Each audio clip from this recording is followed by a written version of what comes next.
Turn up this up right now. I like this up right now. You might be stuck right now. This might loosen me up right, up right, up right, up right, up right now. Get off this bus right now. You're acting sus right now. This one. Turn up this up right now. I like this up right now. You might be stuck right now. This might loosen me up right, up right, up right, up right, up right now. Get off this bus right now. You're acting sus right now. This one. I know what you want. I know what you need. Here's some seeds. Grow some trees. Ain't no smoke that's made for lungs, but you believe. But it's okay, we make mistakes, be relieved.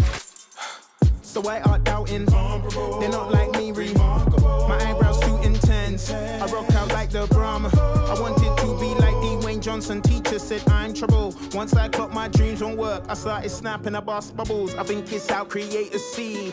Other creators be perceived as fly. You're whipping right, but off IG, you're broken cheap. I need an electric bike to vend this food, to vend these rules. Get these tools, cause haters drool, they're watching me. Haters discretion advised. Oh me, oh my, I just want to survive in the sea under darkness, hiding from the light. All we do is push violence, pain over violence, radio silence. Turn up this up right now, I like this up right now. You might be stuck right now, this might loosen me up right, up right, up right, up right, up right now. Get off this bus right now, you're acting sus right now. This one. Turn up this up right now, I like this up right now. You might be stuck right now, this might loosen me up right, up right, up right, up right, up right now. Get off this bus right now, you're acting sus right now. This one. Turn up this up right now. You might be stuck right now. Up right, up right, up right, up right, up right now. Get off this bus right now. This one. Turn up this up right now. You might be stuck right now. Up right, up right, up right, up right, up right now. Get off this bus right now. This one.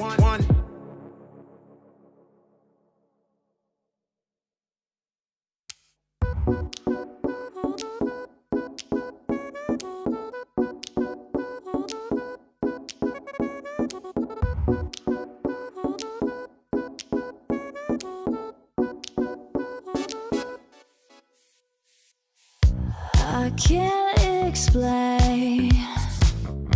I can't explain it. I go insane when we get naked. Hold me down, never let me go. Take me in, I want you to show. Hold me down, never let me go. Take me in, I want you to show me love.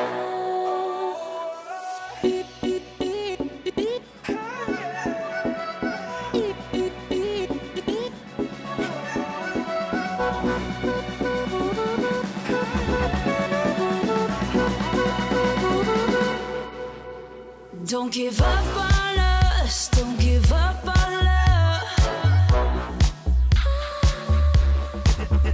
Don't give up on us, don't give up on love. Hold me down, never let me go. Take me in, I want you to show. Hold me down, never let me go. Take me in, I want you to show me love.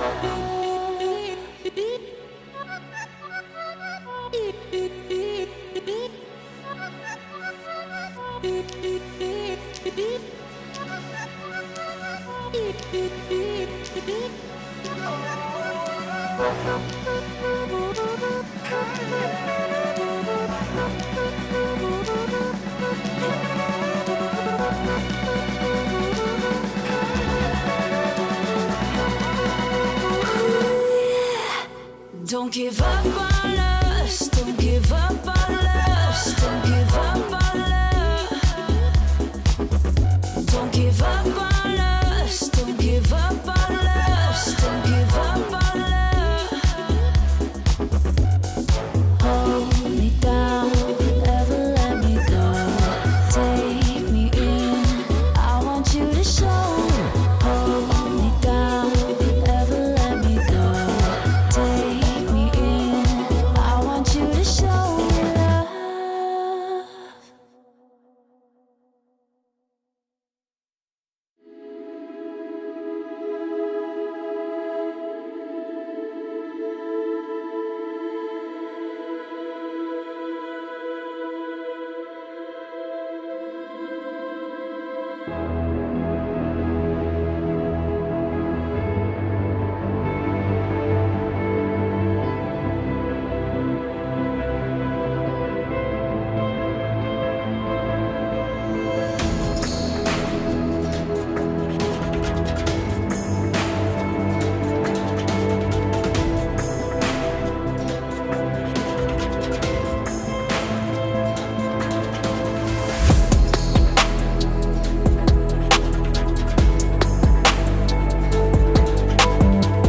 Who's the best shit talker from Brazil? Michelangelo. No. I'm Sub-Zero. I play whoever's in front of me.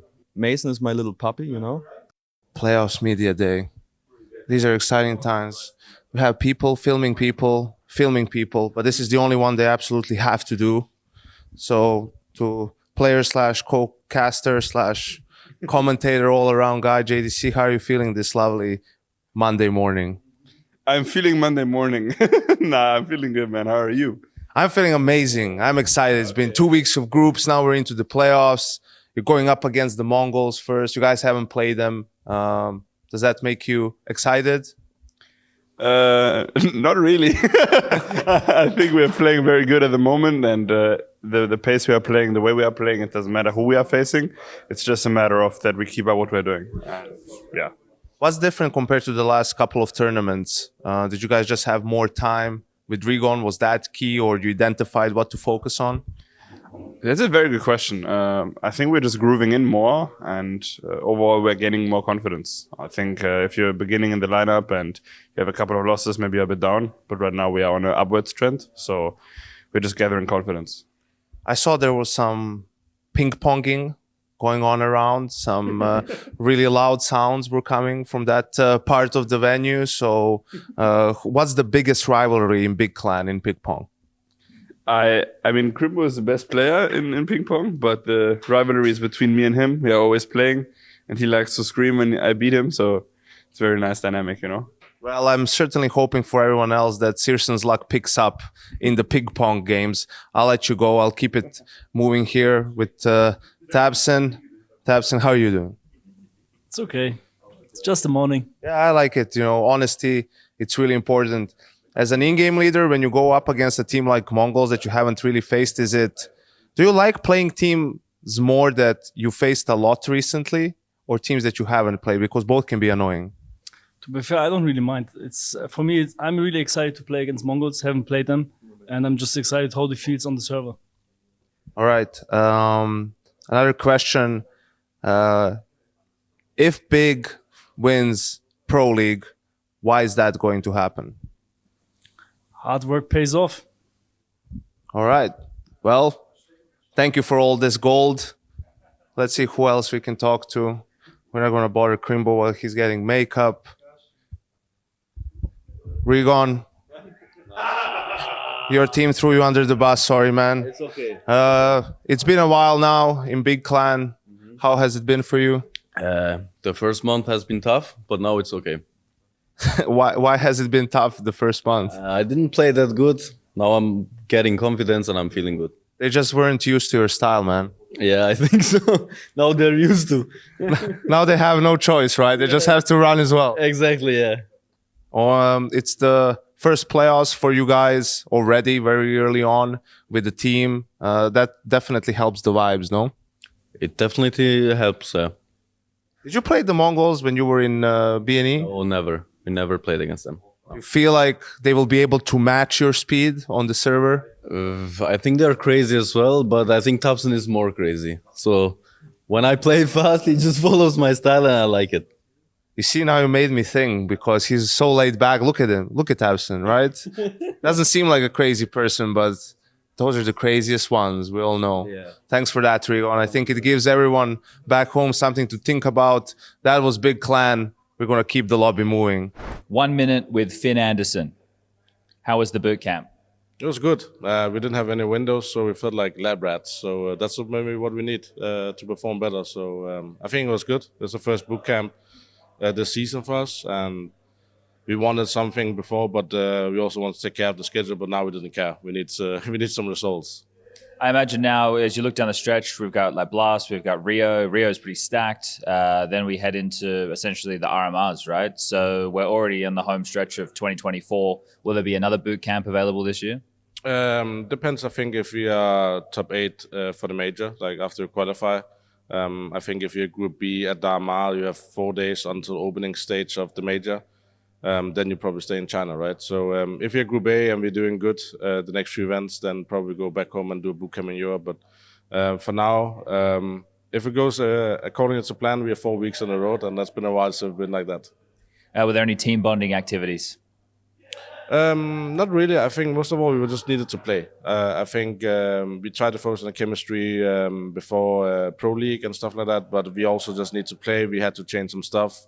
Map pool is up in the air, but it's starting to turn now, I believe, with our map pool. So it's pretty interesting player for us, and also the upcoming tournaments. I believe we have a good foundation, and we just need to perform now. All right, thank you for your time. Thank you very much. Rain, are you running away, or would you like to talk to me? But I just wanted to ask a few questions. Mr. Finn Anderson, he wasn't feeling too well. How are you feeling?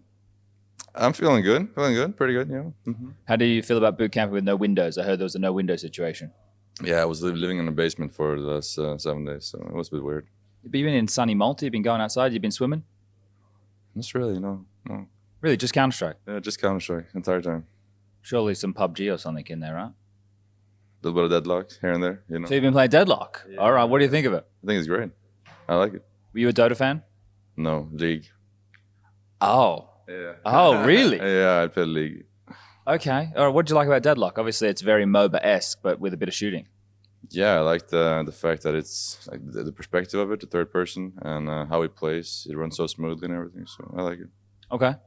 In terms of your bracket, I was just talking Ultimate. It's you guys versus Complexity? Is it was last night. I may have forgotten already. And then into Liquid, and then into G2. So that's a pretty crazy gauntlet of teams. How do you feel about the way it's been drawn? Got to beat everybody to win anyway, so it doesn't matter. I knew you were going to give me that answer. I should have thought of a more creative question. Fuck. Okay. How easy do you think it is for Vitality to make the grand final? I see that bracket. It looks a little bit easy, but it is what it is. That's how it is. Okay. Well, I suppose obviously you and Spirit coming third in your group kind of contributed a little bit to how the bracket shapes up. But yeah, looking at that top side, do you think any of the teams can really challenge Vitality? On their side of the bracket? Yeah, I'm sure they'll get a couple of hard games, but they have Saiwa in the end, so. They have Zaiwu in the end. All right. What else have I got for you, mate? I don't know. You've been hanging out in Malta for an extra bit of time. You've been boot camping. You're on a long stretch of events now. Is it hard? You missing the family? Yeah, for sure. I'm not sure to bring them now to Denmark when we go there afterwards. So I'll get to see them again. But at the same time, it's a long time on the road, so it's tough for both of us. All right. I'll let you get back to your team. Thanks for your time. Cheerios. Well, what's going on here? Let's see. Team Spirit, Trace. Well, he's in the middle of something. Magisk. Just enjoying themselves. Hey, buddy, how's it going? Hi there. Wow, this is going to be very exciting. Yes, thank you so much for this. You love media days, don't you? Yes. What's worse, a media day or losing to MIBR? EM Cologne. In Cologne. All right. You're going to go up against Furia in your first game. Played him at Bad Boom. It was pretty easy. Any reason for us to believe it's going to be any different here? We're not in Cologne. Okay. So, Spirit Revenge Tour. Is that what we can expect? Maybe Revenge Arc. Revenge Arc. Okay. So, basically, as long as you guys are not in Cologne, you're fine. Oh, yeah. All right. Great. I'm going to use that in the broadcast. If you guys end up winning Pro League, why is that going to be?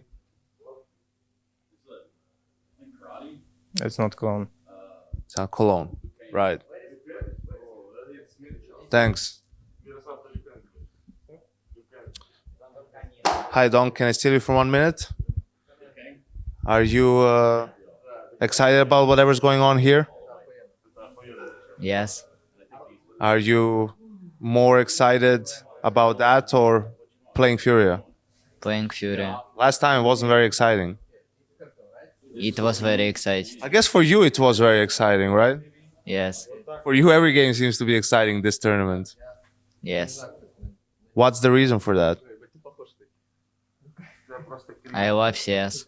Love CS. Well, that makes two of us. I'm going to ask you the same thing I asked Magisk. If you win this tournament, why is that going to be? I don't know. Okay. What's your favorite Ninja Turtle? Michelangelo. Nice. All right. That was Donk. Going to be a lot more Michelangelo fans out there. We leave them to whatever is going on here and keep going. It's all right. We're with Imperial. We're going to walk. At some point, we're going to talk. But here's something for the people at home to know about Imperial. Imperial may be everybody's favorite team because they're on time. And not only are they on time, they are early. So, Vinny, I think a lot of people respect a man that's early. Did you grow up in a household where, it's better to be, 10 minutes early than 1 minute late? Yeah, exactly. I think my house was really like a prison sometimes. Whoa, really? Yeah, my mom and dad was like really strict. So, what other rules did you have when you were growing up? Sleep at 9. Sleep at 9? Sleep at 9, yeah. When I was a kid.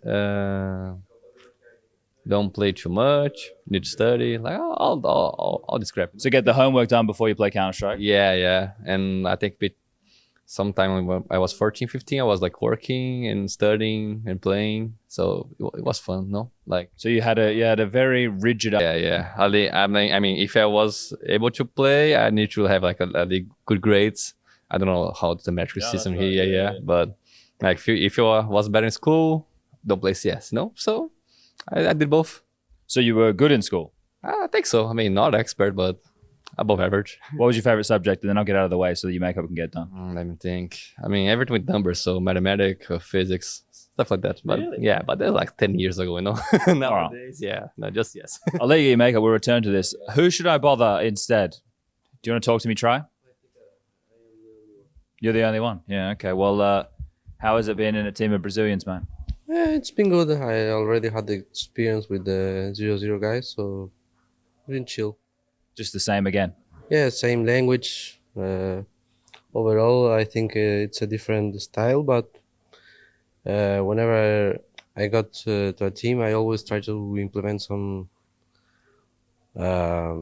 things like my way, like a mini system.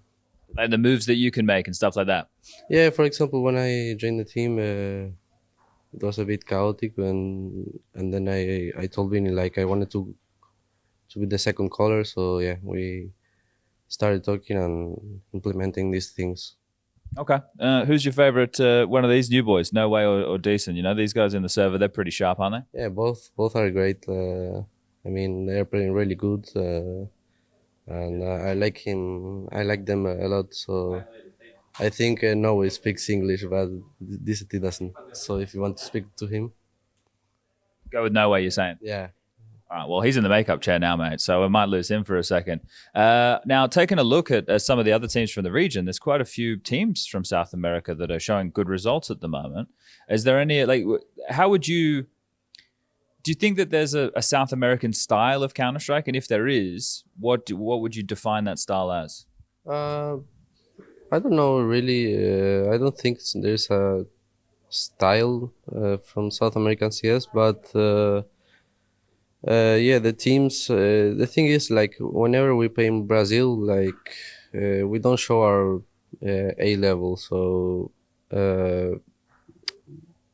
you can play against like these teams from the region and lose, but you can come here like us and maybe win against Big and Mouse. But it is because in Brazil it's hard to win because you face the same teams all the times and you know each other very well.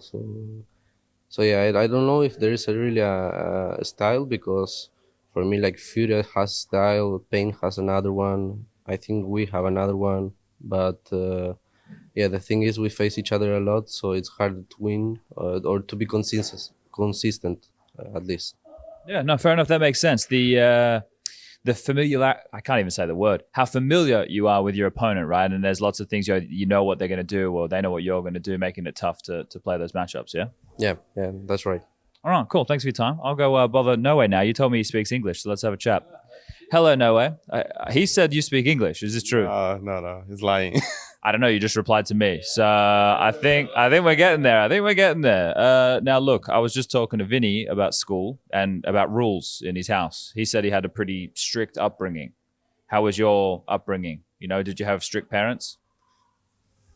No. Tá falando que quando eu estava criança, Eu tive pais muito rígidos, etc. Como foi na sua infância? Você podia... Era foda-se, não sei o quê? Você bravo? Era foda-se, né? Tá em inglês. Pô, aí fodeu, né?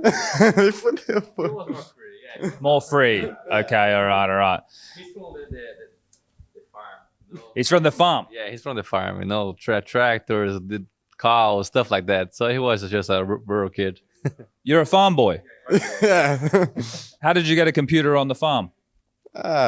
It's much work in the farm, né? Okay. All right, well, look, let's do this. This way you can speak Portuguese. Is there anything you want to say to the fans back at home?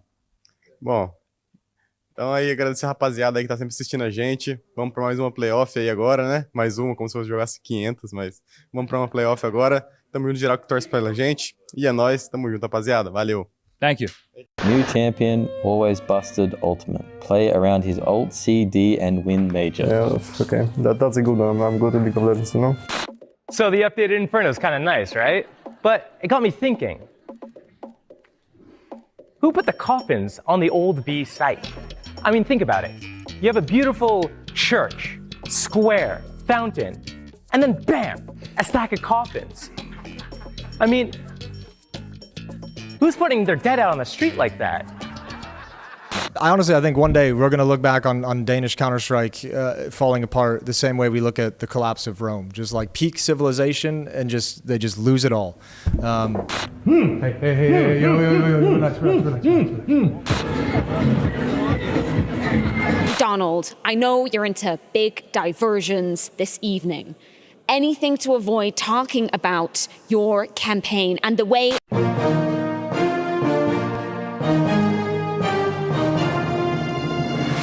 Good day and welcome to the EPL News Network. I'm your host, Stunna. And I'm your host, Freya. Here are some of your top stories. In a heartwarming story, we center our attention on a former professional CS player and current long bicycle ride enjoyer. The Polish powerhouse known as Pasha Biceps has recently shared on socials that a fan in a battle with cancer has made a wish to meet Pasha. Of course, he obliged. Check out this heartwarming footage.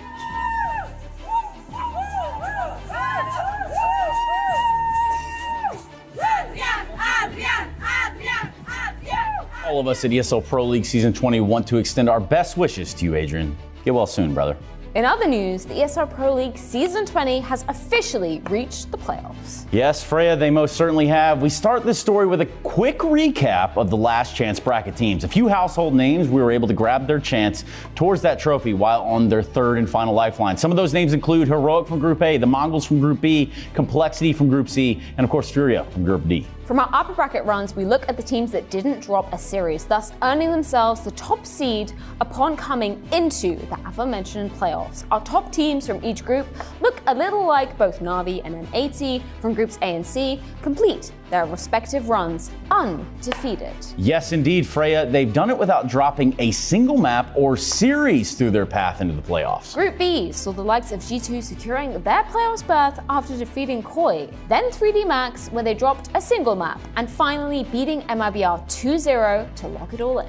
In addition to the groups of A, B, and C, the conclusion of Season 20 also saw Vitality go head-to-head with Team Liquid to determine who would come out of Group D as the top placement.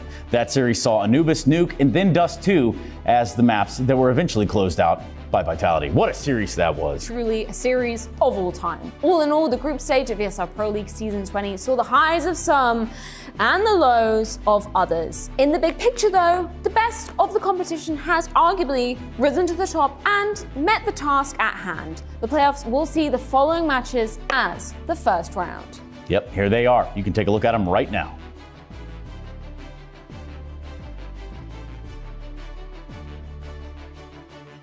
The next rung of the playoffs will feature only the second place finishers of each group.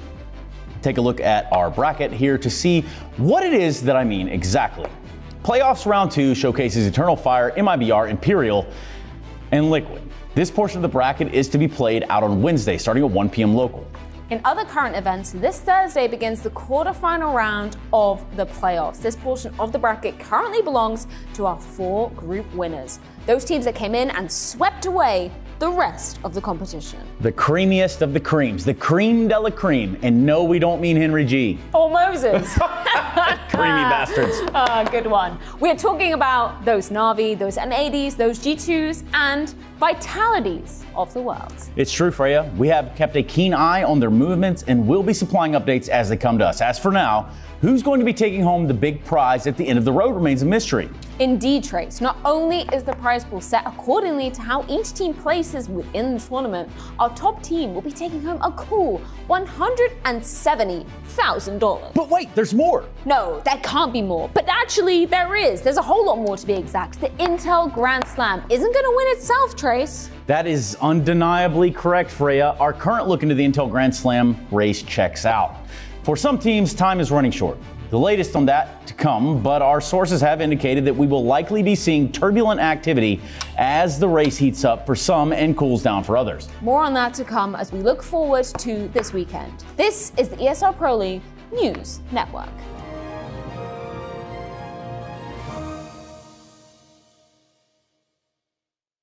ESL Pro League Season 20 is brought to you in part by Intel, Acer Predator, DHL, Qiddiya, Monster Energy, U.S. Air Force, 1xBet, White Market, Gaming Malta, and Logitech G.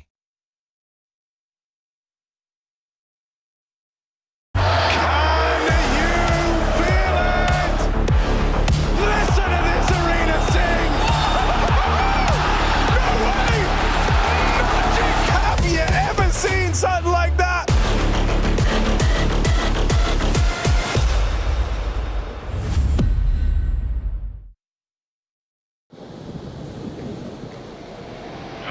Hey, Chad.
Previously on... The following clips are not suited for Valorant audience. Let's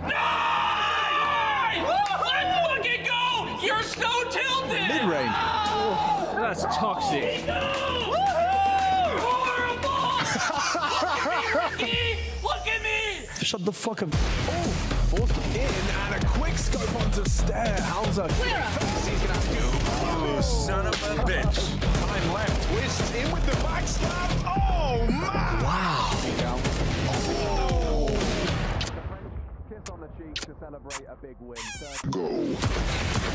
Oh, seriously, look at the ace, and he's got it! No idea. Wait, no.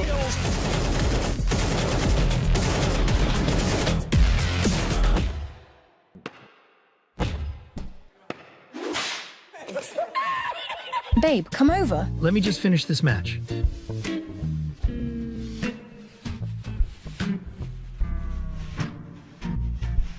It's been 84 years. And capitalize. Lake gets one. The second. Lake holds the line. A little bit of shadow boxing here. Oh! And he's got it off as well. Talk about the impact without even getting the kill, but now he's that too. One at the very least. Slacks back into the angle. Slack striking. AWP. 10. An amount of biblical proportions. It takes a master stroke to end. It's done. It's over now. Shut the fuck up. You shut the fuck up. No, you. If I did, No, you. You too as well. Fuck No, you. Go. And looks like Hulk is gonna make. Not bad. You know you can have a good. Solutions. Playing without faster. Miserable. If they ever make it, it looks like it's not, because now it's. Oh. All right, Taps. Something new from taking that middle line. They have that off there. Rigon. There is a molly.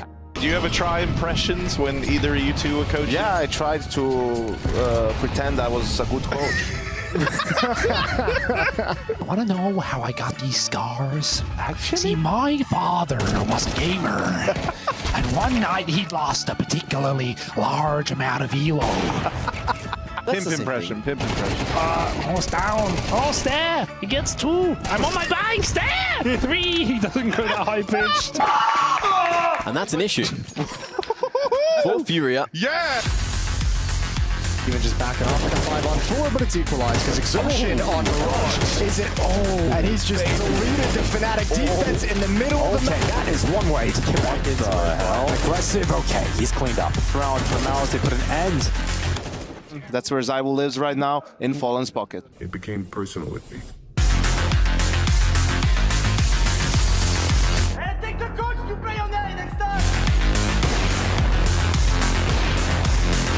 Oh my God! It's every round. Guys! It's every round. Smoke, man. Someone smoke him.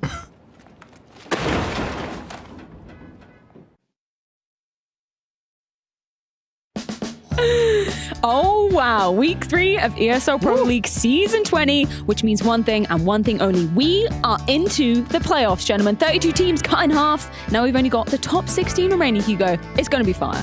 Yeah, it is fire. It's been fire. It's going to stay fire. I feel like I stink. Jason's sitting on the edge of the couch. What happened, man? I find this more comfortable. I like the difference in the height. Yeah? I have like a I'll try it out. I have like a 3-prong height situation going on the couch. So like one foot on the couch. It's like lovely. That. It's Okay, very yeah. comfortable. That is a dynamic. Yeah, it's Matt, do you want great. to go sit in the middle of them? I think it would. No. really- We're using this. This is where we're sitting right now. Okay. Yeah. It is your space. Did you guys notice ESL put 16 teams in a dumpster? That's crazy. Throwing Mouse straight in there. We tried just once, one team at one point, and that caused an issue. This was a whole dumpster. Yeah. Unlucky. I guess if everybody complains at once, you just can't hear them. Too many voices. Taking up the trash. Yeah. I mean, we cut the fat, Freya. We're into the playoffs. We got 16 teams. We say goodbye to We the did. other half. I can't believe we said goodbye to Mouse. That's mental. That is mental. Would you say you threw them in the dumpster? I think they threw themselves in the dumpster, Hugo. I think Freya. they did it to themselves. Oh, shit. Heartbreak. The 2-time defending champion. We're crowning a new ESL Pro League champion this season. Back to back. Back to back. Should we predict who might be that champion? I'm going to mosey on over to the mix zone because We're going to join you. Hugo and I are going to join you. not only one, but And I'll 2 just stay here. beautiful whiteboards. I guess one of them is a blackboard. It's magnetic. We've got all the tools, all the toys over here. Yeah. This is our round of 16. These are the games that will be going down today. And it's single elimination now. So if you lose, you're on your way home. No last chances here. Could I say something really quick, Freya? Because the board you're standing in front of at the moment, if anyone's watching this is how the groups played out, A, B, C, and D. So if you're ever wondering how exactly this bracket came together, I believe Chad did a lovely job last night with his display. That's exactly where the teams placed in each one of their groups in terms of the seeding that determined where in the tournament they would skip on to. And of course, there is still a random element to the drawing where you land, but you're landing away from your group group mates, I guess you could say, the people you came from your What's group, the most surprising thing on that board? M80 being first seed is pretty huge. Kind of love that. Yeah. MIBR being second seed ahead of Spirit and Mongols is pretty crazy. I think it's also the lack of appearances from certain teams like Mal's that we talk about, right? Like coming out of or getting grouped, I guess you could say. Right. I don't remember what group they were in. I was going to say Group D, but I'm not confident. They've all kind of melted Group into C, each I other. think, because that's where complexity So that's is being crazy, because that's like of the 4 teams. Yeah. Like, looking at this board, Jason, would you agree that Group C is on paper the weakest playoff teams? Oh, absolutely. 100%. Right? Yeah. That's got to be the weakest vertical thing we got going on there. Yeah. Hugo, So that's right. crazy. Respect underdog. For You're real, right. though. You're Should we right. go through and predict who's going to be making it towards that Absolutely. semi-final and that grand final? Mongols big. Who's going to win? That's a really hard one, because on paper you would just say straight up, oh, Mongols, yeah, I know Mac's biased, but you just say, yeah, Mongols, they're great, they're in good form, they've had a good year, but at the same time, Big came through with just a stunning group stage. Yeah. Searson looking like a monster. I know Vito's actually like making kind of bad calls on Vito's in really important games, and I could see them absolutely ending up on Dust 2 against Big, and Searson just putting on another 1.47 masterclass. He's been incredibly good this tournament. Big are on a rise. I think that one's pretty tight. I think it is too. I think that's going to be a really exciting matchup. That's going to be on the B stream this morning as well, so you can have that one up on a second monitor. I would go with Mongols. I agree with everything you just said about Big. And I'm I think, unconfidently agreeing with I Mongols. think Mongols though is like has my heart to a certain extent. You know, Yeah. like I really want to see them continue to do better. And also, you want to talk about the rise of Searson. 910's playing super well with the AWP, so that could be a really fun AWP battle going on there. Techno, Blitz. I mean, they've got so much skill. Senzu in that team. To me, Mongols should win that game, but if they don't, I'm not going to be like, screaming from the rooftops. I think Big absolutely have the chance. I think the map veto is a good point. Mongols have screwed up a couple vetoes in the past. I think that's kind of a weakness of theirs still.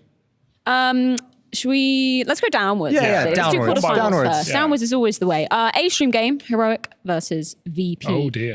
Right, spoilers for the interview that I did that we'll be playing shortly. I said, literally straight up Arsenal, but how good are you going to be playing today? It's a good question. Confident we will see. answer? Absolutely not. Like, literally 0% confidence. And that's a shame, because he left if we remember the last day of their group, he left the double BO3 day, putting on a bit of a Norbert Classic GOAT clinic. special. Let's He go actually Norby. had a great day. He won that massive round at 11-11 on Dust 2 against one of the teams. They beat Falcons in that very same day, They along did. with another team, and they won 6 maps. Oh, sorry, they played 6 maps. Are won they 4 at their maps. PCs? Do I have to keep my voice down?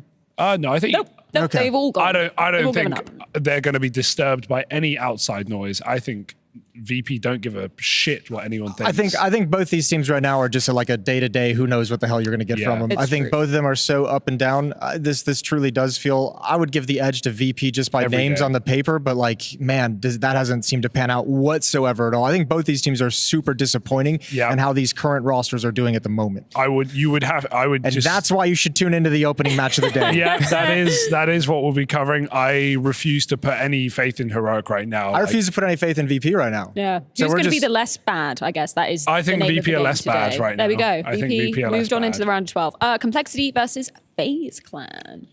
This is really spicy, because I don't know. I had this so I went to bed last night, as you probably should, and I had this deep dream where I imagined that FaZe actually, despite being in rough and rocky form and on probably the most difficult ESL Pro League bracket draw we've ever seen, being seeded at the bottom, which they always are, by the way. Like, we remember Monty. I think it was Monty last time they played in the round of 12. They lost the map. They barely won the series in OT on Nuke. Yeah. Like, FaZe right now, I had this epiphany for it. I had this dream that they just destroy all 3 teams in their path, No and they go way. through to the grand finals. No way. I don't You've know. gotta move it I then. know. I don't know. It's really hard, Well, because Cole have you been don't putting trust on. yourself. Cole have been.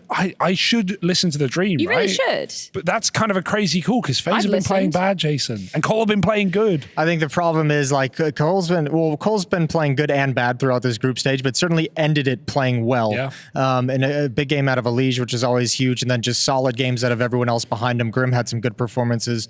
I don't know. I think both of them have like weakness and strength in the same position, which is where when it gets close at the end of the map, I feel like complexity sometimes fades away. And that's obviously notoriously where FaZe step up to the plate. And they are going to step up. I think it's really hard. Don't be so decisive, Freya. Keep in mind. No, I'll tell you what though. me. I'll tell you what though. I actually have a feeling that complexity is going to cause that upset in the opening.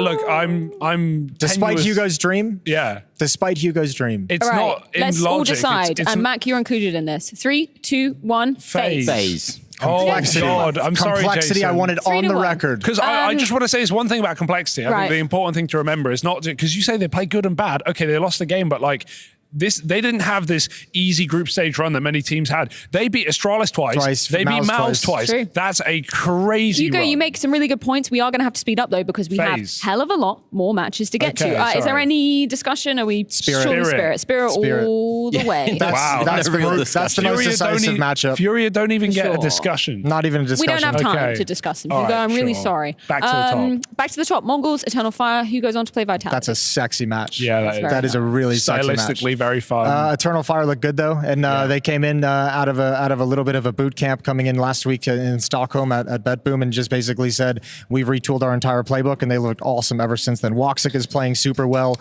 I like it. I'm taking Eternal Fire. I love it. Major's calling great games. Yeah. Oh, this is VP hard. MIBR. This is hard because do VP warm up throughout the tournament, right? Presuming they win this opening game, do they look better? I mean, it's a potential roster on its last outing. We don't know. There's all these We will rumors. never know. Who the hell's leading? I certainly couldn't tell you. I actually don't know. We can't ask them either, by the way. They so won't tell us, so that's really fun. I'm on the MIBR hype train. Yeah, I let's go. loved that game versus Spirit. That was amazing. I True. want these guys to succeed. And a I don't couple know of whether they days will, off. but- I think that's really good for MIBR. A few days. VP, of course, grinding back to back days. MIBR with a couple of days off. I think they're going to use that wisely. Okay, again, just okay? I'm not going to fight you guys too hard, but just to have it on the record, VP is going to win that match. I'm not so sure about that. FaZe Liquid, love it. The El Just want it there. Clasico. Now, so Liquid. many years on. I mean, if you're committing with a dream over complexity, do we run with that, Jason? No. No, Dream said. I think Liquid would beat either one of those teams. FaZe I or agree. Complexity that's in there. Very much And I agree. think Liquid's playing super good right now, and they've got an incredible amount of confidence. I think everyone on that team seems very comfortable at the moment in a way they probably haven't been in 3 years. Ultimate is still continuing to be a revelation out of his performance in Cologne, where it's like, oh, you were actually one of the best players at this event right now. Yeah. Which is insane to think about. Liquid has all positive signs, and I think that little hiccup on Mirage is going to make this a personal grudge match for them. I think they're going to come into this one ultra focused, wanting revenge from Cologne. Best player by the numbers has been Donk, so surely he goes onwards. Sorry, Imperial. It was great having you. You're the one on the board, Freya. Yeah, you're the no, one I have controlling. all You're the pulling the power. strings. All You're the power. a bit of the puppet master right now. I think that one deserves a little bit conversation because Imperial's been playing well, but I don't see a universe in which they're able to have a good enough day to beat Spirit in the playoffs in a best of 3. Just staying low really quickly. I don't know how rushing we are. Like this one is super spicy because like Na'Vi currently the best team in the world. Some people saying Vitality. Na'Vi were the trophies plural this year, but Spirit always win that game. Always. Do they always? Really? Yeah, they always win that game. No, They it's never true. lose that actually, game. yeah. Matt, can you check that? Are they always Have winning? they ever Are they lost that game? always winning that game? They won the Blast. I'm telling you right now. They did? By the way, I'm not saying Spirit are going to win. I'm just saying. right, you're just saying Spirit have always won that something. game. What That's are my you saying, statement. Hugo? No one knows. I think I was pretty flipping clear, Freya. Okay, with let's what go I'm back saying. up there whilst we're Okay, fact we'll come checking you, back. We'll Hugo. come back. I mean, surely Vitality. Vitality, surely, yeah. come on. You're not biased. Not at all. Lock it in. You should be biased. There's a fucking British player on the team, man. Finally, we've got a good Brit. You can be a little bit biased. Just one, not even 5. You just have one. Just one. I agree for the record. I think Let's Vitality go. are gonna win, but They are that going to win. wasn't- Who are they going to be facing? M80. Yeah, M80. It's got to happen. I think this is a super cool story for M80 because that was like their first tier 1 game with Lakin in EWC playing Vitality. Yeah. We talked to him about it on the couch. They got owned. He looked really uncomfortable. Now he's beast mode. That's a hard game. We'll get to that later. By the way, I said VP would beat MIBR, but I think M80 would beat VP in that quarter. Okay, so either way, M80 are going to be progressing. Also, shout out to Swisher. Happy birthday, dude. Happy 26th birthday, today. Swish. Yeah. Should we get him a little cake or something? G2 Liquid. It's gonna be Jason, this one's on you, buddy. It's gonna be that's gonna be such a good game if we get that. Yeah. Man, I don't even know. I'm obviously gonna predict Liquid. Fair enough. And I don't think it's like it doesn't Agree with that? Yeah. I think it's very All right. 50-50. Love that. It's obviously not out of the realm. I think again, like G2 weakness, still tactical, still strategy, still calling. You need the individuals hitting hard for G2 if you want to complete this kind of a playoff run and get into the finals. I think Liquid can beat them in a couple different facets of the game. The question is how good is Monacy, how good is Nico? And how That's good is always the Malbs? question. How good is Malbs as well? And of course, how good is FaZe? Because remember, my dream did say they're going the whole way, Freya. It So really I want did to say keep that that. on the record. That's not my decision. Hugo's it's not dream based is in alive. logic. It's not based in fact. That's just based in dreams. And I think sometimes trust your dreams. Mac, did Live for your you dreams. fact check? Down in the stats den, myself and my assistant, Machine, have Oh, hello, managed Machine.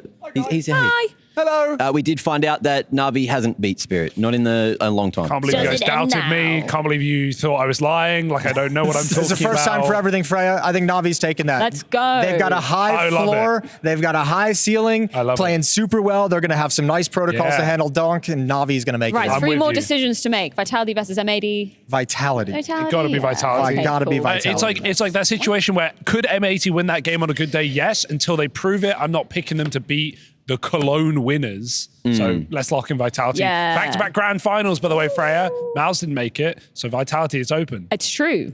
Liquid Na'Vi. That's kind of I an love this game. El Clasico This of is actually orgs. going to be so sick. It's going to be Navi. You think? Really? I find Sell it, it to I me. find it really hard to predict against Navi right now. I think Yeah. they play such good Counter-Strike. Jail's crazy. I think this rise of Bit has also activated Ema to be the player they gambled on outside of Paris and say this is what we want him to become. I think they finally got that going on. Blade as a coach, I think, is absolutely incredible. Yep. I think Navi just has so many positive things going for him. I think they're going to be well prepared. Liquid can put up a fight, and that'll be a big test to see exactly where they are heading into the later stages of the season in the major cycle. But I think at the moment, Navi probably has the edge on them. I'm sold. Dare I say this is a succulent bracket right now? We got This is- some beautiful tasty. matchups. This But is who's going to win, Hugo? Oh, Freya, that was the big question. That's why we're all here, isn't it? We get the That's Cologne big rematch, question. bro. This is going to be This mad. is going to be fire. It's I hope this comes true. Every moment of it. every moment of it. So this game is called CS2. It's a team-based tactical FPS. It's got origins traced back to the 1990s. He was shouting and smashing the walls.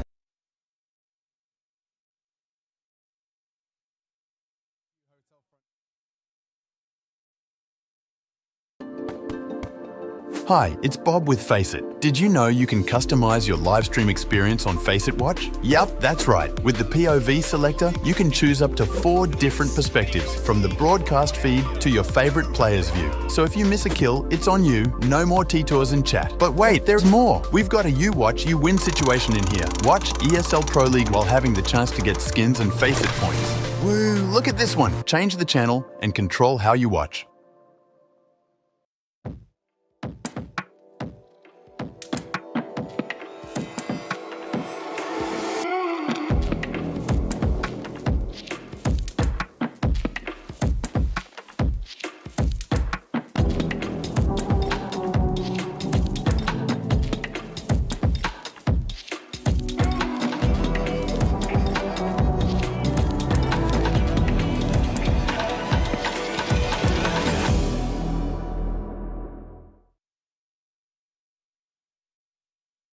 We got a B stream again, so it's time for the Kadir B stream update. And I've brought Techno in for a game and also his thoughts on the match today down here, downstairs. But first, I want to talk about your 7 deadly X's. So these are all your ex-teammates that you have played with in the past, and we have to rate them from best to worst. So what do you got for me? What's your thoughts straight away? I'm going. Firstly, I'm gonna go Bartek to best one because Okay. he's my the best teammate and best friend. We are the same age. Yeah, he was the best. I need you to do the honors because I don't have enough hands. So can you grab give it a grab? Yep. Beautiful. Throw it up the top there. All right. Where next? Where are we going to? Who's the next contestant? I think it's the second one. Yeah, because he was a really. Sorry for that. He was a really nice guy, and he's so good with his he's have a great mind for playing. Yeah. Yeah. He taught me a lot. Yeah. Okay. Very smart individual. Now, what do we got here? We got Score, Annihilation, Cabal, 9, and Coolest. Who's next? That's very tough for me, but I'm gonna go for Annihilation. He's so being close to me for until now. Yep. For now, and he's also very good. Yeah. Okay. Beautiful. Now, what's next? We got a Score, we got Cabal, 9, and Coolest. Next one is, I think it's Cabal. And he was my brother in the team. Yeah, he was really good guy, and he was he's individually very good also, yeah. Score, 9 coolest. Where are we off to next? Score? Is he going down or up? Score. So, all the way to the bottom. 9 and okay, yeah. And I think the that's yes, that's the list. I think. Beautiful. Well, that's the 7 deadly X's. Thank you very much for that, Techno. But now, questions about the game. Of course, it's the first time you've played Big so far, like ever, as far as I'm having a look at, between Mongols and Big. What's your thoughts on this matchup, and how confident are you feeling after the nice little boot camp you've had here in Malta?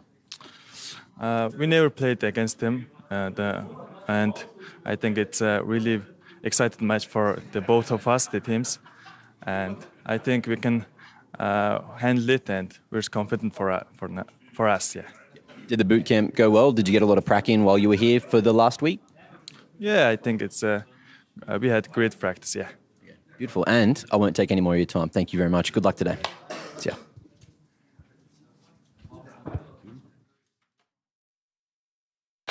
What did you just say? What is wrong with you? You Warpers, you think Emmanuel Macron's gonna waltz in here and pick you up on Esports 1? Surrounded by the members, he's got the first, look at the second, misses the shot! Oh my word! My pick'ems. My diamond coin. Eclipsing all who came before him to the world of Counter-Strike, he is the meat. You twisted fuck. You sick bastard. They just finished checking PC. I knew this day would come, man. ESL content finally gonna get us cancelled. Relax, I wasn't there. And once again, down here with Norbert. Now, reflecting upon the group stage of ESL Pro League Season 20, what was your biggest learning from that stage? That's a good question. I don't know. I think the first thing that we qualified to playoffs.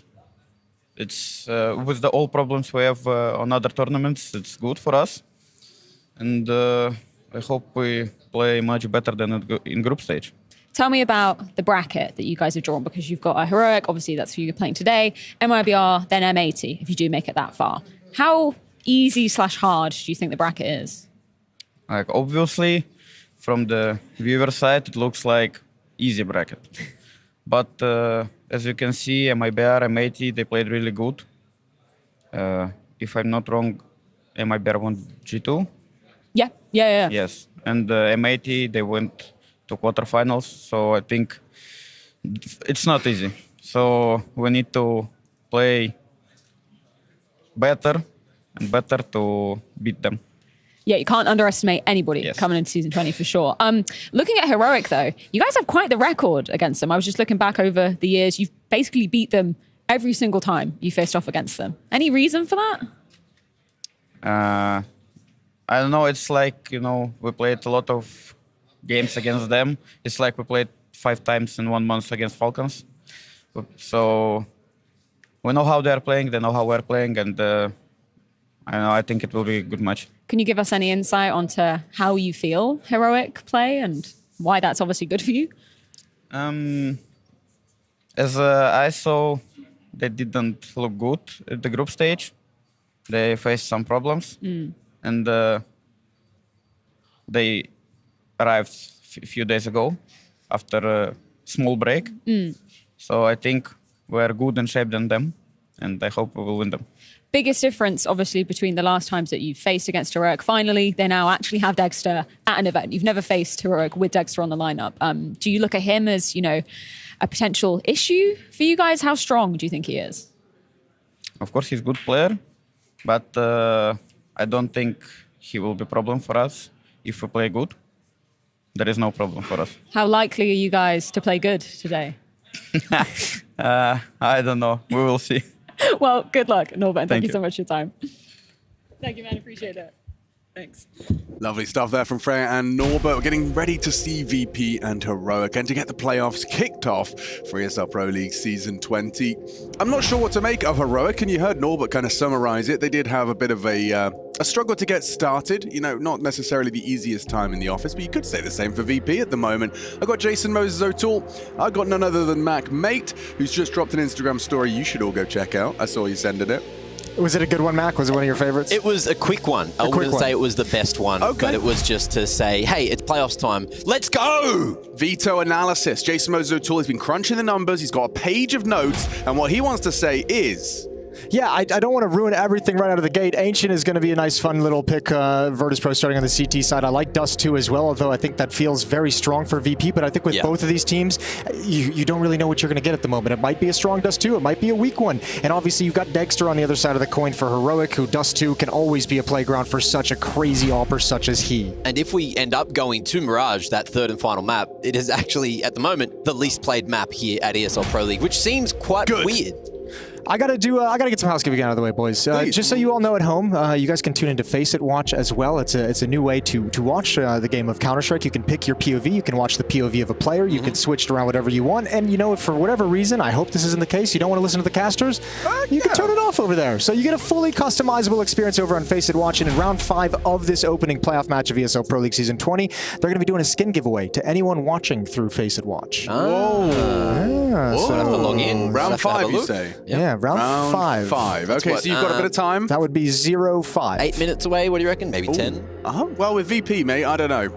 Yeah, it could be 15. To be honest with you. Could be 20. 3 tech timeouts, 1 tech. Things can get weird. Yeah. But either way, that sounds like an opportunity. Go check it out yourselves at faceit.com. Now, this was a match, Alex Ancient, that was played back at Dallas between these two teams. Okay. Was that the last time they faced? It was the last time they played each other. Are we talking competitive? Are we talking like overtime? Are we talking... We're talking about the exact opposite of competitive and overtime. It was an absolute stomping in the favor of Virtus Pro. It was 13-4. Now, keep in mind, that was the tournament where Dexter was not able to be there. Oh, so we can forget all about that. Yeah, Forget about I just wanted to bring it up. You know, it's a lot of ground that Dexter is going to have to cover for Heroic to make this a closer affair. It's nice to see Dexter in the server. Always admired some of his kind of hero orping, for lack of a better term.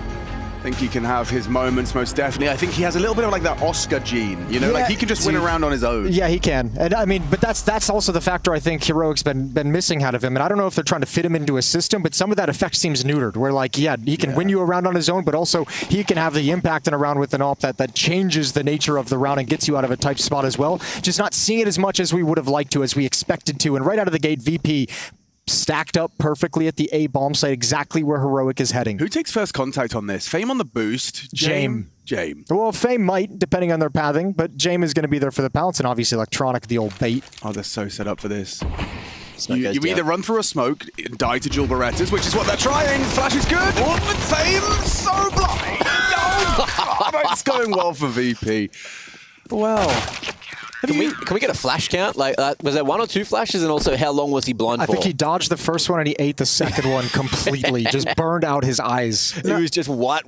But like, it was also, I mean, perfectly though, Virtus Pro dropping that smoke in A main just as the set piece is about to begin. Up top with the dualies, spotted the shadow of the player behind the smoke. And look at how much of a distraction blind dualies are, just spamming all bullets. Like everyone else, Jame, Flit, they get to take their time. They just got to peek out whenever the hell they want. Ooh, look how delectable the VP second round is. 3 SMGs that are going to be bounding and hunting as much as they can. I wanted to ask you, Jason, do you think that like, does that immediately read as some sort of like prep / understanding of Heroic's pistol tendencies, T-side pistol tendencies on Ancient, starting 3A on a pistol? Most players and teams, I think, kind of look at pistol rounds as sort of like, sort of like random in a way, but like, you know what pistol rounds they like to run. You probably have a list of tendencies that they've had in the past 5-6 pistol rounds, and you just kind of make an educated guess and hope it works out. Is that a lack of head armor for Electronic? Was that, or it was just the double dink? A little bit awkward. We can roll that back in a moment, because there is a chance Heroic can win this when they brought nothing in. Plant down, already a good enough situation. Nertz is just waiting for that smoke to fade, but takes the right up here towards CT. Nice jiggle from Norbert. Flank around. The Glock almost wins that, but VP will salvage it. Just to continue that point, Alex, I mean, like when I was in Liquid, we used to talk pistol rounds would be like, okay, this team likes to default and be quiet for a little bit before hitting something. This team likes to fall right into an execution and something happens in 30 minutes. And like you get that kind of a tendency and it kind of informs you of how you want to play it. Maybe a team hits the B bomb site, 7 out of 10 pistol rounds and you're like, okay, let's put some more love towards the B bomb site. Yeah, I'll just get early answers B, one way or the other. Yeah. That makes a lot of sense. But yeah, this is a fantastic start for VP. Can ask for more on your opponent's map pick. You take the pistol and we get into the guns. Let's see what the first call is. First opportunity for Heroic to put up a fight here. After the pistol, that is. Okay. Don't think he quite had time to line up the molly, but it has a hit there at Heaven. And Heroic are looking for that lane control. Fame is very interested in going for the fight at the bottom side of mid, but over towards the top side here. Electronic. How's he got away with that second one? Shush able to at least answer with 2, so we're still at a 3v3 standpoint. Bro, like Tessa's peeked into him after he engaged the other one while flashed. I mean, crazy. You can't make that up. He probably just, his vision comes back. He's like, oh, I got two dead mid. Let's see what Flit and James can do with this one. It's kind of segregated at the moment. James calling mid clear. They are starting to congregate for the Flit finish. James taking a big risk to kind of get information in middle, swinging out very exposed towards Heaven. He's found some safety, and I would imagine he stays parked here, drops back into red. It's Flit who's shifted over as Norbert pushed B and ran into Kixon, who's just like, I'm going to keep my eye on this bomb site. Here in the utility, James hustling over, but Flit's going to be alone for a minute. He lets it go. Or no, he doesn't. He's still active. And a real clean first. Takes down Shush. All onto the AWP. James isolates Jules. Takes down Dexter up to Kixon. Oh, an incendiary. The perfect weapon. A swing miss. Oh, James gave it a good go. He was hitting every shot. Kixon, I mean, a very nice instantaneous decision. That incendiary lands. He starts to swing. Sure, James had a chance. He pulled the trigger. Kixon bests him. I'm surprised James was so aggressive on that after throwing the Molotov out, just swinging for the fight immediately afterwards. Thought he maybe would have held the angle a little bit. A little bit of love to Electronic as Tessas comes swinging right into his crosshair. That was the push that set up the final B play. And Virtus Pro couldn't hold on. So Heroics on the board, they got a free op. A frop. A frop. It's the froppiest. The froppiest of frops. Nothing should be going down here too much. Just that 5-7 to defend B, and it's not even here anymore. VP trying to make a read. Pistol of choice, Mac. What's mine? You get one pistol instead of the USP at the start of every round. It's right now. The year is 2024. I just got there. I still love a good Deeg. He's a Deeger. Yeah. I would go P2. Favorite, man. Gross. P2 if we don't have enough money. Okay. In it. No, but we're talking your new starter pistol. You can choose a new starter pistol. A starter pistol. Yeah. Probably just the Glock. P2 is pretty good. I might just take the Glock, actually. I went back on that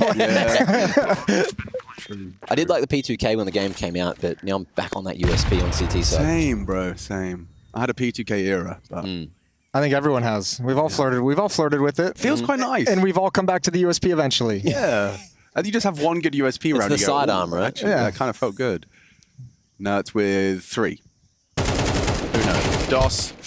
Trace. Oh, well, he's ruined it, hasn't he? Sorry about that. 4 from Nuts. Clears up. Quintos? I don't know. 4. Hang on. Quattro. There we go. Hop in the Quattro. What's Quintos? Did you know the Faceit stats page for Faceit games calls quad kills quadros?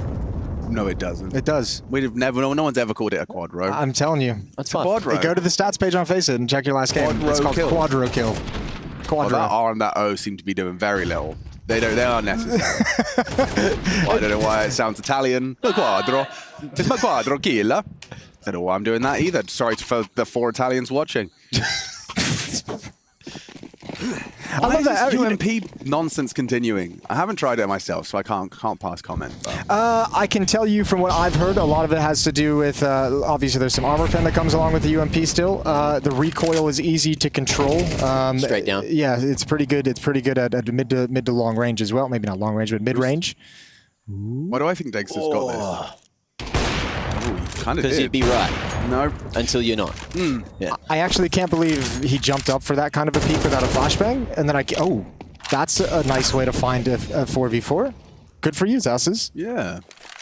And then I can't believe the repeat. Nor I. You've already fired off one shot. Sure, maybe just a bit upset that it didn't land, but that's the wallbang. An important one to learn, especially when your AWP has just shown presence ramp. They might start retooling, repositioning, and that's it. Look at the shift from VP, though. They've brought the defense here to make sure nobody's going to step forward and apply pressure off of that pick. They're waiting for a reaction. 50 seconds. They're waiting for a push for information. Remember, Kixon punished Norbert earlier in the first gun round with a push down B ramp. Now they're trying to hope someone's going to push in towards cave again. Good timing of that utility layering. Flash to get him off the line before the smoke bloom, buying that extra second or so. Boost across the top. James unable to connect this time. We have 4v4. I think they saved. I think they. Oh, they definitely saved now. Yeah, they're definitely backing off at this point. Fame would love to have found a rifle, but we'll just have to accept defeat. But that's like the battle that you can see. Like, you could see Virtus Pro playing more passively, 2 out towards long, 1 in kind of that short cubby that's over there, little niche in the wall. And Heroic's waiting for that push because they realize if VP wants to actually defend the site, they kind of have to step forward and have someone to be in the site, in cave. So you're waiting for that push. Yeah. And as it stands, because all of them stayed passive, Execute comes in and you're behind the smokes, and it's like, oh, there's no point in going for this round. Yeah, James empty-handed after the first. Nothing from your B anchor, and so a third for Heroic, just the one casualty as well. It's strange that this roster has been having some turmoil. The VP one?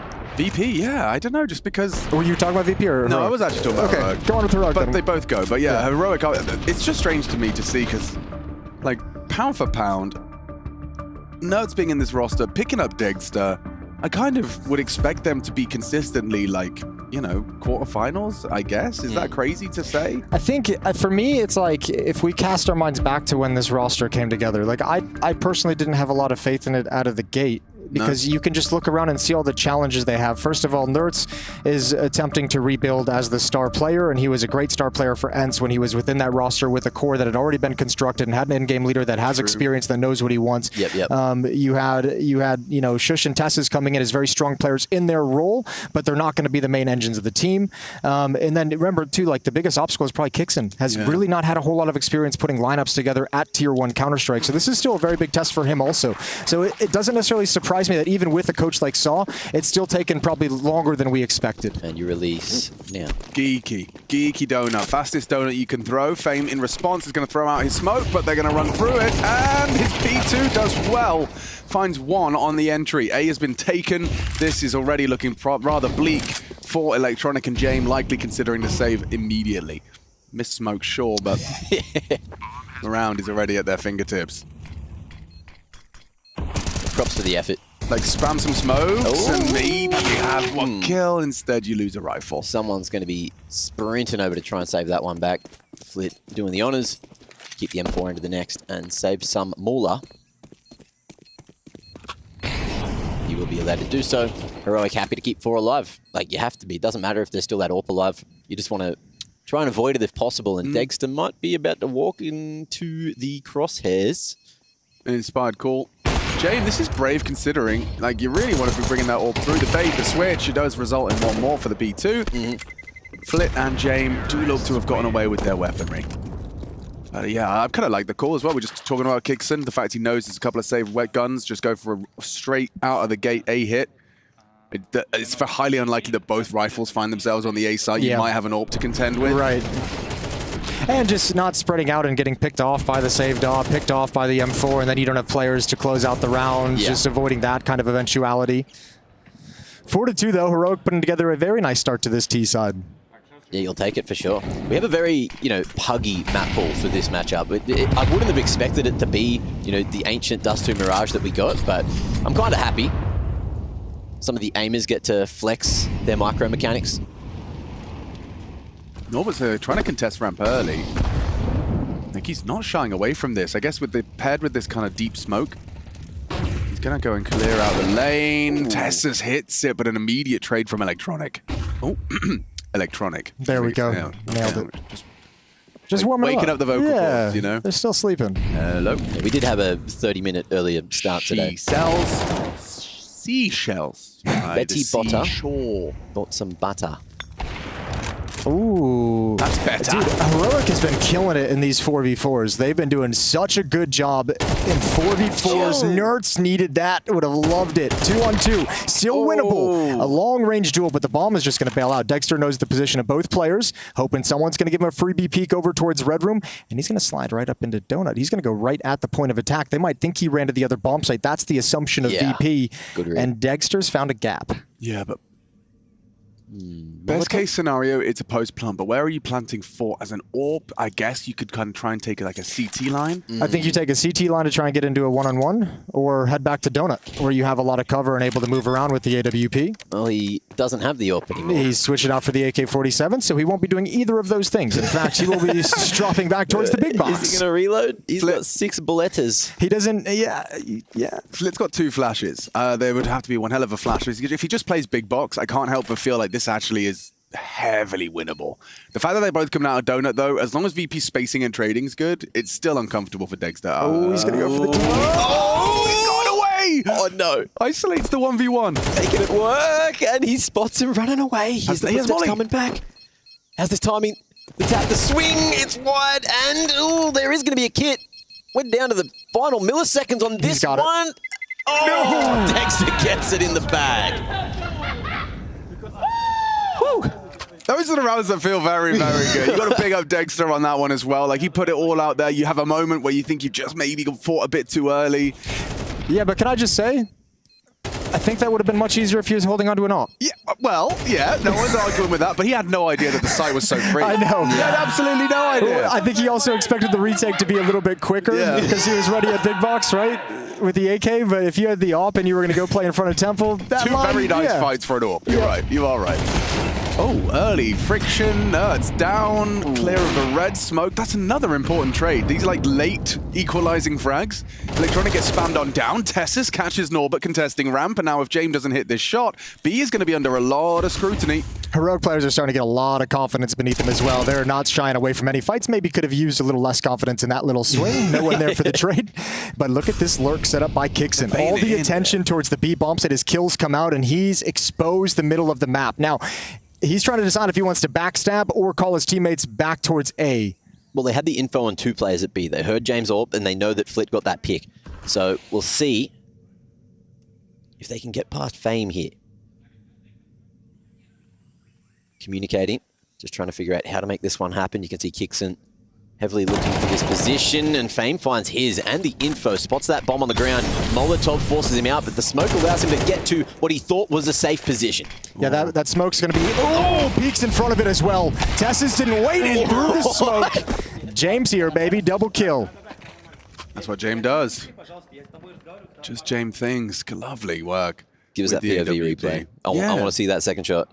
But it's just so good at finding that peek. He's peeked into someone, expecting them not to be active on the angle. You can see, look at that, just jumping on the reload. Tessus wasn't ready. This is just, he's played this game a lot, folks. He's played this game an awful lot. Good understanding of where the second fight was coming from. And to be burning your second timeout just 8 rounds deep, it's very Virtus Pro.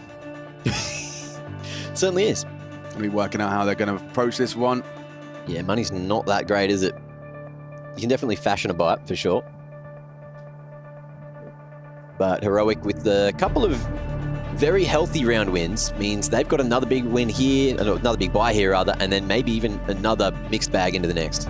The timeout, I don't think, is super indicative of any like crazy problem. Obviously, the score's not where they want it to be, but what is this handshake business? If you don't win this round as VP, this half gets really out of control. It spirals completely away. So they're just saying it's so critical that we win 2 in a row, get our money set, and keep trying to claw back into this game and take the lead. If they get broken here and it's 6-3, you're looking at the best you can do is like 5-4 even maybe, depending on your money. Lurk smoke dropped on B. Doing it. Let's just keep playing round by round. See what happens in each situation. And have those balls. It's good. Have those balls. Have those balls. Gotta have them. Big old balls. Balls, unfortunately, losing them that last round. Yeah, he played with some balls, charging up the ramp, going down early. I don't think he expected him to be there that quick, and it maybe expected the flashbang to be more impactful as well, but obviously it planned. And once again, the same equalizer found. Spam through, this time it's the player in Cubby. He's not back in the bomb site. Whoa. dangerous game getting played by Electronic and Tessus, who doesn't seem to have heard that jump up. No, Electronic won this game. Just dangerous game. That's that one.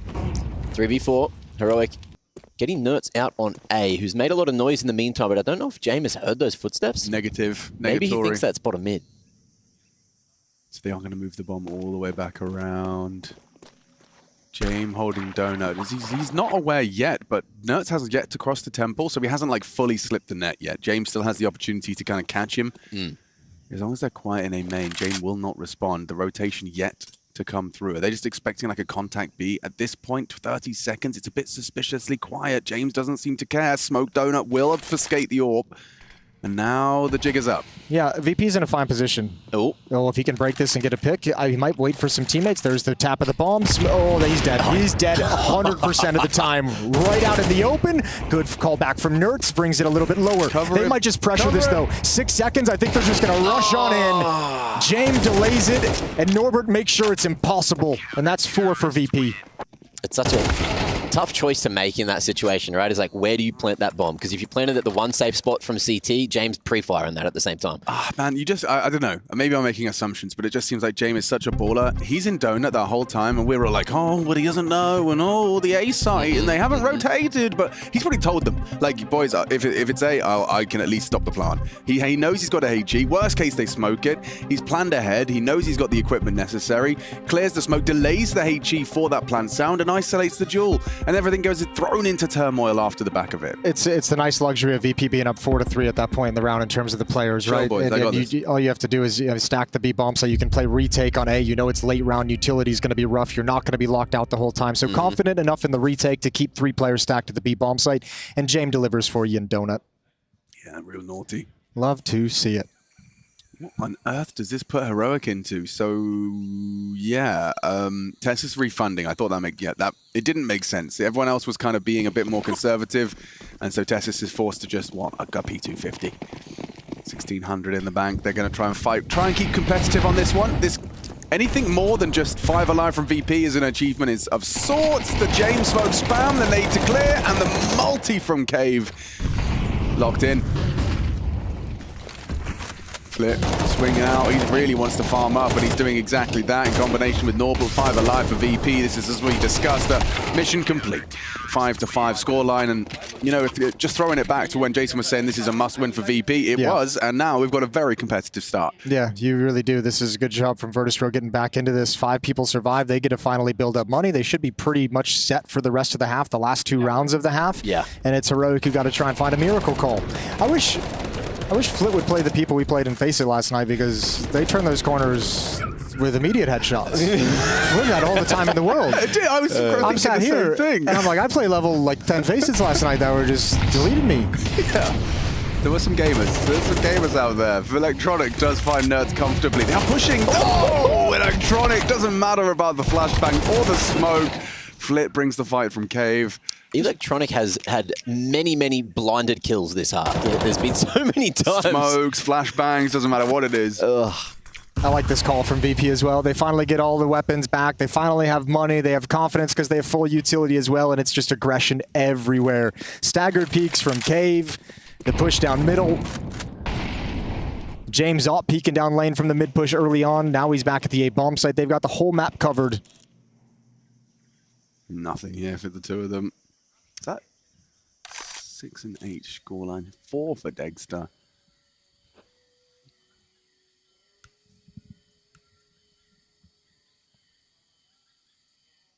You might get a little lucky on that. Yeah, Flick goes searching, so that's a freebie. And now the reaction. Shush could catch the rotation of A. Completely overlooks the possibility. James can't catch the slip.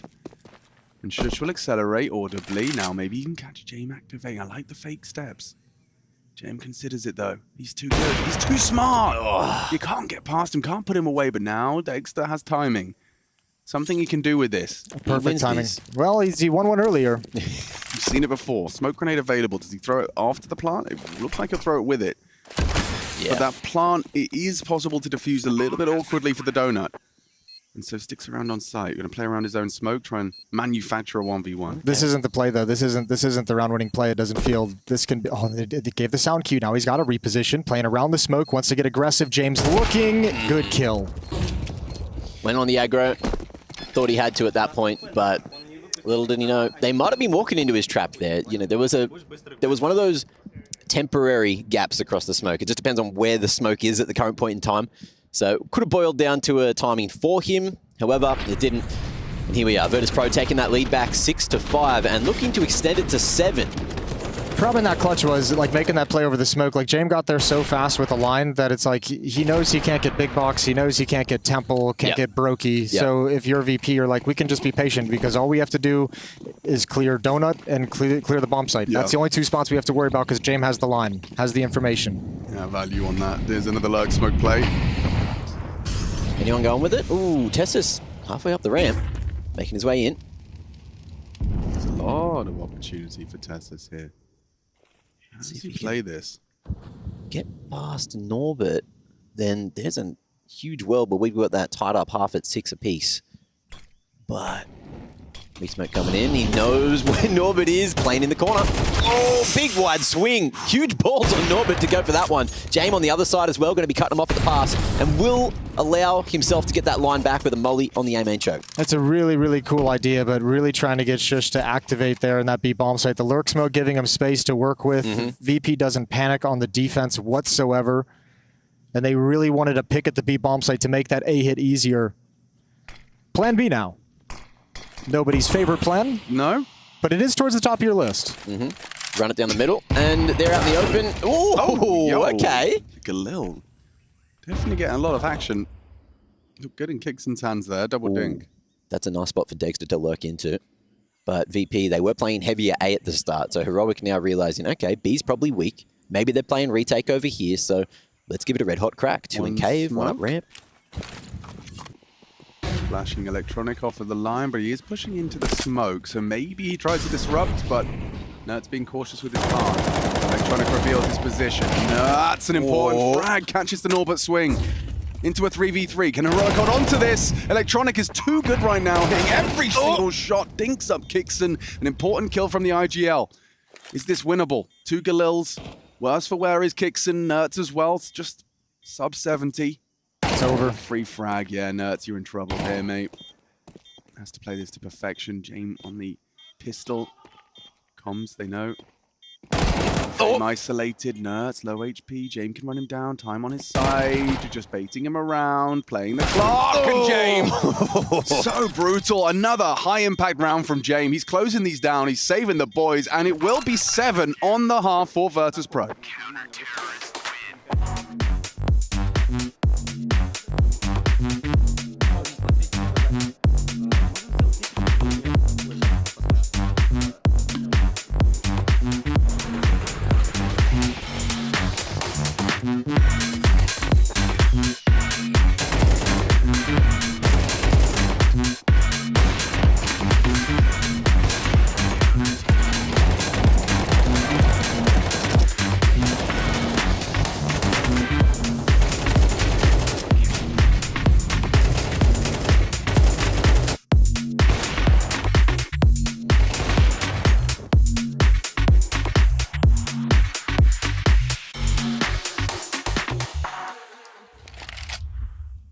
Eventually, it's all about the timing. Here comes the smokes.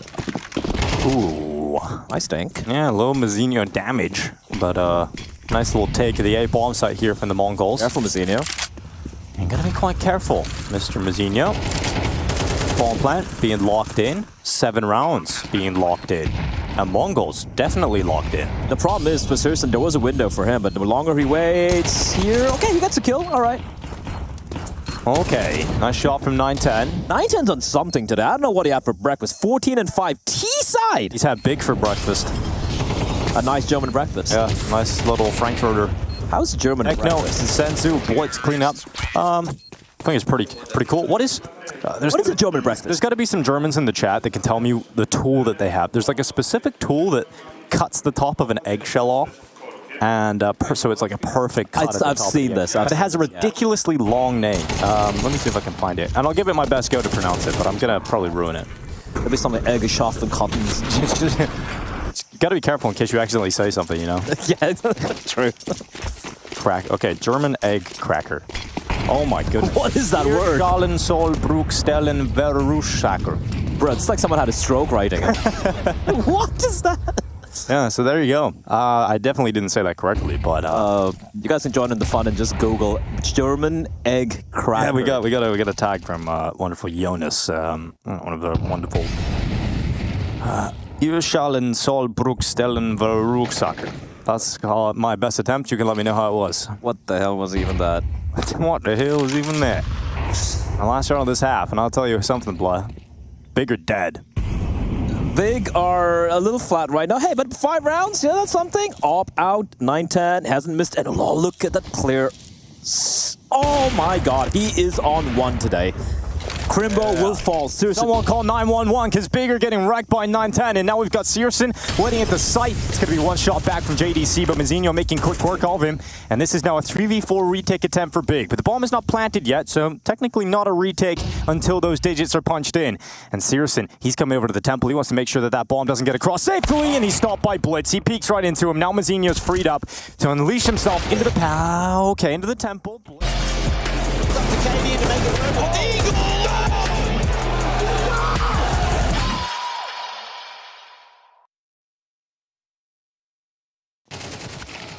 He has it. Yeah, I think so. Probably is. My bad. It's fine, it's fine. Fucking nice try, Abdul. I think you got it. Try. No! It's not my bad. Because I thought that he doesn't have it if I pick. Fucking nice, Abdul. Good job. Good job. Second half of play, let's get this one started. Ancient, it's Heroic's pick in this best of 3. The playoffs underway, the round of 16. And I'm surrounded by Jason Moses O'Toole and Mac Mate. How you doing, mate? I'm good.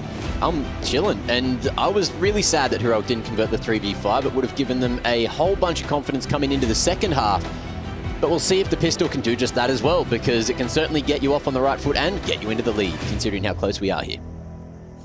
Jason Moses O'Toole. How was your headset? It sounds good, but so did the other one. So we'll find out. Okay, we'll work it out. we saw that you guys were having some issues with the audio. We don't know what it was, so I've swapped headsets there during halftime. Are you victim blaming? We were having issues with the headset. They were taking issue with the issue of the headset. Okay. Be cool, man. Okay. We're all on the same page. We were having issues with the headset. That's you guys right. were taking umbrage at the issue. It was probably a little bit frustrating, and I can understand. I can completely understand. So just keep spamming if this headset sounds terrible as well. Thank you, Jason. Yeah, let him know. But don't troll him. Be nice. Be cool, guys. Yeah. Playoffs. Fame. Dead. That's nice for Heroic, isn't it? CT pistol in the bag, and what do we have coming into the next round? Kit was already carried across. You've also got a smoke there. That's a nice little addition to what the buy will be. Nert's going straight for an M4. Shush, the same thing. And here are those shots again. Nasty little line from Shush there to pick up the good couple of kills. Never even had to drop out of the temple.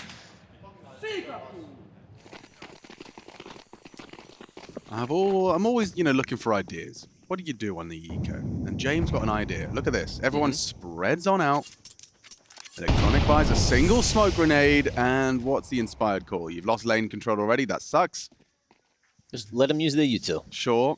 Waste their money, but they've already kind of done that. There's the last of the smoke grenades, bar 1. Dexter down to the P250, making sure he can get the AWP online ASAP. Going into VP's first gun round. Hurry up and wait. Seems to be the call.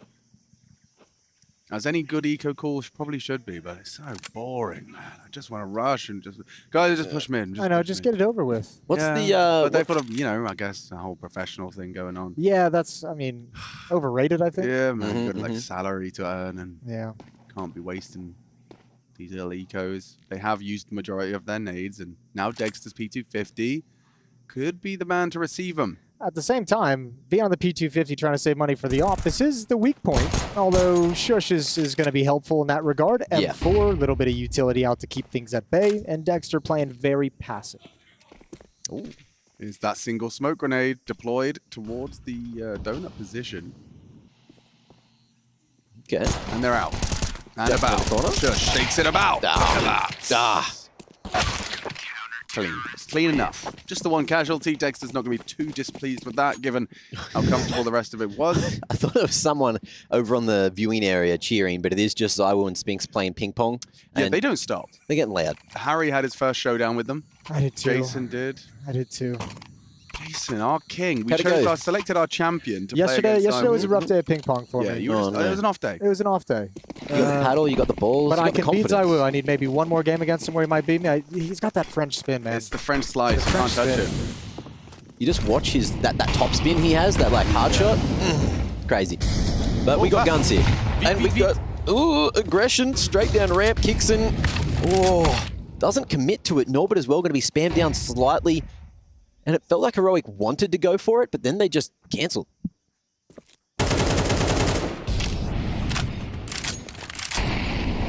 You know, if it doesn't feel right, Mac, you don't need to force it down B ramp. You know, that's true.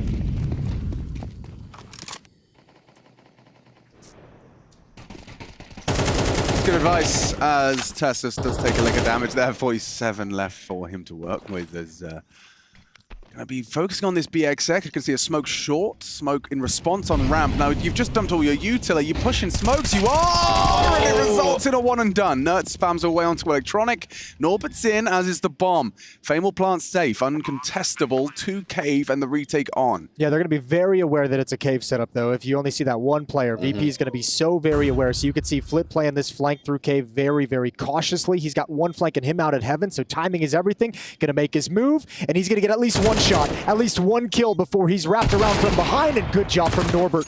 The swing out, and they've got all the intel. Dexter's already called the save. Keep that up alive into the next. There is some cash in the bank to try and fashion something in the next, but VP will maintain the lead on their first gun round, 8-7. And they all should get away. Yeah, there's plenty of time to create that space. Fame tucked away in the corner there. I was speaking to the coach, Vitality coach, while Jason was losing to Zywo with ping pong, and he was saying, yeah, it's crazy. These two are playing. I've seen them at the ping pong table more than I've seen them in the server. Maybe that's the secret right now, is getting their hand-eye coordination in, getting their heart rate up. I did a Jason Rogaine episode with a very esteemed gentleman who came in with some scientific evidence that ping pong was actually causing problems for players in the game of Counter. Well, so I'm sure that episode will be coming out shortly. Okay, interesting. There I was presenting an alternate theory. Have to see what the expert has to say. Looks like a little late mid-pop. Is there enough space for that moment? There is. Okay. That's cool. I like the little strategy. Two late flashes and a Molotov cubby. Anyone close would have been exposed. We smoke red and we chill. Mid-control under scrutiny. Shush just jiggling donuts. He'll have the info. Dexter's posted for ramp info. It does look like after all of this mid-control, it was all just to deny information, and it has resulted in a nice little kind of just a two-man B setup to execute into. Yeah, deny some information, make him nervous about middle, and it's worked. They pulled a third player over to Red Room. They've got one player inside the bomb site, one player in Donut. Just as a contrast in the first half, VP was very much playing one player Donut and a little bit of a stack towards the B bomb site, 3 at B, 1 in Red maybe. So they've got that extra player away from the point of attack. 50 on the clock. Tessus just went on a bit of a hunt for that smoke that he's dropped on the vent side. I think the nade that was thrown over towards him ended up blowing it away so he could spot it. So we'll see if that ends up coming. What is that fucking noise? That's Spinks. That's Spinks, yeah. That would be Spinks. What is it? Every time he feeds Zywo a high ball, he squeals to distract it. Traded. Dexter, this is brave. Oh, and you missed. You're surely dead now. Has to go for a quick scope and boils into a 2v2. There were 4 players here when VP pulled the trigger, so if you can't hold this as Heroic, you're going to be very frustrated, and that's a very worrying sign for later in the half, but Shush has the perfect timing. Unless James turns around, which he seems to do, but won't be doing this time. Flit, 2 bullets from the grave, and hits that first one. Ooh, all right. Got behind the wood just in time, and the nade is too good. From downtown, off the bloody backboard, we've got an 8th round from Heroic. It's not over yet, though. It's not over yet. Just one player survived, so a lot of rebuys coming in. Shush will drop a weapon over, but money for Heroic is going to be in a tough place, so VP have to feel like they can get this one right back. Serious over there. Dude, he's even got his glasses on, so I always fully try hard him right now. What a loser. He was sweating yesterday. He was. Yeah. Had to go take a shower after the games. Shush, okay, yeah, not necessarily too happy. That's the face that says it shouldn't have been that close. Yeah. Like, as you were saying, James, they had 4 over there. 4 stacked. One was even in middle, I think, starting to push down as well. Yeah, that one feels like Heroic should have had that in the bag. They probably knew everything that was coming. So now we got to see what VP is going to drop into. They got a Tech 9. They got a Galil on Jame. Dexter is able to force out the AWP, dropped over likely by Shush. But this is a very big round in this map, considering both teams' economy. This will set the stage for the next 4 or 5 rounds that are played. Well, what's the call? Fame looking towards cheeky cheetah smoke. Well, with red and cave smoke, you got to assume mid control's coming. So we're trying to get pursuit of that. Throws out a molly to stop the jump up. Elbow smoke being respected for now. Vixen swings through. This is a gift, isn't it? Just to be able to call B lane clear initially. Helps inform the decisions of your teammates. Oh, it's going to be a red pop?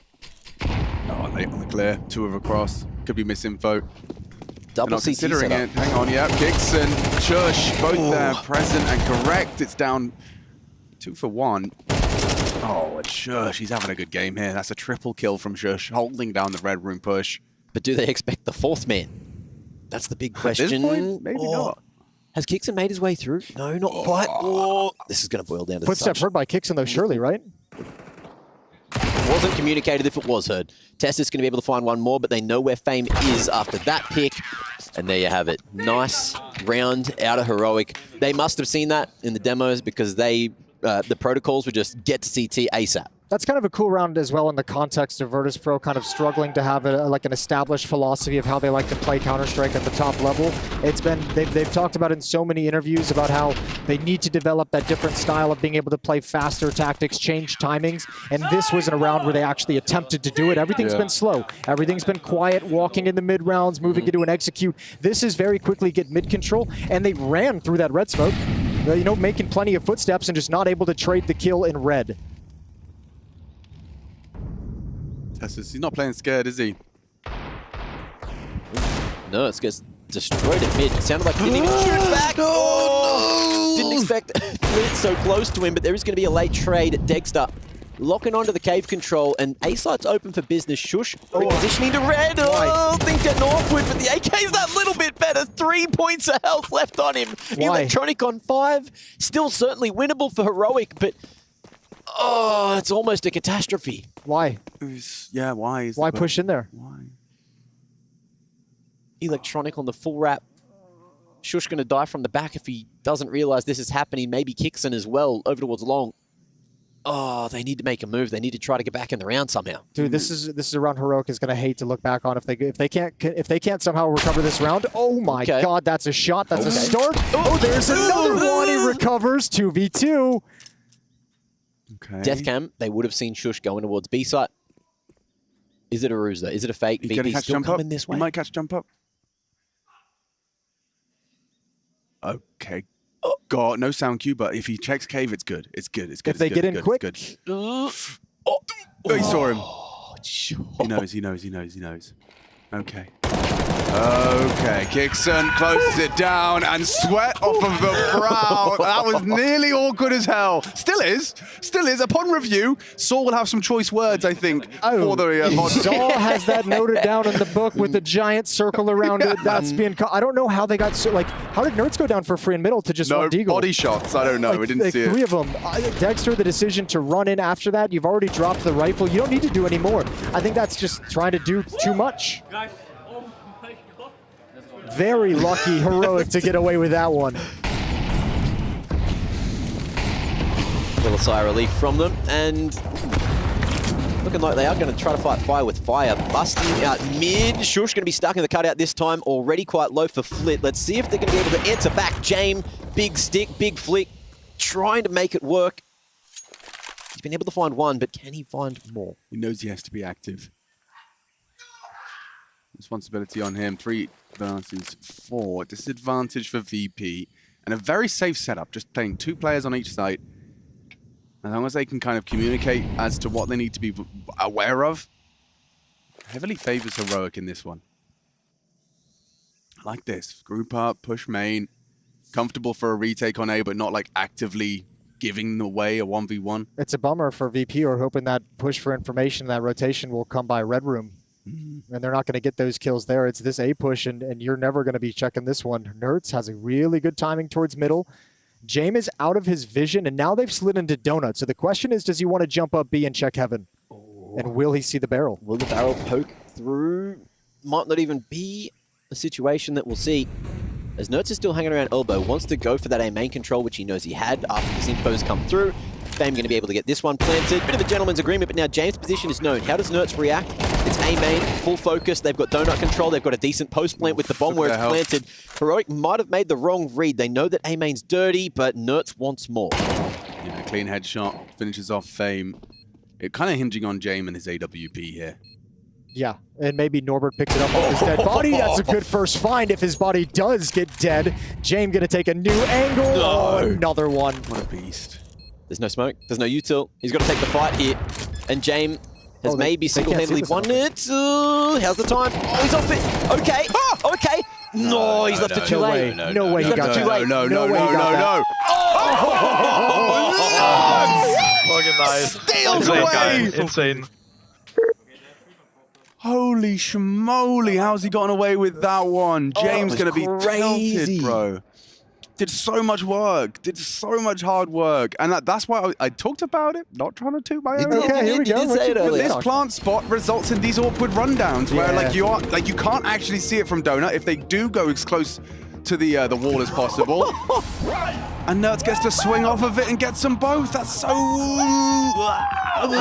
They never expected that eventuality or that situation to occur because the easy fix is send the low HP AK-47 to just rush forward while Jame hides. Get him off the bomb. Get him off the bomb. That's all you have to do, but obviously panic in the moment. Yeah, panic. When they realize what's happening. And VP stuck to just 1 round on this T side so far. Oh, pressure situations just forcing out those mistakes, man, and VP. How do they get back in here? They've still got a buy on their hands. So they've lost a 4v2 into a 1v2. Yes. Back-to-back VP have had the advantage in the close. 4v2 on an eco with pistols, recovering a couple weapons. Losing they that. Lose that. And then they've just lost a 1 versus 2 to an uncomfortable one. And a good round from Jame goes to waste. Yeah. Remember, he started that with a mid pick early on, was able to get the post-plant kills as well. It was all looking so good. AXEC right out of the gates. Shush, that's good timing on that. Really good timing. Look at that. Just as Norbert gets himself into his roost and scrap that. Reset. Or at least slow it down. The problem is they haven't really faked map control anywhere else. They haven't really thrown too much at mid. They haven't made any noise over towards lane. So Heroic have no reason to leave the A site here. And now we've got a bit of a bait set up. You've got Degster, who may end up taking that contact from Donut first. And Shush, who I'm assuming is hidden behind that backside box. Team Donut smoke forces a decision out. Degster, they go out mid. Dexter focuses his attention on the mid cross so we can maintain that information. No, it's cheating back B. 50 seconds for the finish. Shush, this is an all-in. I mean, does Norbert molly this? Does anyone molly this? Okay, Dexter spotted one going red. Here's the jump up. They don't expect it. Bottom first. Bottom of the totem pole. Top collapses. And man, Heroic's defense looking strong off the back of 24 kills from Shush. Strong individual game from Shush. Great presence of mind to target the bottom of the boost as well. Tessus catches one on the swing. Electronic empty-handed. Call it 12 for Heroic. Damn. Nothing worse than calling like a AXEC off the rip, and it was just as you're about to, like the guys pulled the smoke back. We got smoke main. Okay, well, we have no idea how much control has been taken elsewhere. Yeah. And it all just kind of petered out. I mean, admittedly, Shush played that very well, tucking into the box, finds the right timing. And as Jason rightly highlighted, just the bottom of the boost, being able to target that first, and then the second player who's trying to refrag is inaccurate, as he's just dropping off of his dead teammate's face. And money all over the place for VP to try to get back into this game. It's looking very good for Heroic to close right here right now, and if not this one, then the next round. Right here, right now. There was a tune to that, wasn't there? That could have been a beat. Yeah. That was the Fatboy Slim. Oh, yeah. Yep. That one.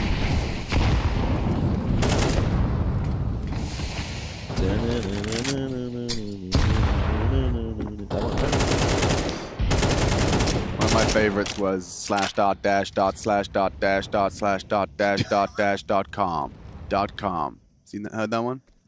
Just me. Definitely have. Just me. The music video is just two people with Sharpies running around a bathroom, covering it in slashes and dots.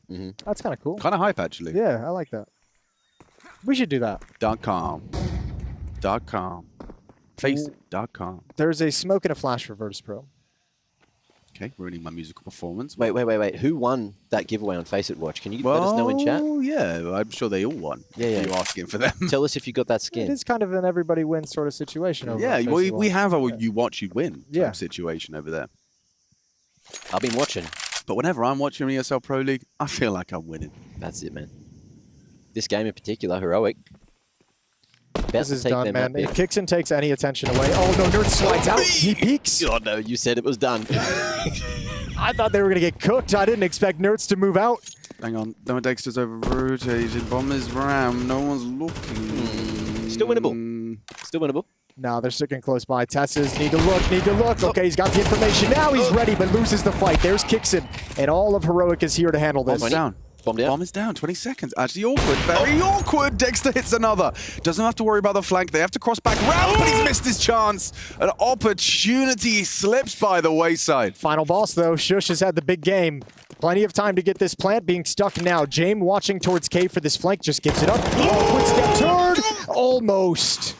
Gets him very, very low. Pushes out wide. Isolates the goal! What And the hell? Shush is having a game today. He's coming ready. And roaring a 13-8, stolen away, and an absolute nightmare for Virtus Pro.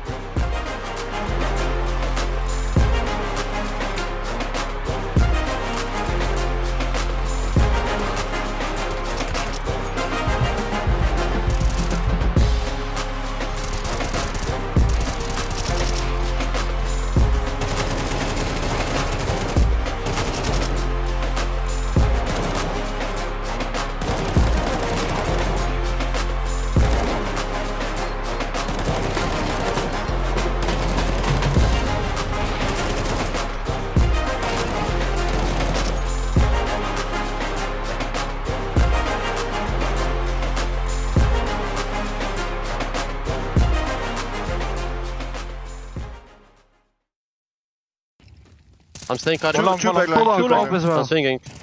Dead. One more. Up. One you out.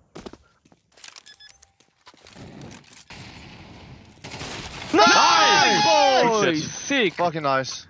Good job, Damien. Let's go, guys. Bro, you I give saved you him last round. It has it? Yeah, I think so. Probably. My bad. It's fine. It's fine. Fucking nice try, Abdul. I think you got it. Because I thought that he doesn't have it if I pick. Fucking nice, Abdul. Good job. Good job. Don't touching, boys. One out, close sign. Two. Two out. One close sign on the boost. Two. Last Xbox. I'm pushing through the city smoke. Xbox. Nice. Fucking nice. Good job, Ras. Thank you, brother. down. Thanking. Two side. Yeah. Fair banana. We'll have Joker soon. Yeah. One banana. One close banana. Pop. Pop dead. Can peek Left on mine. side. Can run out? Yeah, I'm running out. Side. In K. I think he went in. That's nice. Nice. Oh, banana. Perfect. Good setup anyway. It works. I should have killed him, but I just missed. I also. 1 HP. I'm shifting the entire way. I'm not clearing cave. I will go A. Cave one. Bomb. I'm behind them. It's me. I will kill one and Cyclone. One could be out. Both. Nice! It's so fucking nice. Guys, so fucking nice. Oh my god. It's good we saved that shit. They're full buy, guys. They're full buy Guy, off here. I will play.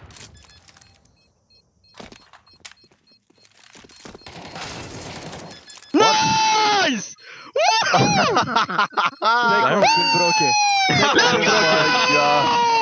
Fucking nice. What Insane guy. Insane. He gets blasted by that bullet. But he'll still stand, he'll still fight. And Big actually, they're going to leave A main. They're going to go back over to the B side. And there's 3 players waiting over here. They're going for a late control towards late. Smoke for double doors. So Regon is going to be isolated. Never mind. Going to be taken down by Blitz. Perfect wall bang. This is tough now for Big to find any way to get through these B doors. What is... Okay, Techno. No. Okay, Techno. Bombs down. Another kill for the Mongols. No way. It's completely fallen apart for Big. Blitz gets a follow-up kill on Tapson, and Crimbo just waiting. And Techno's gone. Techno's gone completely. He's going to hear the steps. Crimbo turning back, finally dealing with Techno. 45 seconds for Crimbo to pull off a 1v4 clutch. Another flank in the form of Mazzinho coming in. Yeah, I don't think he's going to be ready for this flank to come in so quickly. Crimbo is dead to rights, but he moves forward up B. He's getting closer and closer to that flank finally coming in. Mazzinho able to take him out with the MP9 and upgrade, and this force buy works out for the Mongols. They're up to map point. That's crazy, pushing it through the smoke. What are the odds there? The force by Dinko. Full commit. The last bullet as well. The last bullet to get the kill on the Regon. That is so unfortunate. Now, Big have to battle for overtime. Opening game of the playoffs. OT or bust. Let's go. Let's go. And ESL Pro League Season 20 could be overtime. Siriksen boosted up and dead. Knocked down off his perch by 910. Second shot being blasted away. He spotted out Rigon. He knows they're applying pressure in towards this B bomb site, and Big have no other options. No one's playing middle. They've got no one with presence towards A. The only way they can get to mid is walking through the dangerous B lane, and that's exactly the pathway that they've taken. They've got into middle, and now they're sprinting towards the red room. They've got to unleash just pain upon the Mongols' defense, and Tapson has got himself into CT spawn. Oh. How ready are they for this? Oh, that's a mistake. Oh. Looking back now, Blitz has got eyes on Tapson. But he shouldn't be the first player to move. So uncomfortable. Oh my god, he's actually going to be the first player to move! And the Mac-10's got the kill on Blitz. Tapson's opened up this A-bomb site. His teammates flooding through the donut. Tapson now looking to cut off rotations. Overtime being set up by the in-game leader as 3 kills from the Mac-10 remain. It's just 910. He will fall and Big bring it back. How does he get 4 kills? 4 kills with the Mac-10 to go get a full buy. Oh, he's fired up. Oh, he's letting them know. Red in the face, and red in the face for Mongols. Massive window, massive hole in the defense, and Tapson just spreads it open. Yeah, he just rips it open. What a huge play from Tapson on that Mac 10. How is it 2 kills here? I don't know what's happening here, Blood, to be honest with you. Techno and Senzu looking so confused, and Tapson just jumping to glory. Overtime secure, bonus rounds needed. Mongols map pick is being pushed to the brink. And think about how many chances the Mongols had. Think about how dominant this was for a series of time. But Big have found the solutions. They have found their way back into the game. Right now, momentum is certainly on their side. Money no longer a problem for either squad. Fist bumps go in. And Big begin to battle again. This T-side's been a marvel to watch. T-side calls. And the Mongols go for the double up setup. Yeah, great calls like Tapson. Go kill. Step up with the Mac-10. Mazzinho taking a lot of damage. Playing a dangerous game here, but he will extricate himself in the position. Techno! Hello. First, but Regon with a quick trade. And he got a mid-take. He's dead. Full force. Grenade finishes off Blitz. 910 dead in middle, and Big dominate in the first round of OT. And they know where Senzu likes to play, and the double op setup. Every time I see a double up setup coming out from the Mongols, they go on the CT side, it's not pretty. Usually see it on Mirage, but this time... A bloodbath at mid. Well handled by Big as well. Great utility usage, working together in pack, isolating the fights. Double off for Big as well. I'm sure Regon or Crimbo is going to throw that away. Can he save this off though? He's being hunted. Well, we'll have to wait and see. I mean, a lot of people talking about the term used, spreading blood. I have to say, what is your favorite spread to put on bread? I think it's just butter. Salted butter. Salted butter, yeah. Yeah, we had that conversation. I forgot. Can Senzu stay alive? Right to check in. A lot of ops on the server at the moment. That's fine. Generally, you don't want 2 on the T side. It's not going to be 2. They'll throw it away. Yes. That was an absolute bloodbath in middle early on, wasn't it, in the round? Just that fight decided the fate of the round almost instantly. Thank God, there's only one off now. For the Mongols. Yeah? Yeah. Back to normal? Back to normalcy. Ooh. JDC, okay. Out mid while blinded. Mazinho's flash saves the round here for the Mongols, or at least the opening. As Blitz will bring down JDC. A little bit of pressure now being applied from Rigon as he puts his boot to the throat of the B-bomb site defense. Techno getting into the cubby. It's a good position because they aren't ready for it. They don't have eyes on it. Techno, okay, just mows down 3 kills. And Searson left alone. He's got one of the AWP, but can't finish anybody else off. He's pushed from too many sides and squished as the Mongols tie up the scoreline again. Almost living up to his name there, but a beautiful 3K from Techno 4K. I'll start off with some beautiful flash assists coming in from Mazinho. Taking out JDC and Techno single-handedly. Great positioning as well, all the way into the cubby. He's at 26 kills, Dinko. He's overtaken 9-10. But still tied up here. Nice move from Blitz. Boom, goes that smoke. Blitz has a peek. Oh my God. Bro, he just accidentally tapped him in the head, but he gets pulled back by Tapson. And a headshot as well. Yeah. Oh, boy. Oh, boy, indeed. Mazinho. Yep. Oh. Here we go. Oh, boy. Oh, Techno. He's got himself a lineup. Could have been 2. Oh, Mazinho. He sinks 2. Oh, he pulls his grenade. Just as JDC peeks him, and that 1 kill could at least keep big in this fight, but Senzu making his way down the B. This fight's everywhere. Crimbo's at the doors. He's got the bomb on his back. If Crimbo dies, it's all over, but he doesn't. He stands tall, and Senzu gives him a free kill to even out these numbers with 1:05 left. There's plenty of time for Big to figure this one out and piece it together, and they're going towards the A bomb site, which is currently empty. I'm not sure about that. I'm not sure about that play from Senzu. No, I don't think anybody's sure about that. There was no need for him to go for that play. You could have just waited to its ramp. You can just jiggled it, or maybe tucked into the corner because his teammates had lane control. You could just tucked into the corner, just held the line there, just waited. But now 9-10 comes back. Okay, Tezos, I've got a task for you. Imagine the 2024 season ended right now, and we had to rank the top 10 best players. I feel like 1 through 3. There's 3 obvious candidates, but it's a bit of a weird order, right? Yeah. Who would you put as number 1? Yeah, I think I have to put Dunk here. Okay. Just because of that he's a rifler. And that stands out for me a lot. And in second place, I think I would put Monacy, to be honest. All right. For the amount of impact he creates for his team. And then the third one is, of course, Saiwu. And I think these 3, they could be in any order, to be honest. So you think it's a close race? It's not obvious. It's a really close race. And from there, it's a little bit up in the air. But I think I would still put Nico here as 4th. I think it's a good shout. Yeah. You think, I mean, I feel like it's been kind of, not night and day, but beginning of the year was a little bit shaky from him, right? And then ever since the roster, I mean, ever since Dallas, right? He's looked so good. But you still have to put some respect on his name. It is mental what he can do. As 5th, I think we should put someone like Searson. Okay. And here I'm mostly talking about impact and not like pure stats-wise. I think he has a lot of impact on his team, and Mouse has obviously been doing quite well, I would say. Yeah. No, they've been pretty consistent, bar not making it to playoffs here, unfortunately. But everything else, they've looked really good. Yeah, exactly. From 6 to... can you help me here? So we're missing out on, obviously, major winners, Na'Vi. Yeah, that's true. It's kind of weird with them, though, right? Because there's not one clear star. Let's put Wonderful here at 6. I think that's fair. Good shout.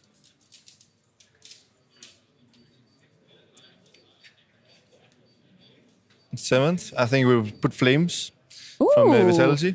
This is interesting. No one else has put him. The impact he has in his role is, it's next level. The amount of space he creates also. I kind of get. I'm a little bit biased by the intro fraggers here. Yeah. No, this is great. I love this. But yeah, I People think they been make it sleeping work. on Flames. Actually, this is your. I've done it with like 3 other players. Nobody else has put him. But I think he's doing really good. I think it's worth it. Then Robs as well. I put him at 8. Okay. 9 and 10. I think that's pretty hard. Do you think JL deserves to be in top 10? No. He's close to it. Yeah? That's not to say Almost. that, but Okay. let's say in 9th, I say 0. Good shout. Last guy. I mean, who else has been picked a lot? Spinks, people have been putting up there. Yimfat. Let's just put Spinks. I think Spinks is also part of the results they have had and stuff. It's fair. Yeah, particularly back in Cologne, right? Yeah, like it was kind of nice to exactly. see him really returning to his form. I think this is a solid list, Hazes. Yeah, Thank you thank so you. much for your time, and yeah, best of luck in your game. Thank you. Think you've seen it all? With Faceit Watch's Point of View Selector, you can experience the game from any pro's perspective. Use the multi-view feature and customize the stream with up to 4 angles. Control what points you see while earning rewards. Drops are activated and lucky winners will receive Faceit points. And if you ever miss a match, VODs are now available. Get instant access to demos with multiple POVs and commentary. Watch it, control it, Faceit.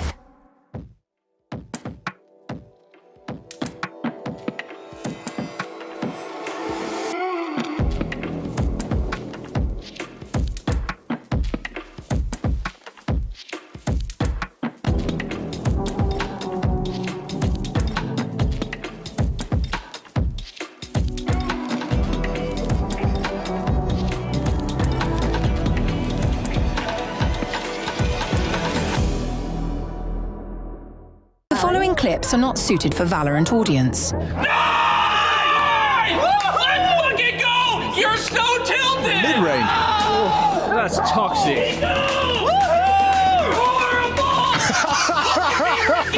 Look at me! Shut the fuck up. Oh, forced in and a quick scope onto Stair. Hauser. First he's gonna have to go. Oh, son of a bitch. Time left. Twist in with the backstab. Oh, man. Wow. Oh. Kiss on the cheek to celebrate a big win. Go. Oh, seriously, look at the ace, and he's got it! No idea, Ray. Already on call. Win with his guy. No.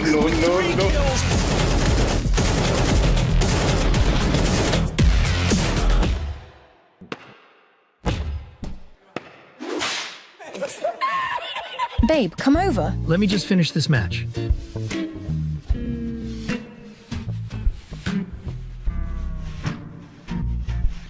It's been 84 years. And capitalize. Lake gets one. The second. Lake holds the line. A little bit of shadow boxing here.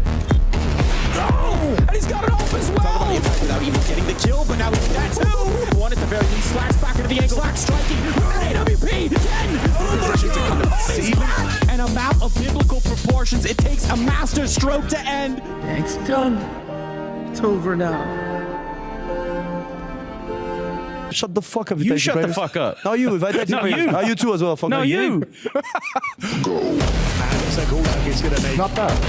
You know you're going to have a good. Definitely solutions. Playing without faster. Miserable. If they ever make it, it looks like it's not, because now it's. Oh. All right, Taps. All right, Taps. See something new from Big. Taking that middle line. They have that off there. Rigon. There is a molly. Do you ever try impressions when either of you two were coaching? Yeah, I tried to pretend I was a good coach. I want to know how I got these scars. Actually, see, my father was a gamer. And one night he lost a particularly large amount of elo. Pimp impression. Almost down. Oh, Stair. He gets 2. I'm on my back. Stair. 3. He doesn't go that high pitched. And that's an issue. For Furia. Yeah! Even just backing off like a 5-on-4, but it's equalized because exhaustion on Mirage is it. And he's just deleted the Fnatic defense in the middle of the map. That is one way to get back into it. Aggressive. Okay, he's cleaned up. Round for Malice, they put an end That's where Zywell lives right now, in Fallen's pocket. It became personal with me.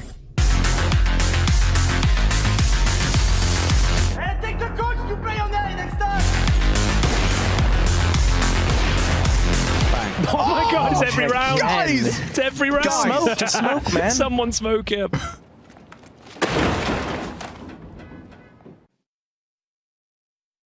Kill, it's all onto Alexi. He's got 19 bullets every head. They accuse me of being a mapist, but I am nothing of the sort. I believe that all maps are equal. Big are building Searson setup just outside.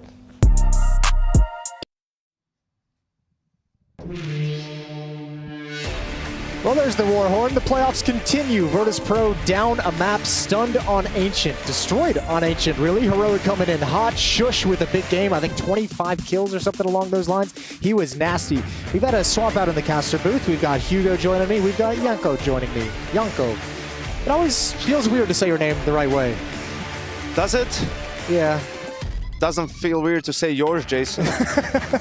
And I, for one, second the opinion of all those lovely people on Reddit. I do also think you should be getting paid millions of dollars. Oh, I would love millions of dollars. They're not wrong. I mean, they're a little bit wrong, like, because they're saying, oh, I feel like Jason out of everyone would be the best guy to grab a beer with and just chit chat. That's true, except you wouldn't be drinking beers with Jason. You would be having an old fashioned. Yeah. And it would be a good night. And then I'd go to bed at 10:30 p.m. And go for a run at 8 a.m. Yeah, as I do every day. Here we go. Dust 2 is live. Second map of the series. Heroic up 1-0 on the verge of eliminating Virtus Pro, who looked like they put together a good CT side on Ancient. T side didn't get anything done. Heroic's going to be out long A, Virtus Pro is going to be out long A, and Heroic is going to be trying to react to it. Mid's clear, upper B is clear, and now they can start shifting. Run boost? Or just the jump? Norbert's going to go contact. Meanwhile, we have a big flank. Nerds around the world. And there come the util. Flash high for kicks. He's got 2 of them, but VP already crossing very quick. They miss their smoke. It doesn't matter. They make it in. One player in the site. It's a hard fight to win. Shush, despite only having a USP, able to beat the Glocks up close, but VP with a plant.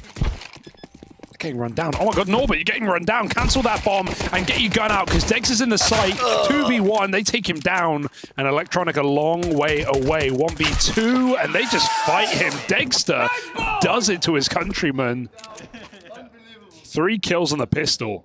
You got to be so pissed off if you're Electronic, though. You took like those 3 or 4 shots from long and didn't get a headshot, and then Dexter just spins and hits you on the first bullet.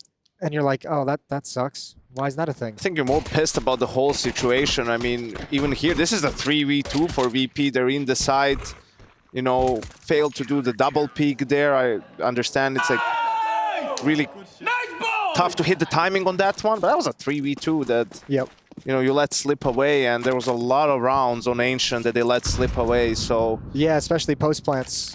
Few came out of their grasp at the last moment. No, it's 1v2, man. Yeah. Oh. And this is a VP that have, you know, they've not lost this matchup. Not played the most times. A couple of BO3s, a BO1 at Dallas, but it's not a game VP have lost. And it's not like Heroic have come in, oh, they made playoffs with this incredible form. You know, I was ready to write off Heroic in this game.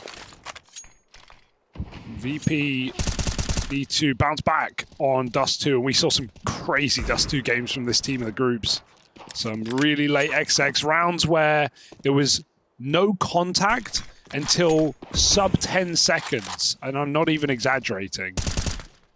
I think all of us will believe you with that one with VP. Bro, there was a full buy round, like late game, map 2, map 3, Dust 2, where VP, the first player that they spotted was out mid doors on 9 seconds. They pushed upper tunnels, they got the kill, they win the round. So it works. But my god, is it unique. From now, oh Lord, that's a shot. He's flanking quick. Nerds kind of needs to go. VP only have Glock armor, but if they make it in, if they get the doors up, the walls out, then VP are going to be unstoppable in this bomb site. Glocks will always hold them back, but there's only one in play now. Fame's armed himself. Yeah, but James does God work in this round. He gets the pick towards the B bomb site. He even tags Dexter. There's very little utility for a retake. 1 Molotov and 2 flashes, and then you got to hustle. Dexter's got the only kit, so keep track of where he falls if he falls. Fame going to be the point man at the big box. He goes down, and this retake is perfect so far. Norbert with the Deagle goes down last, and it's an easy defuse. Well played for Heroic, just flooding that bomb site, jumping out a window with the MP9. That's what we need to see. And those retakes continue. They always were supposed to. Near Felico for VP can now buy full. James going to be a little limited, but we've already seen what his scout can do. They'll be real happy with this one. I mean, you know, getting the plan down, getting a couple of kills. Although Nerds with all the MP9 kills, now he drops the AWP over to Dexter, and VP not enough cash for an op of their own, and on Dust 2, that's a big difference. Like, it's a big problem, because if you take, you know, you probably don't go long if you're on the T side. If you have an op disadvantage, you don't have an op to post down in pit. They were missing this smoke in the group stage. We counted like 3 times in the first 5 rounds of a Dust 2 match earlier. Yeah, earlier this event. So I mean, this smoke, the fact that it's not fixed is scary. Yeah. And that's what happens when you don't land it. It's meant to bloom all the way over that door. Instead, Flit just gets caught jumping up. Nice to see Nerds knows how to utilize that against them. Boom and boom, Dexter gets the pick.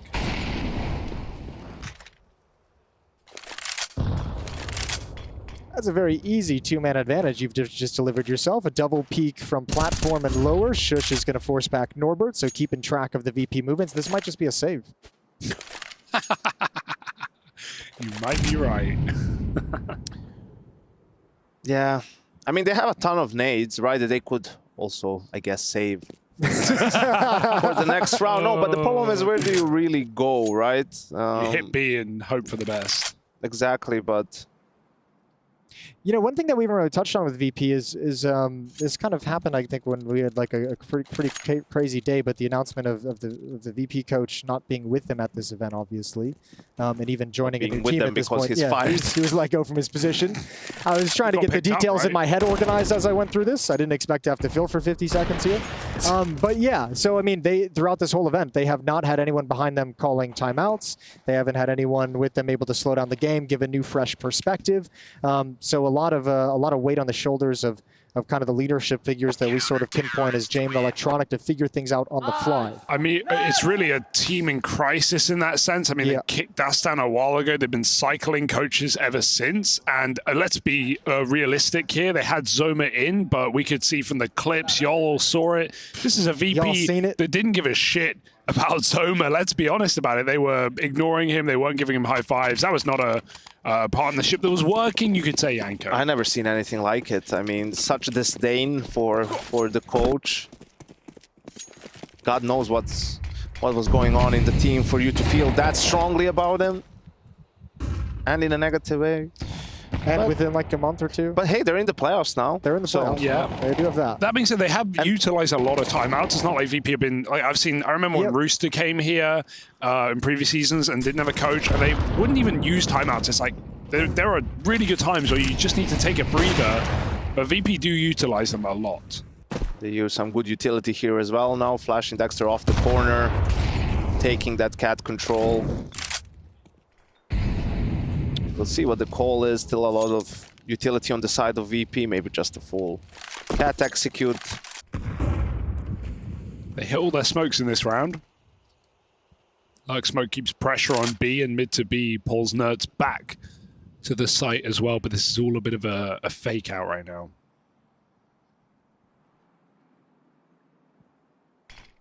VP have taken control, but not really pressured anything just yet. Dexter's AWP is going to be out towards long. Or no, that's Tess's. I'm reading numbers incorrectly. Dexter's AWP is going to be at A ramp. MVP is just waiting out the utility. Tess's crazy push. Takes advantage and goes for the push. And they're still sitting and waiting. Anything. He just knew. He knew he had this gap. Oh my god, 3 players on your screen. He takes one, gets out. Could have been a double, Yanko. I'm actually okay with that play, though. Look how much chaos you've caused. And now he just gets to run back to long anyway, so that kind of forces him into a B hit. I think forces him into a save. They wanted to go A, yeah. They're going to save. Yeah. No, but... Yeah, pistol armor, he may as well die, to be honest. I think you could see the Electronic was holding the angle, and Tessus wasn't going for the clear of that angle. So it was just really unfortunate timing for VP, right? I mean, that could have been a free kill for Electronic, and then James could have made, you know, they could have just proceeded with the call or made a slight adjustment, but the timing wasn't on their side this time around. Yeah, but I'll tell you what, you save back-to-back rounds with 3 AK-47s still up, and you feel like absolute crap if you're VP. I think the problem is also, yeah, you save the guns, but you don't get the money back. And look at their buy. This is, you know, okay, now let's say 3rd buy in a row, but there's still no op, and they don't have all of the utility, right? So you always have to kind of make concessions in these rounds. Seems like it's going to be a long pop. And meanwhile, you also know that Heroic has not lost a single player in the last 2 rounds, so their money is on the other side of the coin where it's just growing bigger and bigger. No issues with economy. Tess is going to challenge. Boost up on blue box. Did he spot it? Hello? He hasn't seen it yet. Now he's got the first Electronic peeks up. He sees 2 at long. But VP putting together a good opening to this round, which is nice. A nice change of pace. They can leave Electronic here on the boost, weirdly enough, and just go and reset. It's 5v3, though. I think this is a really good call. These calls are all about timing. Nice frag from Shush. But they immediately go back to B. So I think they know that Shush, I mean, he should be alone here. So let's just see if they decide to walk through the smoke, break the smoke with James HE. But yeah, without that death, it would have been even better. You see Norbert is just sending it. And this looks like, oh, he just got so lucky. It's a random play. We're not really. Like, they know they have the timing for it. And that was even with their player dying and then knowing there's one more guy towards B. So very nice from VP in the mid round. This round should be a lock. And despite the money, if you're Heroic, you don't go for the retake here. I mean, you want to play as many gun rounds as possible. Even though you have a lot of cash, no reason to spend it, you know, on a failed effort, on what should be a losing effort. Spoken like a true father, Jason. You got to think about the long game. Electronic is doing exactly that. Dropped off the boost. Sounded like Bane there for a second. Bubble in the throat. All right, so some fizzled out ends to these rounds with the 2 saves, and now this where Heroic can't even go for the retake. So first round for VP, good to see them get started. Good to see them get some opening picks. I'm managing to find the answer, and also the timing was key there because you see there was the opening molly from Heroic, and then before that molly cleared, they threw a deeper one in long doors, basically to negate that play of a long expo, but it was just a little bit too late. VP was already going for the pop, managing to find the entry kill, then the second one as well, and great rotation after that towards the B bomb site, and the first round on the board for VP, but as we were talking about it, another great buy. There's going to be a lot of those for Heroic. They got the money. We got the hinge smoke, but a player sneaks into lower and there's no AWP to spot it. Norbert out long, entry through the smoke as well. VP are pushing these a lot right now. Gonna collapse on catwalk, but Nerds from lower gets that trade, shockingly enough, keeping things even. VP do have long control. That gives them an option, but they like to pull the wool. Nerds? Quite often. Double flank. Nerds can just play as quick as he wants, and then there's a second player, but he pulls his knife. Disastrous. Still a backstab. Shush. Second lurk. Player in the door has got to watch out. Kind of need support, but Dexter can't push with the AWP. What a spot for Shush. Oh, and he does convert it. Norbert's in B. This is kind of good timing, I won't lie. This is kind of good timing. He might have a kill. I think he gets Shush. Okay, and you know Dexter's AWP, where's he going to be? Mid, A? Isn't it just so funny how, you know, Norbert, like Jabe and Norbert were next to each other pretty much. Norbert managed to go down mid, lower B, upper B, T spawn, and kill Shush while Jabe was just sort of... moved 5 feet. Patiently waiting, trying to hit the timing when Shush missed it and died. Oh, Dexter had the read. He would have had the round. Norbert clearing this from the most awkward angle, going through middle. He's got to go. He just has to run. 20 seconds. it's tough, right? You just have to sort of hope. Yeah, why is he still walking? He's not there. If This is crazy. Smoke will give it away. I hope he smokes. If he doesn't, Dexter's got a chance. He's got time, though. Smoke is the warning. Dexter turning around, but it's very close. Norbert makes it. Gonna get that stick on. Dexter, full nades, but you don't want to put away the AWP and get peeked. And you also don't want to give away your position before you're ready for the fight. So I think Dexter keeps it quiet as he walks up the ramp with the AWP. Norbert gonna tuck himself behind the box. There is a Molotov on Dexter. If he gets up this ramp, and as you said, it's obvious, if he drops that molly over towards the box, that's the winning play. Once you've seen the bomb point, Norbert just plays. He just gets ahead of it. He kills everyone. 4 kills from Norbert. He's a bit of a Dust 2 merchant, I'm learning. The best esports player in the world does it again. Of all time as well. Important to keep that in mind. Kick him again, VP. You'll come crawling back. I double dog dare you. You'll be crawling back. Have some goddamn respect. Yeah, Nerd's going to be frustrated about the knife pool. I actually thought VP looked like they were going to make that fallback happen earlier. I thought they missed the timing to come back and play outside of long. They were shuffling utility, but that knife pull is everything for them. Yeah, I mean, that's the saving grace. But also, to be fair, they did the same round, but they had no one towards B. A player on cat died from the player lower B, so you're thinking, okay, they probably crunched top B, so we can't go back to B immediately.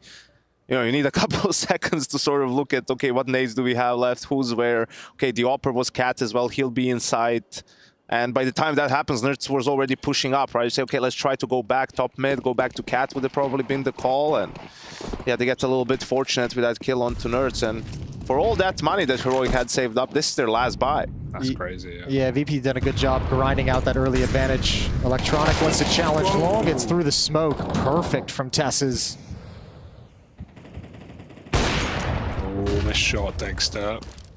It's fine. 5v4 has a path out. James Orp. Smoke to the B side. Still looking for an entry. Shush in a very difficult position to AWP. Yeah, but they're playing double B setup right with Nerds here, right? So kind of every round. I think if you're Shush, unless you get mollied, you kind of have to let Nerds take the initial contact. So peeks up, sees everything. Extended spray. That might be difficult for the AWP, but not for Fame's AK-47. Clean haircut. They have to cancel and get smoked, but they go back in with a flash. A flash perfect. Nerds can't spray that time.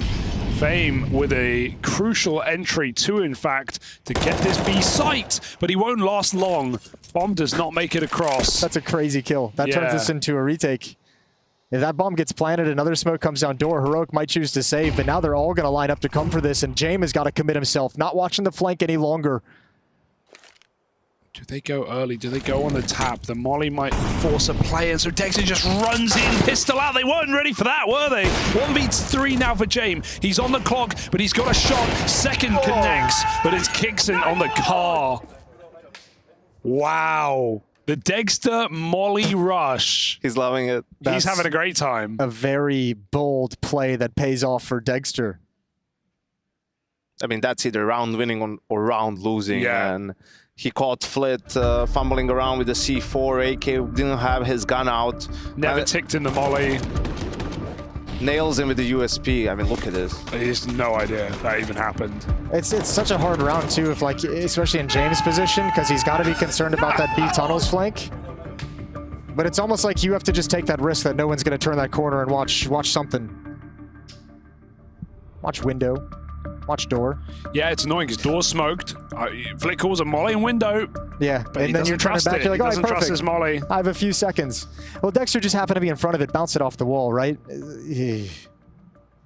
Nice play for Dexter. You got also, let's not forget, give Kicks in the shout out. Yeah, that spam kill. True. That was nasty. Yeah, that was whatever you said. Whatever I said. Yeah. A few of those for VP, but they managed to bounce back seemingly every time. So we'll see. Op on J. Flit is 0-6.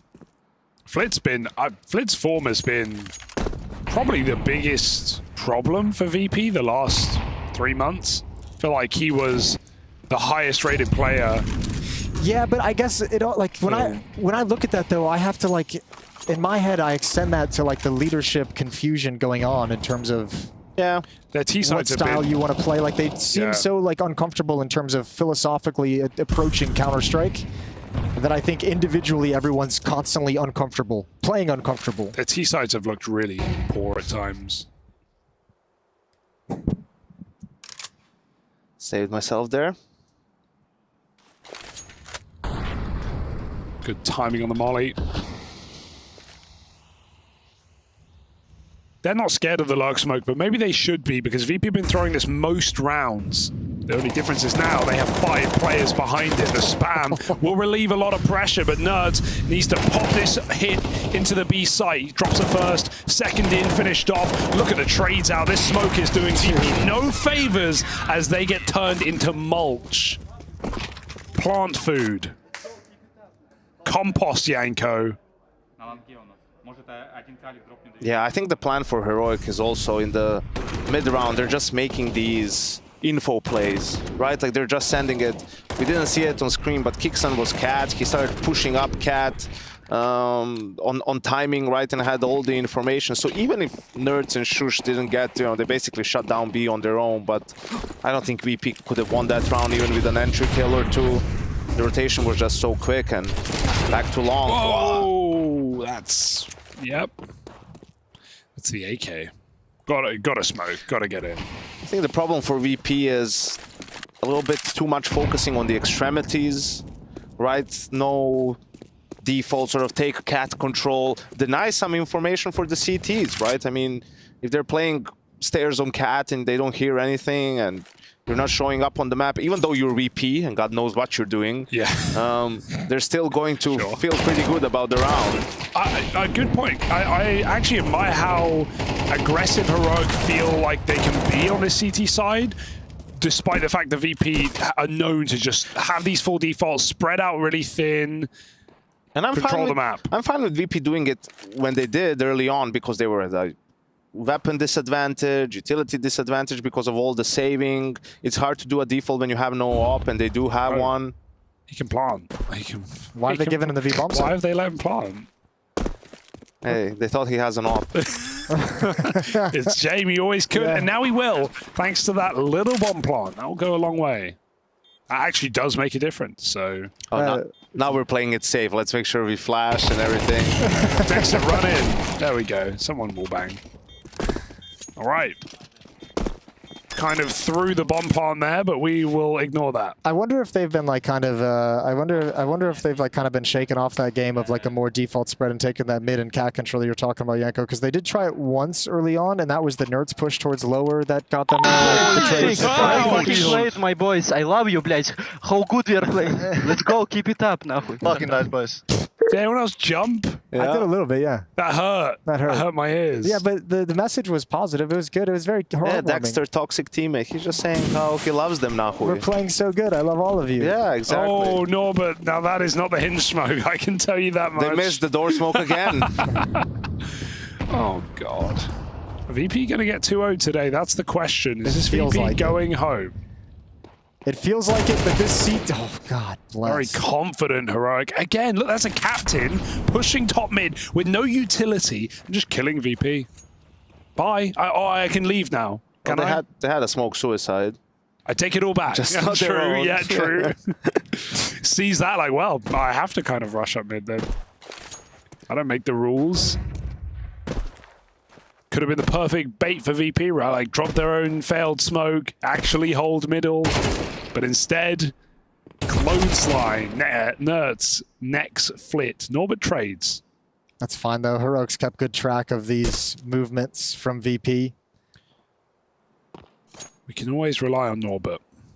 Well, apparently in this series, you can always rely on Shush as well. You can see, even in a 4v3, they do it again. At 50 seconds. Yeah, this is a great game plan from Heroic. Electronics aware, they've already been caught by this flank. There's the spot, tapping away at the head. But again, this slows them down. Or speeds them up. VP go aggressive out middle. Electronic with a pick, bomb up cat. They don't actually know. They're about to find out. Dexter on that cross. Good flick recovery after the crouch. He's going to go back for a second. This could be a round-winning kill right now for Dexter. Hits it blind. Electronic looking for a B kill, but what a ratty position from Shush. Nothing given over. They know he was out mid. They want nothing to do with him. They were really hoping that that kill and that the smoke in the CT spawn would force Dexter to shift, but man, did they not. They stayed pat. Heroic just doing a good job of... They know exactly what VP's doing at all times.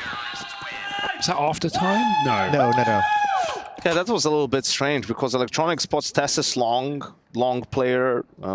You killed one B player, one A player. Op is alive, Shush is alive. So unless they had some sort of bad info or a bad read that Dexter would be mid to B, Cat doesn't seem like the likeliest of options, because even if he goes down CT with the op, I mean, it's still smoked off. He can't do much from that position.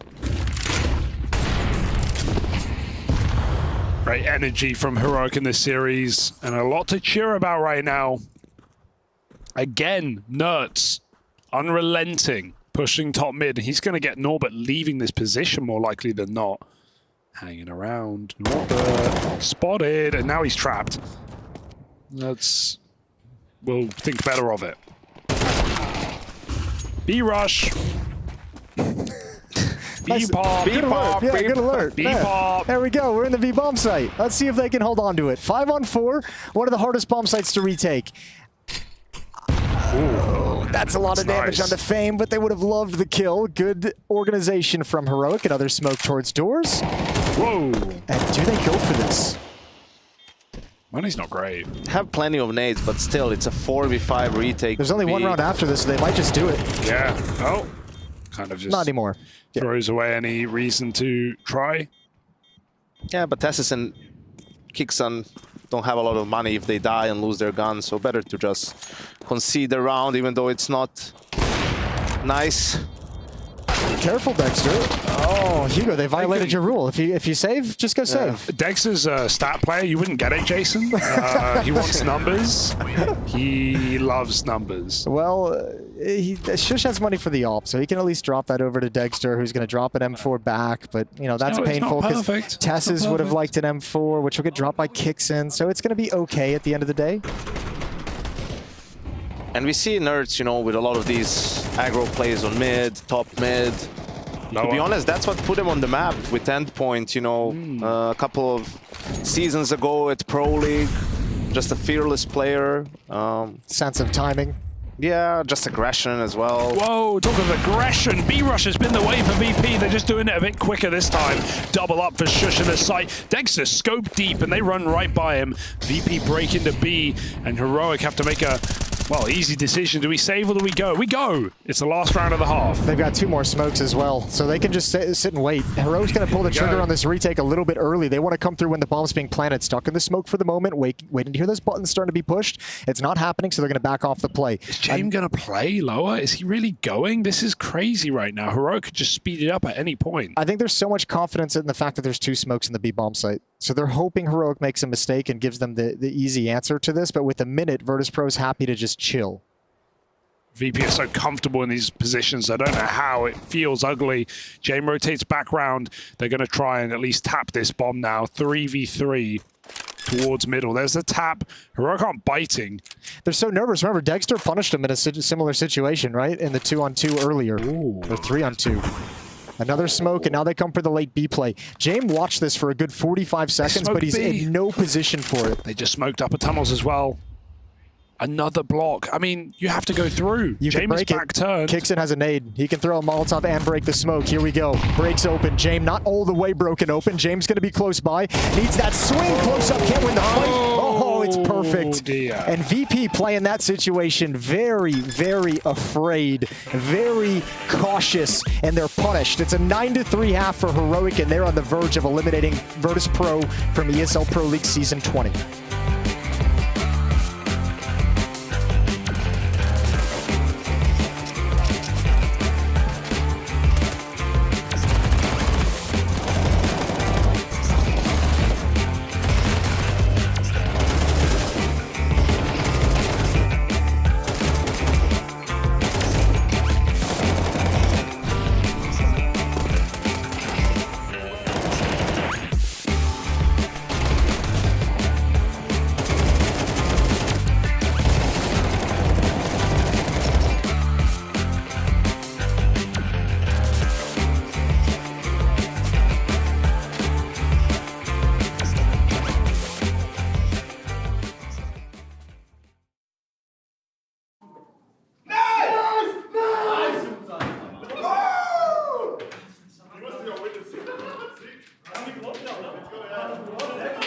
And that's the game. Ooh, map 1 going to Big up against Mongols here. It took 3 OTs to separate these two teams, and there were many moments for both these teams to close out, but it took triple OT, Big taken map 1, Nuke is up next, and that was a scorcher. So if you aren't watching the A stream, if you got time to jump into the B stream, check this one out. Nuke is going to be fire between these two, and that's coming up soon. That's it for the Kadia B stream check-in.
Our opening game here at ESL Pro League Season 20 playoffs, and right now it's nice for Heroic as they look to 2-0 VP. It felt weird without the music, guys. I know, it does feel really odd. There it is. I was waiting for it. Yeah. Here we go, back in Season 20 of ESL Pro League playoffs and our debut, and we're having a nice time with Heroic, ready to 2-0 VP. Ooh, would you look at that? Dominant game right now out of this international squad, Janko Paunovic. Absolutely, Hugo. They needed a little bit of this. They're going to get some early action with Electronic in lower B. Good nade. Bang! Big boom. Electronic pushes in. It's going to do a lot more. Keep firing those guns. Click, click, click, click, click. And they're all dead. They needed it. VP needed a little... Oh, that's... I thought he got that 4th kill. VP needed a little life to start the second half. Obviously, Pisteron is always important, but you needed some energy because they looked so disconnected in the first half. Don't give it away. He's winning it. Don't give it away. It's already won. Lock it in. We just don't know it yet. Oh, he's reading T-Sport. Okay. Low on Jane, but he peaks anyway. All right. VP with some attitude in the second half. And listen, we'd have to go back to season 15 or 16 probably, maybe even 17, and look at the playoffs of Pro League there, and look at the VP ends game on Dust 2. And VP coming back from, I don't know, 15-4 down. What season was this? I don't know exactly. It was like two years ago. It was, I think, here. Okay, that was 16. Yeah. 16 or 17. So it's not beyond them. Jane was on that team. Very different level of play coming out from that Virtus Pro, I would say, than this one. It feels like MR12 just killed this team. I don't know, like... Lost their entire feel of the economy and how to play it? Well, not even just the economy, just like the idea that you can grind them down over a long period of time, I think. True. You're not going to wear anyone out in MR12, man. It's so quick, unless you're Fnatic M80, but... They'll be going for this retake, though. They've got to. Back against the wall, Jane caught jumping, and Eljo jumping out of the window with another kill. It only kicks him. Oh, he can win this. In the smoke, trading places, but he gets stuck on the door. And so VP win a retake. Yeah, but you know, MR12 comes at you fast, man. Like, Yeah. sure, it's 9-3. VP wasn't doing so great, right? But they win the pistol, they win the second round.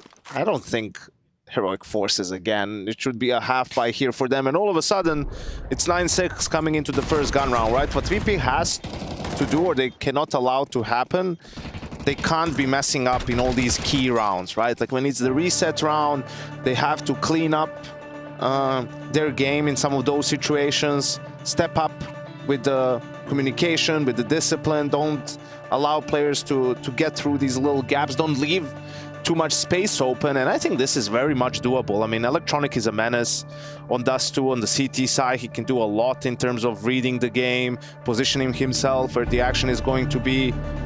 If James gets a little bit online with the op, this is far from being over, Hugo. And despite the beatdown on Ancient as well, I'll take that right off of Hugo's hands. Yeah. Despite the beatdown on Ancient, James had a good game with the AWP. Like, James can do the same thing. And look, he's had some sketchy moments here on Dust 2, but you get that op rolling and get him some momentum. I think James can provide some impact for you. So we'll see if that op can step up here in round 15. You can call me a VP hater, but the streets know I'm a Norbert lover. Hey, whatever you and Norbert do in your free time, that has nothing to do with me, Hugo. I just look at the teams from a bigger standpoint. I'm glad you're not judgmental, Yanko, because it might be true love. Get him. Below the scope. Okay, James op not going to come online here in round 15. See what they decide to do now under a little bit of pressure. Grouping up towards Cat. I'm not sure if they saw Flit cross. Probably not, because then they would abort this call or adjust it a little bit. VP still in good position to defend this hit. Ooh, good spray down from Electronic. Flit's left alone on the ramp. He's got one, tucks his head down. Electronic brought very, very low. Decent nade, chunks Nerds down. And here's the flank from long, held by Norbert. Good protection, and Electronic can just tuck himself against the wall and play safe. And Flit uses the new boxes to hop on up and have a good kill. That's 6 for VP. Nice work, Jason. That kind of felt like a, you know, like an American sports broadcast, kind of like an NFL. That's what I was going for. Vibe. Yeah. College football. Yeah. All of them. I'm waiting for my $1 million contract. And what was it that Tom Brady got? I think he got like $28 million over like 10 years or something. You are kind of the Tom Brady of No. esports. No. Wasn't it? It was something crazy. He got 250 or... Oh, was it that much? Over 5 years. He got like 50 mil a year. All right, I was a little bit off. Only? I'd take that contract. Yeah, it's a pretty good deal. I'm not so sure. All right, VP. Back in the game, as you could say. They secured long control, so now they have information. Okay, slower, defaulty round from the side of Heroic. James is already on mid. Electronic comes as well. They're leaving A site open. Fleet and Fame in B. James Electronic towards mid. Might have been feeling like Heroic was going to have some kind of a timing to try and exploit the op in middle. Flashbang. It's very brief in front of James' face. We'll bang him. Look, they're going to go for... Is this an upper dark push they're setting up? Or is Fame still jiggling? Got smoke out. Playing very heavy mid B right now. Playing very passive compared to Heroic as well. I mean, when you think of how many peeks off catwalk, lower dark pushes, kind of peeks towards long, pushes towards long, like Heroic was always looking for information. VP is content to kind of sit back and let Heroic come into them for that first step. This setup is really nice for VP now. And James hasn't moved. I mean, Heroic has Cat for what VP knows, and he's still just sticking in mid to B, so maybe just a read that they have for the first gun round. Got soft blocked in middle. It's a good one as well, because Heroic is grouped up in upper B. No, it's just made of magic. Walks through that HE into the smoke, and Flit's going to get caught with his back turn. James cannot cover. Flit 180s. He does nade himself, but that's worth every penny. They still get in the B bomb site. I want a replay of that Flit nade, because what the hell just happened there? I can't believe he got the kill. There's no utility in either team. 3-on-3 retake, completely dry on both squads. There's one kit on Electronic. And ain't nobody peeking into that James op. So let's see how he supports his rifles on getting into this bomb site. One tunnel, one big box, one bomb site. Gotta give it a go, and Electronic doing his best work, but it's Tessa's behind the box with cover from the AWP. James, you already know, wrap it up. Unless... Nah. He hung around. If anything, it's a little bit surprising that I was expecting VP to maybe even save in the 3v3, right? Try to run back towards upper B and get the exits. Because their money is not ideal. I mean... Flit can buy, he can drop depending on what he wants to buy as well. Maybe a couple SMGs, FAMAS, but again, you're going to go to Jame with that AWP and say, this is the power weapon in this round. Oh, he threw his nade while getting shot, turns, gets the kill, and then the nade kills him. I mean, also, this is... Poor guy. This is a little bit of a poor just approach from VP towards B, because you see where Fame was. So Fame is in dark, right? And then Flit is leaving the bomb site to go mid. So you have one guy alone, isolated on B, one guy trying to defend mid. What if it were multiple guys coming out mid? There's nothing that Flit would have done. He would have died 1-for-1. So the only way that round can work in a way is if they split 3-2, let's say, and then Flit can kill both guys coming out mid and then turn to help B. So I think just the approach from VP wasn't great in that round. What's James saying? Like, he got smoked off mid and Flit's in mid. Like, the call should be there. They could walk out. I don't have it. I think that's why he shifted out of the bomb site, was to address those comms. James saying, it's smoked off. I can't see. They can peek mid. They can cross mid. They can attack B. And that's what broke up the setup in the B bomb site. I almost think like one recipe to that was James, when he's pushed out, he actually inadvertently blocked that smoke. Maybe play behind it. Like, you have to do, it almost feels like you have to do something in that situation. Don't block it if you're not going to use it, right? Like, otherwise just let the smoke come down. Felt very strange.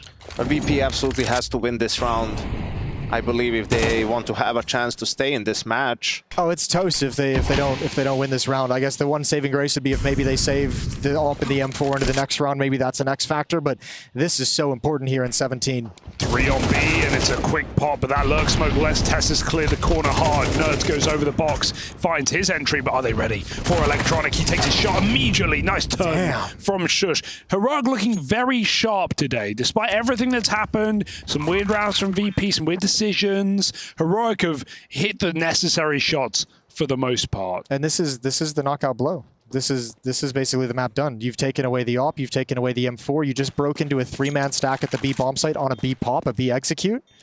VP can't handle Heroic today. And this is the first time this Heroic will have taken down Virtus Pro.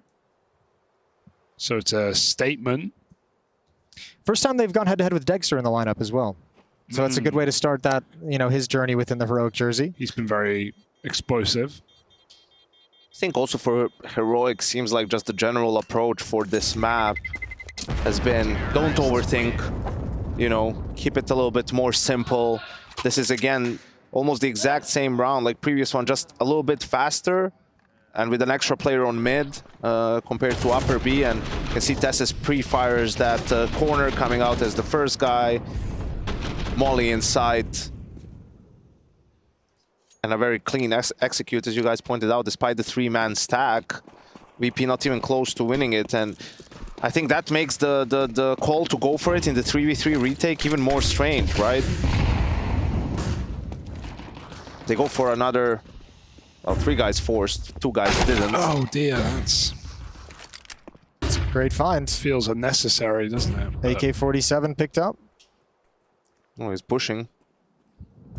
Got no armor. The one guy who full ecoed this round as well, but he's just going to flank. It won't matter if they find the entries like that. Nerds just makes it look like he's on autopilot, and Electronic can't catch that even with the GPS on the flank. Doesn't know where Heroic are. They're already in the site. Where has the man in the smoke gotten to? Flip with the UMP jumping up over, trading out. Orb miss does connect. Dexter needs to be ready to fight, and Nerds certainly is, shutting down VP on this attempted quick retake. It's a 1v2 for Electronic. He has to just go for it through the smoke. Nerds turns, but Dexter trades guns for the better of Heroic. Nice job just maintaining composure from Heroic through all that chaos as well. Not trying to press into the bomb site too fast, not kind of ignoring the points of danger to run and get the bomb planted as quick as you can. Everyone's ready for the follow-up fight that VP's bringing forward. Nerds in middle, man, just cutting through him, hot knife through butter. Beautiful headshots as he swings out a little bit wider. 6 chances Heroic to close out this series. That was a great recovery because it was a 5v4 for VP and Electronic pushing long, having the information, but Reaction for Heroic spot on, and James finds the entry onto Nerds. Oh, and he falls off the boost, then they push. So he's actually missed his timing completely. Tessa, as he's getting walked on. Flit not active. This is the one gap for Heroic on long. Norbert alone and isolated. Gap? It's Norbert. He's got it on lock, but he forgot the key. That's a nice way to get out of that phrasing. Thank you. That's really clever. Oh, another push. Tessus is ready. He knows the reaction's coming, spots the elbow, easy headshot, and Virtus Pro now just getting exposed all across the map. Good kill from Electronic. What? This game is cooked. That's what I'm saying. Like, it just feels like VP players not reading these situations as sharp as you'd expect. Okay. Another one. And, well, Virtus Pro, they may have made it to playoffs without a coach. They may have survived the double BO3 day with overtimes and 6 maps of play. But once you take them into the top 16, Heroic have absolutely trounced them today. Oh. Whoa, both players walked past each other. Could have been a knife kill to close it. You built that up so perfectly as well. It was right there. You timed it. I can maybe stall it out a little longer. No, you don't want to do that. It was right there. What if he saves? Look at this. He just, whoa, not even on the map, nothing. Dude, what if James just decides to save this round? That would be a VP way to go out of this competition. Right? Don't you just go out on your own terms? That is true. That go would tuck yourself in the back of the B-bomb site, start shaking hands. That would be kind of a statement, wouldn't it? Unplug your PC, walk away. Just start. He's walking. Start packing up. He's still walking, Jason.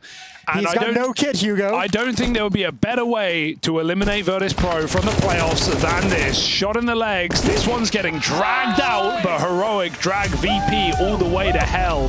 2-0. Domination. 13-8, 13-6. What have you got to say about that? I don't have much. I'm still scratching my head on this VP roster and how it feels like they have never got going the way we expected this roster to come together. But 13-6 for Heroic, you got to say the opposite for them. Really grew up into this event and starting to look better and better. They've got MIBR in the next round. They've got, you'd have to look at this bracket and say this might be the easiest path of the bracket, although not easy by any regard, just the easiest. Yeah, that's what Nerds was saying to me, while I was talking to him during media day. No disrespect to anyone, but saying that that's probably the best chance you have of making the semi-final. And not VP's day today. They were off from the get-go, but Heroic definitely capitalized on it, had a clear game plan, played with confidence, executed really well. Individuals stepped up. We saw all those clutches on Ancient and getting it done here on Dust 2. I mean, I'm sure when we talk to the Heroic guys after this, we'll be able to just kind of say, I mean, it seemed like on Dust 2, they came into that with the mindset of we're constantly going to be challenging, we're constantly going to be finding information, don't be static on the map, start pushing. VP, knowing they drag things down, they had a lot of advantages, so I guess back to the drawing board for Virtus Pro. I don't know what to say about them anymore. Honestly, me neither, Jason. But you know what, Virtus Pro, done and dusted for ESL Pro League Season 20. It's Heroic to move on in 2 maps. Yeah, they look like they came in so prepared for that Dust 2 pick as well, which was obviously VP's pick in this series. Yeah, it didn't look like VP's pick. Looking very comfortable, very cushy. That CT slide was so dominant, it was crazy. And we have Mr. Dominance here on the couch with us. Man. Shush, mate, great series. Yeah, thank you. We're working pretty good at everything I did. Yeah, it's just one of those days where like every decision you make feels like the right one. Yeah, I mean, I felt like on Ancient, I just beat everything. And that 1v2 at the end, you're just like, okay, I'm running out. No one's shooting me. I mean, the last clutch in the last round, I heard him throw a nade. I was like, okay, he can't hold me then. Yeah. I'm just strafing Accelerate. out. And the other teammates like, why the fuck are you not holding me? I can just imagine in my head. I wanted to ask about the matchup in general because I see that historically VP have been able to get the best of you this year. How do your teams interact? How has it been trying to work out how to play against VP? Has that been a process for you, Dexter? I mean, yeah, it's always a process to prepare for a game, for enemy team. Yeah, but for Virtus Pro in particular, do you feel like that's because I mean they have a very unique play style. You have to be aware of who you're playing against so you can make the right decision. Yes, that's right. This is not the team that plays like other teams, but also after they add Electronic, they started to play a bit faster, and we of course notice that for ourselves. I think with you, it was kind of interesting though, right? Because every time that Heroic has played VP, for the most part, you've had some visa issues and you haven't actually been able to be with the team when they're going against VP, right? So for you, how Like, how do you deal with that personally? I mean, did you guys play against EPL? It was at Copenhagen, Dallas, and the Dallas qualifier. Those are your matches. 3 times. Not with me. Wait. You mean Blast? Last Blast? Yeah, no, Dallas, PGL, and IEM no, Dallas. No, it was not with me. Yeah. Yeah, exactly. That's the point. It's a bit difficult. Yeah, okay, so we're asking the wrong guy, but shush, you can. Yeah, but do you know why? Yeah. You just need a Dexter, you know. That was all Exactly, you're missing. yeah. All you're missing. The secret ingredient in the sauce. Now talk about that. There's so many issues like with you on the roster. Just all the visa situations, and how does it feel to actually have a couple of tournaments now where you're there and you get to play as the core that you want to play with? You don't have to play with Saw. You don't have to play with any other stand-ins. You just have the 5 that should be playing. Does it feel good? Yeah, I mean, it feels way better. You know, you don't have to think about, is he coming or is not coming. Now we actually have something stable and can just chill with the team, connect with each other a little bit as well, and not have to worry about like so many things from the outside. Who's on your side of the bracket? Who's next for you? I'm obviously MIBR. It is MIBR, Okay, yeah. interesting. Thoughts, feelings? Yeah, anything? Yeah, I don't know. I'm just saying one game at a time. Yeah, right.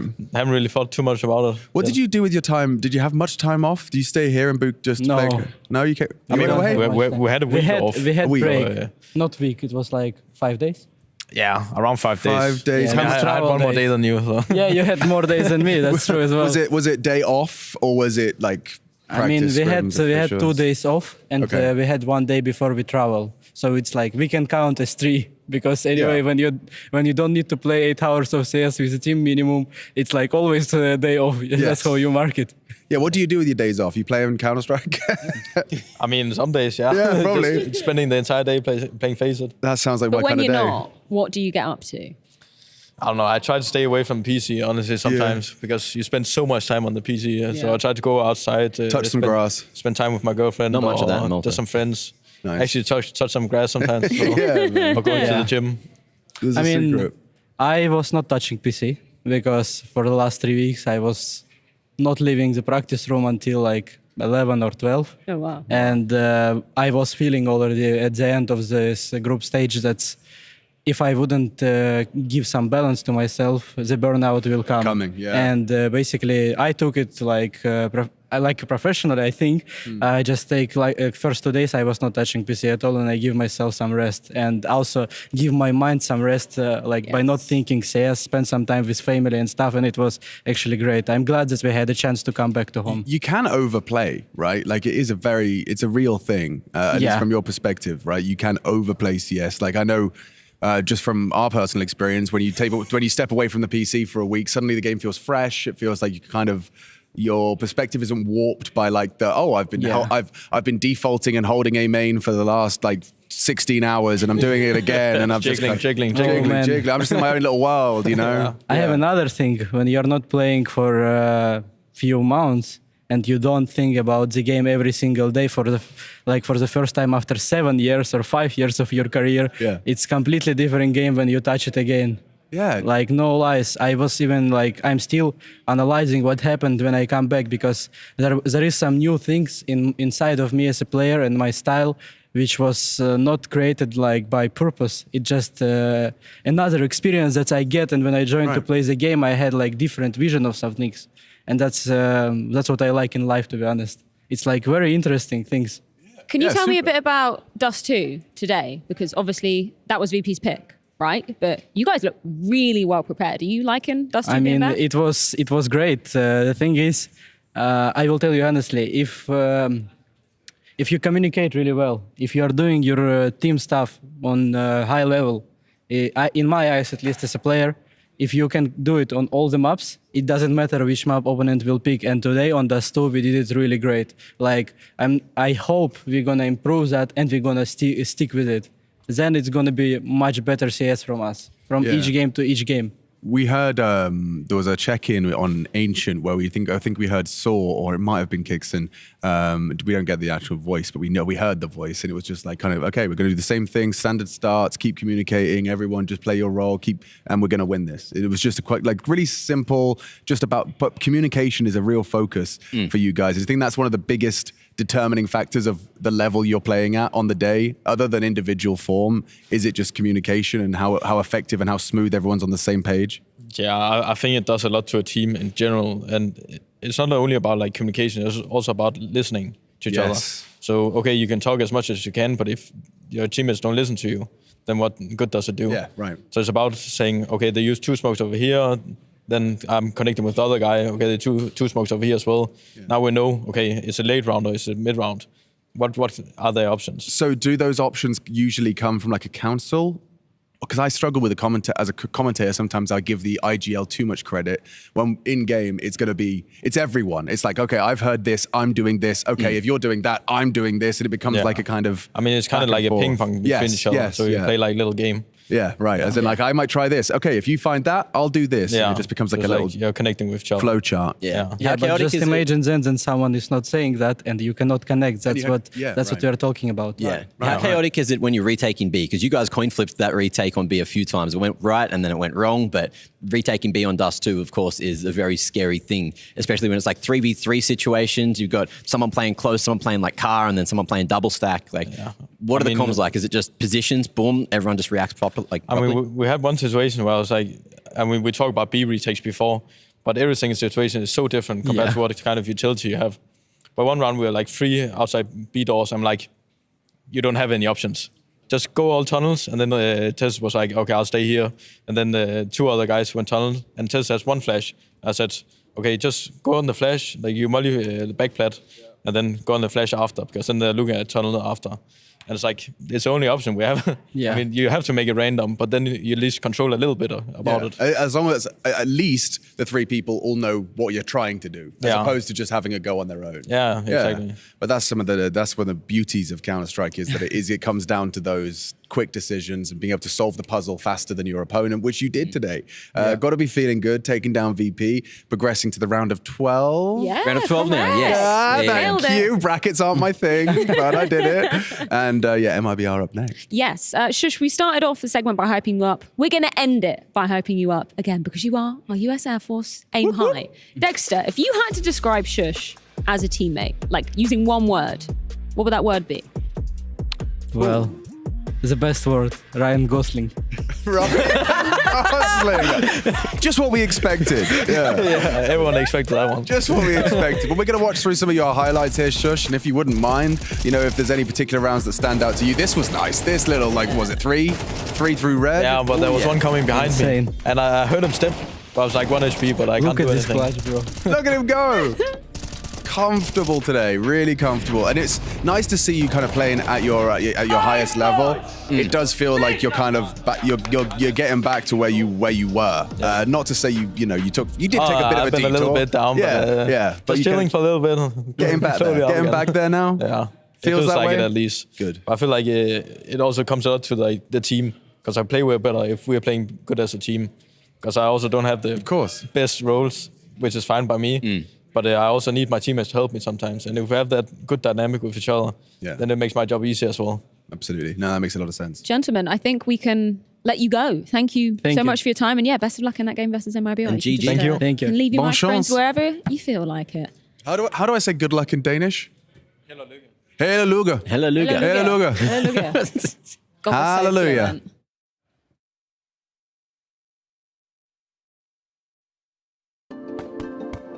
Hi, it's Bob with Faceit. Did you know you can customize your live stream experience on Faceit Watch? Yep, that's right. With the POV selector, you can choose up to 4 different perspectives, from the broadcast feed to your favorite player's view. So if you miss a kill, it's on you. No more T-Tours and chat. But wait, there's more. We've got a You Watch, You Win situation in here. Watch ESL Pro League while having the chance to get skins and Faceit points. Woo, look at this one. Change the channel and control how you watch.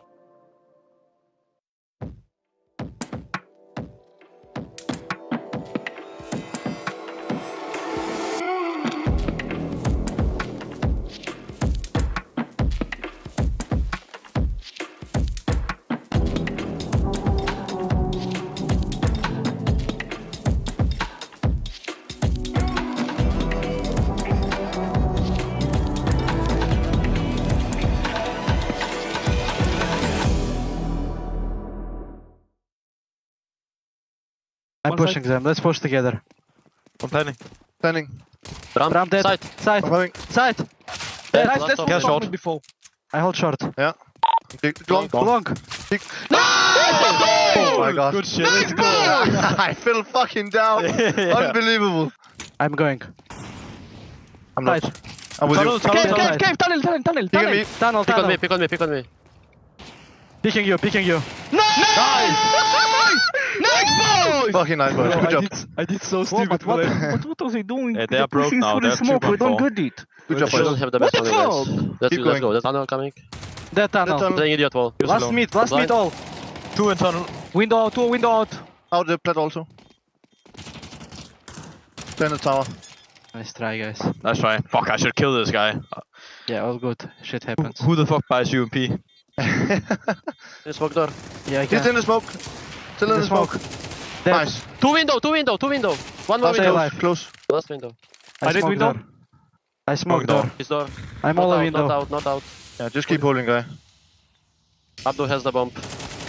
Nice! Take your orb, Abdul. Take your orb behind you. Okay, my bad for going out long. My love, thank you. You saved my hope. Let's just.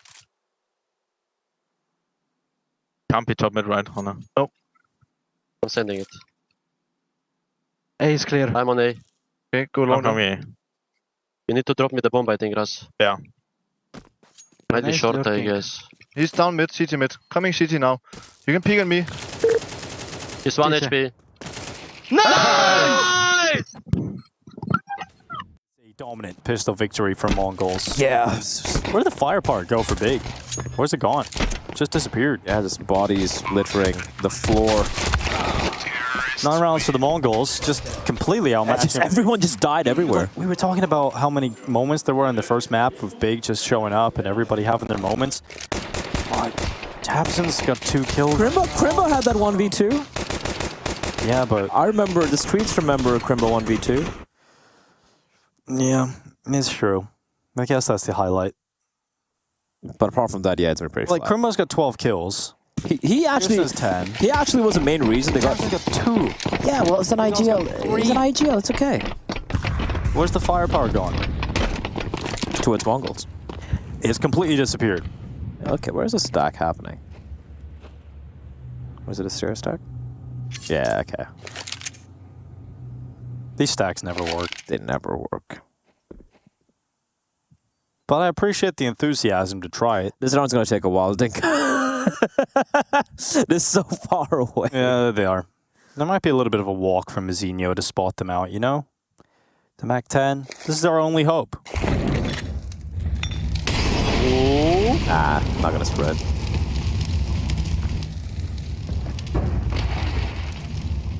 You like the Star Wars intro we had today at Pro League?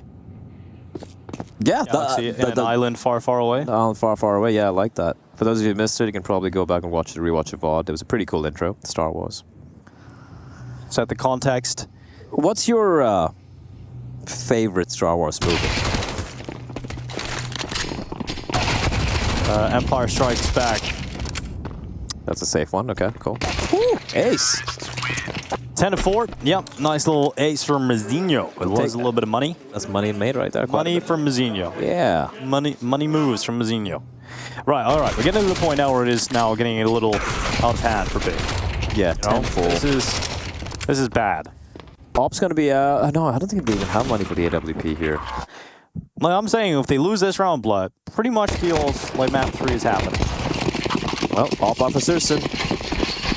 Gonna be a huge round victory here for Big. Oh, the fast play. Quick here from Mongols. Oh my god. Out a squeaky door. Techno charging in. Mac-10 clearing out Tetris. Crimbo fighting back from the side, but they made it down the vent. Ooh. There's the sniper. Rotating in to deal with the threat of the B-bomb site. And he's going to take himself a shot to the back of the site. Mazinho taking out Blitz. Stepping up with a big moment. It's going to be 1 kill locked in. And this is actually a decent recovery to the round from Big. But Senzu swings open those double doors and puts himself in a 1v1. He'll climb to the rafters and leave Rigon in a tough situation. He's played this perfectly. Breaks the window. Rigon moves into the open. Oh, Senzu. A little uncomfortable on the initial spray. And Rigon gets away with one. Yeah, it's been a rough game for Regon, but they'll take that clutch. That was a bit of a bonus round for Mongols, though, right? They had the Galils, they had the Mac-10 as well. Op found? Yeah, there we go.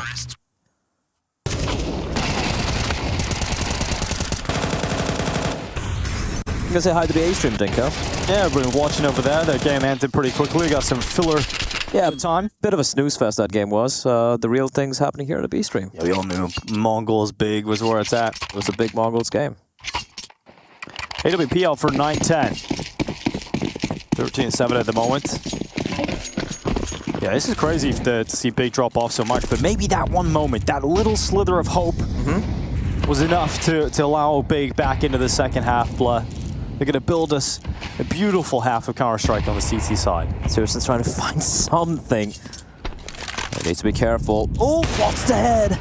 Nearly gets the kill, but no. A little tag there from Mr. Senzu. Now Techno looking to exit the hut. But up on top is JDC. Searson with him inside of the site. It's a strong hold from Big at the moment, but this fight's about to go down at lower bits, or rather blitz. It's close to the fight, but just walks back secret. And that smoke is going to tell him there's one nearby. Minute on the clock still to work with the Mongols, and for those CTs, they have one smoke remaining in the hands of JDC. That's all they have. This upper hit's looking very likely. We have a wrap coming in as well from Mini. Good work from Rigon at the back of the site. He sees the second player in the hut as well. JDC waiting. Senzu close towards main, and it's back and forth, but Mongols out of nowhere just flipped this back completely in their favor. But remember Tapson, he's had one hell of a quiet game here. He's done pretty well to get himself one and slip behind the cover of that smoke. And now the plant going in for Mongols. Mazinho fending them off, and 9-10 falls. Crimbo to follow up with a kill on Mazinho, and Big continue to win rounds, but not easy. Not easy, but well played by Tapson. He made so much, he was so loud just pushing in for the peak, allowing his teammate to push in. There's Crimbo from Hut as well. That's the turning point for Tapson, isn't it, Blood? That's the moment. He's gonna be back in a big way. He's doubled his score. We got Elfish guy in here. Easy for the Mongols. Welcome back. It's been reasonably easy so far, Nuke. Not so much in Ancient. Yeah, and it might get a little bit more difficult as the second half goes on. There's still quite a bit of time there to work with for Mongols. I think almost 30 seconds. So I'm surprised went for a bit of a hurried plant, a bit of a rush there in a 2v2. But we're going to be happy with that, Dinko. Pistols purchased. Split's got a Glock and armor. What are your thoughts of that? Glock armor, that's fantastic. If you don't believe in your teammates and they have a better gun, Blood, then you expect them to die, then you can pick up their gun. That's why he's a chess master right there. Don't believe in your teammates' success. Yeah. Praying on your teammates' downfall. As we always do. Or you believe in them so much you think they're going to be able to get you a better weapon. No, none of that's actually happening whatsoever now. Good dink. Imagine if you had a better gun. Would have got that. Now JDC on the lower ball side, Mazinho toppled. And we got 7 for Big. What's going on in the chat? Anything interesting? Any questions flowing through here for us, Big? Mongols versus Vitality in the quarterfinals is a prediction being thrown into the mix here. I mean, how do you feel about that? If you look at the potential matchups, the winner of this game goes on to face off against Eternal Fire, right? And okay, maybe a little bit biased my side, Dinko, but I think Eternal Fire Mongols would be a spicy affair. I think their matchups are stylistically very interesting to watch. And yeah, you know, Mongols in the grand finals, calling it right here. Now, we have had a lot of people joining us from the A-stream, I'm sure, so why don't we give them a little rundown as to the context that we find ourselves in, how map 1 went. Yeah, map 1 was, it was kind of back and forth as a map pick coming in for the Mongols, right? But Mongols, they got 5 or 6 map points in regulation, in overtime, but we had so many hero moments coming out. Tapson to take us to OT with a Mac-10 4K and what was a rough buy for the side of Big. And it was a bit of a choke from the Mongols there in map 1, and Big were able to steal that one away, although 9-10 and Techno 4K did shine on that map. Heading into Nuke, the pick from Big, it has been pretty much Mongols running away with it, but Big with a bit of a resurgence in the past few rounds, so we still have a chance for any German Counter-Strike fans for Big to maybe close it out 2-0, but it's going to take a while, Dinko. Yeah, it's going to take some time. Searson, aggressive with his scope into the ramp room. Is he going to be ready for Mazinho to be on the right side of his scope? He's likely anticipating a play probably in from lobby, but maybe not from the vending machines. Grimbo waiting a secret. Got a question for you, Blood. Do you have salt in your toothpaste? Yeah. Ooh, nice find. Yeah. That's salty. Shut up. And now, Bullets fighting in heaven. Tabson's got that covered, and bigger back, you know? This is clean. It only took a while, but they've got life now in them. Also, I'm not sure what Mongols are doing here. Just everyone just taking fights individually all over the map and getting slapped around. What do we eat today, Blah? Is a question coming in from a guy called Salad. Nothing, actually. We did have cheesecake. Oh my god, we're so unhealthy. Cheesecake for breakfast. What's wrong with us? That's peak gamer. And Monster Energy. Ask Blah, what does he like more, butter naan or lacha paratha? That was all in caps. Dosa. Well, that's not even.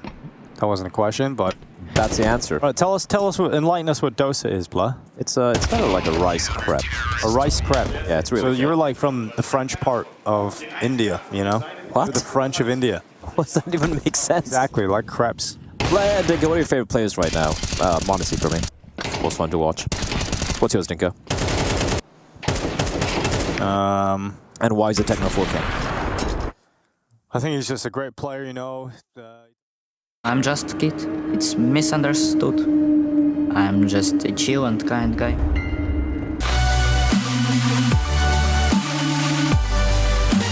Oh yes, it is time for another game show here at ESL Pro League Season 20. Yeah, I love that, Alex. You can't hear the clapping, but I can, and that's all that matters. Damn, I'm kidding.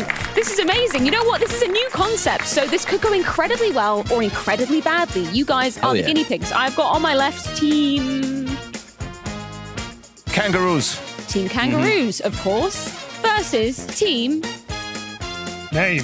Team name. Team name. Let's go. Team name versus Team The creative Kangaroos. juices are flowing, Freya, it's today. It's not like we've had 10 minutes just standing here to not think about this. But anyway, I digress. Rules of this new game. It's 2 truths, 1 lie. I'm sure you're all very familiar with this concept, but I quiz players during Media Day to give me 2 truths and 1 lie. Now, we're going to separate this into kind of 2 parts, I guess. I'm going to put the 3 statements up here, and you've got to, first of all, decide which player those statements pertain to. So you've got a choice between JDC, Donk, Exit, and Drop. Those are the 4 players that we will be rattling on through. JDC, Donk, Exit, and Drop. Exit and Drop. 4 You need absolute team bad names boys. No, I'm good. I think I got they're it. already team named. You didn't hear them? This is a buzzer game. So fastest finger first, but please, for the love of God, let me finish. I know you guys are really, really eager to get going and be first past the post, but I just want to get let the me first. I just want to get the first game show trophy for this game. You know, I just want to always have that. Where are the Golden Cocks? Yeah, where did the Golden Anyone Cocks see go? them? I think they're in the stock room. Okay, I'll go collect There's like them 50 afterwards. of them in there. They know me. They're familiar with me. Okay, let's bring up the first 3 statements. I would like to read them out, and then we can guess which player it is. This is beautiful. Okay, first statement is, I speak 4 languages, English, German, Portuguese, and French. I play competitive billiards. I wanted to become a pro StarCraft 2 player. Oh, it's red. That is indeed I didn't hear a you, buzz, Team guys. Kangaroo. I didn't hear All a right. Yeah, I think it's JDC because of the Portuguese. Or is this bait? No, I mean, it could be very advanced bait, but again, we're talking about players. Competitive billiards, though, Yanko? Does JDC strike you as a billiards player? No, but No, he and seems that's like the a lie, StarCraft guy. Jason. Okay. If you have been following the rules of the game. I don't know. He doesn't strike me as a StarCraft He's 2 too player young. either. He's too young to be a StarCraft player, so It's no not from way. his He'd never be too He young for wanted StarCraft. to become one. Okay. That You was know. his dream. That's who you're going with. Just like you wanted to become a professional wrestler. But they told you That weren't was short his enough lie. to be That entertaining. was his lie. There is wrestling JDC is the mascot. player. Yep, there we go. The Let's see if that's lie- right. Let's see if that's right. Oh, it is Bang. right. There we go. Now you get a chance And to... competitive billiards is a lie. That is incorrect, actually. Oh. This one was the lie. He does indeed. Sorry, I didn't I was iterate gonna- that actually. Okay. If you buzz in Gonna first, steal that's that one. yours to. He doesn't to speak steal. Wait, do we not get Doesn't a speak jab He at the doesn't- lie? He doesn't speak French. He Maybe speaks we should do that at the next. Yeah, the next one. He Yeah, we'll does do it from speak- the next one. He So doesn't many speak people French. are talking at once. Hugo, you went first. You can go first. He speaks the first 3 languages, not the 4th. He does indeed. You get get a point, nothing right? though. We get for a that. point. You get, I don't know, a nod. I think that was a good consolation point. I'll take a nod. Maybe a half point. Yeah, so he still plays competitive billiards / pool. He likes to do that when he's not playing Counter-Strike. He competes in tournaments. So never. Cool. Sick. And, well, he does play on big, so he probably has a lot of time off. Freya burn. We don't see those often. right now, Freya. Okay, let's move on to the second player, which means JDC's off the list. So it's just donk, exit, and drop you have as options. So let's bring up the next 3 statements. First statement is, I wanted to be a Dota pro. That dream came from watching Free to Play, the movie that was about Dota 2, and his big bro was a semi-professional Dota player. Fast fingers, Janko. All right. If I'm not mistaken, Mac, these are actually the silhouettes of the players. Oh my God. So he's it's not, metagaming. it's not donk. Yeah, it's not donk. It's either exit or drop. That doesn't look like... Could you describe Exit's silhouette just from memory really quick for me? I think it's more like drop because drop seems a little bit leaner than exit. Yeah. Not to say that exit is thick, but he's not as thicker. lean as drop. And having talked to drop yesterday during the media day, I feel like this is him. I'm down with that. You're down with that? Yeah. Drop. Max. It's incorrect, which means you get a chance to steal. Okay. Like, just so in case, just don't. Yeah, there we go. Donk or exit, but... I think it's exit. Because it's so... Okay, I'm not going to hard disagree, but I will say, like... Okay, should we think about some of the statements as well? Well, this is the whole nother conversation, but for me, CIS, Dota, there's like a big thing there. True. Brother was a semi-pro in Dota. I don't know if Donk has a brother. Does X have a brother? I have no idea. You're not the authority You don't on know? brothers? No. But I like the CIS Dota angle if you want to go that route. But I agree, it doesn't look like... Yanko's Doesn't got look a like point. Donk. You want to go with exit? I'd rather go, just by silhouette, I'd say it's exit, unless they're throwing us off with the silhouettes, which could be creative. Exit. So that could be the lie. It's incorrect. Oh, Which does indeed mean it's donk, so nobody gets a point for that. I'm really sorry. These silhouettes are nothing to do with the actual player. Oh, man, he's really pulled us off He there. screwed himself. Right. So I will reiterate the statements, and then you can buzz in. Can we do the So- guesses? Yeah. Yeah. But let me have a read first, you know? Okay, Let's reset. Take your time. I've dreamt of being a pro Dota player. That dream came from watching the free-to-play Dota movie. And finally, my brother was semi-pro in Dota. Ooh, Mr. Team? Yes, I mean... Mr. Name, actually. Mr. Name. Yeah, we're Team both, name. We're That's both surname. It's been a long day. Semi-pro is a very general description of a competitive Yeah, level in you can- esports. So I would leave that one in there. That's a truth, obviously. Okay. These two, did he dream or did he not dream? / does he even have a brother? / did his brother was his brother a semi-pro? One of these are the like you bring up some really deep It's a philosophical 50-50. questions. Have What you ever is had a dream? a brother? I'm gonna his go brother? semi-pro in Dota, right? You think that's the lie? I think that's the lie. No, yeah, no. I don't want to know. argue with you, Jason. Okay, that's the lie, We're a Freya. team. My brother was a semi-pro in Dota. That is correct. Yes. He does have 2 older brothers, and they loved Dota, but they never got to a pro level. Professional And they level. loved Counter-Strike, too. Cool. Yeah, he did want to be a Dota player, and he absolutely loved the free-to-play Well, I'm- Dota movie. That's inspiring. I'm glad he stayed with, dare I say, the better game. I agree. Hard Yeah. agree. Both I'm not very good biased. games. 2 good games. Just not... It's not One the same type more of good. game, so there's no competition between Counter-Strike and Dota. Yeah, we can just live We're harmoniously. like the, you know, the meme with 2 guys like with big biceps. The Rambo one? Yeah, That's true. Yeah, No, let's yeah. go, Jason. Show us those big biceps. Yeah. Love, That's Dota friendship, and Counter-Strike, unity. baby. Beautiful. Okay, we've got 2 more remaining. It is just exit and drop left as possible options. So let's bring up the next 3 statements. This looks like drop. That looks My like dad. Silhouette look like Yanko. My dad is a professional musician. I don't eat fish. And it was never his goal to play CS professionally. It just happened accidentally. Okay, exit or drop. Who's that sound like, It's a Jason? 50-50. You're good friends with both of them.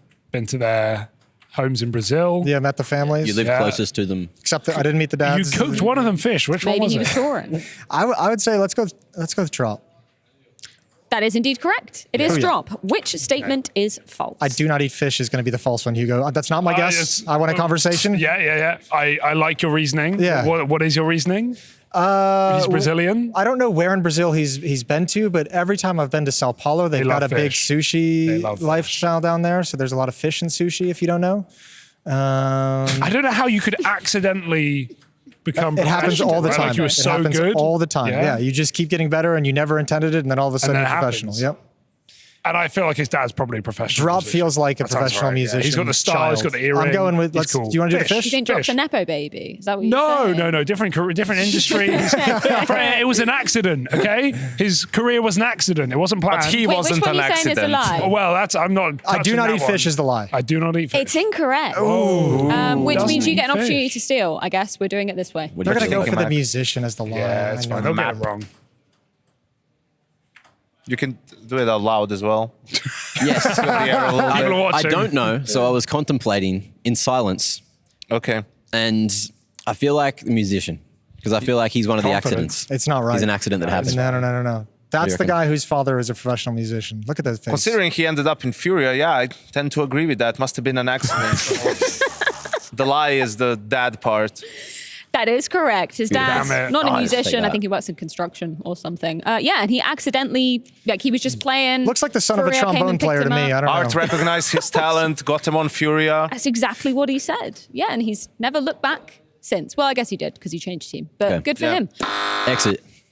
You got me there, Mac. You're so You got quick. to let her finish the question, actually. Didn't even fucking start the question. as per the Obviously, rules. this next one is exit.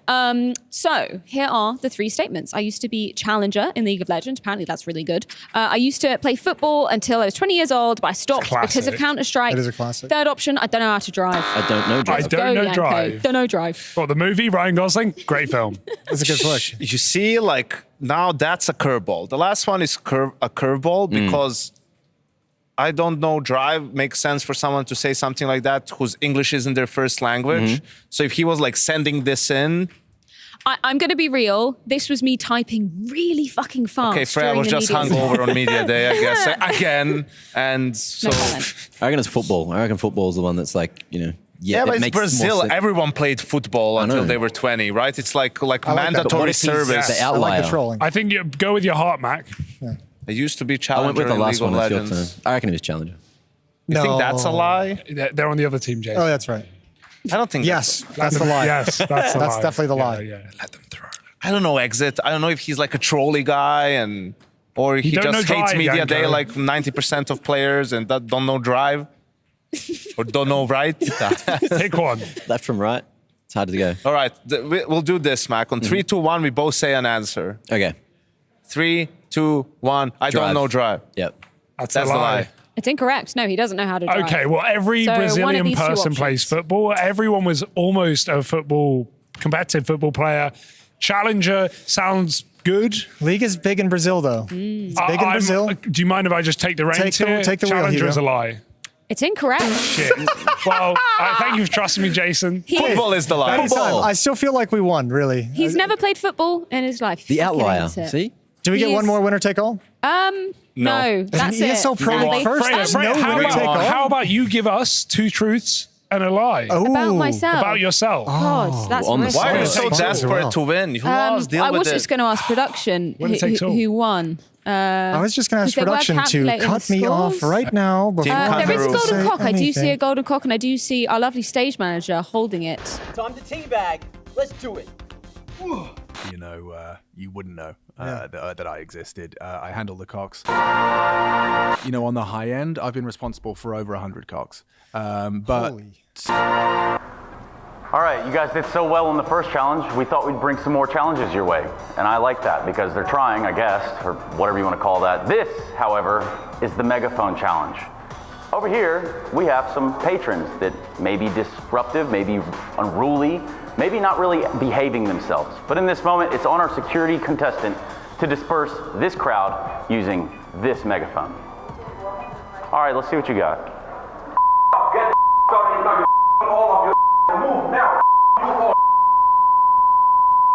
Welcome to sunny Inferno, where history meets excitement. Stroll through cobblestone streets lined with rustic homes, charming cafes, and stunning architecture. Inferno, a destination you'll never forget, especially if you're a FaZe fan from the Boston Final.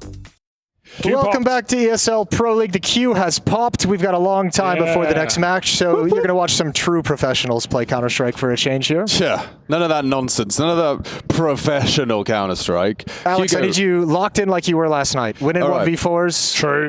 All right, I was locked in. And Do you guys hear yourself? You guys open TeamSpeak No. quickly. Open TeamSpeak quickly and unmute yourselves in TeamSpeak. Because we I can't did hear that. You did? You can't hear me? I can only hear Hugo. I am unmuted. Oh, have I got them muted? Wait, blocked them, someone's mate. muted them. Oh, I've been trolled. Whoever was here last trolled me. I can hear everyone. I can hear everyone now.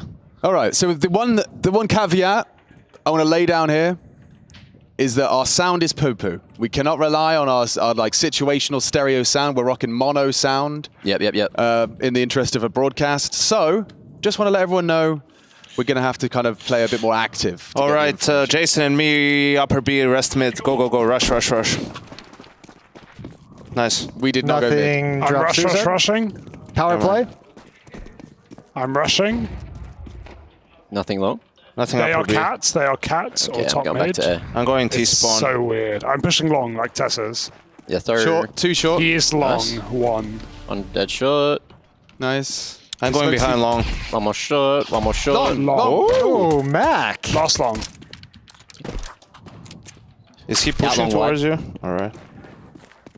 I'm behind them. Bomb short. Is he in the site yet? He was like ramp. Ramp? No, We have that's not bomb. a safe call. It's not a safe call. I'm pushing. He could have gone CT and Yeah, flank. could have. I'm running behind them, Jason. Okay. Where's Carrot- behind you? carrot I'm box, pushing Jason. now. Yeah, bomb's I don't catwalk. see him anywhere. Get close. He's behind you. I'm coming over. See nothing catwalk yet. What's blood doing? Wait. Did I hear his step? Behind. Nice Okay. shots, boys. Where was he? Oh, jumping up. He was jumping up, CT. yeah. Yeah. It's fine. Nice win, boys. Little sneaky MFR. I got a Yanko, I'm gonna push lower door. Oh, you might not have the spawn anymore. Yeah, you do. I have, but I have an M4. You go out lower B, I'm I'll gonna go push upper lower. B. Yeah. I'm gonna challenge upstairs You can as well. stay mid, Hugo, with the scout if you want. I'll come short. Nothing peeking. I'm smoking. Smoke double doors. Xbox smoke. Nothing B tunnels. Flashing mid. On me. One more shot. Look. Naded him. I'm dropping. One dead lower. One more lower. One short, one lower. Two short, one short, lower. two short. Bomb shot. Push that bad boy, Alex. Bomb shot.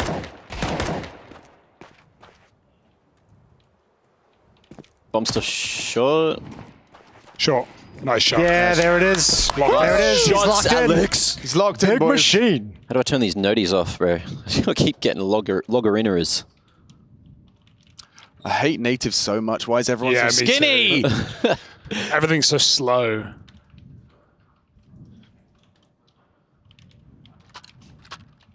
You know, I'm loving this Logitech gear though, guys. Yeah, I have to say, yeah. Keyboard's nice. Back feeling on the good. super light.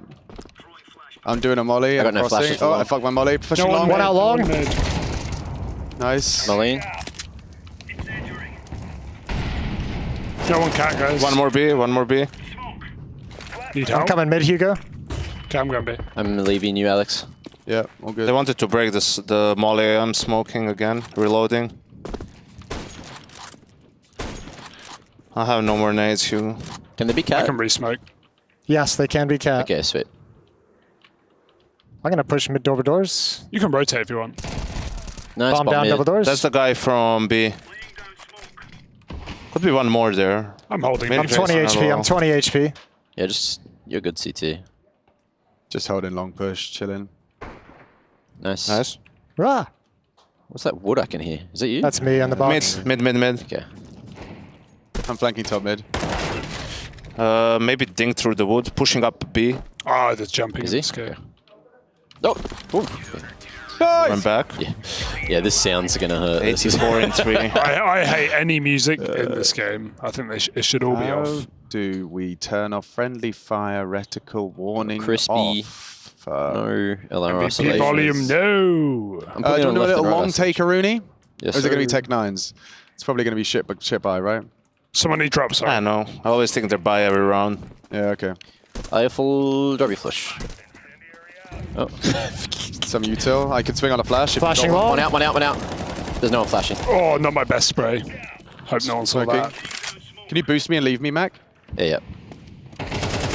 We got bomb. One mid Bomb low here, could bomb be long. cat. I'm reloading. They can be out cat. I'm middle right now. One's cat, I believe. I'll take mid, Jason. You can go. Come boost, Alex. This is good. I'm re-smoking. Okay. Let's boost now. I didn't see anything mid. One out cat. Dead.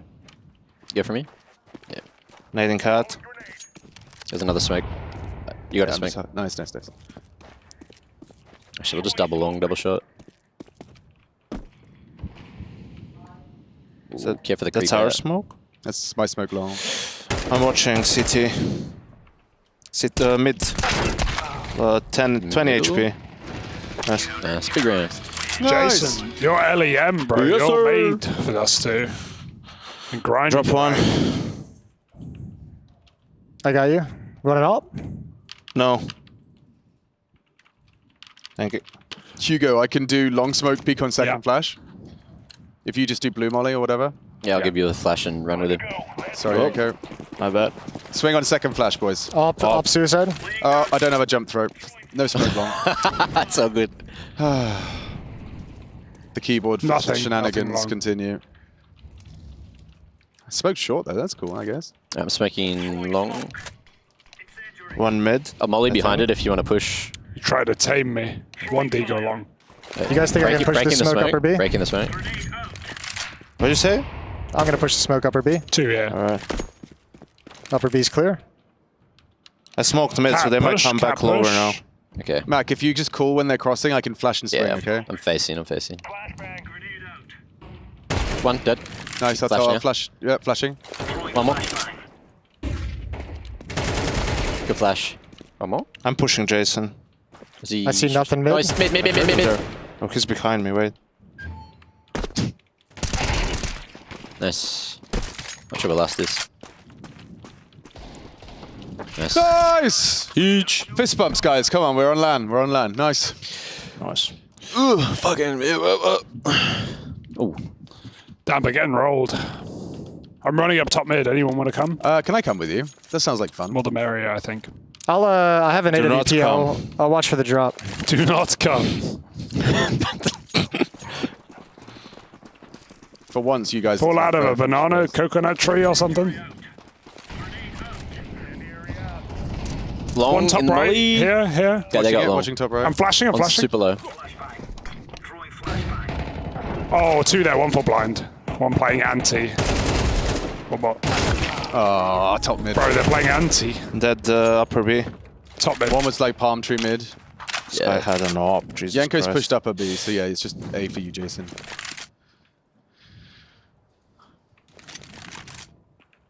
I think I hear him long. Yeah, you do. One dead cat. One's still 1 HP. Long cross smokes smoke. long, two Two smokes long. long. I'm rushing Jason. Just use your nades.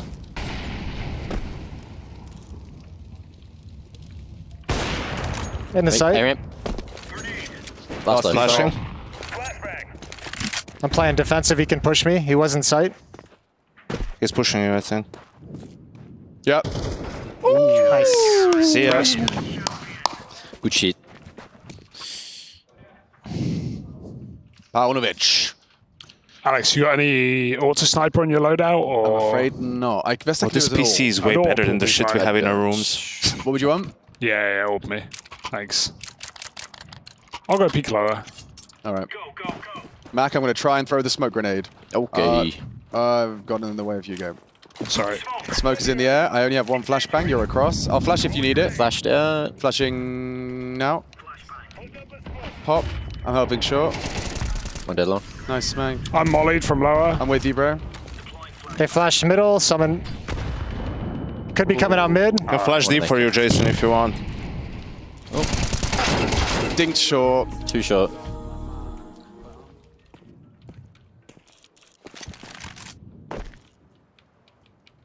Worry about A, man. No lurker B. Yeah. Doesn't look like anyone's behind my bedroom. I run It's over, maybe clear. someone will pick. It could be on side. Yeah. There we go.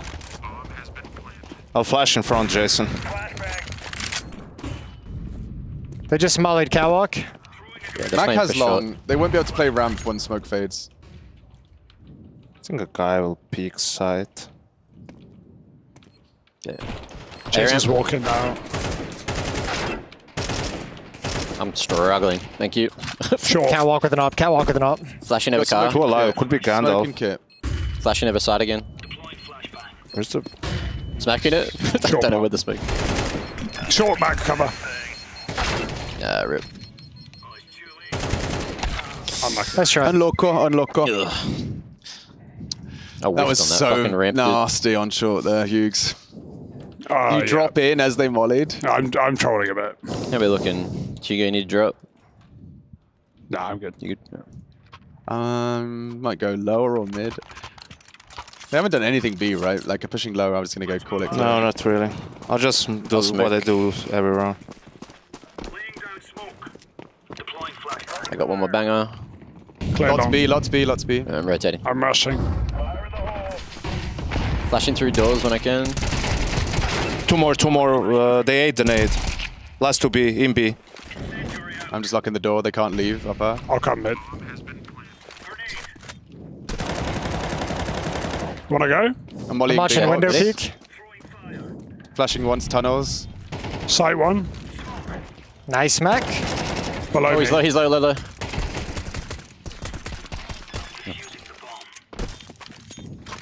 Nice! Nice! Nice, guys! Oh, So Molly's because here. I don't have a crouch Get your button, mollies, get your I mollies. found my inspect button Get to your jump, molly, get your so I molly. can crouch with my... Yeah, okay, it's fine. It works. Seeking drops. I got you. Thank you.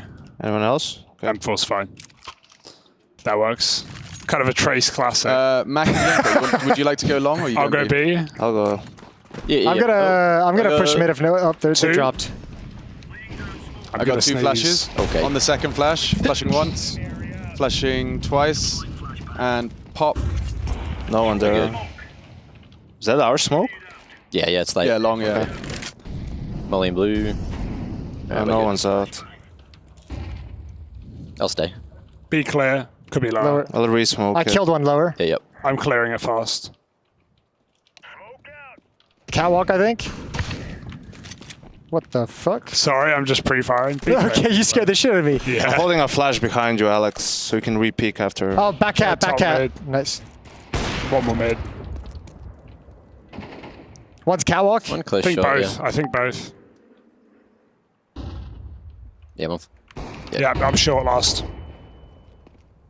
Yep, up cat. Nice angle. Nice! Just going to close WhatsApp web. That's probably not a good idea. Okay. Hell yeah. I'll go long again. Running up top mid, anyone? It didn't go so great for us last time, did it? But how about this time? Yeah, I'll smoke it. How about we smoke left and we take suicide? I think the smoke is so telegraphed. I feel like we just peek over the molly.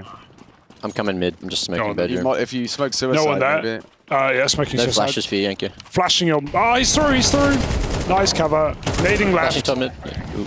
I'm so blind. I'm They can checking push lower. lower. Lower, Lower. smoke, Too Jason. lower, too lower. One more. You can't come through it.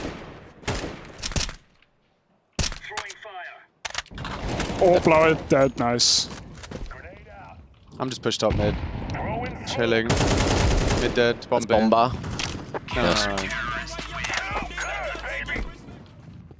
Under the sun, the bastard son would pop the Glock to feed himself. All right, 4 people push long and just walk through doors. The Oh, whole hell way. yeah. Jason, can you go throw or someone Smoke with across. spawn, go throw top mid molly like we're pushing mid so they're not looking long. I'll do that, I have the best spawn. Yeah, throw suicide smoke, top mid molly, easy round. We're just we can pushing walk long. along the whole way. We're just gonna walk push at the Don't use corner if they're not nades. coming. What kind of American call is this? Walk, peeking. One was there. Walk. Nading in. Yeah. He's left side. Mac, I'm Molly. flashing over. I'm flashing over if you go. You've He mollied went right us. side. Flash. Flash, done. Boom. There's too much up mid, too much. Wait, Keep really. going, keep going, keep going, keep going, keep going. Nope. Oh, what Right are they side, right looking side. at? left. One top right, flamey. Other hate guy to see that. never Last spotted. guy. Never spotted. Bombs the guy you killed. He was T-spawn. He shot at me at the end. All right. Care short then.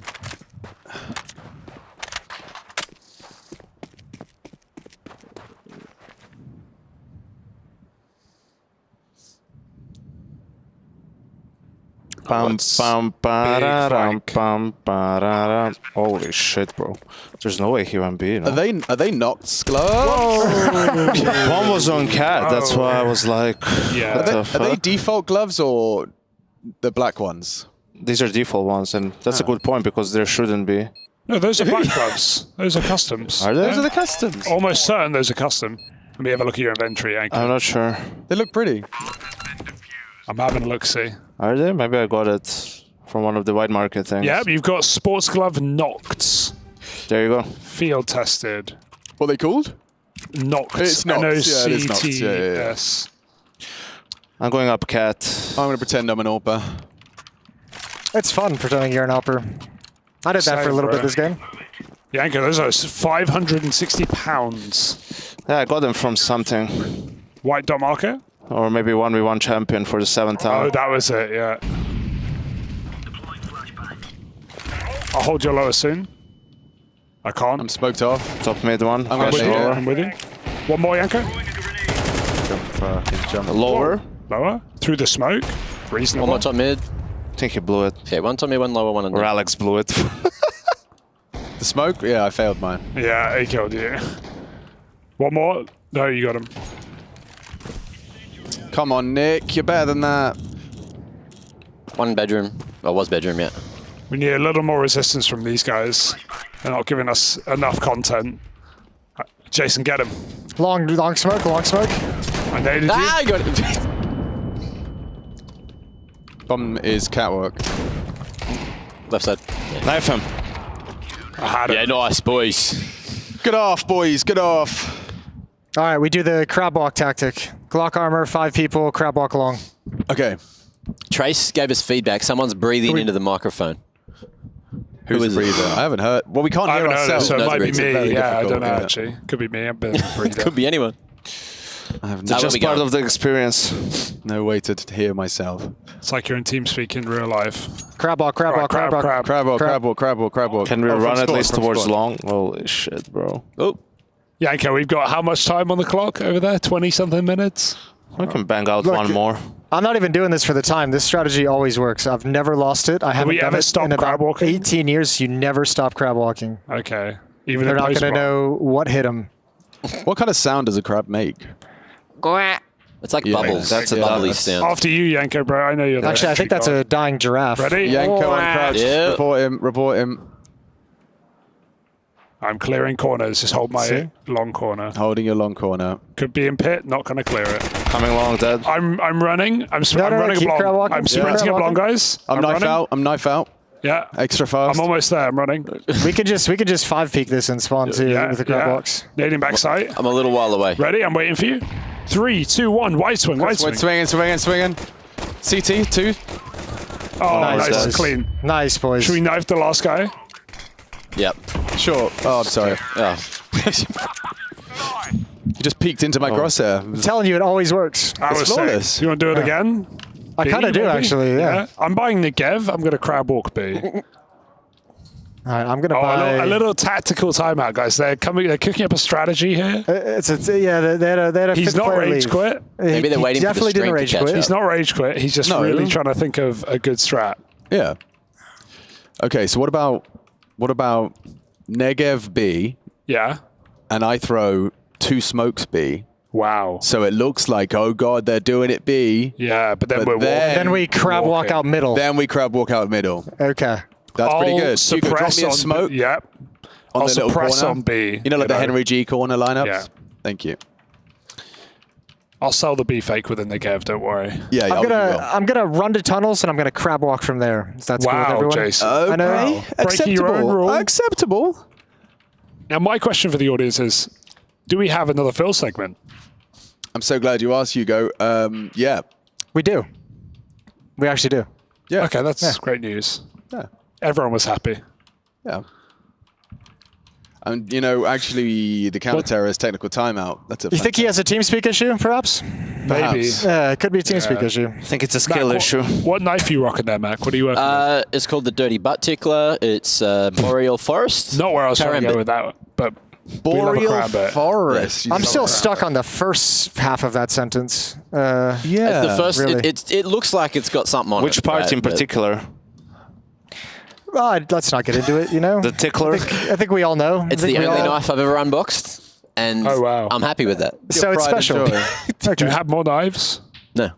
I'm not a skin Classic. cell. Oh, okay, that's, that's allowed. Not a skin cell. That's allowed.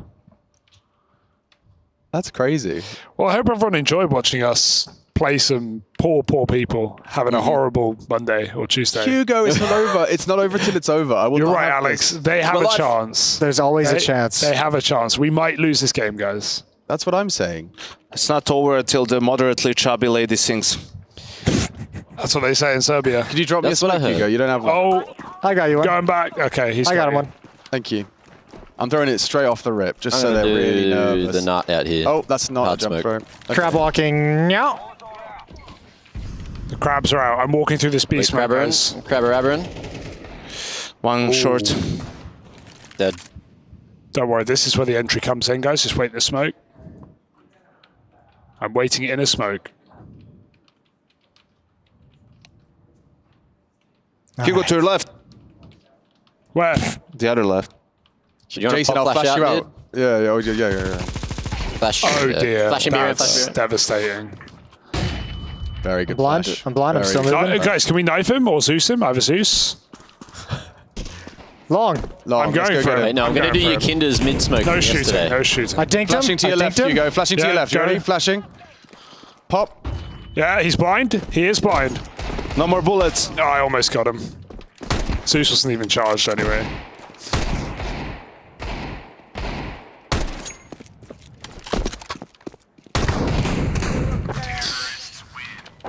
GG.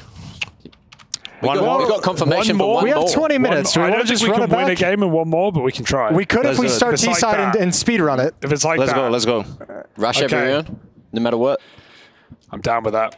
Same. Oh, Supreme Master First Class. Whoa, That feels you really wrecked that? good. No, I haven't hell seen yeah, anyone baby. there. You like that? One off the top. Dust to take it off the Specialist. pool or keep it on? My Dust 2 skill rating is Silver Elite. Keep it on. Let's get the fastest Fuck guy yeah, possible. Yanko. Yeah. Let's go. Proud of you guys. I took a lot out of us there. That was exhausting.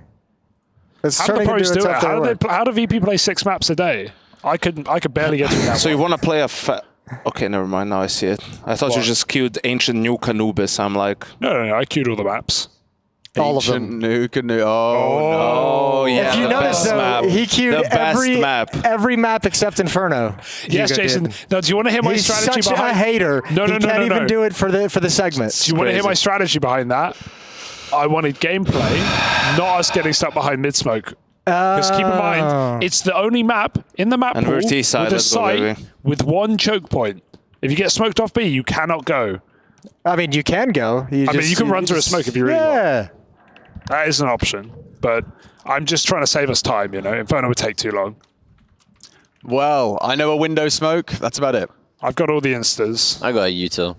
Oh, Boys, we're starting on T-side. We're hitting rushes. We don't need all the smokes in the world. Do you want some pistol call or? How about just a Halls pop at A? Halls pop? Palace pop. I have something even faster, Jason, if you'd like.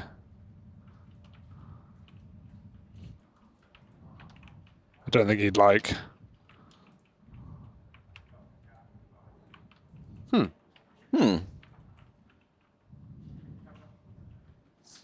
Holding angles, holding angles, holding angles. Ratty, pre-gaming.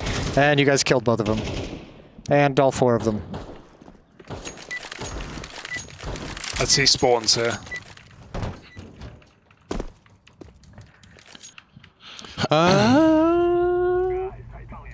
All right, it's my least played map. Got about 2 official Face It games on this map. Guys, run out ramp and palace. Like one go, maybe Jason go palace back spawn, drop bomb. Everyone else run out ramp. I'm gonna smoke top con. Can you push to stairs? Like take window, basically. Take jungle? That's the Yeah, call. yeah. Take jungle, and then we can plant for you. I do top con smoke. Am I waiting for a pop or? You're running. Flashing now. 2 stairs. Sprint to stairs, chase them. 2 stairs. I don't know. 2 stairs, 1 jungle. Default? And 1 side. Default 1. Goosh default. I'm waiting for Jason. Triple on me. 3 It's here. stacked. 3 more. Triple. 4, eh? Oh, okay, I'm in trouble. Oh dear. Okay. Okay, a little bit of competition. Finally. They have 4 on A. The mid players all went through con. I mean, it's got to be a force by B-pop, right? Yeah, it's a rush situation, you know? We got 20 minutes. I'll do we contact insta-mid. B or do we Yeah, let's contact? contact. I'll do insta-mid.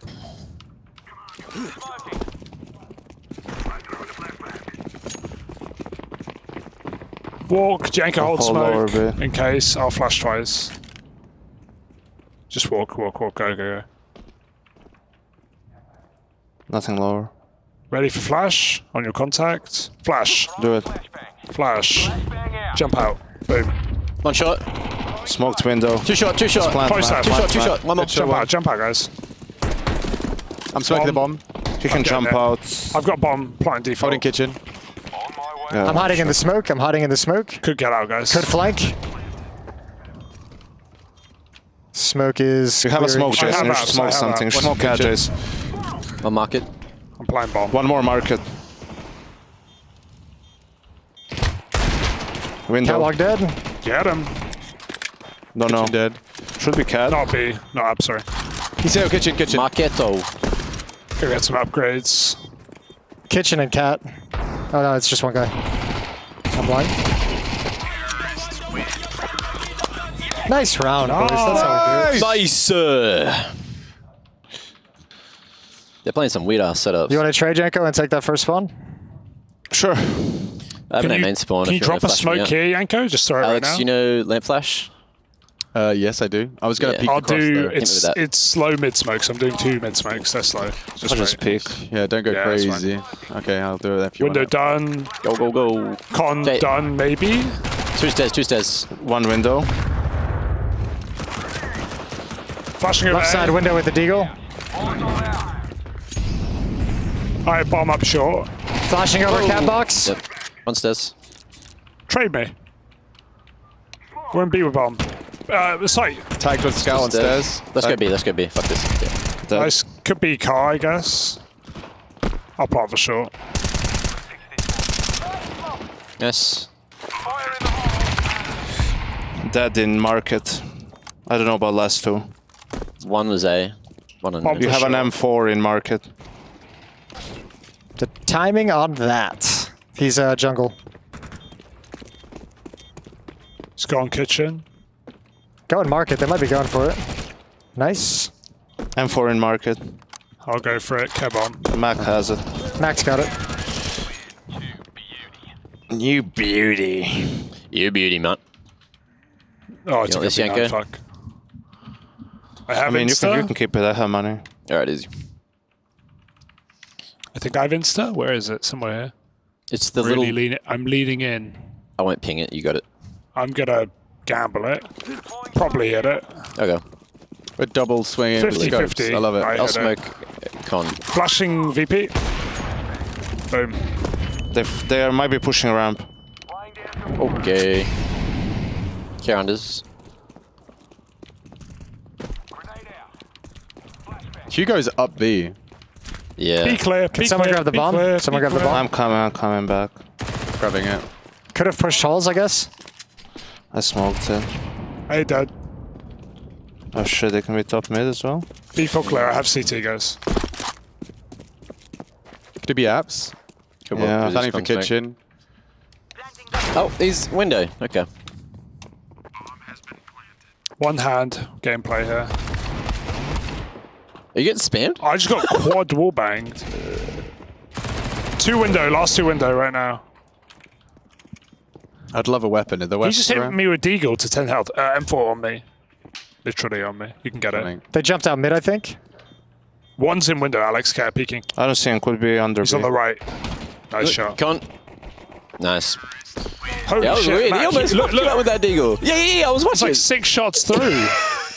Fair play. He knew where I was as well. He did 58 and 3, and his teammate also spammed. I'm gonna go fast underground.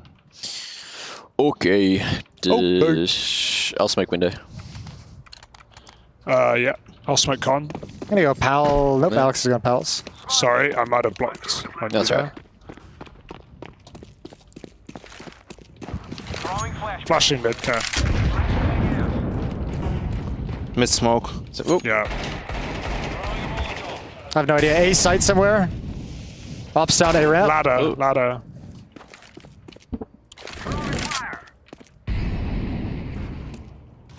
Oh, window. Left One side. more on A.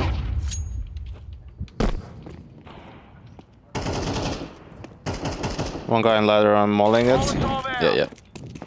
Flashing under us, peak. I don't see him on A. Might have pushed ramp to pick up an ult.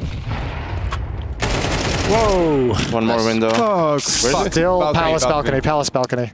Oh, Janko Panovic now, the 1v1 clutch. Going for the B plant. It's all on the line with this round. Money, fame, pride.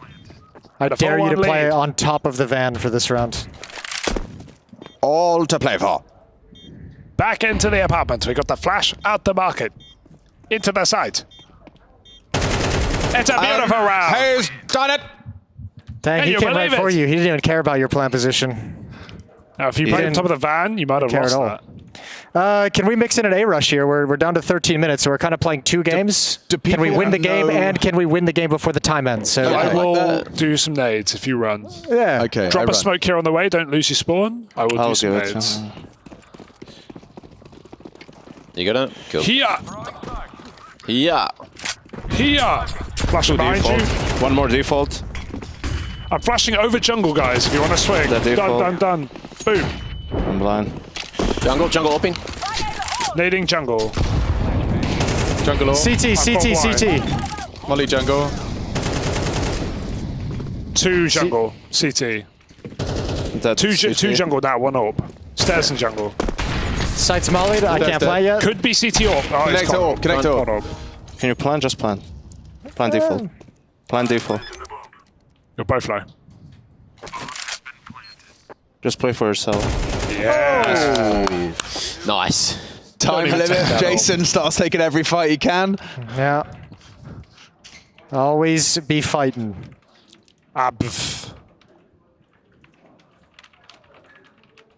Gotta go pick A with Krieg. Okay. We should just go mid. I'll do a window smoke. We can go con and link up with them. Okay, I'm coming unders. I'll flash one more. Jungle 1. Did not land window.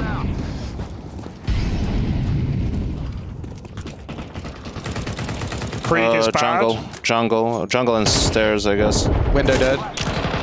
Stairs. Smoking top con. Just wait. I'll come in. Ladder dead. One more con. Give him jungle. 2 crossed. Get bomb out. Let's go B. So no one B, right? Jason, you have the bomb. Throw me bomb. Throw me bomb up, cat, Jason. I'm gonna go underpass. Can you throw me bomb? Yeah. Oh, there's barrier there. Oh no. What are you doing? Just go unders together. Just go with him. Just run up cat. For the interest of time, Jason. 13 minutes, Jason. He was I was so convinced I could thread the needle. I was so convinced. That's fucking Is it even possible? geriatric from you there, Jason. Oh, watch out, I think if I had one more chance at it, I would have got it. Can you throw it through? Or is it like an yeah, invisible you wall? probably can. I'm sure a man with a better throwing hand could. I dropped you on. Jason, with the kind of sports I've seen you play at this event already, you've really disappointed me there. I'll go underground again. All right, I'm pushing B.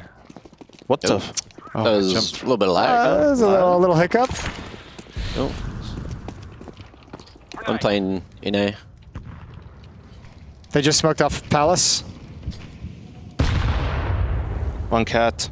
One's like default or triple. Oh. Okay, A dead. You can come B with bomb. There's one more A. One stairs. Dead. Flashing jungle. One more jungle. Oh, motherfucker, don't spread.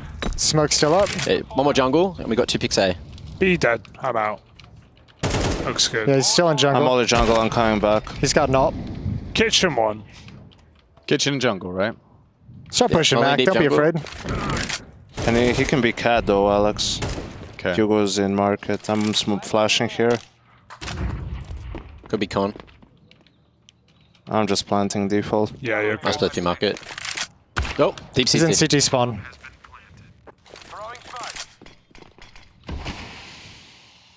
Do it.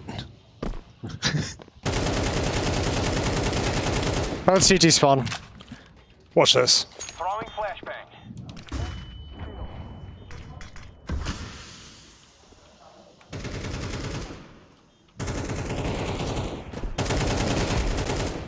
Get the smoke. Get the smoke. Yeah. He was one that had a rifle somewhere. Hugo giving him the breakfast beans. That's how we like it, Jason. Hot off the presses. Plenty of juice or sauce. On top of the toast. We do it. I was unlucky timing.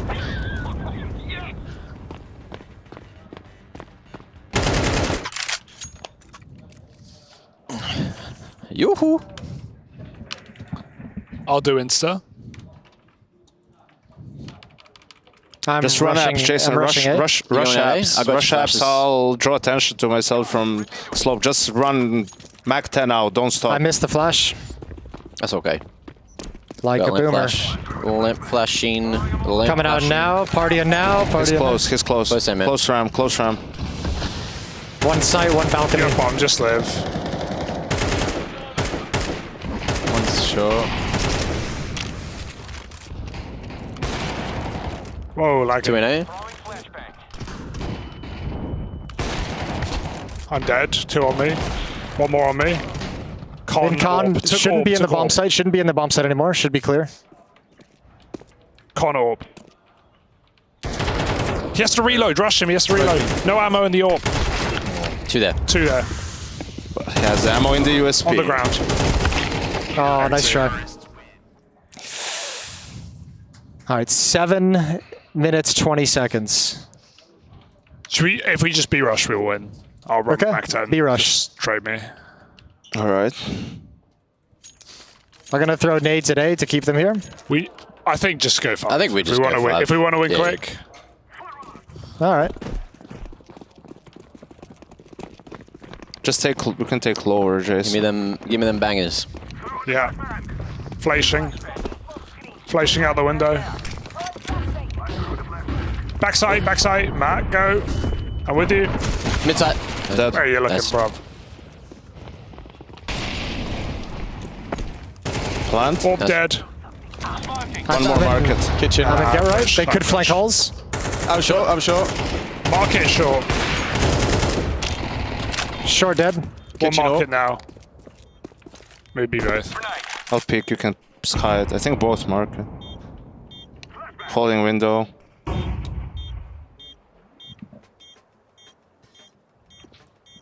I need to move a little bit. Out, maybe. I'm holding. Hit one. Stop. Bomb. Default. Big. Lovely ramp, boys. Where's the other guy? He was kitchen, so he saved. He's playing for stats.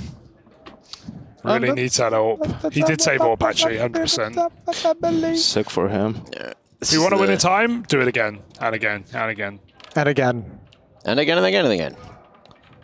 No, Jason, you and me are gonna go A apps. You With the guys bomb? just With the bomb? Us 3 come. Yeah. Go walk it. I'm flashing out. Walk here. Jumping out. Jump out window. Flash out first window. Run. Go. Nay, the double Flashing for ramp. you. Just run. We'll walk through the smoke. One's by the van. Car. You jump me. Mulling car. I'm walking now. One more. Backside. City up. That's right. Ticket. Left side. You Win got it, this. Jason.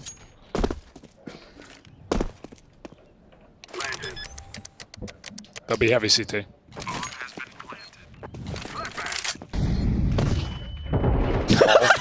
One already con.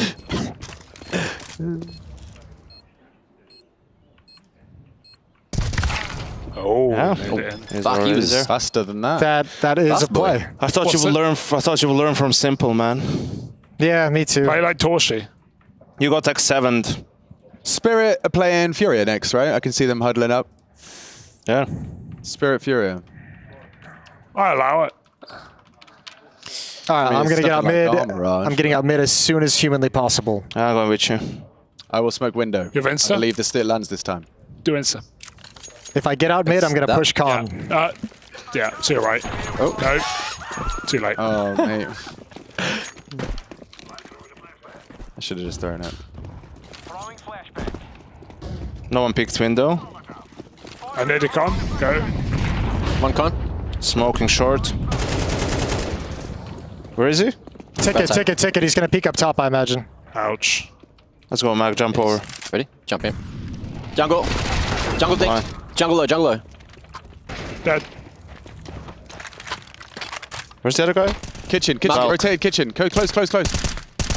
Nice. One Belk. You can come B. Come B. Come B. That's gonna be hard. No, I got your CT if you can make One it. HP. Might be hard now. Just run. I got this. Just kid. It's misunderstood. I'm just a chill and kind guy.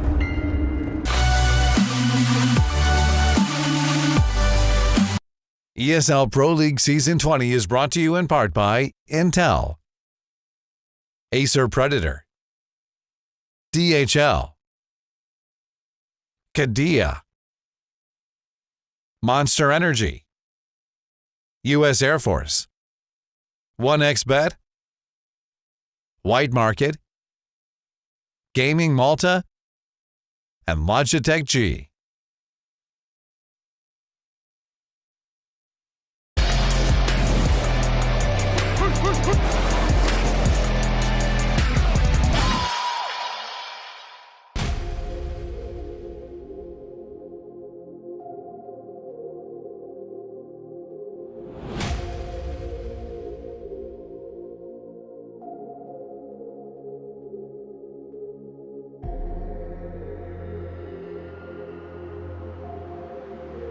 All right, bums in seats. Let's get this one started. Sounding a little weird, but we're going to get this all sorted. Second game of the day, first day of play for the playoffs of ESL Pro League. And we get to see Spirit, a little bit of a temperature check for what Spirit are going to be bringing to the playoffs of Pro League, a team that surprised everyone by ending dead last in Cologne. Coming here to Malta just to clear their name. They've already had a bit of a rise to form, and now they're going to try and do it once again, but this time in Pro League. Up against them is Furia. I still don't know where to place Furia. Best Brazilian team? Yeah, one of the best nuke teams. No, I don't think so. Nope. Okay. Yeah, I would put Pain up there at the top. Yeah. Okay. I think Pain is super cool, and then we had Imperial, obviously doing work. Yeah, and I think talking to the MIBR guys, they would put themselves as first as well. Yeah. It's always an interesting conversation because for me, when I watch Pain play, I'm like, I feel like Pain would do better against international competition than Furia. Agreed. But when you get to that regional matchup, who knows? That's why I like doing that, like the South American, power rankings essentially, because it does get a little bit weird down there all the time. Yeah, I mean, let's see what happens and what Donk does today as well. I do love it when Donk starts donking. It's one of my favorites. He's so good at the video game, his nickname has become a verb. And this has probably been the donkest tournament we've seen from him since Katowice as well. His group stage here at ESL Pro League was absolutely incredible. Well, when I saw Norbert doing his top 10 players, one of the reasons he didn't cite Donk as his number one was he said you can't be the number one in your rookie year. Obviously, Zywood was.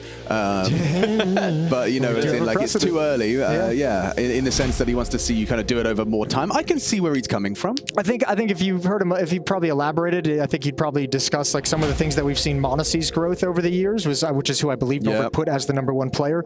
But your first rookie year, Donk is obviously incredible and a special talent. But I think as you play more and more years, you flesh out your game a little bit more. You add different aspects to it, and that's something we've had to see Monacy do when he first got into G2. It was kind of a lot of the conversation when X-Taz was coach was we're trying to motivate him to have plays to open up rounds for us, right? Yeah. And those are the kinds of things that kind of get added into your playbook as an individual the more time you spend at this level. But at the moment, whatever Donk's doing, he's doing it really well. I do think that some of his drop-off was attributed to every man and his dog's auntie and his dog's auntie's friend. Studying. All watching your demo. Every POV, every little move you've got, everything that you're comfortably pulling off. Like his yard holds. His CT side yard holds was a sight to behold. And it did start to look like he was having trouble because they knew exactly what he was cooking. So he's had to innovate. You have to go to the lab. You have to keep your game unpredictable. And I'm intrigued to see whether or not Donk's on Donk 4. A very technical pistol from Fallen here. Look at this. So you nade off the door to start, opens up and invites Angels with these USPs, which Cello thrives in and takes the first headshot. Donk as well, open to the engagement, but K-Serata wins it out, and now those dual Berettas from, I believe it's Magix, is going to have to do an awful lot.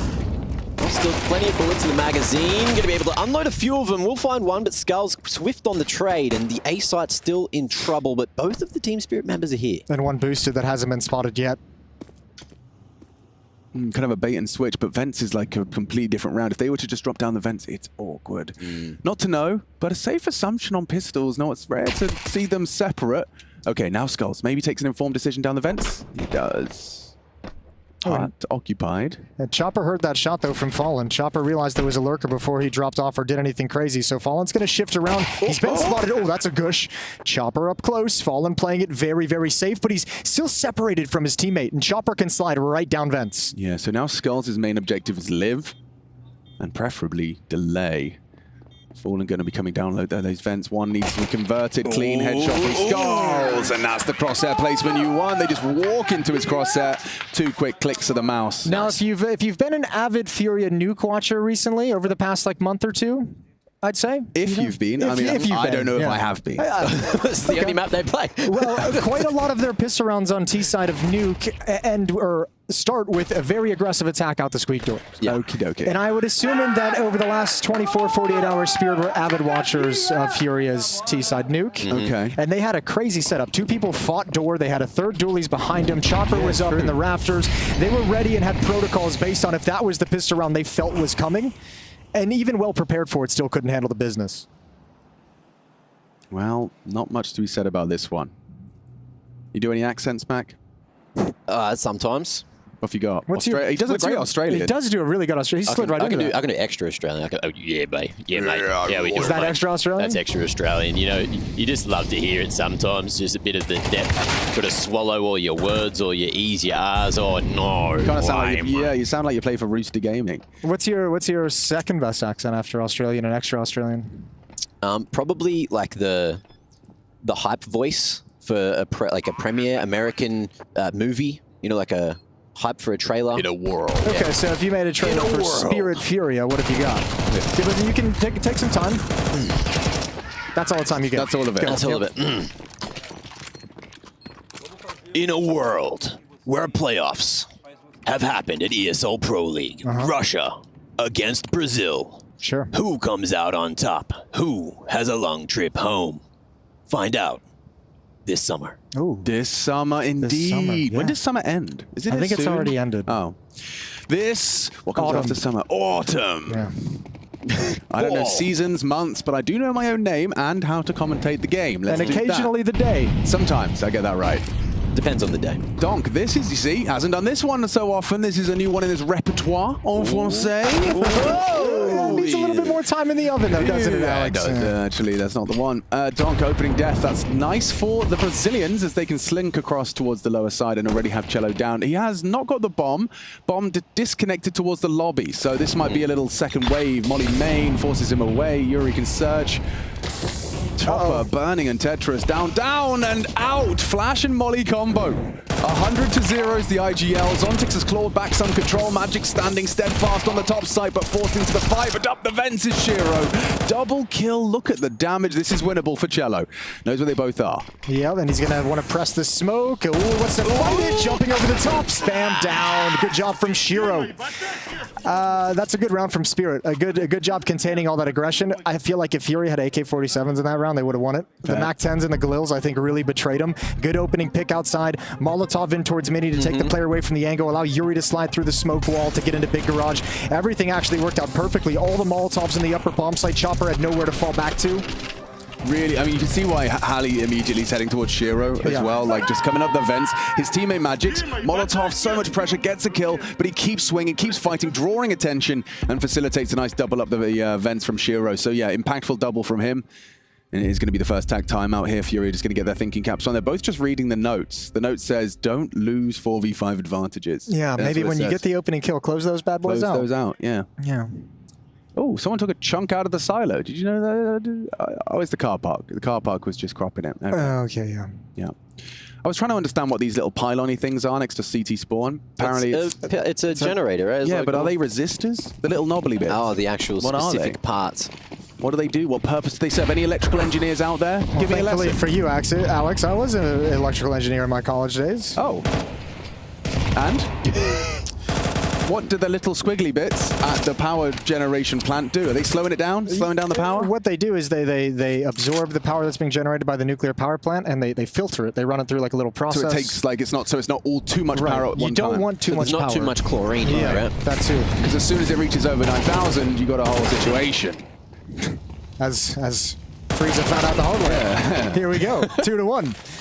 And a 3-on-3, dropping into the vents. Lower bomb site is under pressure. It's compromised.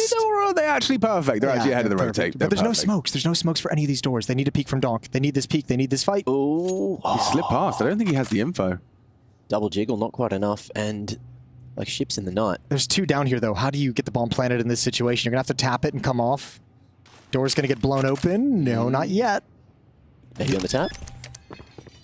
Okay, molly to backside. It's not a Stralis plant. Nice cover. Okay, yeah. But in the absence of nades, they've played this very well. It's going to be uncomfortable for Donk and Magix here, Mac. Yeah, spacing close. Fury up. Able to pivot off of any of these contacts just to fight together. Lovely setup. Magix falls first, and Donk not going to be able to go for the 1v3. Big post plant out of Furia, considering there was no util. They're playing pretty disciplined in these late round situations so far, doing a good job, Furia. They've come out with like a pretty heavy pace, throwing some of this defense into chaos, making situations very hectic, but they're handling it very well. So a first time out used by Spirit. Vamos. Because they want to slow the game down, have a little chit chat. What did we learn the other day? Vamo Boha? Yeah, just like let's effing go is Vamo Boha or Vamo Caralho.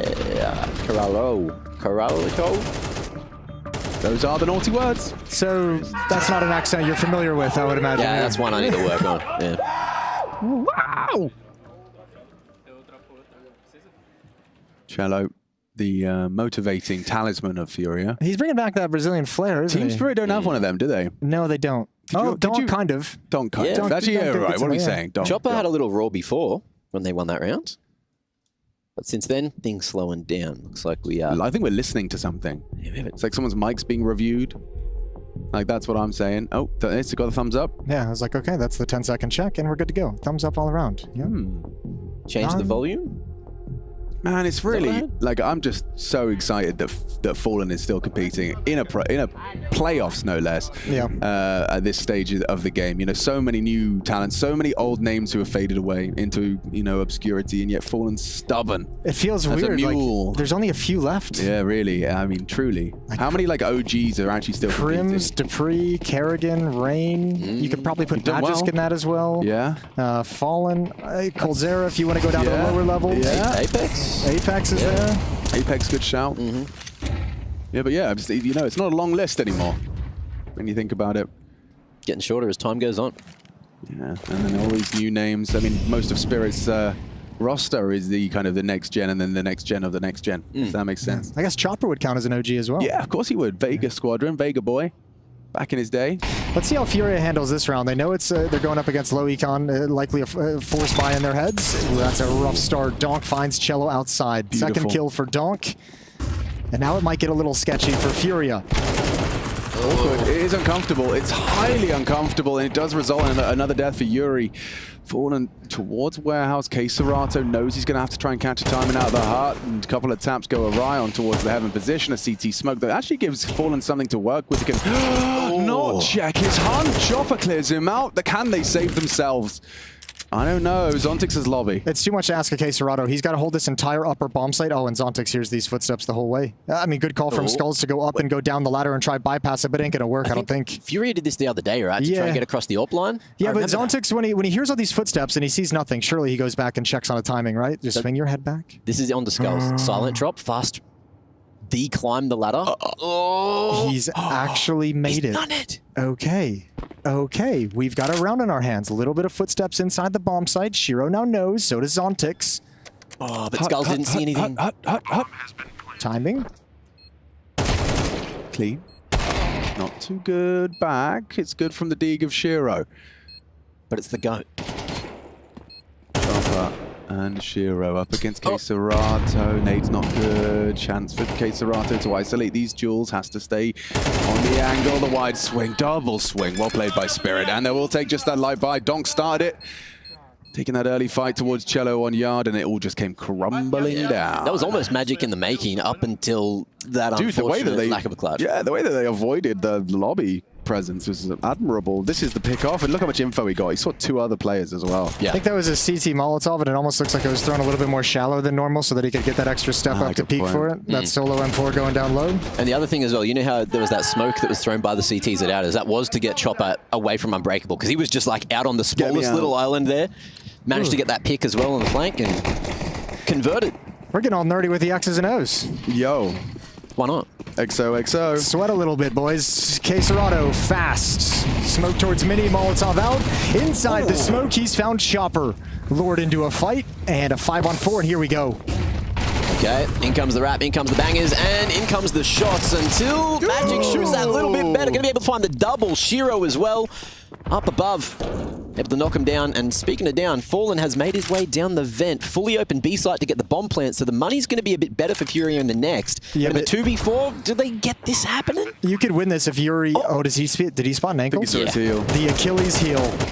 The Yuri heel. Knife him. Knife him. Can't find it. Can't find it. He's buying so much time. Oh, Is he... find it. Am I in yet? Oh, there it is. He certainly made it happen. Bit of magic in the bedroom. I mean, in the vent room. Vent room. That's my favorite place. And Furia unfortunately fumbled the bag, but it was a 2v4. Do you guys almost made it work. Do you think Chopper's ever watched Gossip Girl? Do you think that's like his kind of show? Chopper does not strike me as the kind of guy to watch Gossip Girl, but if he did, that'd be fantastic. I just think that would be... I'd like that. I'm going to pretend that he does, just because I think that kind of... that builds him up in my head. Yeah, like the Legend of Chopper. The Legend of Chopper, a little bit of Gossip Girl before bed, then just some anti-strats. So we have a couple of sidearms and the Scout as a product of that plant, as Mac discussed, a little more threatening, but still economical. Ooh, disrespects the molly. And Fallen almost catches that timing. If only he could see what we could see. Tries to line it up, and the timing's good for a body tag. No follow through. And the other Outers members couldn't help him out, but it is going to be Shiro to find him eventually. All right, there's a problem now for Furia, if I'm honest, and that's that you did a good job in the first like 4 or 5 rounds controlling the economy, being chaotic, be super aggressive, but now that all the utility and the weapons are out for Team Spirit, you can't just maintain that aggression throughout this entire half. You're going to have to find ways to get some opening and force some movement on slower ideas and slower concepts. And I think that's where Team Spirit is going to be able to beat Furia consistently.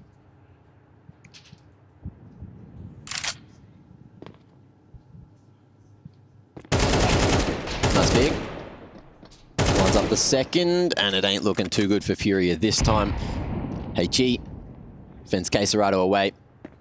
And in the 2v5, it is now all on Yuri's shoulders to get any financial damage done onto Team Spirit.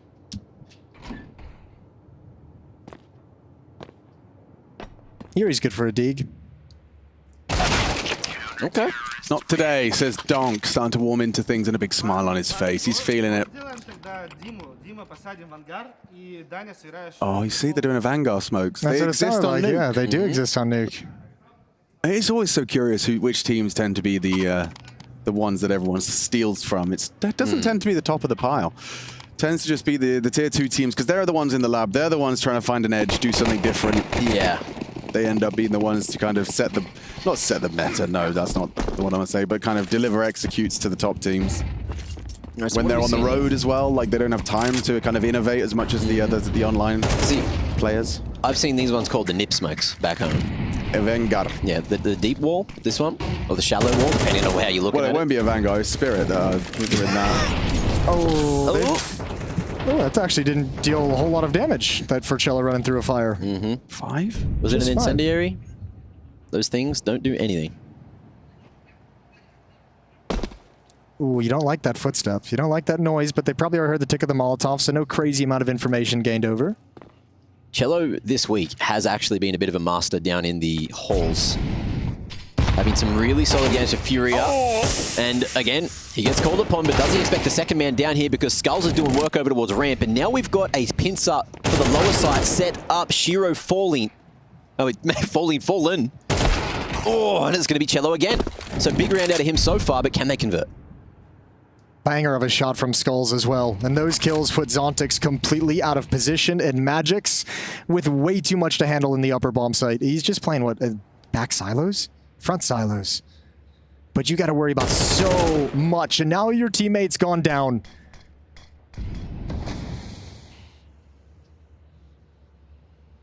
It's a matter of time. Dead. Lovely patience. I accidentally woke Cello up. Sorry, all the Russians watching. Yeah, that was a nasty little shot that he had there. Yeah. Big round. One that was needed. And now they've put the stress on the finances of Team Spirit. They're going to get another full buyout here, but this is one of those swing rounds you love to talk about. And it's a great time for one. Other team winning this is going to put themselves in a great position towards the end of the half. Skulls at the top of the scoreboard as well. Good to see him kind of... I mean, really, he did not have fun at Liquid, did he? And became a scapegoat for a lot of their troubles. Yeah. Oh, he doesn't speak perfect English. Let's all speak to him really fast in English. Oh, there was some of the Kadia check-ins. I think it was Dallas. And, bro, there was like 5 people talking at once. I felt so bad for him. Yeah. Like, everyone's screaming. But he's thriving in this environment, and understandably so. When I spoke to him, like, when he was fresh in the jersey, I spoke to him at the Esports World Cup, and he was just like, it feels like I'm home. Feels like where I needed to be. Said the same thing. I talked to him in the elevator like a day or two ago, and he was just like, yeah, I love being here. It just feels so much more comfortable. I don't think it's the language as much as probably the cultural side of things. Yeah, with 100%. Him. His English is very, very good. Oh, definitely. But I think it was just a question of, you know, we found a scapegoat for our problems. Absolutely. Shiro escorting Zontix on an aggressive lobby hold. Case Serrata the only man responsible for it, and he's actually just left, so there could be a timing window for Zontix if he's feeling frisky. It's a big if. Chopper's rotated down. Doesn't have util to block, so if they go, they go. Does have a gun, though.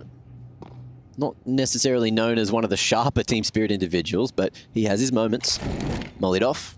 It goes through the double doors, so going to be opening another line of sight for these lower members to play with. Shiro, of course, bringing the AWP down, but can they bring the pain? Diligent from Shiro actually makes a different choice. The doors swung open, but Shiro aggressing into the windows. And, ooh, missed shot. Awkward if Decon opens, and he is playing a very aggressive and dynamic AWPing, but it's not going to work out for him. Chopper empty-handed as well, so call that one Furious 5th. Yeah, he did. He never seemed to be able to get comfortable on that bomb site, did he, Shiro? Posting up, wasn't sure which angle he wanted. Another kill from Yuri, and it's definitely got to be a save now. But, I mean, Shiro shifted into like 3 or 4 different positions, missed the timings on all of them, and then just ran out of places to go. I thought Team Spirit would have called the save in that 3v5, knowing, you know, that the next round isn't going to be a buy.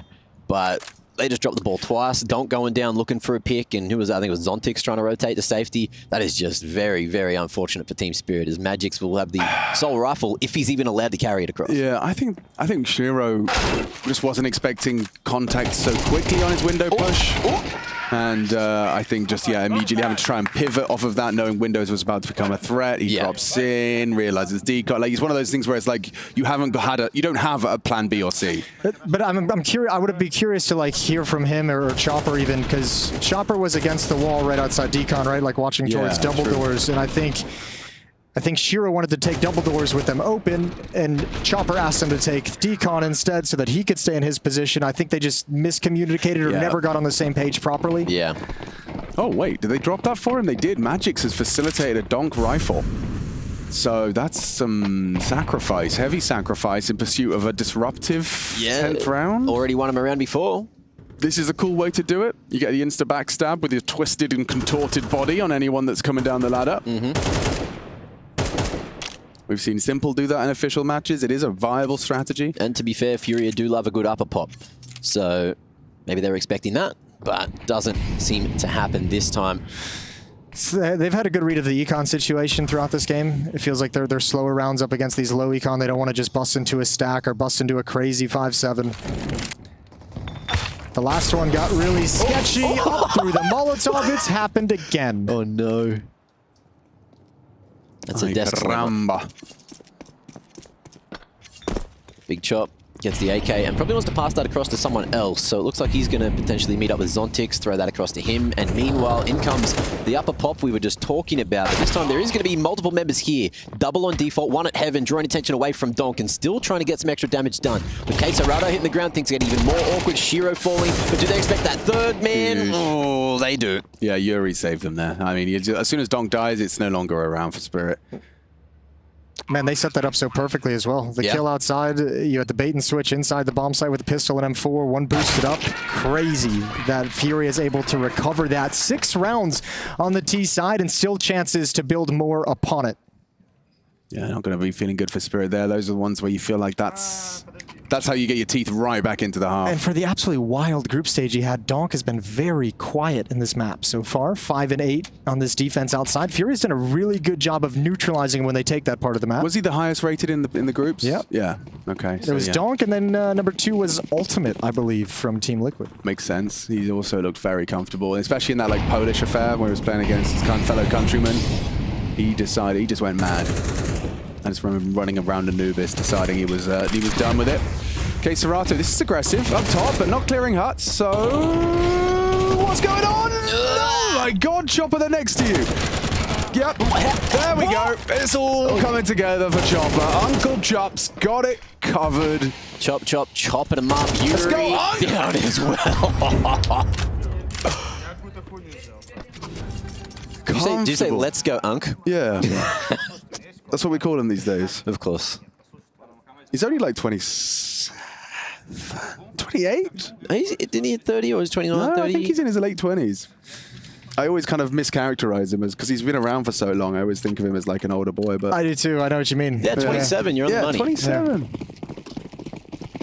The young gun when he first joined our screens. I think it's just that beard that sort of makes him appear older, you know. By the way, that is a Vanguard smokes, as we found out before. Bang.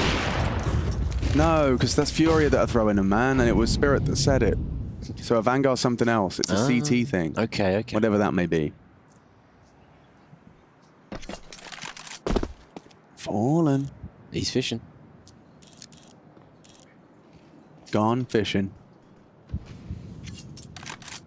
I don't think he is ready for Uncle Chop.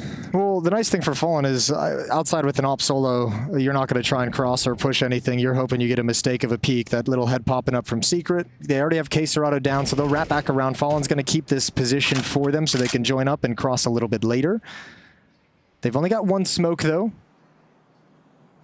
And if they use it to cross, they won't have it for the lower bomb site, and I feel like they're probably going to need it for the plant. Yeah. I think you're bang on the money with that. But are they bang on to Uncle Chop, who is going to take this contact at some point? Where were you when Chopper got a 4K? 2. 3! It's Chopper! Multi-kill madness. Kesarado detached from the pack and perhaps can make a little bit of damage into this one, unless Chopper's spidey senses start tingling. With great power comes great responsibility, Chopper. I heard that. Oh. He's not going to check. Ooh. He's going to check. I said 4K. Here we go. Oh. Well, 3 is good too. He was so far from checking. Yeah, the furthest away. Nice control. Oh my god, he might be serving. Who is this stubborn mule? Look at this, just crouching. You knew who it was. I'm coming. You knew who it was. He dunk slides into it eventually. 6-6 on the half. A recovery of sorts. The last 2 of the tail end of the half to tie it up even. We'll be back in a minute.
Well, Heidi there, folks. You're tuning in to ESL Pro League Season XX. And I have Jason Moses O'Toole. And, of course, it's Mr. Mac. How you doing, brother? Good, mate. Oh, sorry. I released my chair back and I got a little jump scare. Hell yeah. Also, word on the street is there was a 3v5 that went down after we left in MM. The boys absolutely nailed them. Oh, they did it? Yeah, they did it. Okay, we pulled it off, thank God. My rank is safe in comp. I mean, you couldn't imagine. I've been stressing that whole first half. So worried about that. Couldn't get it off my mind. Oh, well, one expert's leaning Team Spirit's way, and we're ready to see how Furia's CT side fares. They're going for a ramp test onto Fall, and he's going to take a couple of taps, but probably thinks twice about a repeat. Molly makes the decision for him, and Cello started here. He needs friends, though. Cello needs a couple of friends. And it won't matter anymore. Time running out down at the clock, and unfortunately, it's now going to be a difficult retake because the B site is all locked in. And there's no kit, no utility on Furia. They're just going to have to get absolute headshots just as fast as humanly possible. The smoke is going to keep them at bay a little bit longer. And Team Spirit is all set up. This would be an incredible round to let slip through your fingers. Ooh, yeah. Slips even further. Zontix making a bit of noise over those double doors, but they will fight together. Good luck, Quesarado. What you got? Nada. One pick is all that's found for Furia, and Team Spirit take the lead 7-6. I'm surprised there wasn't a faster reaction from Furia to drop down lower when Fallen saw like 3-4 of them challenging over towards ramp and pretty committed. Cello did need friends. Yeah, you were right. He needed at least one. Just a little support network. Someone to hold his hand, you know? Yeah. Check if he's all right. That's it. That's all you need to do. Just check in on your pals. You doing all right? I'm doing all right, man. Yeah, how you doing? I'm doing good. Good. What about you, Momo? Yeah, I'm doing good. Americans aren't used to actually answering that question. They just ask it. We just ask it rhetorically. Yeah. So, yeah. You doing good, man? Yeah, not well. Whoa. Jesus. That's way too much information. TMI, dude. I don't actually care. It's my mistake. I asked a question I didn't want an answer to. As we see a second round force buy. It is a good map for it. You know, the 5-7's a real pesky piece of work. And now you've just been smoked on your cross. Where's the explosives? On the back of Shiro lobby. So this is all just for space and pressure. And Donk, after a quiet first half, given the highest rated in our group stage, we were expecting to see him kind of get the sleep out of his eyes, you know? I should say as well, a good time to make a correction. I'd mentioned Ultimate was number 2 because I'd seen that in our DHL MVP race. Yes. It's not. He's not even in the top 8. It's Donk, JL, Zaiwu, Frozen, Ema, Monacy, Shocker. But Ultimate was 5th for the last group. Okay. Yeah. That's good enough. That's probably what you saw to give you a bit of a skewed memory. A lot of weird numbers going around in my head. Yeah, nice job, Fallen. Plenty more coming, though. Oh, Skulls in the lobby push, and they've made it work. Told you, the 5-7's annoying. But also, I mean, Spirit hadn't really done anything in this round other than let Chopper and Donk work secret. And there's 30 seconds-ish on the clock when those kills come in. Yeah, I suppose just by delaying the secret progress, they had time to formulate a lobby crunch. Excuse me. You'll take it, and Furia will take the round. Do we get a Vamo, or is it weird when it times out? Like you don't have a clear moment to Vamo? Yeah, we do. Okay. Got a little bit of everything there, really. All right. Boha. I think that means, yeah. The last time these two teams played, Ancient Mirage, it was a 13-1 victory for Spirit and a 13-4 victory for Mirage, and that was just about 2.5 weeks ago. Shush. So this is already much better than it was. Absolutely. I feel like Furia have had a pretty good run here at this tournament. Let's go, Furia. Let's go. Who are you cheering for? You can't have a favorite, actually. You can't, can we, with commentators? No, we are completely 100% professional at all times. Yep. I'd like to see Spirit win. For the bracket. For the bracket, I think it would be best for the bracket, but underdog stories are always pretty hard. Well, with no Maos, we know we're getting a new champion this season. Yeah, I think that's the cool thing. Not for Maos. Never. Well, unlucky, mate. Should have played better. Okay, Fallen. Well, this is doubly bad. Double trouble. You've not only fallen and given up ramp room, but you've also given up space underneath Heaven, which makes Queserado very nervous, which makes Skulls very nervous. He's got to turn around exposed to outside, and now they've got to address the problem. Giving up Heaven might be retaken. Cello and Yuri doing their research down lower. Oh, they're doing what we did. There's a crab walking in. I told you, it always works, man. Crab walk strategy.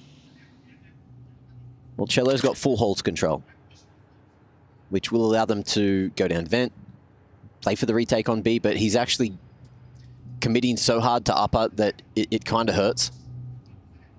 Team Spirit have almost already won the round as soon as this bomb goes down. Bro, this forced by war we're about to have here on Nuke. Do you even want to go for a retake like this where you know your resources are going to be so stretched thin and with so much uncertainty you're not going to be able to go down vents unless you're very brave? So probably save, which seems crazy to say given it was just Fallen getting run down Heaven. Also, you have to save now. But I am sort of like wondering how it got into this position where that was the only choice they had, that was the right answer. Yeah, it's a weird thing to do when you know that the finances are meh. You had 2 downstairs as well at one point. You had Cello and Yuri down back behind vents. Must have just been, yeah, because you knew you'd lost ramp. You knew that Heaven was a threat, and then Skulls, we saw him kind of like heading hell, but there wasn't any sort of like kind of intent. Like at one point, I suppose because they'd crossed secret so early, you didn't want to go down vent ever. And they were just hesitant to go ramp, given that they probably had a lurk there. Well, you don't need to go ramp, right? You had the 2 players downstairs. I thought they would set up with like a decon, maybe both go control side and just control window and double door and just do some challenging. Like this is a small buy and you know it, so you have to assume there's going to be a little bit light on utility as well. I just thought there would have been a moment where they tried to fight to get that round back in their control. I think the thing was that there wasn't a till at lower, right? I don't think they broke the control windows. I don't think that was ever broken. They just walked into site, held, planted. They didn't open the doors, they didn't do anything, and as soon as the bomb went down, Fury were like, well, shit. Yeah. Also, got to give him credit. The CT side economy of Nuke is a very sensitive nerve, and probably didn't really want it to get banged on at any point. Yeah. Yeah, that's fair. And now you got a pretty good chance this round, before the half gets out of hand. Team Spirit. Out of smokes. Paired with that waterfall smoke, looking damn nice. Flash across the top, Chopper making noise with the Mackie. Chill. Bait. Fallen. Might not be overlooked. Well, it might be overlooked now. Cello found the Cellos. Oh! Fallen's not able to find it. I hate that spot so much. It feels like you get there. It feels like it should be strong. It should be good, but it's, yeah. I think it's because their mouse is naturally going to be heading towards the kind of the close clear, which means you're going to be in their crosshair at some point. Oh, and it's just a passive holding an angle, right? Which we know already. Everyone kind of has a little uncomfortable difficulty, except for Cello. Ooh, good damage onto Shiro as well. Chips him down just a little bit. Everyone's here. Both with 4 HP, so he's done a lot with a little HP there. And now the bomb plant not going to be so easy this time. Donk, you naughty boy. Charges through the flames to find Yuri. One will be planted. Oh, wow. Queserato denies it. Great read of the plant position. And even naughtier boy in Queserato. Yeah. Seriously uncomfortable for them. Even actually had a good read onto when to spam the door there for the repick. 10 seconds and comfortable scenes. And now Cello just picking them apart with Skulls from the ramp side. 8-8. Fury, the save was justified. The mistaking plant from Shiro, not tucked enough behind that silo, that ruins everything. Good job from Queserato. This time you're exactly right. The save helps out. Fury this time dedicate 2 players down low. It's crazy. The tiniest mistakes that can get punished. Even the fact that Cello is able to get that second kill, let alone the first before falling down. Like, that is just such a good round out of Furia to try to get them back into this one. Team Spirit, though. No bomb plant means they have a rough... what did you call the mixed bag of lollies again? Pick and mix. Pick and mix. They have a pick and mix going on here. And it's still working anyway because Donk's got one of the 2 AKs. Front of that first pick, Zontix didn't need a rifle to get his impact. The fudge is happening there? I don't think Furia were ready for what Team Spirit just threw. Bomb's still on its own towards ramp. Donk was the king-size Butterfinger of that bag of lollies. Who wants a Butterfinger, man? They're so good. Are they? They're so good. You guys don't have them in Europe. No, I don't know. What does that entail? Marshmallow? I'll bring you a box. Nah, dude, I can't Is even it just a explain stick of butter? Chocolate and peanut butter based flavor, but it's like a hardened, crusted peanut buttery, like flakes. Like a Reese's kind of vibe, but It's better. so good in milkshakes. It's kind of peanut brittly? Yeah, a little bit. Ooh, Yeah. oh, actually, you sold me on Put it. that in the refrigerator for a couple hours. Mm-hmm. You guys ever refrigerated your Haribos? No, that feels like it would be painful. Have you that's my left? strat. Have you Really? left the bag of those in the car when it's like 50 degrees? Yeah, actually. It just becomes one big gummy bear. Yeah. All the flavors. Do you remember the old Skittles adverts? They were crazy. You know, they were Taste the rainbow? Well, it's Taste the the guy rainbow. that like anything he touches turns to Skittles, but it Yeah. takes a really like depressing turn. Like the Skittles, the King Midas of Skittles. Like, try telling your wife you can't touch her. It's like a Skittles advert. Yeah, they did get a little crazy for a while. They went into some dark territory. I enjoyed it. And like this is how it feels to chew 5 gum. You remember them? And it was just like the most overstimulating advert you've ever seen. Yeah. Wow. Well, I can't really put my finger on how that round went wrong because I was thinking about pick and mix the whole time. But Jason, fortunately, was paying full attention. I mean, Donk gets an opening kill, and then you kind of force a movement from Furia. They're trying to clear lobby as outside's been lost. You get another P250 kill over in lobby, and everything just kind of works out. I think caught a little out in the open. Skulls shouldn't be there. Good follow-up. This one, pushing, and Zontix hits an absolute banger. Okay, that'll be it then. Yeah. Who's that? Yeah. Crazy change of pace. All right, second tag pause for Furia. This is their map pick, so in terms of opportunities to have a really competitive series here with Anubis up next, I would be really hoping and hedging my bets that Furia would take this map if they wanted to see the third. Yeah, they've been working really hard on Anubis, but it ain't looking like it's up to scratch at the moment. No, sir. And they have to force buy here. They're in double save territory, so everyone investing everything. And Spirit winning this round gets him up to 11 before another buy comes out for Furia. That's just so close. We've had too close for comfort. Incredible scout rounds out of a few individuals lately. Let's see if this is going to be one of those for Fallen. Where's he going with it? Over towards ramp. Interesting choice, and that's not where Team Spirit are going. So I dare say it's not going to find the action we were hoping for. Yardy till Donk gets across quick and very quick about this, so that's nice. 5-7 herd, so they have good understanding as to what their enemy's buy is. Cello considering a late lobby take, a very nice orange smoke towards the squeaky door. Imagine if they were that color the whole time. That is cool. Kind of like it. How did that happen? Bug with the Molotov molly. lighting. Yeah. Good bug, I'd argue. Yeah, keep that one in. Yeah. Call it an Easter egg. So when you get full yard control, Jason, what's the go from here? Well, Wrap? Yep, you can wrap, you can hop up heaven, you can even clear a ramp room from the backside, you can leave a couple players in big garage who can hit towards mini and split the upper bomb site with the heaven play. There's plenty, and I think Chopper with the Mac 10 is going to be the investigator. Got his deer stalker on, asking questions, puffing his pipe. I mean, he can also be a fake, right? Like, he can maintain and make sure that everyone has attention towards upper wall as Team Walk Secret, which is looking kind of like what's happening. Zontix bringing up the rear flank.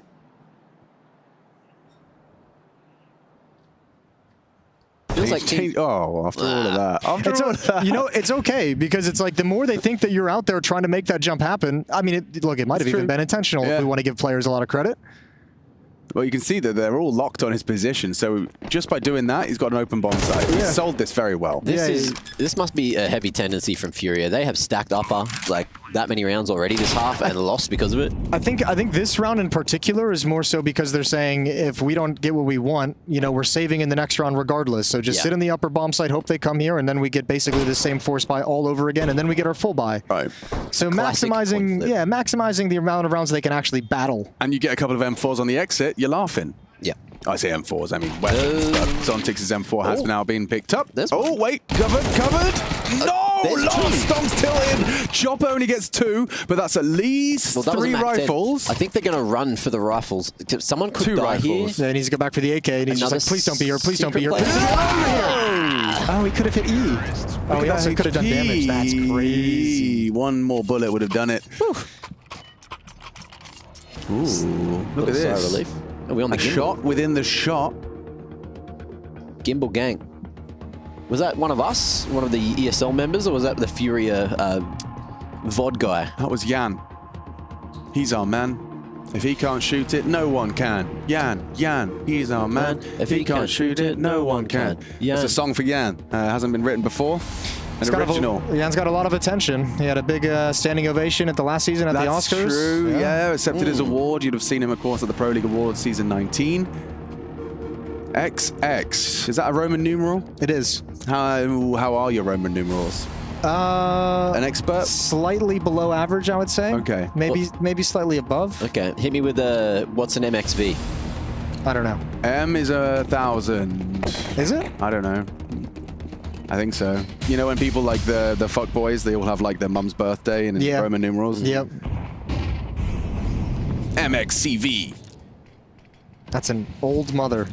Yeah, I don't know what that is. What's a C? I don't know what a C is. C's either 100 or 1,000, and M's either 100 or 1,000, and something's 50, but I can't remember. V is 5, right? V is 5, X is 10. And if it comes after, it's minus, right? Like you comes take one after away. Is plus, I think. I think before is minus. So it's like an Roman IX is a 9, whereas an XI is an 11, remember? That's what I'm saying. Yeah. Glad we got that all sorted out. Any Roman numeral questions, guys, send them into the EPL mailbag. We'd love them. We obviously were killing it. Yeah. EPL mailbag at efg.gg or exclamation mail in the chat. Everyone's excited for ESL Pro League Season 30, though. I'll tell you that right now. Couldn't be more excited. Donk is going to be pushing into Garage with a flashbang, taking control. Once again, Spirit are just loving all this space they're getting out in the yard due to the fact that Furia don't have the arsenal to fight back with. Okay, spotted. Bang.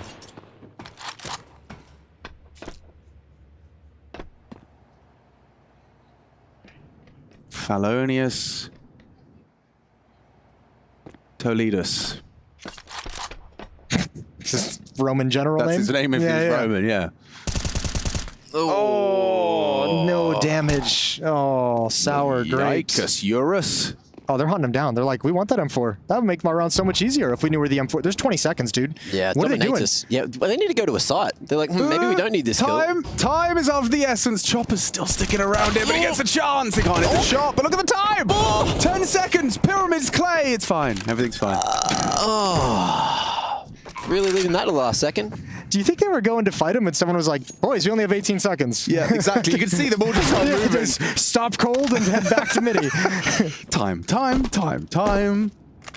Fine. Everything's fine. It's all good, exactly as planned. Furious CT side not necessarily feeling fantastic. This will be the 5th for Spirit on their attack. And let's not forget the bar was set at 6-6. And there will be no AWP in play for Fallen or Furia in this first gun round that we have coming up, so they have to do without it. Hey, yo. Actually quite nice from Cello, recovering an AK-47. That will soften the blow somewhat. Yeah, okay. Actually, I take that back. K-Serrato can drop one over if he wants to get frisky. He's going to sacrifice all his utility to do it, and he will. Oh, okay. That's a call. So off in the hands of Fallen.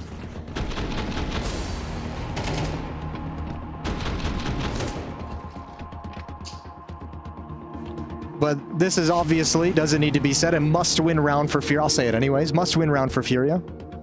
One more time for the people in the back. A must-win round for Furia. Can I say it? Round. Yeah, give it a shot. This round, a must-win for Furia. Oh, you put the sauce on that. Yeah, that was good. Yeah. Apparently Simple's watching. Oh, what's up, Simple? What's up?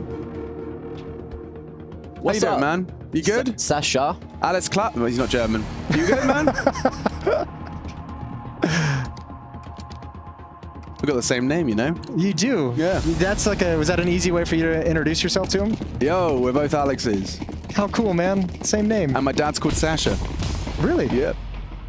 My mum, his mum rather, my gran, she just liked that War and Peace book. Okay. Apparently there's a Sasha in that. Okay. Solid character? Yeah.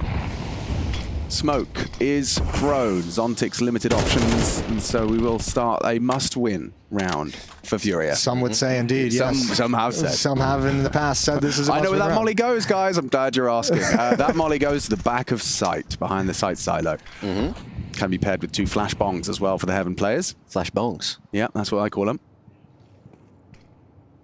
Do you say bong when they pop as well? You say flash and then bong. Bong.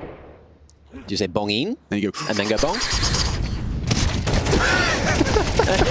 All right, well, Yuri now. 1 kill. Still Raptors and HUD. Oh, this defense is looking good. Looking good. K Serato patient as ever. 57 seconds, 2v4.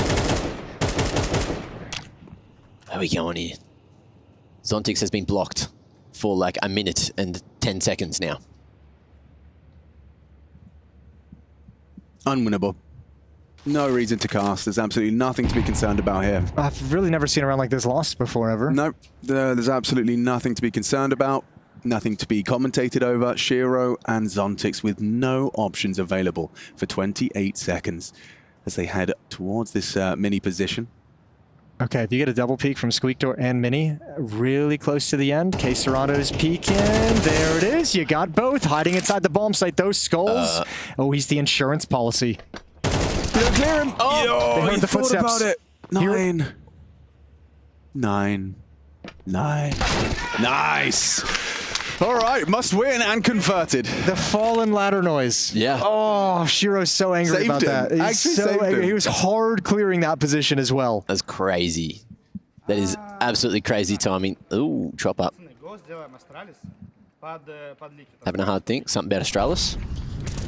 No, he's just talking about him. He's like, guys, did you see Astralis' pro league performance? What do you think of that? Yeah, what's your guys' opinions so far on the device IGL situation? Yeah, exactly. Just having a kind of just a casual chit chat, really. Keep the mental stable, of course. Yeah. Yeah. Bring everyone back. And, ooh, except for Donk, who looks like he wants to just keep on holding W. It is where he does his best work. I'm sure Donk knows the best way to jiggle this. I don't, but he does. Let's find out together. Yeah. K Serato is currently in a very difficult clear. Good luck with that. Molly actually forces him out. Now Donk starts to activate. Pre-aim. Skulls pre-fire. Nails that. K Serato goes down on the roof. Skulls can't find a double, and that it really gets messy if Yuri goes down. He's done well for 1, does it better for 2. Now getting run down. Should fall to Chopper. Excuse me, Shiro. And it puts it into Chopper and Shiro 2v2. Aggressive from Fallen. Plucks Shiro from the pair. And just puts it onto Chopper, peeks into the York with a clean headshot. Unk's feeling frisky That tonight. boomer's fast. IGL and IGL action. Chopper asserts his dominance. 50 on the clock. And waiting for Cello to make a mistake. I feel like it's kind of this is going to be a difficult clutch for both. This is a really tough clutch to play in. A minute left on the clock. You really don't have a lot of information of where your opponent is whatsoever. Like Chopper has no information. Cello knew he was lobby at one point, but with all the time on the clock, he could be anywhere. And Chopper's hoping for a push. I mean, I like what Cello's done here.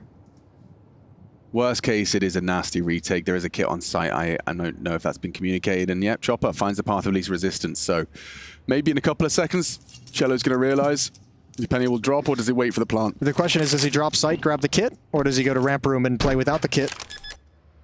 Chopper gonna move into this bomb site. Bomb being planted. Does he grab it? Does he realize it's on the ground? Has someone called it out? K Serato, top HUD, baby. Let's go. 1v1. All right, Chop. As soon as you throw that molly, he will know where you are, and so he chooses not to. Backs his aim, just holding the single door. Double doors for Cello. The open single door is actually going to be a pretty big bait for Cello as well. Oh, there's a lovely little sound cue. Thank you very much. Chopper playing on site. I don't know if Cello clears this. Oh, he's letting the time tick down. Beautifully played, wrap it around. There is no win in this one for Cello unless he saw that shadow, which he hasn't. Well played from Uncle Chop. That's a classy clutch. That's a gentleman's clutch. Yeah, it is. You really appreciate it. The brain whirring, spectacular from Chopper. Very respectful way to win a 1v1. Yeah, no, the cut of noise, that 40-second period, finding the path of least resistance. A little ring around the rosy at the end. Yeah, I mean, like the best thing you can be doing in those 1v1s is just making them work for as long as possible. As soon as Cello fires that shot towards windows, Cello's won. Yeah. Cello's won. Cello's lost. Cello's lost. Excuse me. Chopper's won. Yeah, look at this. This is not the weapon you'd like to be equipping to try and close out your map pick, and it looks like Spirit with 3 opportunities to take a map lead in this series. An early death, not ideal. Trying to bring some aggression. Skull's the highest performer for Furia, but empty-handed in this one. Lined up the flash for this push, but doesn't go off of it.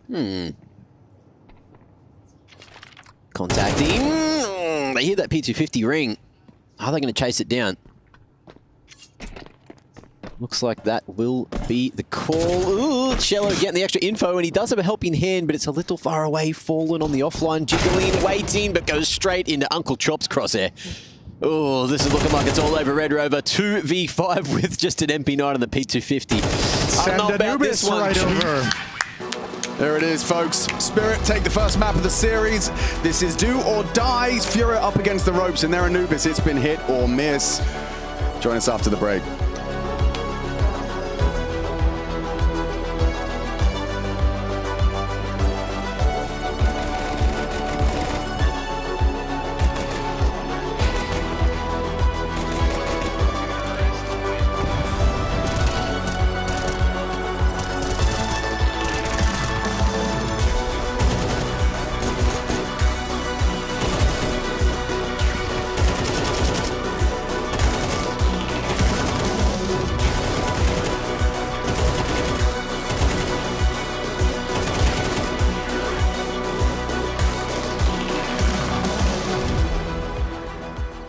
My father? Yes. Your father. Why do I give a fuck? Why do I fucking care what my offer's gonna do at the start of it? Why did they get that much? Why are you all fucking yelling at me, blood?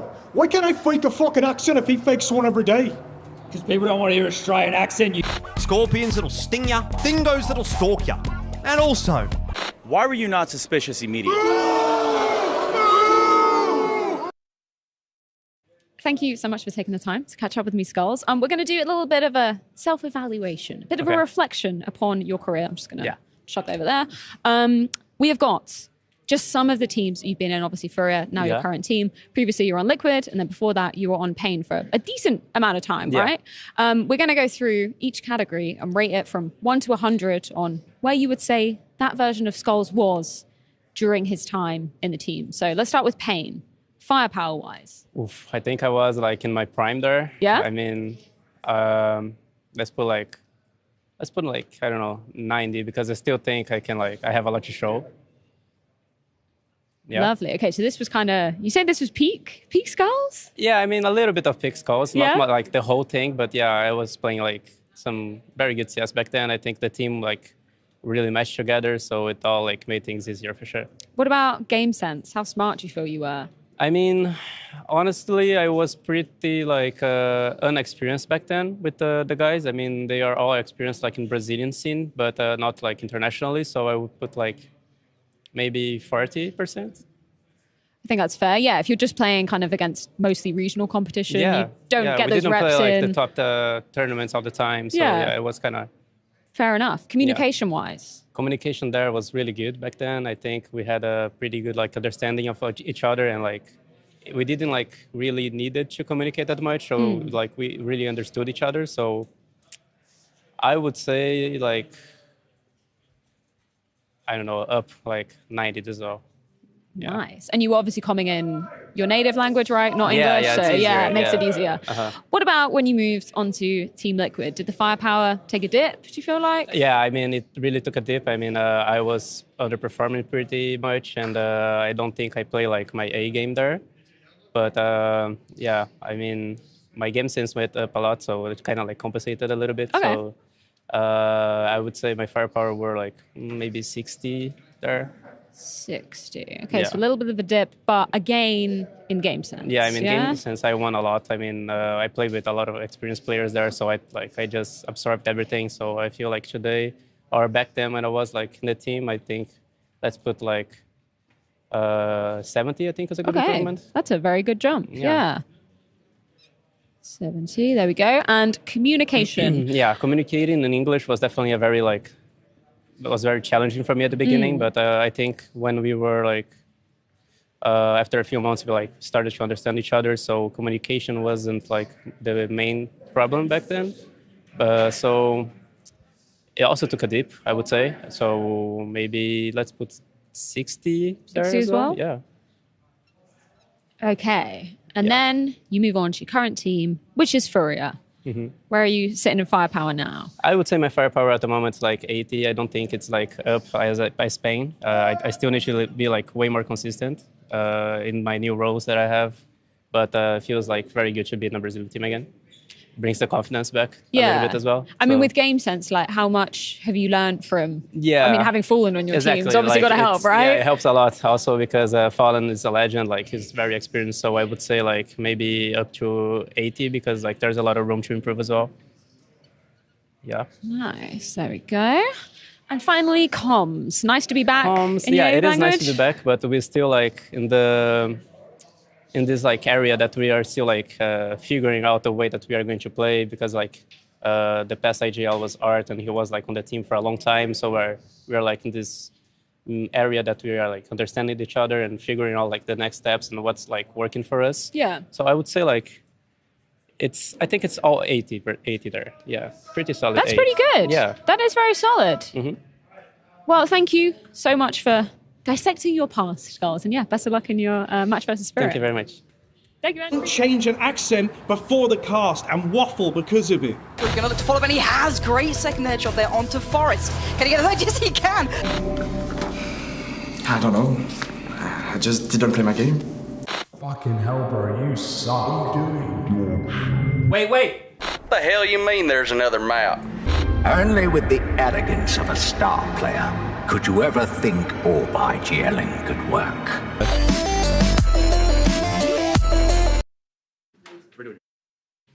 Quick Kadir B stream update as the Mongols do indeed take down Big Clan. Wasn't necessarily an easy game for you though, Techno. Go back to your map pick of Ancient. 3 overtimes, you did lose out on that. What happened on that first map? I think we lost so many important rounds and can't end the game. And that's the why we lost this map, yeah. Going on to Nuke though, obviously the map pick of Big. You guys bounced back on that. Tell me what you were focusing on to get the second and third map in this series. All three maps are the comfortable map, and I think we found ourselves on Nuke. Yeah.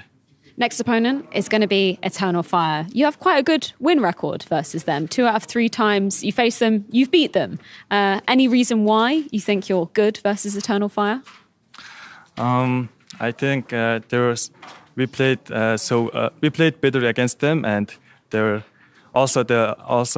were lucky and I think this match will be a tough match. Yeah.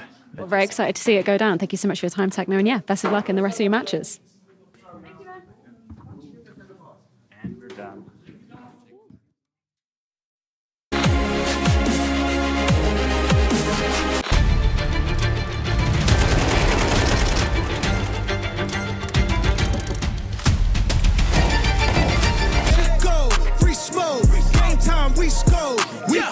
First rule of Pro League is you do not talk about Pro League. It takes a couple of seconds, you know, I verify myself at least twice a month. The Jason Rogaine Experience. Counter-Strike by day, Jason Rogaine Podcast by night. All right, here we are. Another episode of the Jason Rogaine podcast. Pumped for today's guest as well. Welcome to the studio, Ben Alpiro. Thank you for having me, Jason. Look, it's fantastic to be on a large platform like this one and be able to discuss some of those little factoids, I like to call them. Yeah, and it's, not a lot of guests bring notes. You're really ahead of the game here, I would say. Lots of people want to debate me about this stuff all over the world, Jason. I want to bring my notes to make sure we got everything looking hunky-dory. Cool. Well, what is it exactly, Mr. Alpiro, that you wanted to chat today on the episode? Now, as you should know, Mr. Rogaine, that's Dr. Ben Alpiro to you. Excuse me, I apologize. I want to just quickly introduce myself to the viewer. My name is Dr. Ben Alpiro. I studied at the CCU. Jason, you know what that stands for? I have no idea what the CCU stands That's for. the Cedar Creek University, Jason. That's a good university. Now, I am a devout follower of Counter-Strike Catholicism. Can you say that with me now? Counter-Strike Catholicism. Yeah, you got the one. Yeah. Now, obviously, as you know, I know, everybody out there in the world know, Gabe Newell, the leader of Counter-Strike Catholicism. I've been following him since a little wee boy. And he's a very traditional man, Jason. Jason, this new wave. Sure. They ain't out here believing in the traditional values of Counter-Strike players and their roles. They think Counter-Strike players can change their roles whenever they like. That's complete bullshit. I'm glad you agree. Yeah. Because some of these new age coaches and players, these pundits out there on the HLTV forums. Yeah. They think you can go from being an aggressive entry fragger to a big-brained in-game leader, Jason. And you know as well as I do, you're going to bring up Apex. You're going to bring up all these examples, Jason. 100 years from now, they forget about Counter-Strike. They're digging up the stats of Apex. You think they're going to find the stats of an in-game leader, Jason, or you think they're going to find the stats of an aggressive in-game leader, Jason? An aggressive entry fragger, that's what they'd find the stats for. That's what he played most of his career as. And I mean, you can't just snap your fingers and all of a sudden be something completely different. You can't change your role like that. I'm glad you agree with me, Jason. That red, white, and blue spangled banner behind your head, you're a man of those traditional Counter-Strike values, Jason. The in-game leader transition is a very abrupt one, right? It's a very stark contrast, but I think you can kind of bend a little bit in another direction, right? You can learn new tricks. I'd love to hear more, Jason. Why do you think that? Well, I think players, you can learn some skill sets. Maybe you can't make the transition from aggressive entry fragger and in-game leader. Jason. Let me ask you about a man named Device. It's massive. He's got 4 major trophies. I believe 19 MVPs of top events as well. What's his career look like now, Jason? I'll be honest with you, it's not looking good. It's on a little bit of a downward trend. You born an AWPer, Jason, you die an AWPer. There ain't no change in these roles. Jason, just cause Device wants us to call him an AWPer in-game leader don't mean he's an AWPer in-game leader. This man, I tell you, Jason, he is a star AWPer. I mean, maybe he's just like a role bender, Like he really thinks he can make it work. He has elements of the AWPing still. He's still using the AWP, so he hasn't completely switched. He's just flirting with the idea a little bit. Jason, name me one player in the history of Counter-Strike who has ever successfully changed their role, and we can continue this debate. Oh, one player over the history. Just one, Jason. Okay. You can't think of one. Give me a second. I can think of at least one. Jason, the prosecution rests. The Jason Rogaine Experience. Counter-Strike by day, Jason Rogaine podcast by night. I just wish they would just back off, for just a couple of fucking games, man. You will be in my arms, waiting for tonight. Wow! I'll come soon, whenever I want. I just need to tenderize. Wait. English meat. Yeah, tenderize the meat. Wait, I'm losing something. Have you guys been watching this season of Pro League? What is the deal with Mouse? Season 18, they looked good. Season 19, even better. But this season, it's like watching a magic show. But the only trick here is that they're making Rooster and Complexity look good. It's not scary, they ruined the game. CS2 is, I don't like it. This is the last chance to save the Counter-Strike community. This is Driller Warfare. Think you've seen it all? With FACEIT Watch's Point of View Selector, you can experience the game from any pro's perspective. Use the multi-view feature and customize the stream with up to 4 angles. Control what points you see while earning rewards. Drops are activated and lucky winners will receive FACEIT points. And if you ever miss a match, VODs are now available. Get instant access to demos with multiple POVs and commentary. Watch it, control it, FACEIT.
What's up, ladies and gentlemen? We've tagged out the old casters. We were getting bored of them. We brought in the fun bunch. That includes myself, Henry G.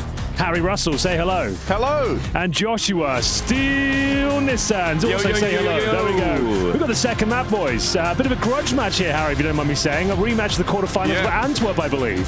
Yeah, quarterfinal Antwerp rematch.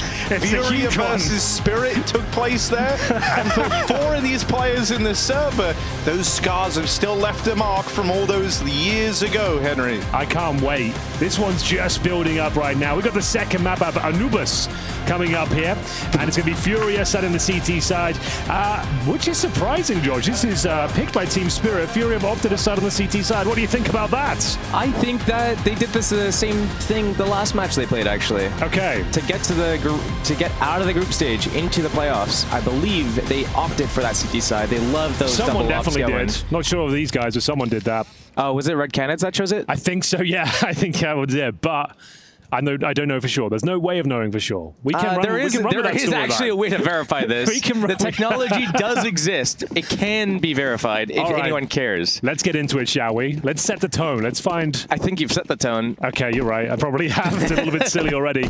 We've got Smoke and a Flash, and in terms of P250 potential, Shiro will be rocking that as they make their way towards Dark, or Connector, or E-Box, whatever you want to call it. One of the three.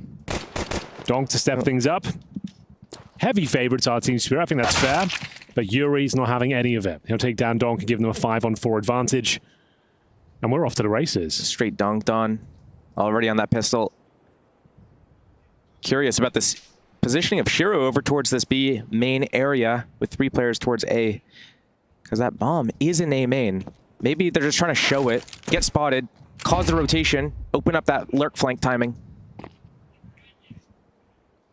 And introducing Harry Russell to take us into the action here at the A-bomb side. What an insane way of doing it. All right. Here he comes. Get ready for this. Let's see what Spirit are going to do. They've already lost Donk. They've lost the big man on campus. Zontic's dead as well. Ooh, it's well handled here from Furia. This double main setup. Gonna make quick work of Team Spirit, leaving it just on Shiro and Magix. Bomb dropped out in the open here. So they will have to fight before all is said and done. And right now it's Cello winning all of them. Great stuff from Cello as he helps pick up that pistol round for Furia. This one might get interesting, Henry. I guess you could say that about anything, really, can't you? You just say this one might be interesting. Can't well, dude, I that. always have this. Okay, go on. Yuri has like messed up my mind because back at Cologne in the play-in, Team Liquid played Furia on this map, and Yuri had like the life game. Sure. He finished 26-11. Wow. Was the only positive player on his team. Okay. And he almost, actually, I think he did. He did lock in the win on Anubis, basically single-handedly. That's a bit disrespectful to Yuri, though, to say that that was the life game of his. I feel like he's had a lot of big game moments like that. It's not a life game. He's a potential GOAT. Yeah, it's like a maybe like a once a month game. But I just once think every couple week game. That one was life so game. Next level. Like, bro, everyone else on his team was bad. He was like the one guy playing well. So he had a normal game, and the rest of his team was having a shit game. Sure. I mean, I think, you know. Oh, Right now, Cello might be the GOAT, though, having a life game of his own. Yeah, he kind of is. He's up at 5-0. Look, if Team Spirit did any of their prep, they know that A site is not the way to go. They're going to win all the rounds through B. They're doing a lot of fakes and splits, but not going into A from the front. Are you saying Team Spirit shouldn't go A? Well, unless they win this eco round. I was going to say that it looks pretty good right now. Not going to lie, but it looks like Furia are Yep, they should not go A. Under control. The holds are there, the retakes are there. Yep. This is where Furia collect their rounds. T side, CT side, this is where they'll get them. All Team right. Spirit. I like it. Let's see what they do. Furia kind of killing it right now, but the bomb does get planted. So Team Spirit have the option to buy again. I doubt they will, considering they only got 2 kills. If you get like 3 or 4, then we're really talking. But maybe just some more upgraded pistols here, but it shouldn't be the force buy. We go 2-0. Bear in mind, it's the most T-sided map in the world. So at this stage, getting that 3-0 start on the CT forces, that's exactly what you're looking for. And I told a lie, guys. They are going to be force buying right here, right now. Galil's 1 AK. in CS2. Yeah, that's a good point. Like, the economy is a little bit strange still, I think, with MR12, but whatever. We can't change it right now. Nope. What we can change, though, is the story that we tell. Oh, really? Okay. Nice little pop flash as a fake into that A main area. Seeing if there's a little bit of a reaction. Also, feigning that they're a little bit weak towards this A site potentially, even though there's 2.5 players defending against it. Just another slow approach from Team Spirit. Trying to take all that control over the canals. Make it so that they can do easy fakes. The push and pull on this map is what makes this T-sided. We already see players outside B main, putting pressure on to mid. Put pressure on that E-box as well. Everything is gearing, ramping towards this A main play. Furia here to defend it heavy. Potentially even push it. Slow and steady so far. Team Spirit establishing some basic control here. Is it going to be enough? Furia on high alert. They don't have much information to work with. Back to B with the bomb. It's just going to be a one-man A fake, and the A fake is just a smoke going to heaven. That's literally it. But it's a matter of Furia, they've cleared something. They think they have the read. They think it's A. There's 3 players there right now. Middle is wide open. We are going to see Chopper taking advantage of that fact, making his way towards Temple. This is looking very good for Team Spirit. Already broken through the choke points here. They're out of Dark. They're out of B main. Flashbang blinds a few players. It's going to be Fallen delivering that one, but 2 kills for Spirit. He might even consider the save at this stage already, unfortunately. We'll see if there's a look in from the cave position at the back here. It's going to be Yuri. But not really much to do here. I'd say saving the weapons. The rifles, especially those 2 M4s, that's what you want to hold on to. But there we have it. That's going to be the first round for Team Spirit, Harry. What do you make of that? Yeah, it's a little bit rough for Furia there. They really felt like that was the A play, and as you said, the fake was just the one smoke getting lobbed in. Other than that, that was kind of the extent of it. I think when you've dedicated 3 strong over to that A site for as long as they have, you want to start trying to get some info from it eventually, right? Furia were set up to play retake over towards B. Like both playing back in the spawn, that kind of forced them into an awkward flash play to try and get the retake going. And it meant that, like, essentially, Skulls had to multi-kill on this flash, or Fallen had to not die after throwing it in towards B for them to even be able to justify giving that round a look in. The crazy about that thing about that push from Skulls is that he was just talking about how his firepower got up to 80. He's 80 across the board now on the side of Furia. But I feel like that wasn't a 80 level game sense play there. You know, maybe he had that firepower. He got that first kill. Could have made it a second. But that wasn't a very game sense play. We'll see if he can make up for it. There's still plenty of Counter-Strike left to be played here. 2-1. And saving some weapons. Furia do have a fighting chance here. Magicster exploring options towards main. Baits out the incendiary. Oh, Yuri's dead. Donk is doing donk things. That's about what you expect. That's round over, unfortunately. Not the most exciting round, Harry. No one's saying that. But yeah, I think that one, though, that's why Donk is so annoying. Just great awareness as that molly goes in the dark. Yeah. He's like plays ahead of it. He's so aware of the timing that he has. It's not like he slows for a moment or, you know, he just takes the space as soon as he knows he's hit that timing. And Furia get wrecked for it.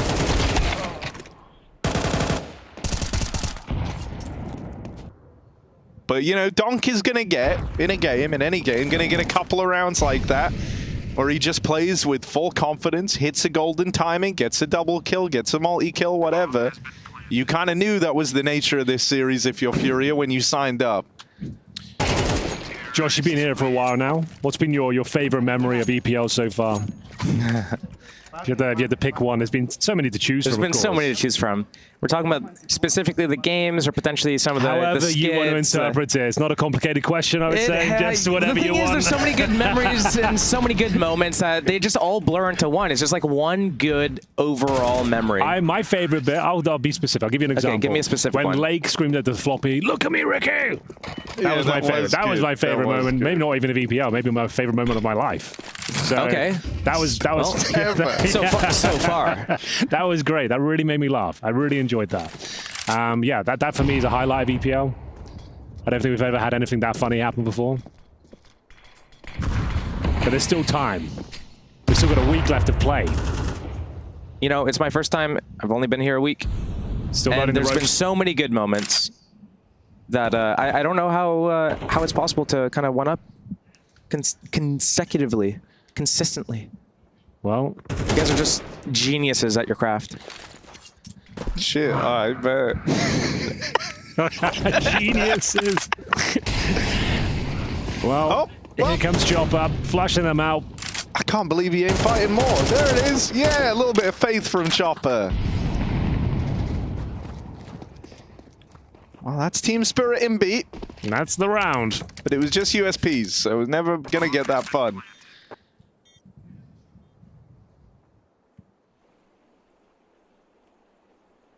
Harry, do me a favor. Yeah. Get the mailbag open just in case. We have another round like this. I can't sit through another one of these. So send in your questions to Steel. Another one of what? So let's break down what's happening in these rounds. You want me to do it? Yeah. All right.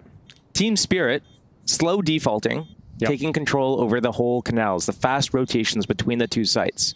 They're diagnosing exactly where they want to hit, the lane of least resistance. They're picking it perfectly because Furia is sitting back. Yep. Doing these passive 3A, 2B, or 3B, 2A gamble stacks because they have no information about where Spirit wants to go. And they need to take some sort of map control. Yes, it's dangerous. Oh, true. Actually, true. Save your USPs. Save your USPs. Furia, they need to take aggression. They need to peek and clear some part of the map and maintain that control. Otherwise, this is going to be a very long, arduous, boring half of CS. Well, there you have it. If you'd like to hear more breakdowns like that, stay tuned. Or if you'd like to ask Steel a question, the mailbag is open. You know the address, and we've got some aggression here. It's going to be Magic to fend them off towards B main. Grenades being exchanged, bullets as well. It's going to be K-Serata bombarding Magic's. Takes off his head. And we got an early 5-on-4 advantage here, but Donk is so quick towards Dark. I think one of the things that's so scary is that Donk is so, like, it feels like a lot of teams, there's essentially two ways you try to play against Spirit. You either make Donk a focus point, and so you try to get rid of him, or you try and dodge him. But I feel like on Anubis, the teams that actually try and face him head on, that Dark position is a tricky one, especially in the second half, where you'll be seeing Donk play there again on the CT side. But I think teams that avoid him often end up feeling worse for it. Like, and you can't be giving up this space in Dark to Donk every round. You're going to keep losing. Donk in Dark is bad news for everyone, apart from Team Spirit. And so the fact in that round there, they're coming through with the B aggression, but Donk was so quick to try and pounce and take away this control. Now he's got a bit of support from Shiro. And there's Donk taking that space away. He's back, baby. Molotov towards the platform, smoke towards the temple. K-Serata to defend, and he's pretty far removed from the scenario. Look at that perfect geometry, though. Yeah? You like that? Good flash as well. I think this is another round for Team Spirit, boys. Not looking good. They've got no kits, no retake utilities aside for some flashbangs. Donk 12 HP, but Chopper lands a bit of a bang up towards the temple. That should be all she wrote, unless K-Serata can really pop off here and doesn't find that quick kill on Donk. Actually takes damage for his troubles. Okay, that's it. That's it. Ref's called up. It's over. Nice little uncle versus uncle fight there. True. What, Chopper fallen? Chopper fallen? Yeah, true. Unk on unk.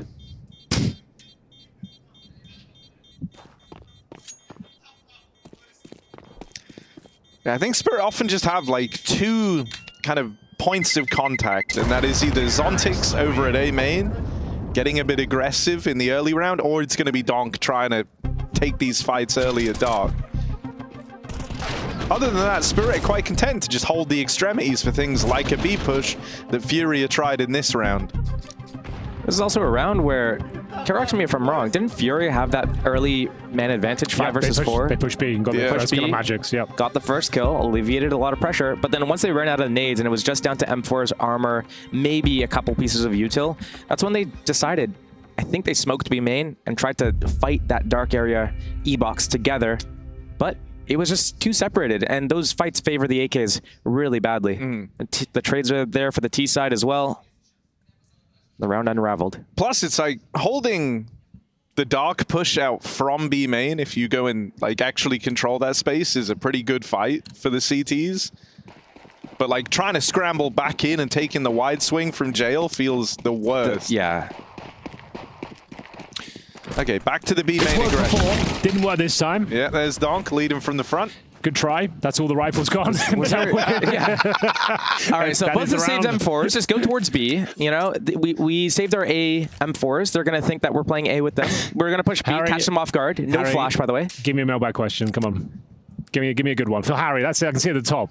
What's that say? For Harry. It says, can I drink a monster, please? Sure, yes, why not? You can. We'll entertain that. Henry, get me one out of the fridge, buddy. Dealer's choice, or do you Dealer's have choice. Okay. Sugar-free, ideally. I don't want to What about the OG sugar-free? Yeah, OG sugar-free. Let's go, baby. There it is. That's Pop it that open. Monster Energy Zero Sugar. Got the green cap on top. Oh, crack that open. Ooh, Listen baby. to that. Okay, so that's one. I'll get that down me right that's now. one letter answered. There's Good stuff. There's another one. It's not a question. It's I think a statement, maybe a profession. Love you guys. That's all it says? That's all it says. No subject even. Just love you guys. Well, do we... Keith. Okay. You can do first names. You can do first names? Okay. Yeah, if you're going to email the Keith mailbag. with an F at the end, which is an interesting one. Keith. Yeah, actually, that kind of is.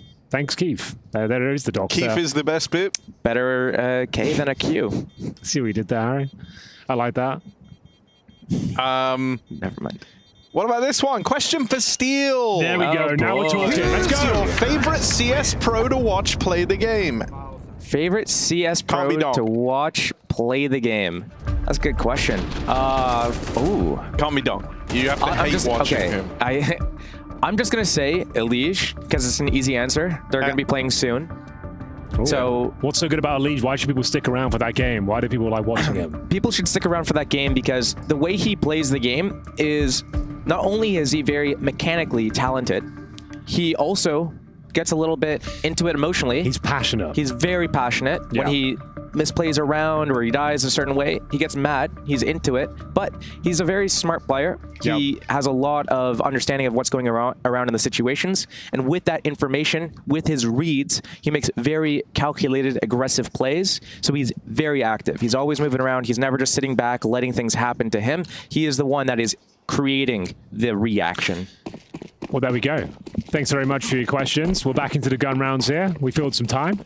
Fallen's got the AWP. They're doing more aggression again. It hasn't necessarily worked, but I'm down for it. Yeah, it's a tricky issue that Furia are trying to solve. Like, you can't fly blind and just hope they walk into gambles, because Spirit are very diligent at like making sure they don't do that. And if you give them too much control, as we've seen, you're like too pressured, you're too constricted to the bomb site, you're just getting pre-fired essentially and forced out by util, which sucks. So like, you need the aggression. You have to have some idea where this round's going. This time though, it's going to be over here in middle, where Fallen looks to come into play, but Shiro I think has the edge in this, and he's going to knock Fallen out of the round. Oh dear, not the start they were looking for. Okay, they're going to come through with the dark aggression. Yeah, okay, right. Dude, they're Donk doubling up. They're doubling so up to much face fun Donk. here. They're doubling up to try and face him. Now they're playing anti, but he's been playing this position a lot on his lonesome, just lobbing in that molly to displace the hole. There's a second molly in from main to catch them as they fall out. It ain't worth it. It's a little unfair though. 6v5 almost. Who's the sixth man? Donk I think Donk counts for 2. Oh, either that or Furia is just playing like 4v5 just because they're... Cello. Ooh. He actually owned it. He has actually owned it. Has he though? Yep. Yes, he has. He couldn't have timed that better if he tried. They're going to win this round now. Yep, they probably they are away from A. That's like the one gaping hole. K Serato, I think it's fair to say, not known to be an AWPer. No, but...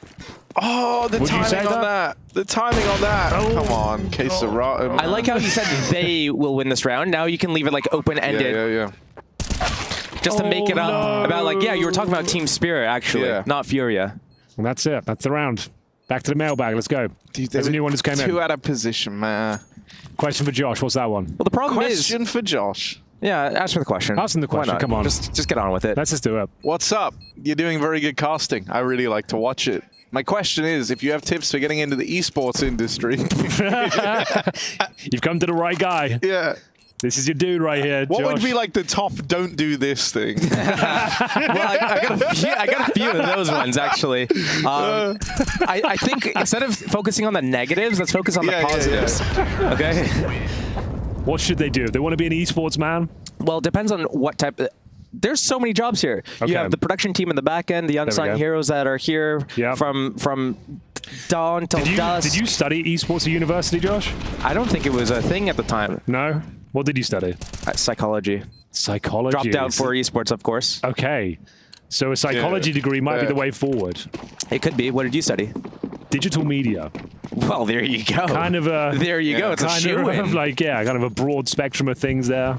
Like anything within the media world. Unexpected entrance here, but finance and accounting. You did that? Yeah. I didn't... Okay. That's why you're so good with the PowerPoint presentations. Exactly, bro. It's basically all I learned. That's kind of sick. 20 grand a year to learn how to use PowerPoint. 20 grand a year? You're in UK. Yeah, bro. The UK, they love... You guys got ripped off. Yeah, after a certain year, I think it was like 2012 or something, they changed it, so it was like ridiculously expensive. Oh, boy. Which is probably fair because people were just going, like me, just to have a good time for like 3 grand a year. Yeah, I think my first year was like 3 grand a year. I was just going to have fun. Furia, I'm going to get back into the action here. You see what I did? Semester. We're going to have some fun right now. Dude, they're about to win this round. They're going to win this round. Yes, indeed. Shiro tagged. And presumably Fury are going to win their first since the pistol in the second round follow-up. Oh my god, Yuri just burnt for 85 damage. That's fine. That is all under control. The bomb's in T-spawn. There's no way they're winning this. Right? One would think. There we go. Nice work, Cello. It's safe. Back on the board for Furia. Look at that. A little bit of aggression. Taking the fights to team spirit.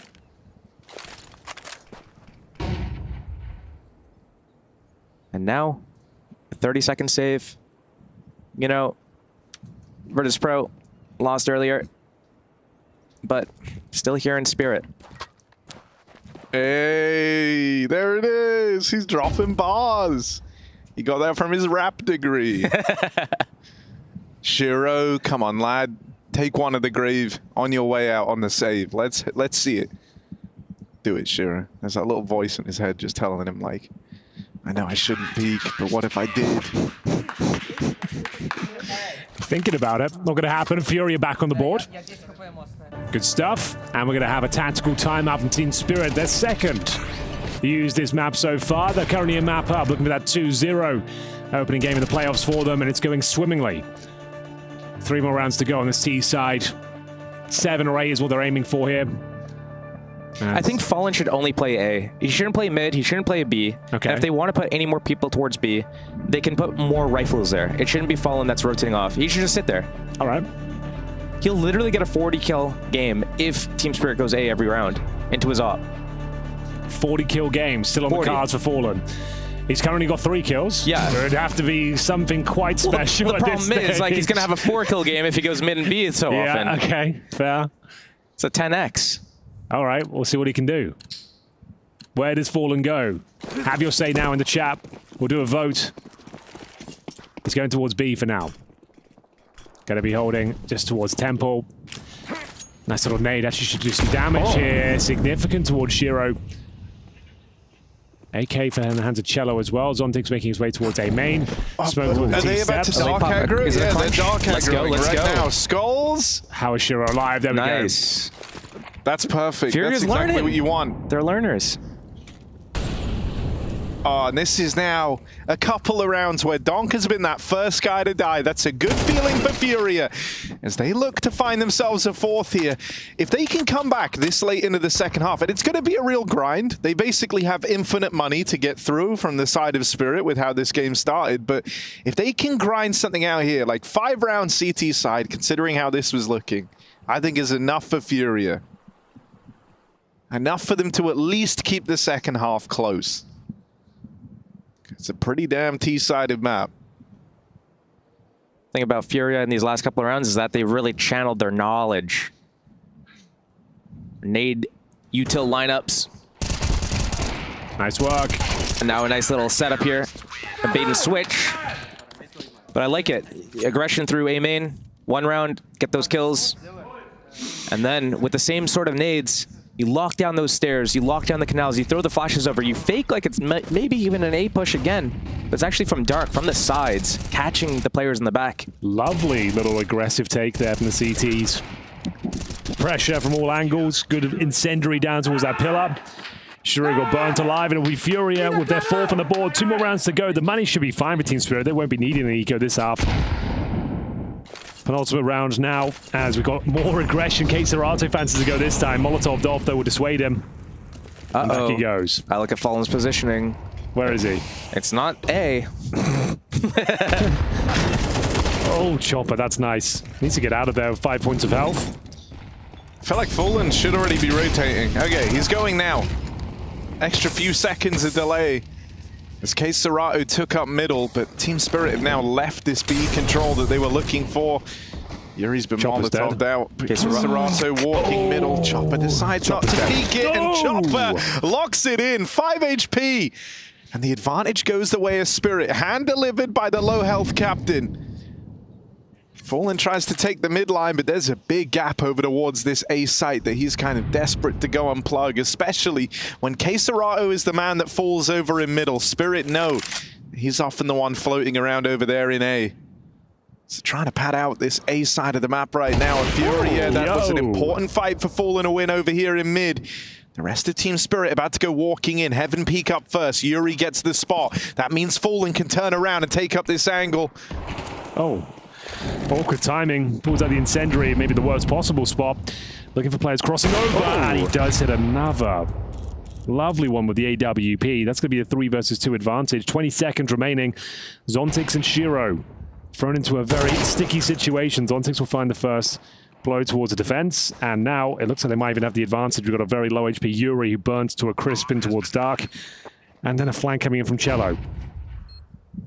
No further utility on either side, and now a 2 versus 1. Looking for their 7th. It's going to be Team Spirit and cruise control here. As Cello, even though he's got a kit, I just don't think there's any access to this one with Shiro holding the line. With the AWP, breaking the 2-round streak, and we've got the final round of the first half. That was really well played from Team Spirit. The way they slowed the round down, came in from different areas. They applied a lot of pressure, and you could see that Furia were guessing the whole way through. Fallen, turning around multiple times over at that camera area. Just to recheck that mid flank. Didn't know where the last remaining players were coming from. And that constant just doubt in the back of his mind caused Team Spirit to be able to leak out into that A site. Rug smoke. It's more pressure towards A.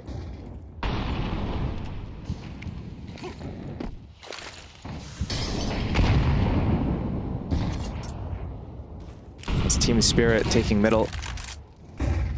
Fallen, though. He's been looking pretty sharp the last couple of rounds. Get that shotgun up the previous round. Oh, yeah. That's what he's known for. Now he shows his op over at middle. He can reposition himself easily. There's a bait setting up Cello to get that kill, but instantly traded. Now falling back towards Temple. I guess he's reading this B play. It's just K-Serato alone towards A. Smoke to block this entrance, but oh, they're calling his bluff. It's not enough. Here we go. Right through. K-Serato can't hold the line. Needed one. It's the last round. There'll be no saving here, boys. Shiro's got the rotations as well. This is brutal. It's such a free kill. Yeah. Fallen, why you go B, bro? Go away. Well, a little late for that. Yeah, well. Closing thoughts, boys? Team Spirit went A and they won because Fallen decided to go B. That's it. That's it. Team Spirit, good map play. Good awareness, good mid-rounding. Well, ladies and gentlemen, looks like we're done here. We've got Skulls. He'll give it his best go, and it's a damn good attempt. No one's denying that, but ultimately, it's Team Spirit running away with this first half. They are just a few rounds away from qualifying to the next round of playoffs. We will be right back.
What's up, gamers? We are back with the second half of Anubis. It's going to be 8-4. It feels like a done deal, boys, if you don't mind me saying. Would I be wrong with that statement, Josh? Would you disagree? I would not disagree. You know, myself as a... Never mind. Go on. No, do it. As a betting man. See, that was worth it. That was good. 3 nade sets on the T side here. Yeah, they got 3 Molotovs, bro. I guess you're going A. You kind of have to with that sort of setup. So you can Molotov Heaven, Bricks, and Cake, and then you save the smoke for camera, I suppose. I've seen a lot more teams like Molotov Heaven instead of smoking it initially. Yeah, but they have to get into A main first. No one's ever won a pistol round with this many mollies. Ooh, Zontic's on the pixel gap, spots that, falls back. So yeah, the smoke for camera, then Molotovs all over the bomb site. Pop it into A main if they need it. Good flash. Oh, and a good entry. All right, there's all those mollies going in. A blanket of fire. Flashes are good. And so Cello, double opener in the pistol, has put Furia off to a good start. That should be it. I can't see a world. You got Shiro and T spawn right now. No, there is a kit. I tell a lie. Maybe there's a chance. A slim one. This is looking to be both pistols for few. Oh, Chopper. God, a humanizing moment there for Chopper. We've all had rounds like that. Rare you get to see him in competitions like this. Well, that's all she wrote. Both pistols in the bag for Furia. Unless. No. No. This is safe. Fallen. Looking at his minimap there, maybe? 900 millisecond reaction time.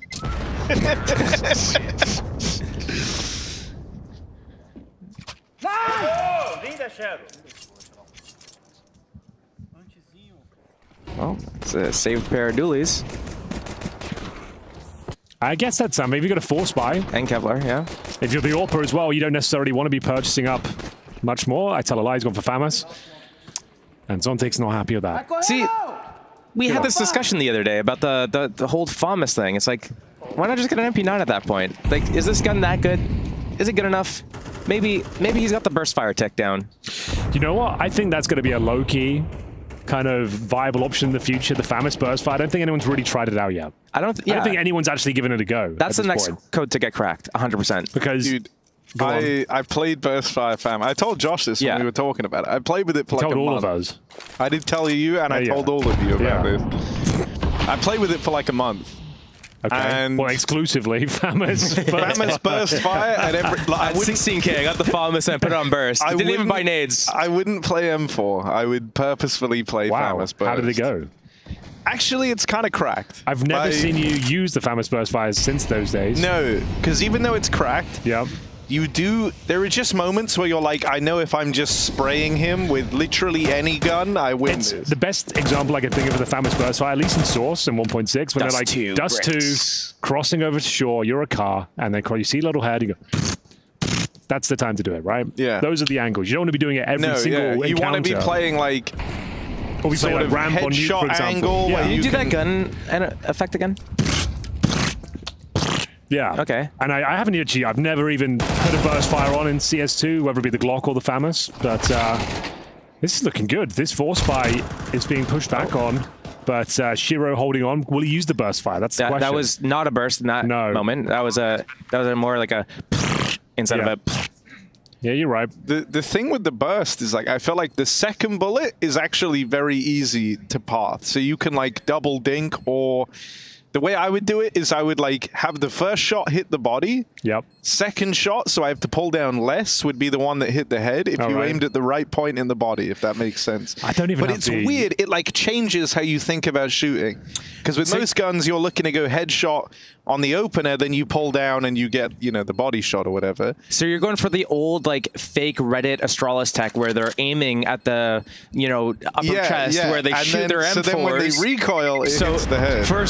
First shot's body shot, second bullet headshot, and that way you can ensure the headshot with the M4. Okay. Yeah, because it felt weirdly easier to like let the gun complete the headshot because the burst is so quick, right? Like it's like like instant 3 shot. Yours is more like a instead of a okay. Yeah.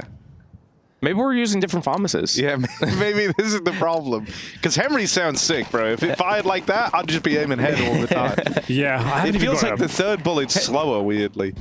Well, I haven't even got it equipped. I'm going to change that today. Okay. And now, Fury are actually back in this game somewhat, boys. A few rounds like that, potentially a 3-0 start here in the second half. They're up against the FAMAS once they get a couple of saved MP9s, but it looks like they've got all the advantages they could possibly ask for here. And now Serato patrolling A main. CT's with a more focus towards B in middle. A is technically open right now. But there's no way of knowing. Unless you actually enter the bomb site yourself. Molotovs and smokes. Oh, this is actually kind of sick. What a great idea. And now that's going to force their hand in towards B they go. It's going to be that FAMAS and USP. Good try from Chopper, but ultimately will be Fury coming out on top. And Zontic with the MP9 stepping up as he kills 2 at the fountain. 53 seconds remaining. This will be a nightmare round to lose. We're just saying that they're back into this game up against MP9s and pistols here.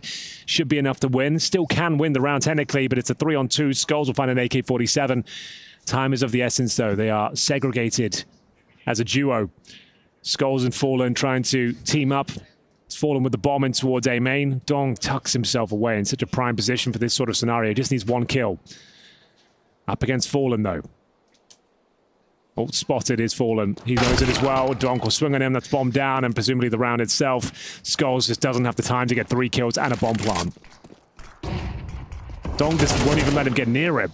A little bit ambitious, perhaps, but now they're trying to delay as long as possible. The smoke is very effective, and that should be enough here. He can no longer plant the bomb. Well, he could, but they're going to presumably stop him. Yeah, there we go. So some big news coming out of the pipeline. No way. How big? Before you say it, how big is the news? Scale of 1 to 10. 9. A 9. Okay. Yeah. Jeez, let's go. Cadian. Yeah. We all know him. Yeah, I'm aware of him. He's just signed. No. For Astralis. No. Reuniting with Sound and Yavi. Who's no fucking way? Who's he replacing? Stare? They really buried that hatchet. Oh, it's Bro. It's Bro that's gone? I don't know. I just heard in my ears. So who's Bro. Who's opping on that squad? Well, Device, you'd assume, right? Cadian's AWP was not all that in CS2. Was his rifle? I mean, just saying the AWP, if we're just talking about that, his AWP was not looking that good. Rifle IGL. Rifle IGL. This is a new look for Cadian too. And he is replacing Bro. Bro, oh, poor old Bro. What's he supposed to do now?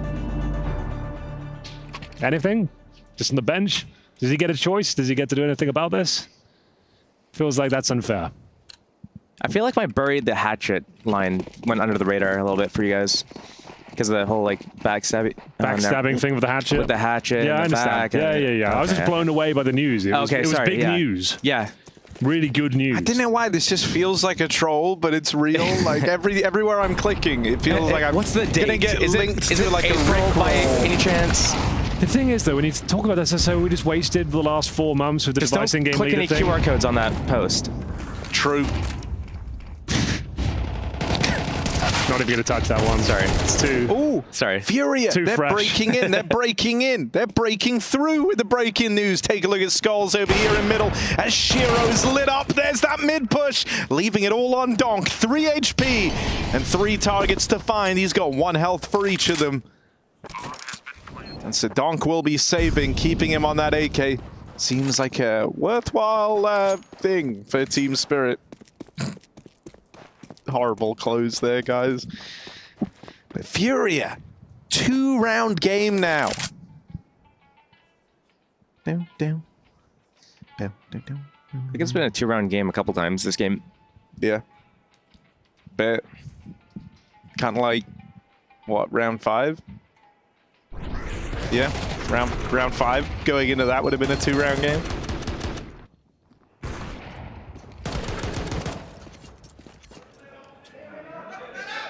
I think there was a 6-4 at one point. It was. God, you're smart, man. How do you remember all this stuff? As Henry said a couple days ago, I'm very artistic. I can paint a really good picture of what's going on in the game. I didn't say that. I said people on the internet have been saying you're very artistic. Okay, thank you. I didn't just want to remove my name from that quote.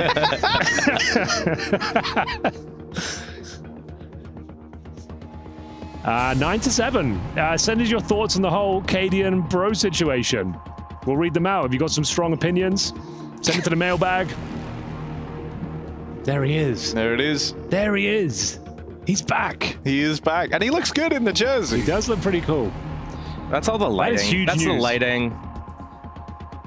When you said there was big news coming on the pipeline, I didn't believe you, Harry. I thought you were being sensational as usual, but this is It's actually news. Really good news. Well, that's going to be the focal point of today, I'm sure. But for now, we are talking about Team Spirit Furia. The comeback is on. The comeback is at least possible. 9-7 on the T side. Furia are going to do an A set piece at this stage, early in the round as well. No control towards middle or B. They'll start deploying their utility in the correct spots. Fallen to watch for the pushes in the back, but they do need to get their skates on. The 4-man stack for Team Spirit, so this is the perfect call from Fallen here. Zontix to defend. The anchor will have to be stronger than ever here. He's got middle to worry about as well, so this is actually looking very difficult for him. They're confirming that B is completely clear. And here comes that execution. As mentioned, Molotovs towards Heaven, Cake, Fountain, Zontix. If he gets more than one here, it'll be very impressive. They're not actually pushing through yet. They're layering this execution. Oh, this is bad for Furia. Yeah, they had like a good. golden window, but look at Magix. He's got all the info. He pushed B main. He's probably going to kill Cello for free. Needed that. Serato, it's a nice opener, sure, but they're still going into a 3-man stack. Serato with a freebie. Good turnaround from Cello. Furia. This slowdown looked like it was going to cost them dearly. It still could if they can't get past Donk. But they knew that both players were there, so they up and leave. They run over towards that B site.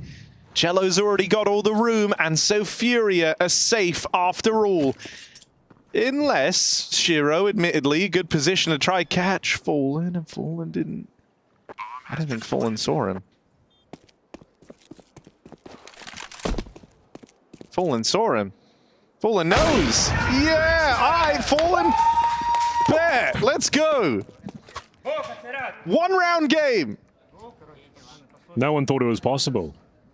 It looked like they were done 8-4 in the half. And Furia brought it back to a 1-round game. Serato finding an important kill through the smoke.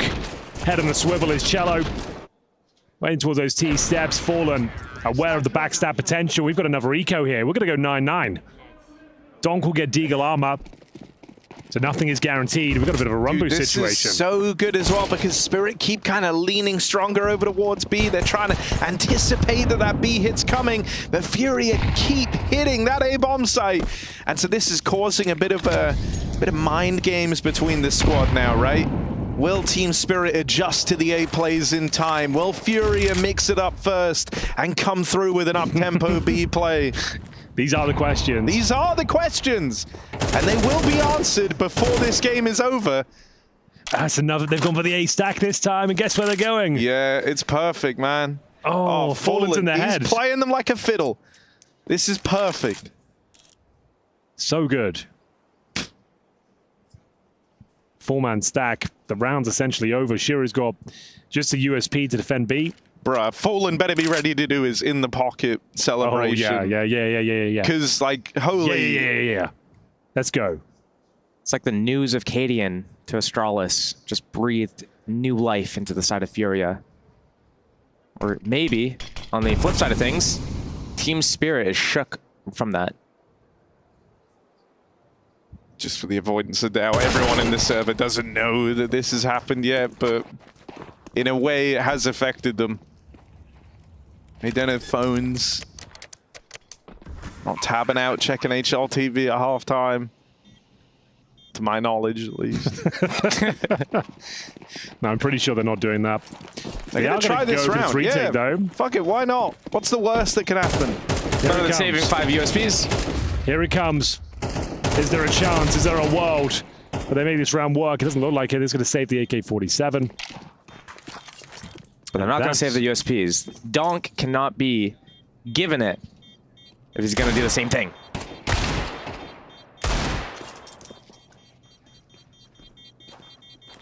Well, that's it. We do go 9-9. That's crazy. Look at these stats, players. Well, saving a Deagle and an AK.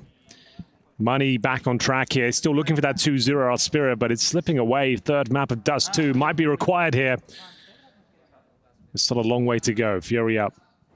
Bringing this one all the way back. We're in the playoffs now. There'll be no more last chances. This is it. Sure, he's got the AWP. Residual cash as well to work with here.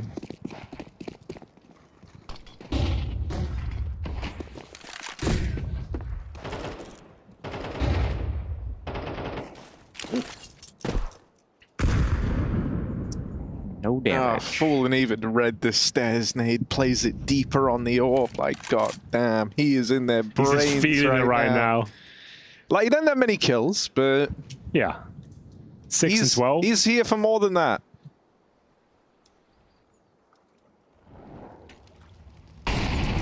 He's allowing his teammates to have the kills, giving them the space, the information required. Has led them to this comeback. Going back in towards A. Serato. The smoke pole to try and open things up here. Shiro, though, he'll find that first kill. Yuri trying to pick up the pieces, but nothing to be found. They're going to disengage from A main. And that could be enough to win this round here. They have lost Serato. Smoke towards camera. Zontix will give the information the middle is technically open. Be aware that temple could be a problem. Chopper will plug that gap. 35 seconds, though. What's the final call here, Fallen? What have you got for us? You got Cello towards middle. A split looking likely. Next kill could decide this round. If Fallen does find Shiro, the Brown is back on. If he goes down, he might just want to call it off. Easy one for Shiro. They're still going to go for it. 18 seconds now. So much work to be done. The flashback's no good.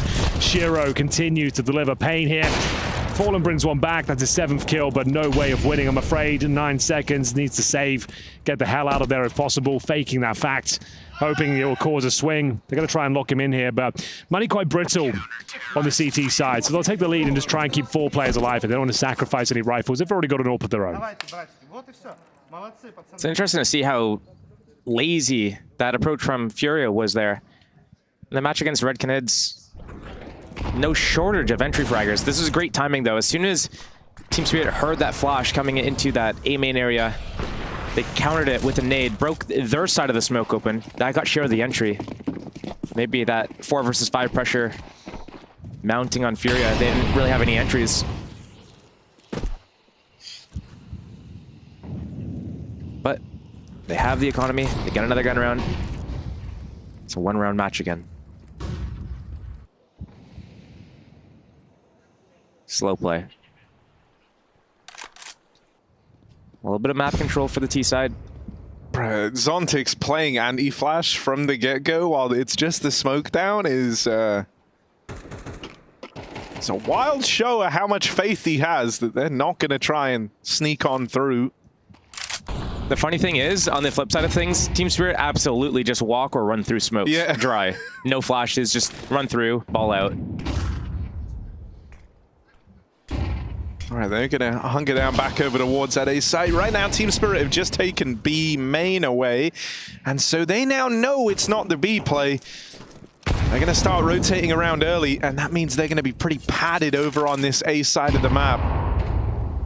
4 players strong over there, and this time Magix doesn't commit to the flank around either. He's just holding, making sure there's no option to go back. So Furia are gonna have to break through a 5v4 hold over towards this A bomb site. Huge kill from Cello, but Zontix mowing them down. Hat-trick delivered. And round confirmed. Furia, nothing to do about this one. Skulls would have to do something ungodly here to bring this one back in their favor. Not looking good, taking damage, sure to close things out. Doesn't break the money necessarily, but it certainly... oh, actually, maybe it does. 2K on 2 of them. Tactical timeout territory, which they will call.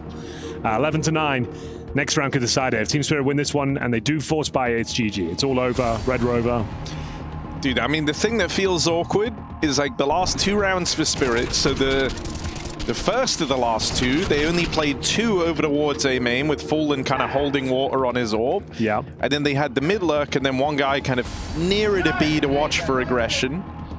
And when they lost Serato pushing main, they didn't have everyone there to actually try and respond or take map control anywhere else or pick up the pace. They kind of just had to wait to regroup.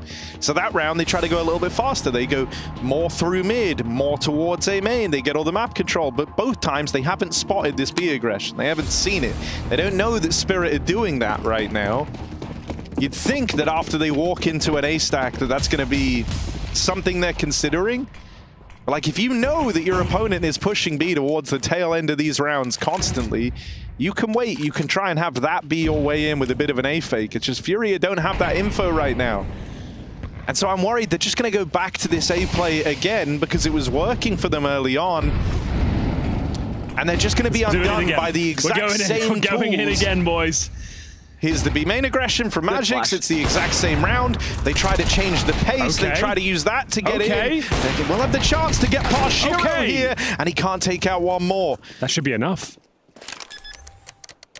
They're still going to go from the CT side in the 4 versus 3. In towards Heaven. The rotation from Beach. Chopper to lead the charge here. M4 in hand. Magic to the AK. Rotating through rugs. They might just be locking them in at this point. We'll see if Chopper can find anything. Tucks himself into that smoke. I guess it might not be worth it at this stage. Your money's not amazing. Hoping to find a couple of freebies if they're on offer. But the bomb's too far gone now. You'd think it's going to try and lock them in towards the bomb site. And they're actually doing a very good job of finding those kills, but now it's going to be Donk in trouble. Low HP should be taken care of. Magic's to find the penultimate kill. Skulls to survive, but it will be Furia back on the board, Harry. What do you think about that A play? That's quite nice. It's one way to get around like the How about info, them A plays? right? Like you play so fast that even though they've come through with the B aggression, they can't get the extra bodies there in time. It's a nice way to get around it. Because that's been, I think, the bigger problem for Furia is the slowdown before the site hit mixed with that B aggression from Spirit. Means that they're always like playing into a stacked bomb site. Yeah, I like that tempo from Furia. They hit A before before Secret was able to kind of figure anything out around the map. A slow play only really works if you're doing a lot of push-pull or punishing the aggression that Team Spirit's doing.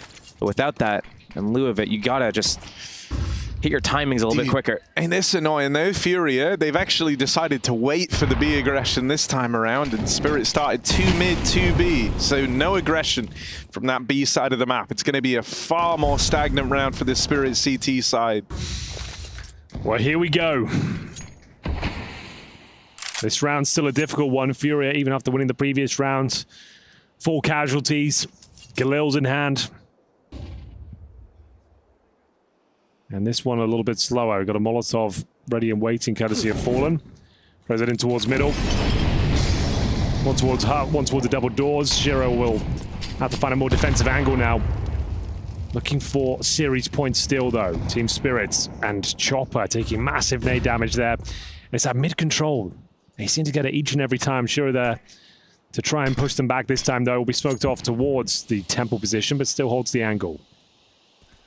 We gotta go back towards B here. 2 players down towards Dark. They've missed a flash in towards Dark. Thankfully, no one home. And K Serato catching the rotation of Tropper in towards B. Donk to defend. Pretty good player, I've heard. He'll find that first, take down Yuri, and we've got a 4-on-4 scenario with 15 seconds remaining, boys. 3 of the CTs are on that B side as well. Here he comes. He's had enough. Oh, he doesn't actually get the kill. So important. Oh, no. They haven't won yet. Plant in. K Serato, they were yelling. They thought they'd won, but K Serato given a little bit more time. Spirit, will their early celebrations come back to haunt them? K Serato! 1 more left to find. Zontix inside the site. He's got a smoke. Oh my god. Spirit, they were yelling, they were celebrating, but he's just sticking the defuse. K Serato calls the bluff. And so Spirit secure themselves number 12 after all. Bro, they were fully yelling. They thought they'd won that. Nice. Oh, wait, one more. Unlucky. Okay. Yeah, it's all good. That's series point. That was a big gamble from K Serato there. I guess it's pretty par for the course. You have 10 HP. You're hoping the default reaction is to tap the bomb first, I suppose. It is a big gamble, though. One that doesn't pay off. Yeah. Just gambling that, like, if you go and try to jiggle them out and they get 1 shot off even through the wall in your arm, you're dead. Exactly. And if he saves an AK... Something I kind of don't love. Okay. So, like, saving the AK was good and all, but I feel like K Serato should have dropped his teammates here so that everyone could have had full util. Because he has $1,700 extra for nothing. You could have even had a scout. Could have done something. Could have had full util to, like, push and pull them around the map a little bit more. He had 1450, right? He just got the kill? Yeah. But 1450 still could have dropped 2 of these Tech 9s. Yuri came into the round with 2 pieces of utility. Well, because now they have 2 smokes left for when they have, 3 smokes for when they eventually go somewhere. 1 flashbang. Well, maybe they went to a machine school of maths and, you know, completely botched how much everything cost and ended up with whatever this is. Could have even dropped a Mac 10. Would have been great fun. Run up Dark. They might still win this round, Harry. With all that considered, with all that money left over. The residual $1,400. Will it come back to haunt them? Maybe not. B bombside's wide open. Fallen is calling a blinder right now. Look at his fake. It's hook, line, and sinker, Josh. All 4 players are over here. And it's an open B bomb side. And now that extra money that he saved is going to afford them an op next round. I bet. You see, you only think small scale. And he planted the bomb too. He's got $2,000 now. We got Unk Fallen in here. Okay, thinking about the bigger picture, thinking about that next round as well. We're gonna win this round, boys. But to win that next round after, I need an op. Okay, I got a plan. It's fair. And there we have it. That's the round. It's a pretty clean round as well. Had Harry, to don't mind win me like saying. this, yeah. It's very clean. It's almost perfect in a way. Force the Almost perfect. insta-rotate. Actually, it kind of is perfect. No, it is perfect. They've nailed it. Fury of the Goats. Even with the whole $1,400 situation, it's all good. And they can afford an AWP on K Serato now. Well, we could be going overtime, which is our favorite part of the show. 12 to 11 right now. One more round, we'll do it for Furia. Okay, come on now. Like, what are they saying about you? No, I'm just saying, like, there's no AWP drop. Okay. He's just pocketing the extra $5 grand for himself. Same sort of thing where they don't have full util again. To be fair, you are kind of right there. Like, Cello doesn't have full nets. Okay, I'll give you that one. See, this is literally the last round as well. Yeah, right? Like, give there's literally no more game left after this. Give everyone the util. Okay, could have dropped Cello the AK and then Cello could have afforded. Yeah, exactly. Okay, that is valid. They said they were working through some issues. They also learned as the IGL. There are some communication issues going on that they're resolving. Maybe this is part of that. Another fast tempo A plate. This is it. Chop up. Opening frag. Couple of good ones. I think we're done here, ladies and gentlemen. Hell of a run from Furia, but 2-0 looking incredibly likely now. We've got a 4-on-2 situation. Skulls and K Serato to keep their hopes and dreams and tournament life on the line as they enter this A bomb side. I think it's all said and done. Zontic should be getting both of these, and certainly he does. Congratulations, Team Spirit. There you go, 2-0. It's 39 in the first map on Nuke. A comprehensive victory there, but Furia fought back. It was closer than expected. I think that's fair to say. I think it's a fair assessment, fair statement. Furia, a couple of flashes, maybe an aid could have made the difference in this round. Could have made the difference. Could have. That was the big talking point towards the end there. If they had a couple more flashes, a couple more smokes, you never know. But there we have it. Team Spirit, the favorites coming into this one and continue their journey here at ESL Pro League. We say goodbye to Furia. Josh, how did you rate their performance here from the Brazilians? Good tournament for them? I think overall, decent. They should be happy with it. There are still a few issues that they're trying to work through, which is a little bit obvious, but we're also seeing flashes of brilliance from them and maybe a resurgence of some form. Well, the Brazilian barbecue continues for Team Spirit. They go on to play Imperial in the next game. That's another pretty good matchup for them, I would say. They're looking like they're bouncing back after a difficult run in the group stages. But yeah, Imperial up next, and then potentially onto Na'Vi after that. It's a difficult side of the bracket, but one I'm sure they can flourish in. And there it is, 2-0 as Team Spirit continue here in the playoffs.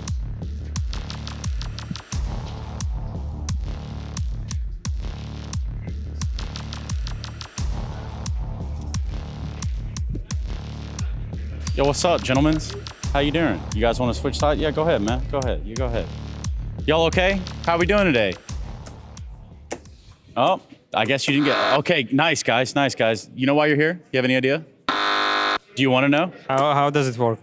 Well, you press it and then it buzzes. Usually, that is to indicate that you have an answer for the question I'm going to give you. Does that sound about right? All right. What's the question? Yeah. We ready for it? You want the first question? Do you really? Yeah. All right.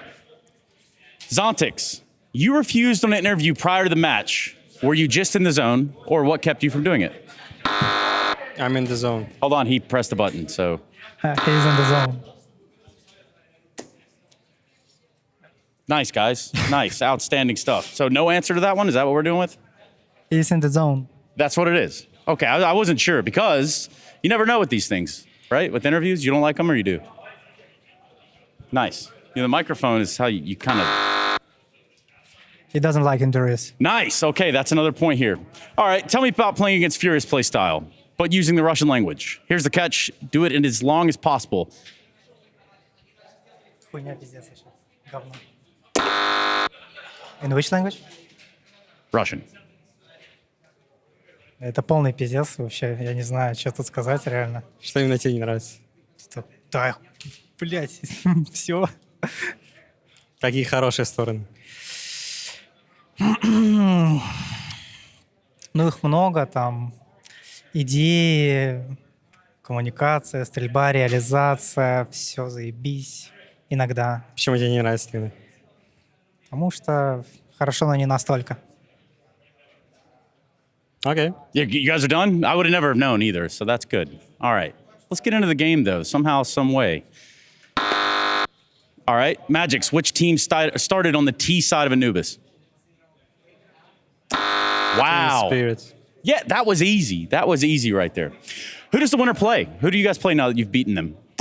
Imperial. Who? Imperial. Yes, that is correct. Thought I misheard you there. What was the score on Nuke? 13-11. 13.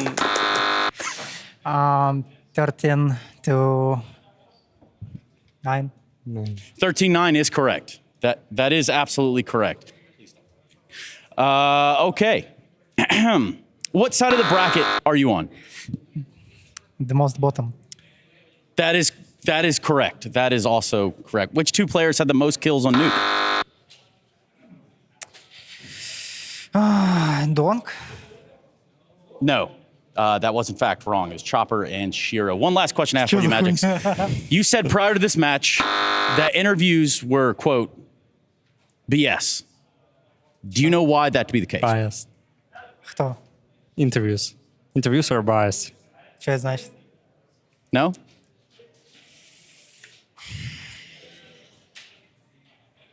Давай, это что? Nice, guys. Nice. All right. Fucking hell.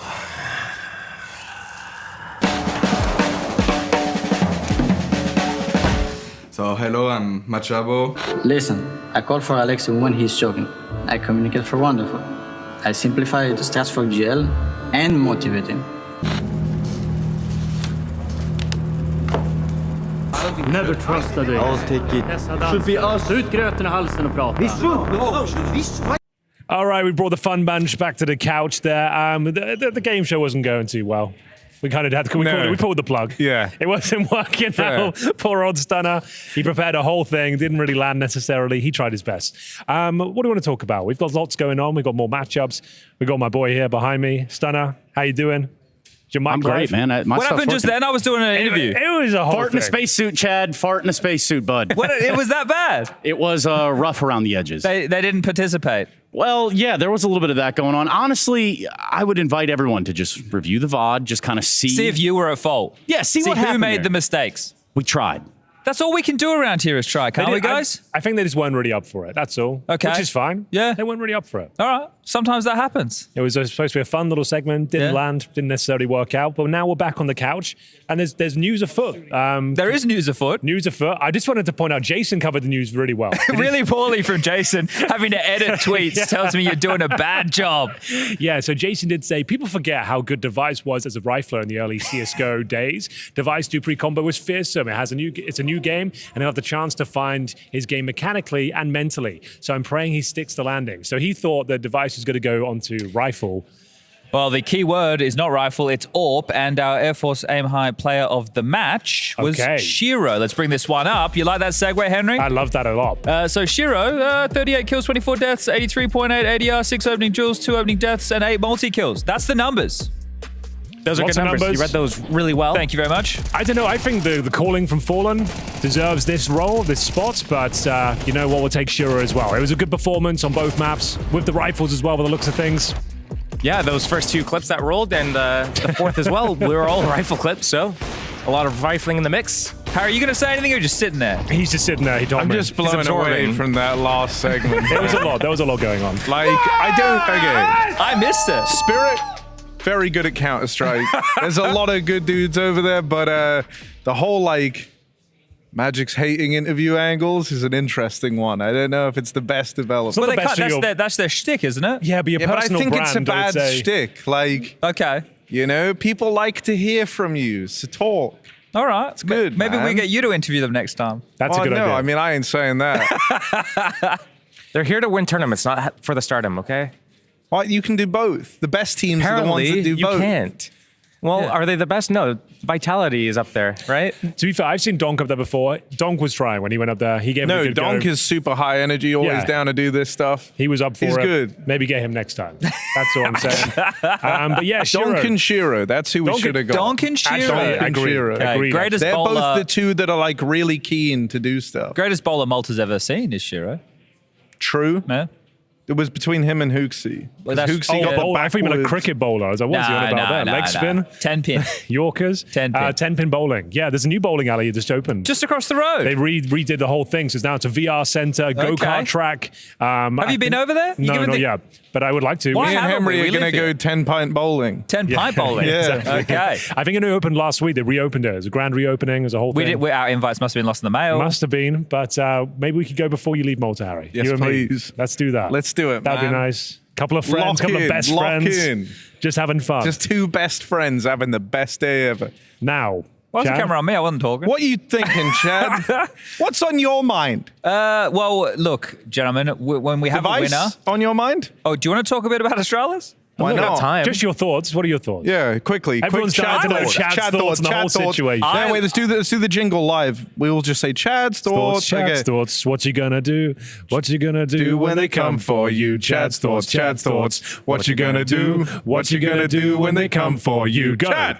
Wow, I really enjoyed that. Thanks, guys. I was quite into the Device in-game leadership move. I was like, this is going to work. You know, he's getting a bit older. He's very experienced. He can take the reins. Things are going to look good. So I just want to announce to the world that I'm an idiot. Yeah, that's part of my thoughts. I was wrong. I couldn't have been more wrong because he's given it up already because Cadian's coming into, in-game lead. And as Jason said, but no, he's gonna in-game lead and rifle. You know, it just means we just wasted 4 months then? Was that? Well, we were talking about it. We want to start the Mandela effect, where Heroic never really split up. There was never any bad blood between Stow, Cadian, and Yabby, and they all just got along the whole time. Well, there we go. Yeah. Chad, you were saying there were winners and sometimes losers. What was your point there? And, well, we have a losers interview that I just conducted with Fallen. What was the tone? Very chipper. Okay, nice. Yeah, I think people... I think, honestly, they did... It's pretty good It's tournament. a pretty good series, like, from them, all things considered. Yeah. Yeah. And some good calling from Fallen in particular. Yeah, you guys have said that twice now. So how did he feel about the loss? I don't know. Let's find out with the interview, shall we, There's the Harry? layup. There's the layup. Let's go. And play the... Condolences on the loss, Fallen. Today, from your perspective, right after the game, what went wrong? I think the game was much closer than last times we played in. I think we actually had a good chance this time. I felt like we had a good reads on how to play most of the CT sides, mainly on Nuke, and it was about getting some kills. I feel like I needed to perform a little bit better on CT sides, but overall I think it was a great game. We had our chances and much closer than last time, so I'm happy about that. Is the video how you expected it to go today? Yeah, we expect to play those maps and felt comfortably during the whole series. Had a good idea on what they would kind of expect from ourselves as well in terms of how we played the other games we recently played. So yeah, everything went according to the plan. That's the problem that we failed individually on some kills that we expected to get, and in the end they were better. It's a top team. It's pretty difficult to win them. Okay, reflecting on the group stage and your run at Pro League as a whole, are you happy with it, unhappy with it? What do you make of it?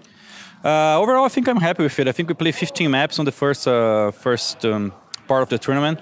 We were able to qualify. There's been a lot of progress in our game. We feel like some maps that are already on the top level, we feel like we can play them very well. Some of others, like Anubis, have been slowly progressing. Today, I think we displayed a good map. So yeah, overall, I think I'm happy with the progression we have been making. Of course, we would hope that we can win instantly, but it takes time. Skills has been on the team for 2 months, and we have been changing a lot of stuff. And I think it's certain effects. With time, it's going to get even better. Okay, what comes next for Furia? Next now is I Am Real, going to be playing at home, so it's going to be an amazing experience. Hopefully we can show good CS there too. Okay, and anything you want to say to the fans at home? Galera, obrigado pela torcida, todo mundo. Satisfação total estar aqui jogando, poder ter vocês acompanhando a gente. Não sei como a gente queria hoje, mas foi muito mais perto do que a outra vez que a gente jogou com eles, e a próxima nós vamos ter o número deles. Vamos que vamos. Thank you for your time. We'll see you in Rio. Thank you, guys.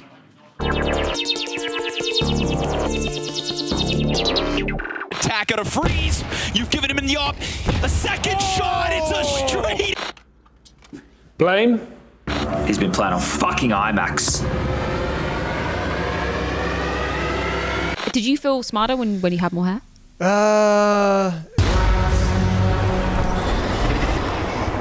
And if there's issues, talk to us.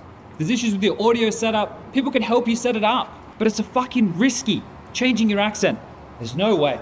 Think you've seen it all? With Faceit Watch's Point of View Selector, you can experience the game from any pro's perspective. Use the multi-view feature and customize the stream with up to 4 angles. Control what points you see while earning rewards. Drops are activated and lucky winners will receive Faceit points. And if you ever miss a match, VODs are now available. Get instant access to demos with multiple POVs and commentary.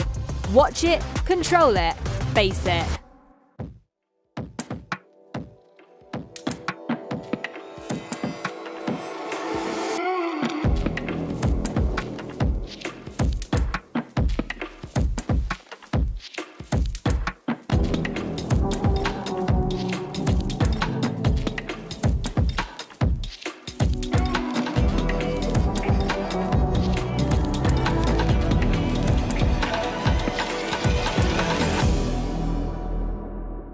Look, you played against Spirit less than a month ago, and you got to play against them in the round of 16. How do you feel about that matchup? Think it's going to be different this time?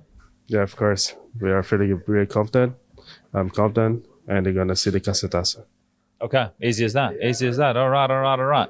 Well, look, yesterday, your matchup against Red Canids, it was completely different from the first time around. You got it done in 2 maps, some big adjustments made on Anubis. But there's a lot of teams in the top 16 who are from South America or not Europe.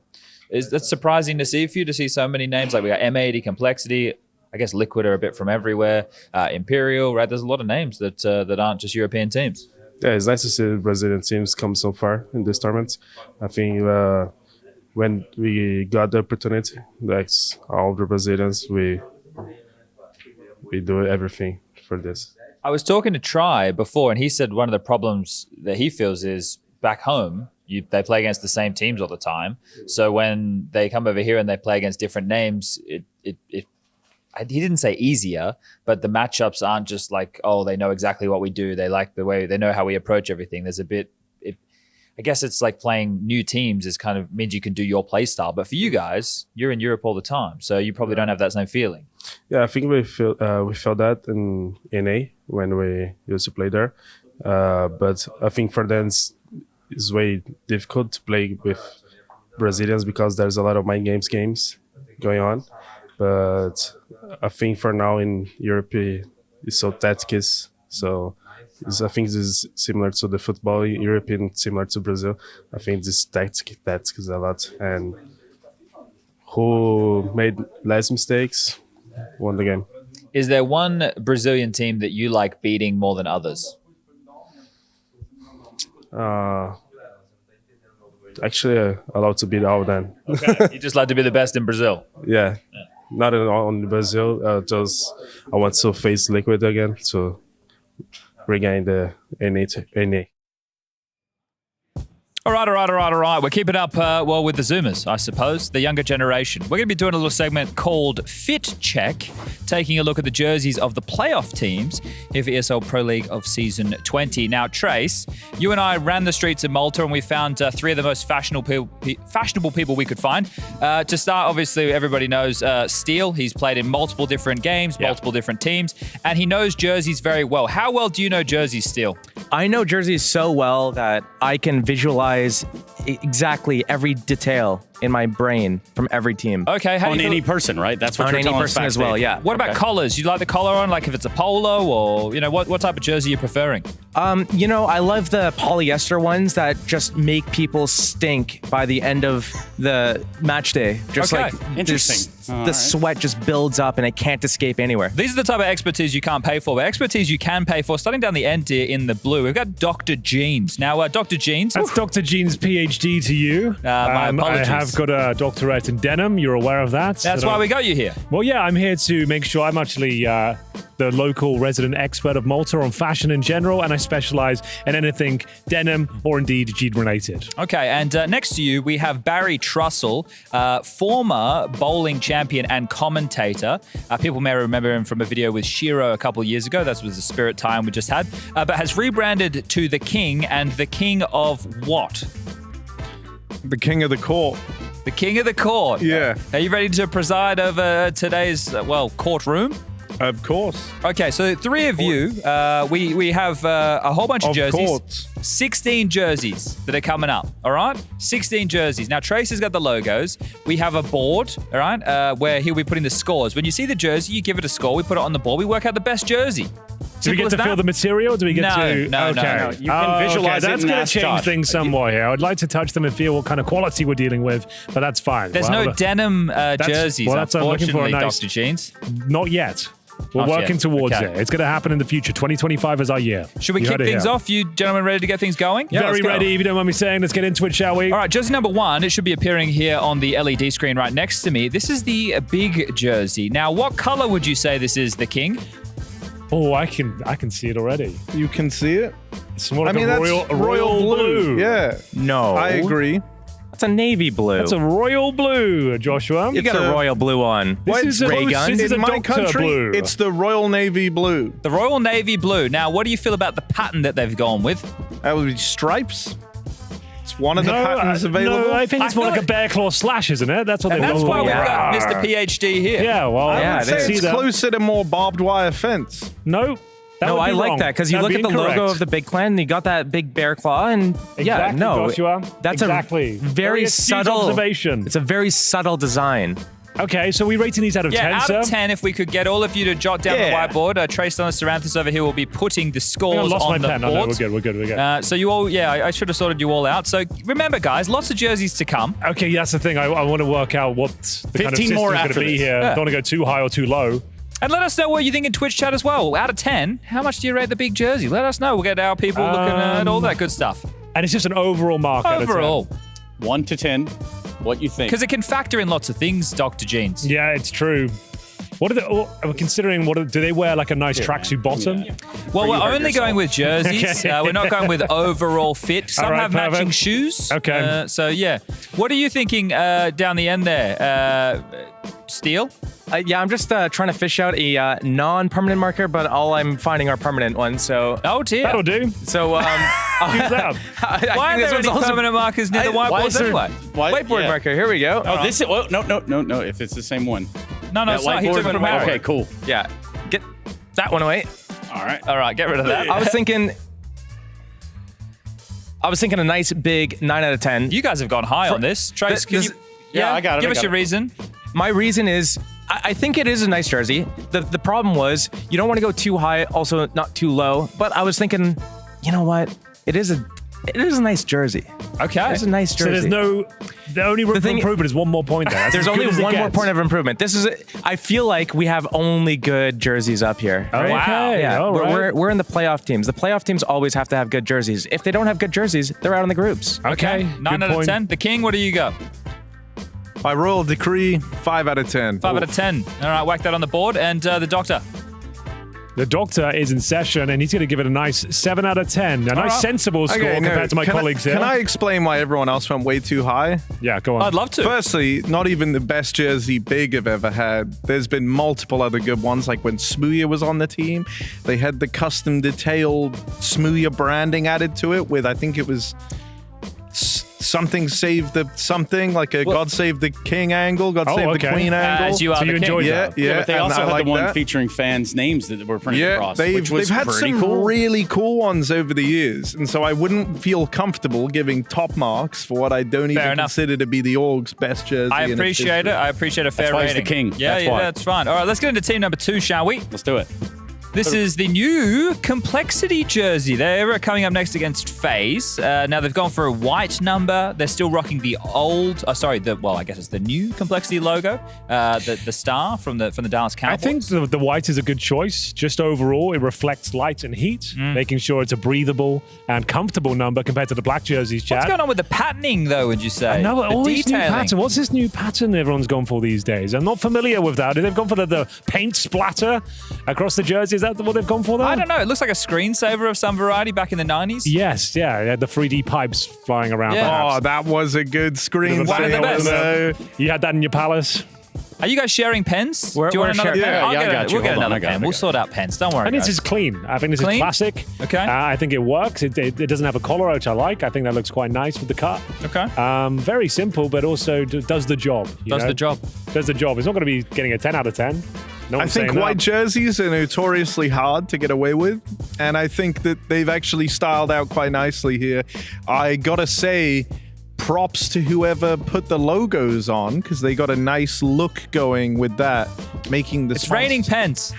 stand out. Stand out on the white background. Well, let's get the ratings coming in. Yes, here. please. Is that okay? We've got a 7.5 from Josh. Great. 0.5's in there now. Love to see that. Okay. Oh, did Josh? you only know how to work with whole numbers? Trace, Yeah, you should I'll work with your whole face here Would in you a like me to second. just round it up or down? No, what's your reasoning? My reasoning is I just hated playing in white jerseys. We always performed worse. Talk about superstitions from the other day. It's always going to be down for me, but I do like some of the styling. But then I look at the collar. It's maybe a little bit on the too tight side of it. Maybe air out the neck a little bit more. Oh, you like a wide neck? Yeah, a little bit wider. Okay, all right. The King, have you got your answer?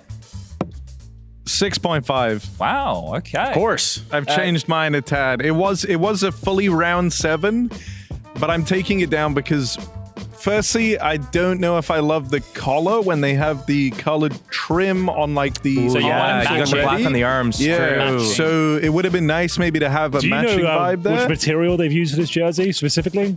Look, I can get our people to look into it. That would be great. Looks like it's neoprene. looks like It's not neoprene. It's not denim. Neoprene. Yeah, okay. If it's a neoprene, I'm interested. If it's a cotton, though, with a low thread count, I don't know what to tell you. That could be a difficult one. Yes, though. Well, also, Go ahead. white jerseys are 7.7. Of course. 7.7. Now, Trace, could you please be adding up these totals? Yeah, man, we'll get right as down we're to going, that. As we're going. Sure thing. You don't need to do it live. My thing is if you wear, like we were talking about, heat deflection. That's what we got down here on from the. I guess he's the Counter-Strike player. I didn't say sitting heat next deflection. to the King. Someone who else said wasn't it. concerned about his subjects becoming too cold in the environment. If there's too much Wow. heat deflection. True. It's 21.7 Well- total, by the way, Trace. Oh, you gotta Just think, so man. I got you. Yeah. bro. Okay, so complexity getting a 21.7. We'll get big added up in a moment's time as well. Let's bring out the crazy thing about the heat deflection thing from we got next? complexity is, Yeah. didn't they want the AC off? Well, who knows? Oh, Well, wow, they're hot Josh. and they're cold. They're a bit like Katy Perry, Josh. Let's get Anyways. into the third jersey. What's our next one? Yep. Oh, Eternal Fire. Another white number. What's that in the background? Is that the world? That is a map. A map of the world? I think, is it the world? I don't know. I can see shapes and countries, perhaps. Oh, yeah. It could be anything, but this has got some gold trim Whoa, and gold King likes splatter. gold. I know that. What if he just spilled a coffee on himself that morning and it's No, so actually, I like this because the reason why I took the last one down at 6.5 is because white is notoriously bad for stains. But that is why white, when it has this sort of stained pattern, actually stains can fly right under the radar. Okay, that's a good So I actually rationale. like that. What kind of stains are you normally dealing with? Toothpaste, mayonnaise, white Glue. paint, glue. I can help you out with that. Come see me sometimes. We've got something to sort that out. Garlic mayonnaise. Garlic mayonnaise, of course. Tzatziki. Yep, that's one of the big ones. Tzatziki. Guys, look, I do enjoy all the possible stains out there, but we're here to rate some jerseys. Okay, So, look, who's going first, Chad? whoever wants to go first. I haven't an eraser, written anything down 7.5. yet. 7? 7.5. 7.5 I King. don't like that we That's found the ourselves king. in a point scale so early, but look, we'll take I'm what shocked, we bro. can. I'm shocked. 7.2 coming in from Josh. Josh, you were already critical of the tight neck. How do you feel about this one? You got the tight neck, you got the white, so those are already docked points. But then I'm not a huge fan of the just throw paint at a wall pattern. Maybe there's something a little bit more deliberate there, but yeah, I do like the touch with the goldy, brassy, dark bronze color with the white. It does blend it a little bit nicer, Okay. which saves it a little bit. Nice, that's good to hear. Doctor? It reminds me of some of the gear we have in my practice back home, actually. This is what I've got my staff wearing. Yes. So for those reasons, I've given it a 7.2 as well. Okay. 7.2 as well. Wow. Lock it in. Well. Oh, good. Oh, no, Because it's I all accidentally wrong. already wrote that. I've already so, got that. And Steele, what'd you have? 7.2. He's 7.2 as well. 7.5? No, 7.5. Yeah, for this me. is everyone's gone to 7 point something. So wonderful. I'm glad we're good. So that's a nice, easy one, Trace. That's 21.9, making that our highest scored jersey thus far. Yeah, 21.9. That's what I'm getting here. I'm glad you hit into the mathematics, King. That's what I'm here for, in All a right, way. let's do team number 3. Ooh. FaZe Clan. Dark colors now. Now, FaZe like to represent with the flag of the players from the country right here on the chest piece, as you can see. They run with one of their slogans, this one being FaZe Up. I don't know if any of you can do the FaZe Up. Yo, I got that. Hold on. There it is, right there. Gang, gang, gang. That's the one. Pretty cool. But otherwise, you know, I don't know if there's too much patterning going on. Obviously, you can see this triangular It's not blowing me away, shaping. Chad. I'll be honest with you. Well, that's what we're supposed to be like a fashion brand, I believe, right? A streetwear brand. I think they call it apparel. Right. Yeah. And Lifestyle. It's not really blowing me away. Like, it's a nice jersey. It's an adequate jersey. Yeah. I'm just saying, like, I expect a lot from this They've got organization. numbers on the back. Does that change your opinion? I think some of them are funny and have 69. They like the flags That's number. the funny What about number. the flags? Speaking of, 6.9. Okay, Shocking. I like yet that. again. Actually, that's pretty good. I'm gonna give it Might copy 6.9 because it's FaZe, so it's a little bit kind of like edgy, appeal to some of the little troll factor of things, but The troll factor. Can you mean the user elaborate, base? sir? Yeah, the fan base, the player audience, base, yeah, yeah. the player base, all player- the okay. 360 no scope community, the Fair vibes enough. of that stuff. Fair enough. Maybe I'm a little bit too mature for that, and I'm a little biased in the rating here, but for a jersey that's not white, I'm underwhelmed. Underwhelmed. King? Or Mr. King? I want to see what my colleague is putting down here. Are you a doctor as well, are you?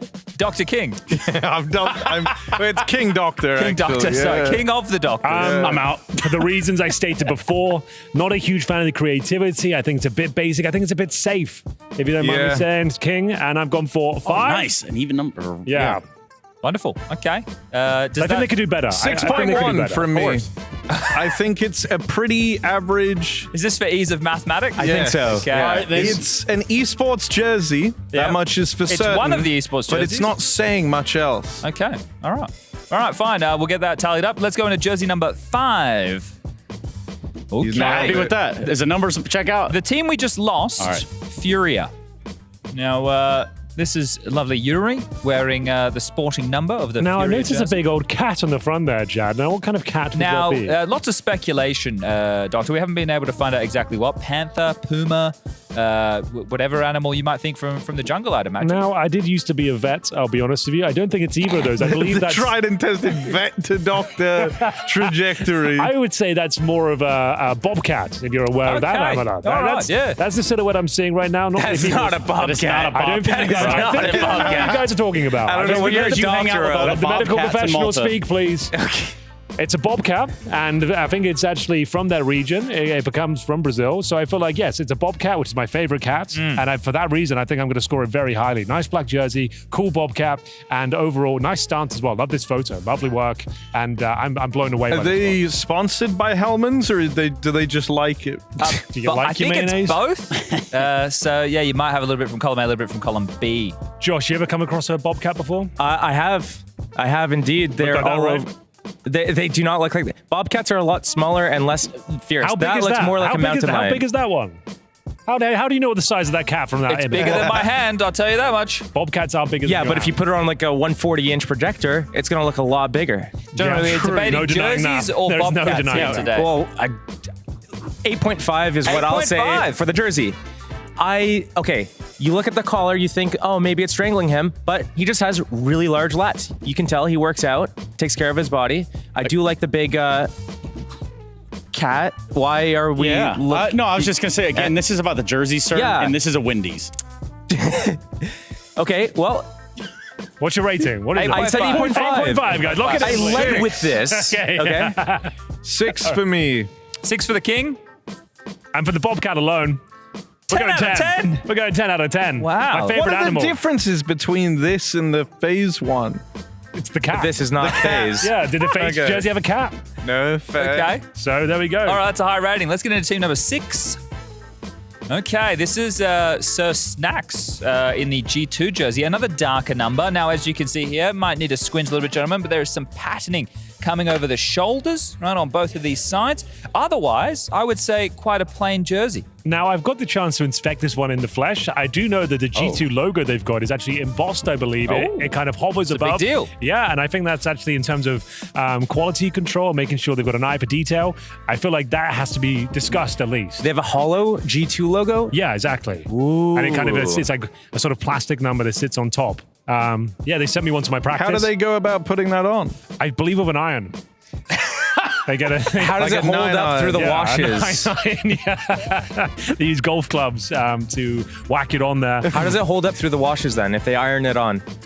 Very well. Very well? Very well. So they can wash them consistently you can wash through it the as many event. times as you like, hot wash and a tumble dry, and it will survive, no problem. What's the material? That's a polyester, I believe. Is that a polyester? They've gone for a polyester number, which is fine. Or is it a blend? As long as it's fine. It's a cotton and polyester blend, yes. Now you're I just believe. making it up. Gentlemen, we're going to have to press you for a score. 4. Here. A 4? Off with his head. Back to the golf link. Yes, indeed. Just hit a ball your way. Thank you very much. And I yell out, 4! And that is a samurai, I believe, right? I think it is an interpretation of a samurai. Okay, sort of a concept idea. Yes. Not actually a historical reference, just more a cool idea. Already?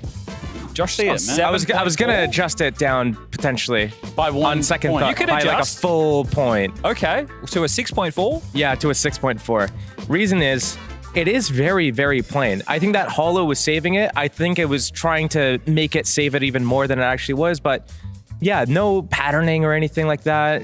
But also, it's like one thing. If the sleeves or like the collars were a different color, it made it pop. It's too blocky for you. It's too blocky. Okay, fair enough. Fair enough.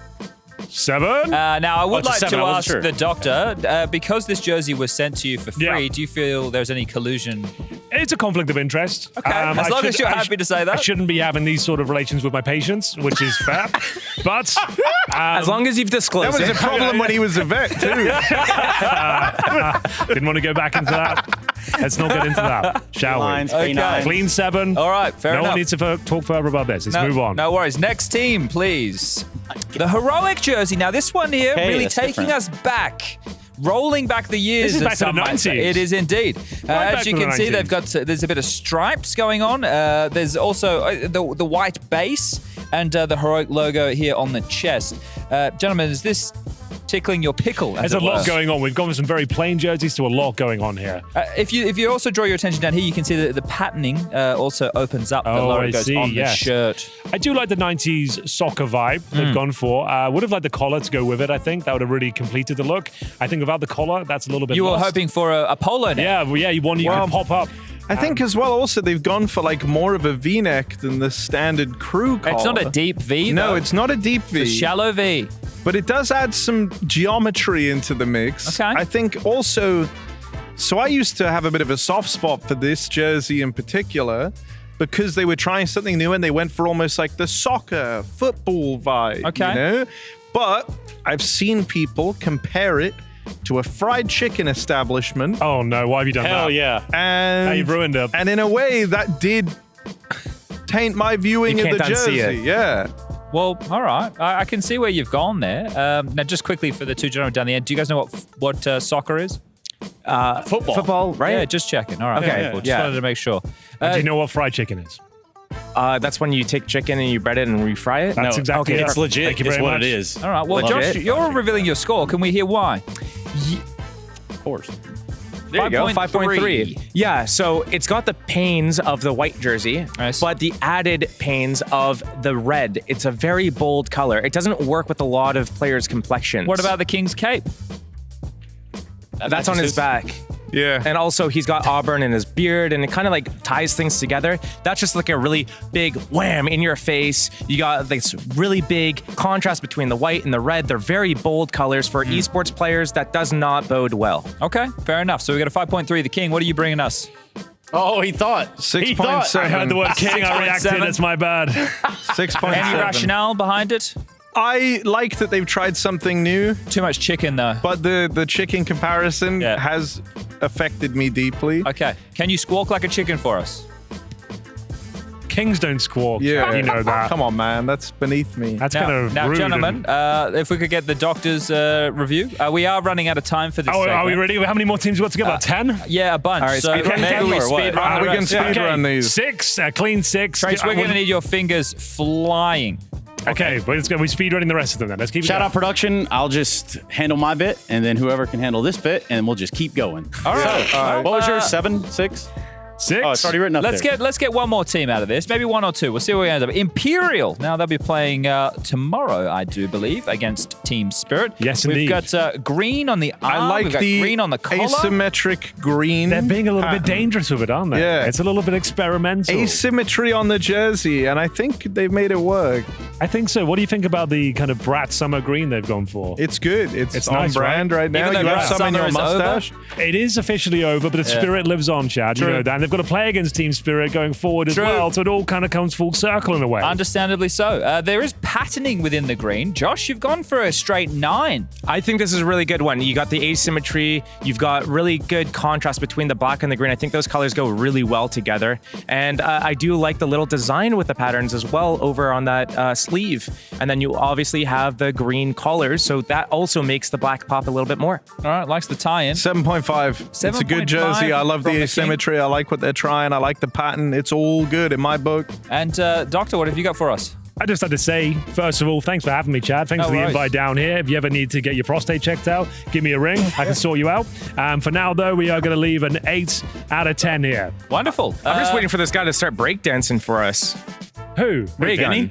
Oh, okay. Ray-gun reference to the Olympics. I see what he did Australian there. breakdancer. Oh, yeah. Do you think we have That was time for one more breakdance. team, Trace? Why? I mean, why not? Let's see. We'll go Make one it a more good team. one. See if it pops up. We'll see what comes up next. I love this jersey. Team Liquid's jersey. I love this jersey. Now, guys, Love we is a discussed, very strong word. We No, discussed I the know. blue earlier with Big. What color of blue is this? Blue good, That's be a- good. Blue good, be good. That's a royal blue. That's a deep That's a Royal Navy, Navy blue. blue. The Royal Navy blue. That's this a is deep an I ocean. love the slight white details, or details, as some Details. people would say. Yes. The white details complementing the white logo that stands out on the blue background. Those are Liquid colors, baby, and they live throughout this jersey. They're so deep within the DNA. Liquid, it's all about winning. It's all about perfection. It's all about the blue and white. And they've gone with that hard on this jersey, Wow. Chad. For Really? me, this might be a damn near perfect score. Wow. Okay. They've even gone alias on the front. I like the back. I imagine they're alias as well. Okay, Yeah. fair enough. I like the alias, and I also like the country flag on the front. That's what's missing here. There's always room for improvement, but I'm Okay. giving it a 9 as well. A 9? You got the same kind of pattern from that horse mane, from the logo going through the shirt. You got those pencil line details around the collars. You have the white on the very dark, deep ocean navy blue here, which is able to stand out really well. I like it. All right.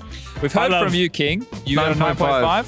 All right. I love everything about it, and I'm going to blow over and away right now. It's the first. Hey! 10 out of 10. Come on Actually. now. Come on. Give it. Okay, second. I've already given it's the the second second one 10 you'll out of pick. 10. Second so 10 out of far, 10. which And is that's why really you got good fired for from being a which is- vet. Which is a lot of fun. Now, gentlemen, we still have 7 more teams to go, but we are going to have to adjourn our little meeting right now, and hopefully I can get the 3 of you back at another time. Oh, absolutely. What did you just say? What is wrong with you? You Warpers, you think Emmanuel Macron's gonna waltz in here and pick you up on Esports 1? Surrounded by the members, he's got the first, look at the second, misses the shot. Oh my word! So that about brings us to the end of our tour.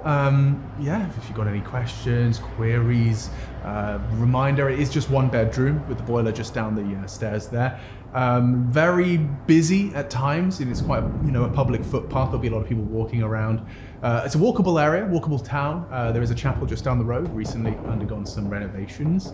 But yeah, if you've got any questions, the art does come with the place. I think you can keep these, but not fully furnished, obviously missing the bed. But it is a bedroom. Any questions?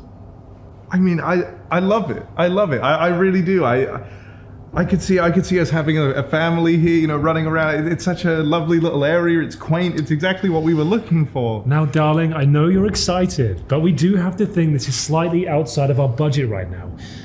Are you sure this is the place you want? This is the one. This has to be. This is what I've dreamed of. Now, I can't help but notice there are a few disturbances and noises in the local area. Is that something that's going to be frequenting our home often? Beer banging, yeah. At times you may hear something like that. There is a little construction work that goes on relatively frequently at the moment. The area is kind of on the come up, as it were. A little gentrification, as it were. But yeah, we've got a lovely little bagel shop opening up. It's close by. There's some good discount carbonaras. It's a lovely spot.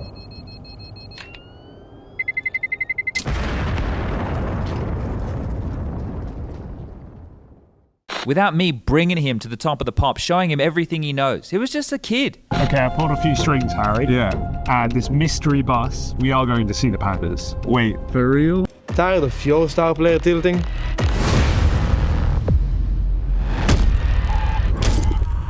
Here at ESL, we've been studying Rage for generations.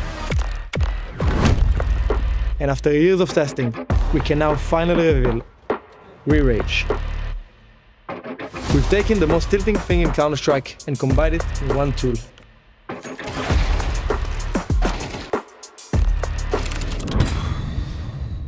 With repeat exposure to these drills, we've observed drastic rage reduction. Cool, no problem, no problem.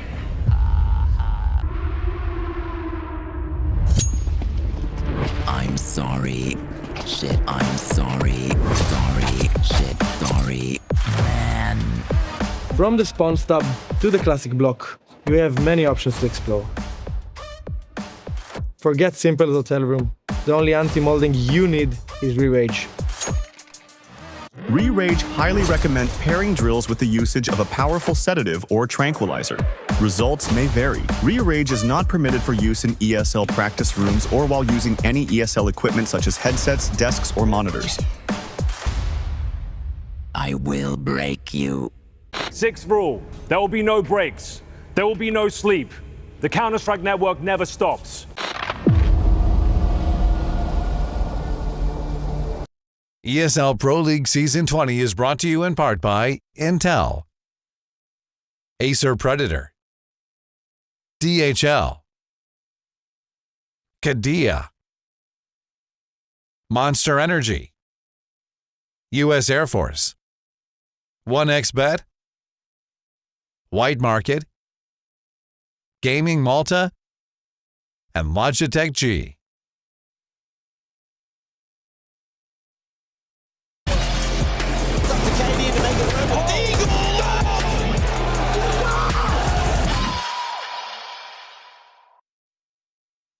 We are back and we're about to get... Well, I couldn't realize the players were talking. That freaked me out a little bit right there. But anyway, we're about to get into match of the day. It's FaZe Clan taking on Complexity, the last round of 16 match that we have for everybody at home. It's an action-packed day at Counter-Strike, and this one is the one that is looking to deliver the absolute most.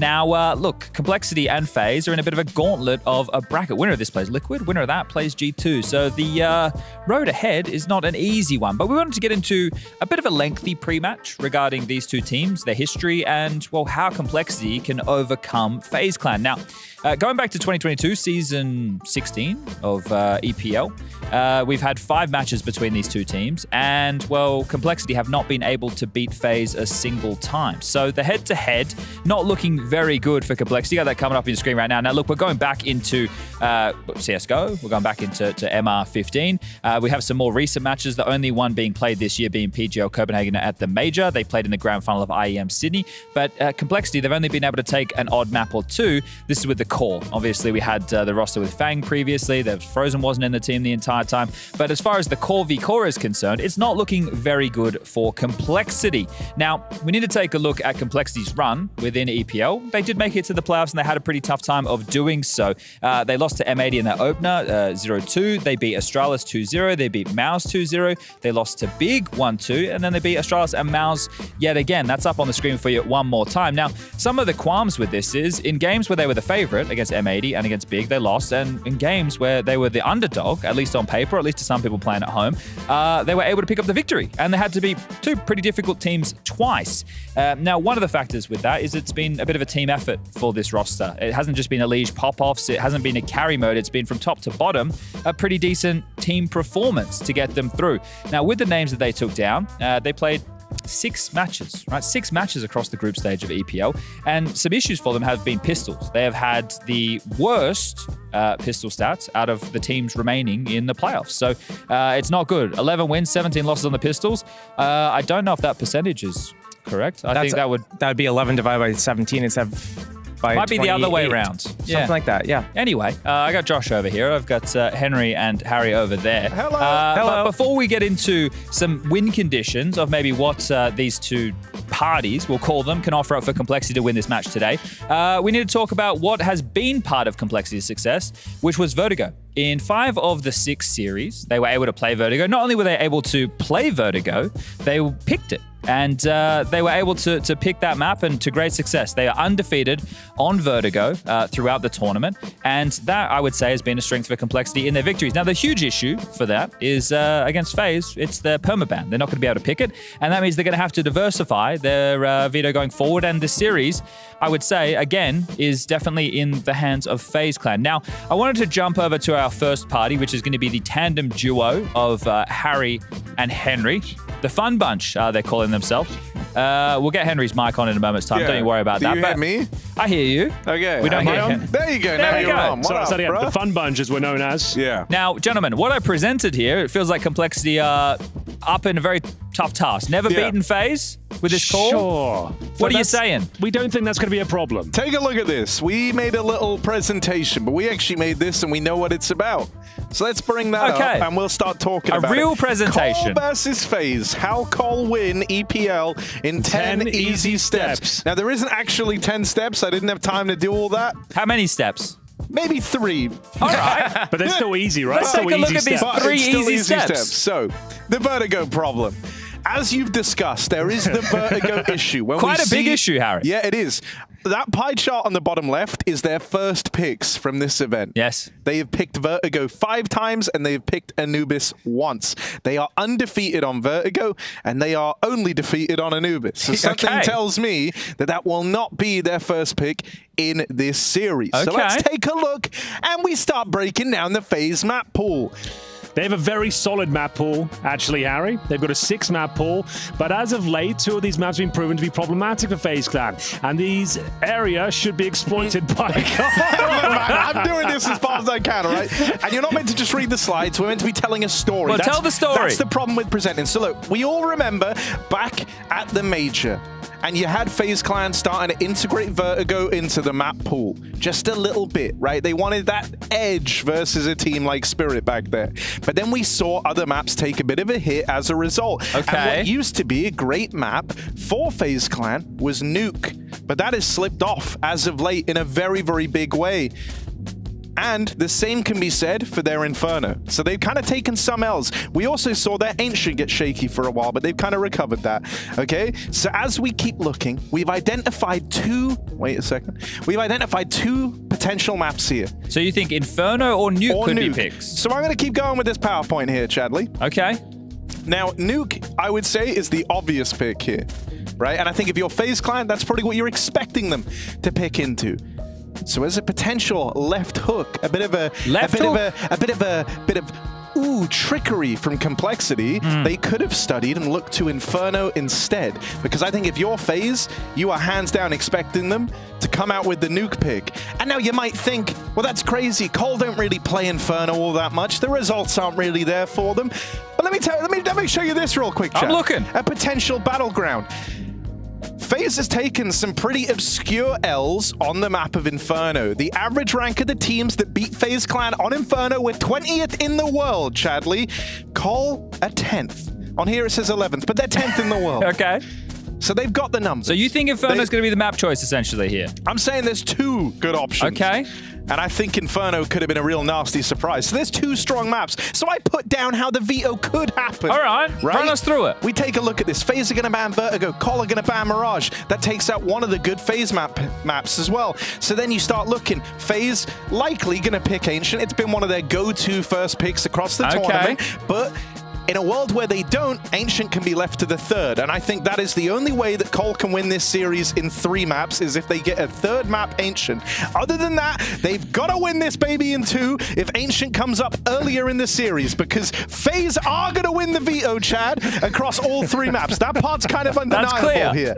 Okay? When you get to the end, you essentially have this situation where FaZe are going to be left with 2 very, very strong maps to choose between. And so the only way Cole win in 3 is if Ancient is the decider, and then they can, and we both agree on that, Henry. We do both agree on that. All right, it's co-signed. It's co-signed. Is that point 1 or point 2? This is point 2. Okay. What's point 3? outside the veto. There's stuff that they can do outside the veto. This is why they're called the fun bunch on this slide. There are a few options available to call outside the server. Psychological warfare and espionage. So let's start taking a look at psychological warfare first, Henry. Let's have a look at that. So the way to get under someone's skin here is go for a personal vicious attack, Chad. You know that. Yes. So doing things like yelling car-based insults to rile up Robs and the rest of FaZe. You know, Robs doesn't like the whole car conversation. He did say publicly. Yep, and if you want to really annoy him, that's maybe what you go for. Harry, what's an example of espionage at this point?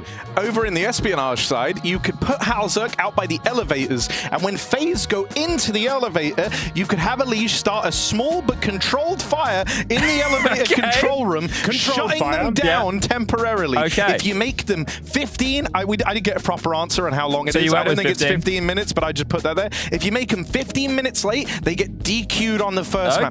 Or you could install SnapTap on everyone on FaZe's PCs without them knowing. But you don't do it to Rain and Carrigan, the two veterans, so then you create friction within the team. I see. Because Carrigan and Rain would be pissed off that they're now a map down because the other three all had SnapTap on. Lastly, in the psychological warfare side of things, there's two more things you could do here, Hank. There are two more things. So we came up with a few different ideas. We brainstormed this one. Do you know there's a chat function within the game chat? You can do all chat and team chat, right? So in the all chat, you type in go A bomb site. Then quickly you type afterwards, whoops, wrong chat.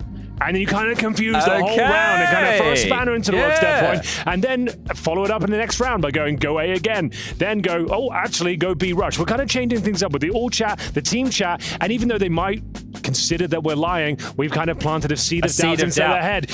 I'd see here you said learn Latvian and start getting in Broki's head. That is more of a long-term plan. I don't think we can deploy that one today necessarily. But I think in the future we can bring that into our kind of battle sword. Okay, there's another way. We didn't hear from Josh. We're gonna fucking hear from him. There's 10 we got minutes a 4-minute interview coming. That's fine. There's 6 minutes left. We could do unorthodox pistol strats, right? For whatever reason, Call are only good at CT side pistols. Here's their win rate on CT side versus T side. You've dug into the numbers. I appreciate it. They're pretty rough on the T side. They're 7-7 in CT pistols, but 4-14 in T-side pistol rounds. That's miserable. But this could open up some exciting economy plays, Chadley, because take a look at the FaZe Clan pistol round. FaZe are T-side pistol merchants, 8-2 on their T-side pistols. But CT side, it drops to 50-50. So we could do some out-of-the-box thinking here.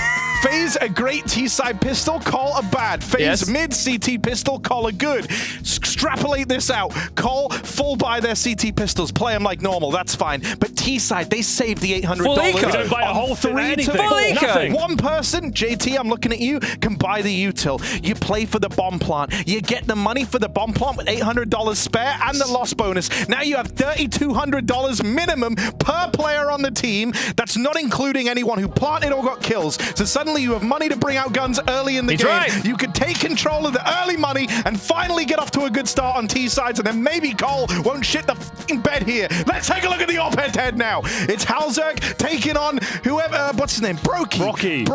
Now, Broky's been an interesting point for FaZe as of late because back in Cologne, he kind of shit the bed, didn't he? Halzerk, he's been a bit of an X-factor thus far. It's been the rifle core that have been carrying. Halzerk hasn't had to, and Broky has been messing up in big matches. So maybe if Halzerk can shine big and brightly today, and they can shine Halzerk, then Cole can win this match. And that's really all I have to say, Chad. There's a bunch of win conditions for how Cole could look to take I love the energy. We're going to move over here. Thank you very much, Harry and Henry. That was great. Josh, would you like to sit? I would like to sit. Okay, here you go. Thank you very much. We're coming over to your corner now to see what you present to the room regarding how complexity can beat FaZe. Yeah, well, I didn't really create as much of a professional sort of presentation. I want doc marks. I'm here for content. Just the content. Okay, so first win condition, I think in the favor of complexity is this guy right here. And you might need to be able to zoom in and get a little bit of a close-up, but this is a big, happy Elige right here, okay? He is the win condition for the team. Now, what we saw towards the beginning of EPL was this man was doing a lot of work, getting them a lot of their early game wins, and he was performing exceedingly well. But towards the end of the group stage, he started to fall off a little bit. But we saw a resurgence of Grim and Floppy. Okay. Two players that there were a lot of question marks around them, like what's going on with these guys? Are these guys the weak points? But they all performed really well to be able to keep them alive. And now Elige has that second chance to be able to come back out and redeem himself from the previous week. Can Elige play well at the same time as the rest of the team doing what's required? That is the win condition, I think. Okay, all right, Yeah, there we if they go. all perform good, and then Elige performs Exceedingly normal, well, yes. Yes. then they have a chance. So this guy, first win condition. First piece of information, Elige. Second win condition, this guy. Okay? This is Kerrigan, okay? On a toilet, I believe. On a toilet. Yes. And he's trying to hold in a fart. Okay, and we've all been there. We've all kind of been there. Hello, I'm putting it over here. So perfect. I put him here because we've seen them stray away a little bit from the macro heavy maps. They're starting to favor a lot of the Mirage picks, the Dust 2 picks. So I think there's a lot of onus on the individual players. So getting Rops a little bit more involved in the action, lurking on Nuke. What is that? But lurking around on Mirage or Dust 2, easy peasy. He has so many options. Get him involved a little bit. You know, zoom around the map as if you're in a really nice sports car, perhaps. So you have a lot of these things happening where Kerrigan is going to be maybe out of his element because It's going to be more individual as well. It's going to be more individual. Right. He's a mid-30s, very decorated in-game leader, known as one of the best in-game leaders in the world for many years running now. And now it's all about these individuals calling all these mid-rounds. What's his role? He's fallen off a little bit because now he loses his identity, which was Master IGL. Okay, all right. And final piece of the puzzle here. Final piece of the puzzle. We've got a graph. A graph. They had no graphs. They only had pie charts. They only had pie charts. And if you could focus on this graph, what you would see is there's a lot of dips. And what those dips mean are the economy situation in this game is shit. Okay. So FaZe Clan, in this loss that they had on Anubis, exactly. They had 3 total full ecos, 1 total semi-eco round, $5,000 to $10,000 buy, 3 semi-buy rounds, so that's 7 altogether against 7 total buys. They had just as many shit buys as full buys, and then they were able to lose the game. Complexity, you guys talked about how crap they've been at the pistol rounds, but I've also seen them pull out miracles out of a hat. If Complexity is able to get a good ball rolling with the economy, put FaZe on constant low buys, shit buys, there's a good chance that Complexity can swing with that momentum. Elige on form, Floppy and Grim, no question marks around their head, on maps where Elige is able to run around because they're going to get maps like potentially Ancient, Dust 2, where he could like run around, frag, and go wherever he wants to go. This is a perfect concoction for them to overcome this, right? We're talking about how they haven't beaten FaZe yet. Guess what? They didn't beat Mouse. Now they 2-0'd them. Okay. Right? Now it's a time for the underdogs to come back swinging. Final question for everybody in the room. We just presented how Complexity could win. Do we think Complexity will win? Yes. Yes. Without a doubt. All right. And that is how Complexity can beat FaZe. See you in the game. I'm here with TC of Complexity. They do have a matchup coming up against FaZe, so we've got some pretty good questions coming your way, so I hope you're ready. How are you doing today? Oh, I'm doing pretty good. Glad we're starting on time. That's always a good start to the day, especially when you get the late game, right? Like it can be delayed, so it's always good to have an on-time start. Well, let's get down to the nitty-gritty of it. Head-to-head is brutal versus FaZe. Why has it been a tough matchup, historically speaking? I mean, you guys have never beaten them, right? Yeah, I can't recall the time that we've beaten them. I think the last time we played them was at the Major in Copenhagen. So we haven't had as many matchups against them this year.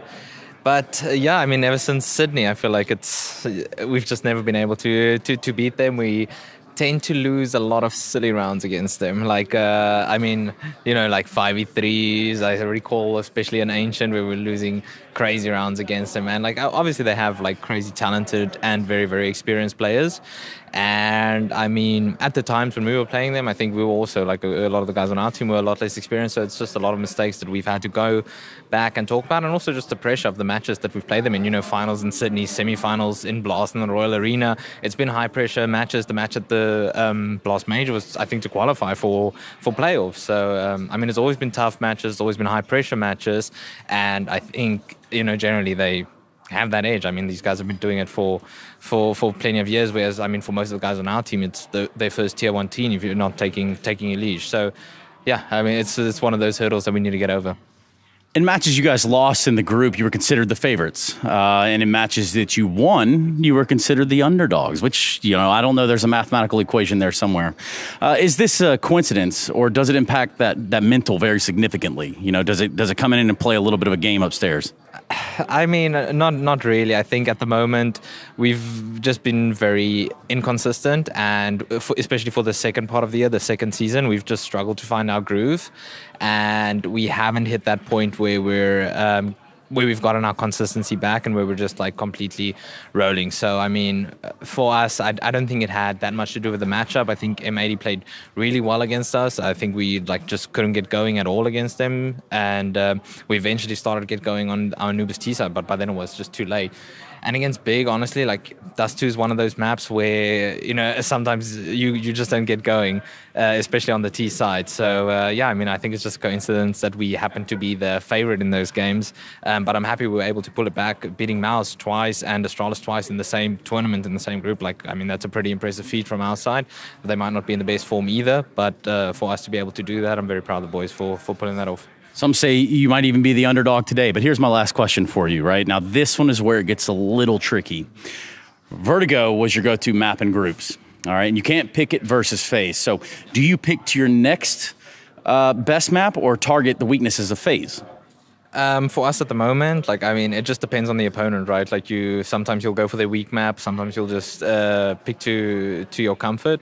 And for us at the moment, like, I feel like we're still rebuilding our consistency, so we just have to pick maps that we've been working on rather than targeting a team's weakness. We're not at that point yet in the season where we can be targeting other teams' weak maps, because we need to also pick to our comfort so that we can put on our best display possible or give ourselves the best chance.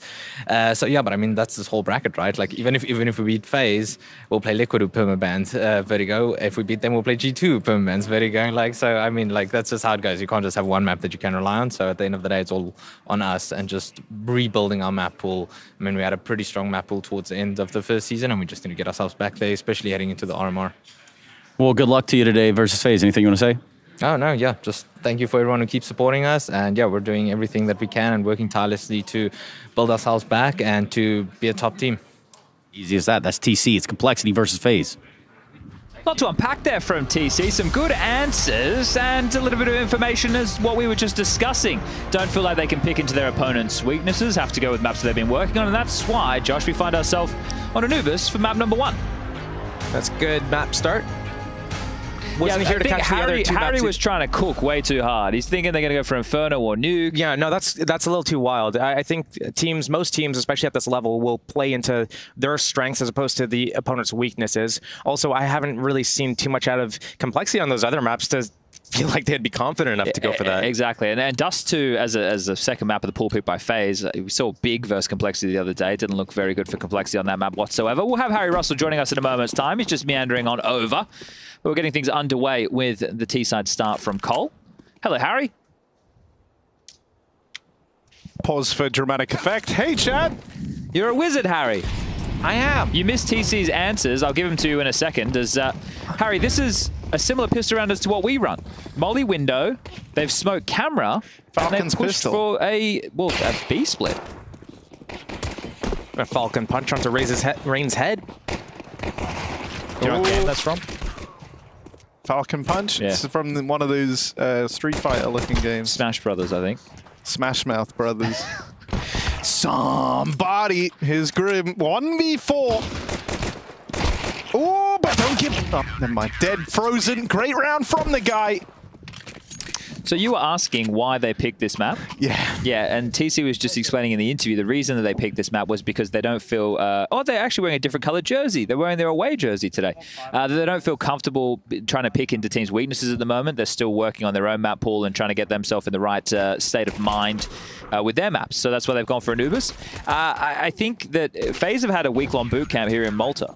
So I think that they have been jigging their map pool as well, which is likely why we see them going into Dust 2. It's something that Rain likes, and oh, that's a missed T-Stairs smoke. It's not the end of the world. Actually, it's helping them progress.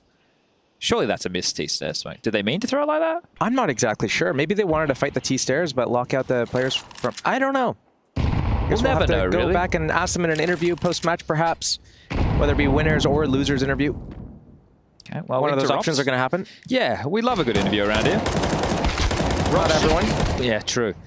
Ross should be farming up for a moment. We've got Rain, Carrigan, and Rops all contributing with kills in this round. Brokey too, not going to be the team ace. Carrigan will grab the pair. And we'll be getting into the rifle rounds immediately following after. Very clean round so far. Just 2 kills on the board, both from the side of Grim. That's 1 each. Was that cooking anything? I loved your energy. No, but more than the energy. Okay. T-side pistol, full eco on 4.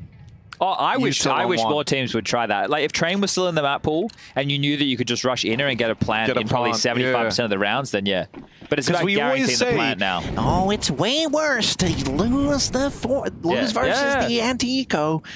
And wait, wouldn't you want to do that on CT side more than T side? The full eco? Yeah. Well, I think like on T side, obviously, ever since it's been neutered a little bit, now you only get 600 after the plan of the diffuse, but you're going to get 1900 lost plus the 800 plus 600. You said 3200, right? 3200 So minimum. everybody has Galils. Yeah, but you have the Glocks, and you're able to pick the site you want to hit. So you have that man advantage, surely. What are you buying CT side with 3200? You know, you won't have 3200. No, you wouldn't even have that. You would have 19 plus 700? Yeah. Yeah. Yeah. Well, you have to hope wouldn't for a be able kill. to buy well. You have to hope for a kill. You go But then there's a lot of Kevlar. hoping. Like, you know, No, my one, there's no hope. You just got to get the plant. That's the one MP9 prerequisite. helmet, nades. Yeah, but then you're relying on MP9s. Yeah, I would rather that than a The T's would Famas. have a better buy with all Galils.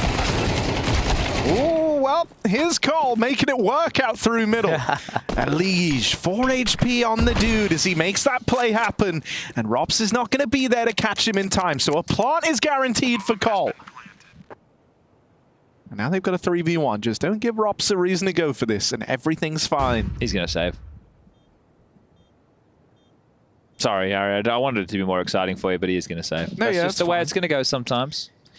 Look, I'm excited to hear about how your Face-It experiences have been going. Have you still been playing more? Yep. It's been still winning? Nope. Oh. I thought you were up 5 elo. 5 elo. Ended the day on a +5 yesterday. Okay. That's So good. still up. Yeah, I'm down. Still up. Yeah, that's not bad. You're getting back in the server. You've had a lot of table tennis going on. Yep. Yep.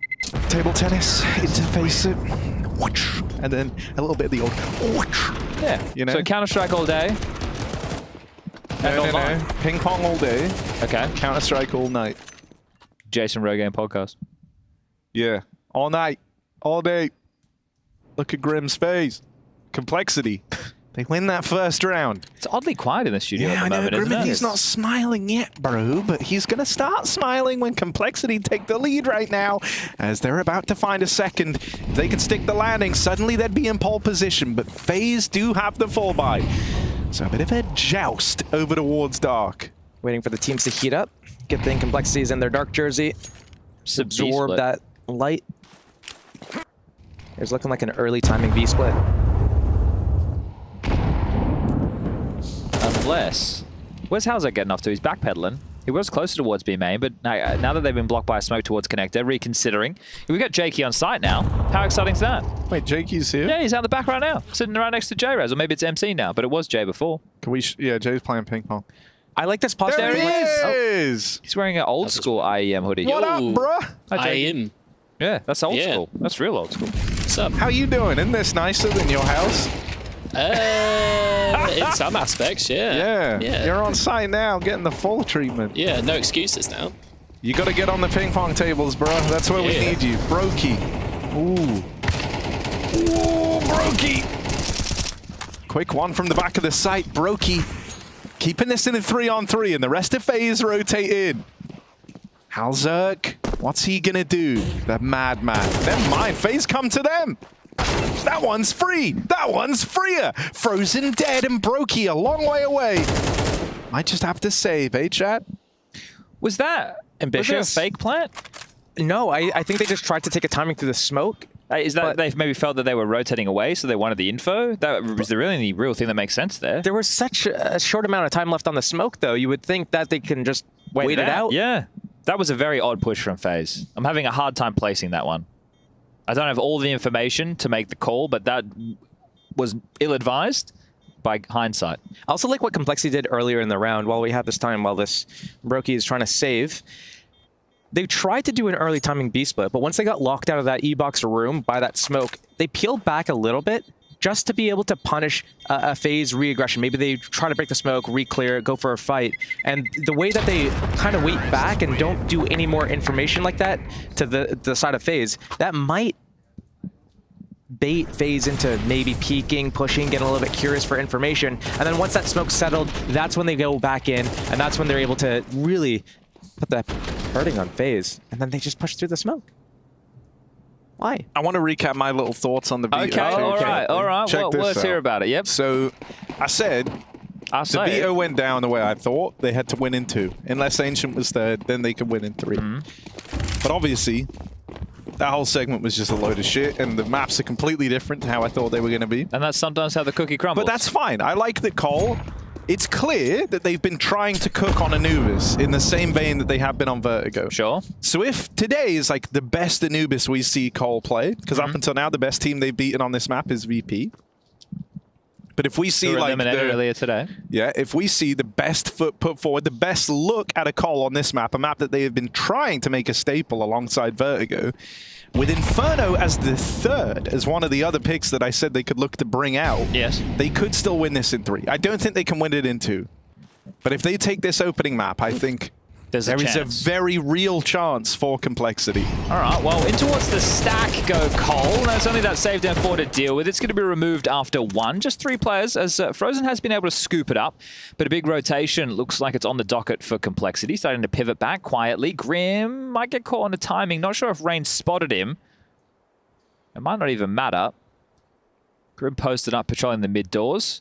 I think a little bit worrisome for Complexity because of the HP factor for JT and Elige. Now Grim's been spotted, it has to get 1. He can't just go down here by giving away a kill. Looking very sporadic with the shots, but we'll land 1 onto Rain, and that should be it. They should try and retain this gun again, and we'll call it 3-2 in favor of Cole.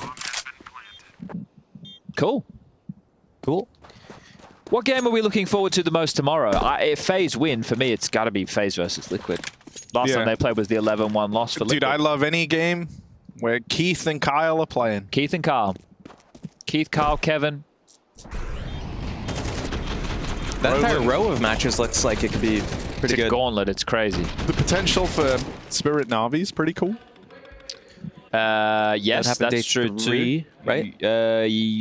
It'll be a quarterfinal. Friday. Yeah. It'll be Friday, probably first game. I imagine they do the G2 into FaZe, Cole, or Liquid as the last game. And I'm sure it's already in the schedule.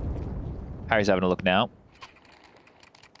What's that? Friday, first game. 4:15. Yeah, okay. Yeah, that makes sense. And then the M80 game will be the first game on Thursday. That's and then the pretty Vitality juicy, game. dude. Yeah, it is. It is. That whole bottom half. The whole day is sick good, on Friday. man. Friday's when the Counter-Strike really heats up. Friday's the mad day. Who would you prefer to see more, Eternal Fire or the Mongols versus Vitality? I don't even know. Yeah, right. I think actually it's kind of a banging matchup regardless. Maybe Eternal Fire. Okay. Couldn't tell you why, though. Could be Vertigo in the map pool then against Vitality, whereas Mongols don't play Vertigo. Anyway, B-bomb. Oh, okay. Singed on down. Rain, the double. It could be trouble as JT gets a pair of his own. Bringing B-bomb site back. And again, just really trying to force the issue. They had a 3v3 again. 3v3, Rops is still clearing out that A site. Bomb's not even planted at that point in time. It's like, of all the people that are going to go for a fight like this, you're probably not the one. Trying to thrive in the chaos, Harry. It ain't working. No, it's really not. And convincing case put forward for Cole as they sit 4-2 up, 3 alive. A little bit of money made on the tail end of the round. You love that. And something else that's nice here is I've enjoyed watching Cole this tournament because it hasn't been like... I know, it felt like for ages with Complexity, it'd be like, oh, Elige is playing well. Well, that means Floppy and Grim are bad, you know? Like, that you couldn't have everyone kind of looking good at the same time. I feel like they've actually played a fair few of these games where Elige, even if he's like not having having a less than stellar performance, we'll say. Josh was touching on that for sure. They've been picking up the slack. Yeah. So this is boding well right now for Cole. I guess when you have a team, any constellation of a team, right? You want in certain games there is going to be you could just be a full team effort to get across the line, right? But more often than not, there is someone. And there's going to be like even if the numbers are even, it's going to be the impact in the game is what we're quantifying, right? Like who had that crazy 1v3 or who was really getting those opening kills or taking a lot of space. If this team can have solid performances from Floppy and Grim in their roles, and then you can have Elige popping off when necessary, and the same as Halzerk, right? Those two are the ones that you'd look to make the dent. You still just need Grim and Floppy to be solid when they're called upon. Oh, okay. Oh, a little switch out. Okay. Not 2 and stacking 4. pads, but switching pads. Switching them out. Not feeling it. Fair enough. We'll see if that has an impact. But mid-game, mid-game mouse pad switch. Yeah. Whoa. I've seen pre-game. Better than a mid-game mouse switch. True. Yeah. All I'll say is it's a risky move. So we'll have to see if it pays off for him. Bro, if you were in Falcons, Elige, this would be over. You'd be in the blog. Oh, dear. Couldn't be a better camera, could it? Got a real close-up on that mousepad switch. Did not pay off in this round. Not yet, anyway. Not yet. Well, I mean, he's out of the round. Next round is his round. Next round is his round? This is the acclimatization round. Next round is the get-it-done round. He got caught off guard. He needs a headset switch, perhaps. 100%. Well, they're reacting quite quickly onto this. There's broke over towards heaven with the AWP. There's 2 players in middle that are close. That's going to be Rops and Carrigan. Carrigan, I think, dropped some util, and now he's rotating back over towards the B side. So right now, essentially a 3-2 split. Oh, that should be it. That should be it, really. Broky's just going to light them up with the AWP. Nice little flash. Reinitiates. Halzerk takes him down. Grim and Halzerk in the clutch. If Halzerk gets one more here. 2 versus 2. Grim controlling mid as well. Rain dead. 2 on 4. Looking to go the way of Cole. And Grim has even spotted that last man. They know where Frozen is. Is he saving again? I think he's saving again. I think he has to. Why has it been so? I don't even know if I want to call it uncharacteristic. It's just what FaZe are doing is I feel like they're ego fighting. They are. There's been a lot of these weird fights, forced fights. The flash to the smoke at B site before the bomb's planted. Kerrigan breaking the smoke over at Temple, trying to take a 1v1 duel in the 3 versus 3 situation. Those are big fights that if they go the wrong way, the round's gone. And especially talking about the economy situation, that's a good way for Complexity to be able to get more rounds on the board. For sure. FaZe, they have experienced players, they have skilled players. They should be trying to play these rounds out more. Yeah, I think like with the forced issues that we've seen in 3 rounds, essentially, and Carrigan's actually been responsible for 2 of them, it's like they're hitting the panic button. It's like, oh, we can't let them get into the side. It's like, well, no, you can, and then you can play the retake as a team and at least try and trade. With the type of deaths they're giving away, they're giving themselves absolutely no chance. And Brokey looking dejected. He just got a double kill and they still lose the round. Feels like it should have been enough, especially after the opening pick that went in their favor. So this is not FaZe looking at their best right now. On a positive note, it's not them looking at their worst. True. Few MP9s. And a crunch on the canals. Space taken by Rain here is huge. They've not seen him. He's got up behind the smoke. Oh, Rain is about to ruin everything, but JT! The one that got away! And Rain's flank doesn't find the impact it was looking for. 5v4 for Complexity. And that was the round right there. If they go B, they win. Already lurked into that site, though. Grim. Nope, he's outside main, just chilling.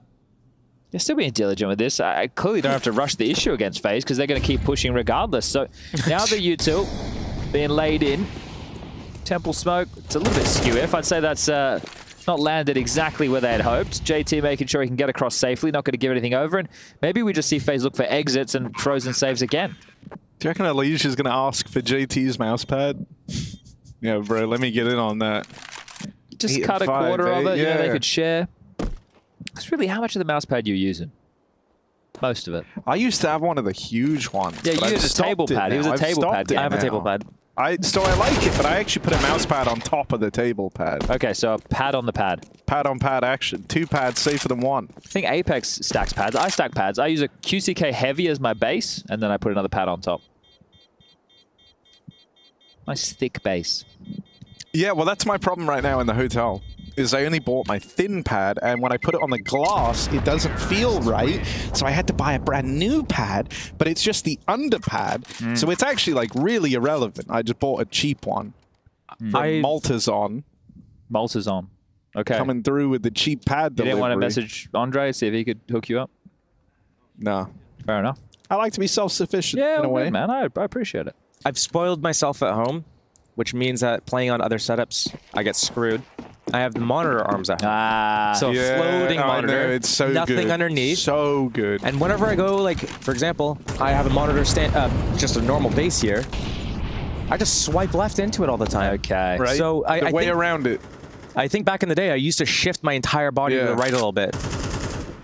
A good way. You can create a pulley system with rope and then tie the monitor by the base through the hole in the stand, rotate the screen 180 degrees, and then you have a floating monitor. Okay, that sounds exciting. I'd It like to will see be that. spinning slightly. Okay. Frozen? Oh dear. Oh dear. Okay, Frozen's going to have to start spinning if he wants to win this round right now for FaZe Clan. As he's boxed in a corner, he'll get whittled down through the connector. And Complexity are on their way to another round win. This B site has been their stomping ground as FaZe are once more relegated to the save. It's 7 rounds for Complexity on their T side of Anubis. We've been working on a bit of a song, Josh. It's pretty straightforward. I think it was me, Harry, and Jason who initially came up with it. But in case you ever want to use it, it goes. Are you ready? 3, 2, 1. S-A-V. S-A-V-E. Where'd you get the extra A from? Wait, did we already say A? You said A twice. Oh shit. Okay, one more time. Yeah, you ready? You sure? Yeah. Okay, I thought we practiced this. All right, ready? 3, 2, 1. S-A-V-E. You ain't got economy. You're saving. You're saving. You get it? So, yeah. It's a good one. It's a riff on that other song. U-G-L-Y, you ain't got no alibi. You ugly. Yeah. Yeah, that's the other song. So what have you been working on musically, Josh? You got anything? I have a lot of things up in my head, but I cannot say 95% of them. What I will say instead, focusing back on the game, is looking at the A players, 8 Bro, and 4, you sound like 3 Twitch and chat 2. right now, focusing on the game. Come on, I'm man. just reshifting the focus away from my inner thoughts and Okay, fair dialogue, enough. especially when you guys bring up certain phrases or words that make me think of other situations. Oh. Okay. So I look at the A players, and they haven't really had much action. No, they have not, which is bad news. For the Bears. Just realized this minimap has 100 people on it. There you go. That's way easier to read now. Well, FaZe have had some of these rounds where they've obviously had to start 3B, but then when the hits come in, I don't know if they've had all 3 players there. They've been out of position. So that means Complexity are doing a good job of creating, well, a little bit of the unknown across the map. And right now they're hitting the brakes. They're waiting for a FaZe push. And understandably so. You'd think aggression might have to come in the mix from FaZe because they've been losing against these site executes or hits. It's not really been the site hits that they've been losing. It's that they've been forcing the fights instead of waiting a few seconds and playing the retake. The bomb's not even planted in some of these situations. And now gearing up towards that B site. Enough utility to do the hit. You saw Kerrigan in that temple area. He does have an incendiary. He gets a good line on this one. Can really mess with the execution. There we go, an opening kill. Gave themselves a way out. Alicia was lurking middle. The bomb could pivot back over towards A if they want, but it's going to be tough for Complexity to get in this one. 2-man disadvantage and no one from FaZe overstepping the mark for now. There's a lot of money for the side of Complexity. There's no real reason to save on this round. They're still going to try to make this work. A couple of key opening kills might open up that A site for them. Give them a chance at the round.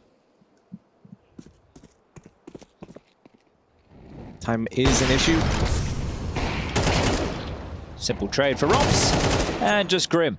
How much more damage can he do? That's probably the better of the conversation. If he can take away rifles from FaZe going forward. 5, 4, 3, 2, 1. Round done.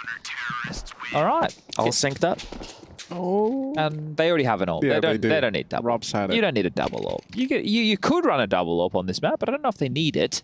So 2 more rounds of the half, and I think you'd be pretty happy with that if you FaZe. 7-5 Anubis, that's all right. Hear me out. So Cole just saw that FaZe were playing a way more passive CT side setup than usual, right? Sure. They weren't given these early fights. It was a 2-3 between the A and the B site, with everyone playing inside the sites, and they didn't do a mid-round push for info or anything of the like.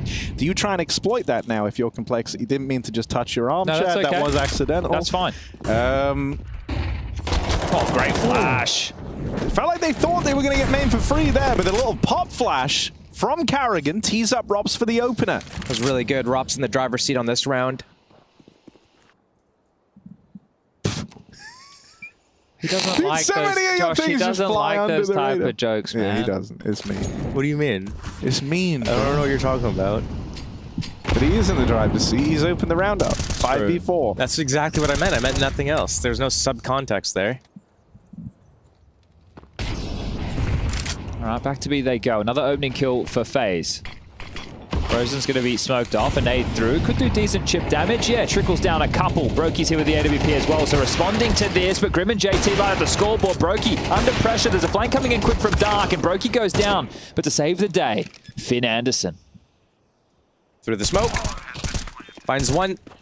The other one just planted. They know. He's backside somewhere. Oh, 4 bullets for Elige.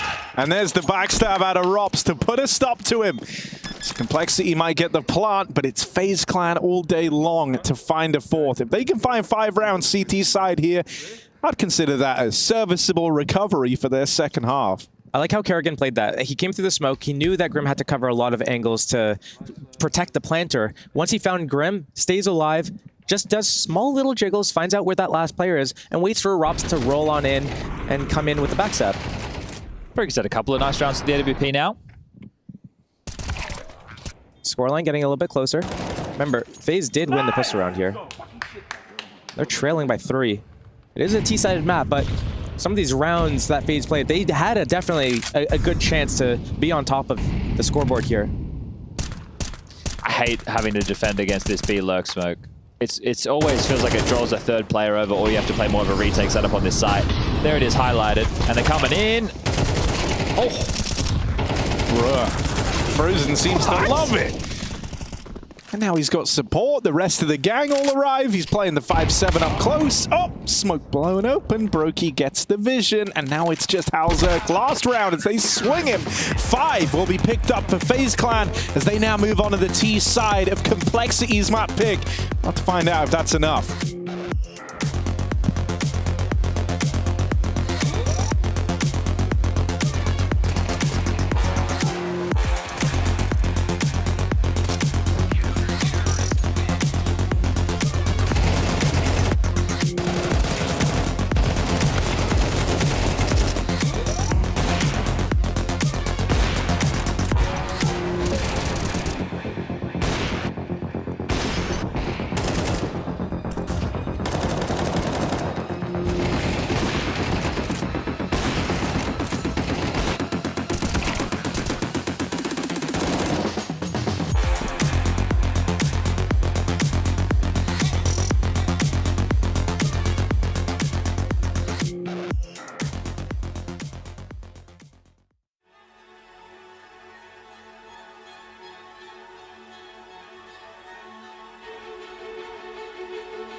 This world is slowing down.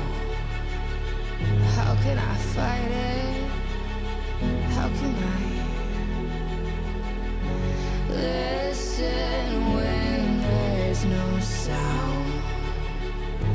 Oh, the wolves are out. Yes, the wolves are out.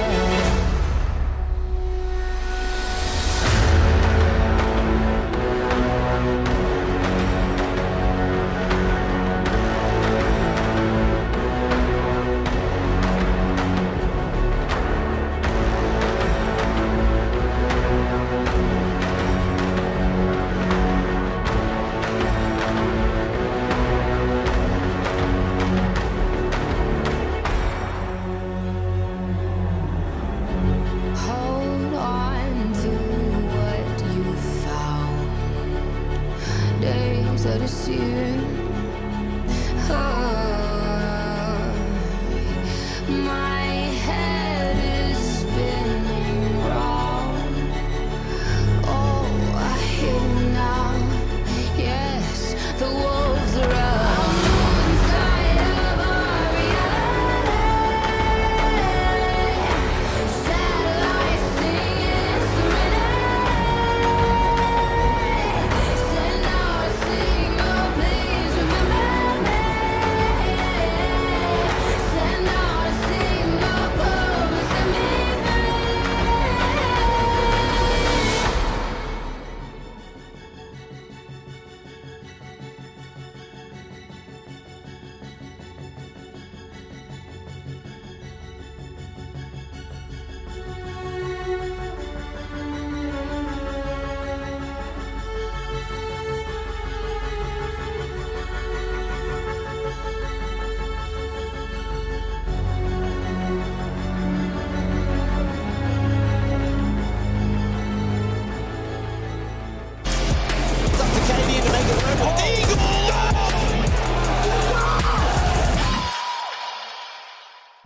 We've been reading your cries, your pleas. Owner Pixel is nowhere to be found.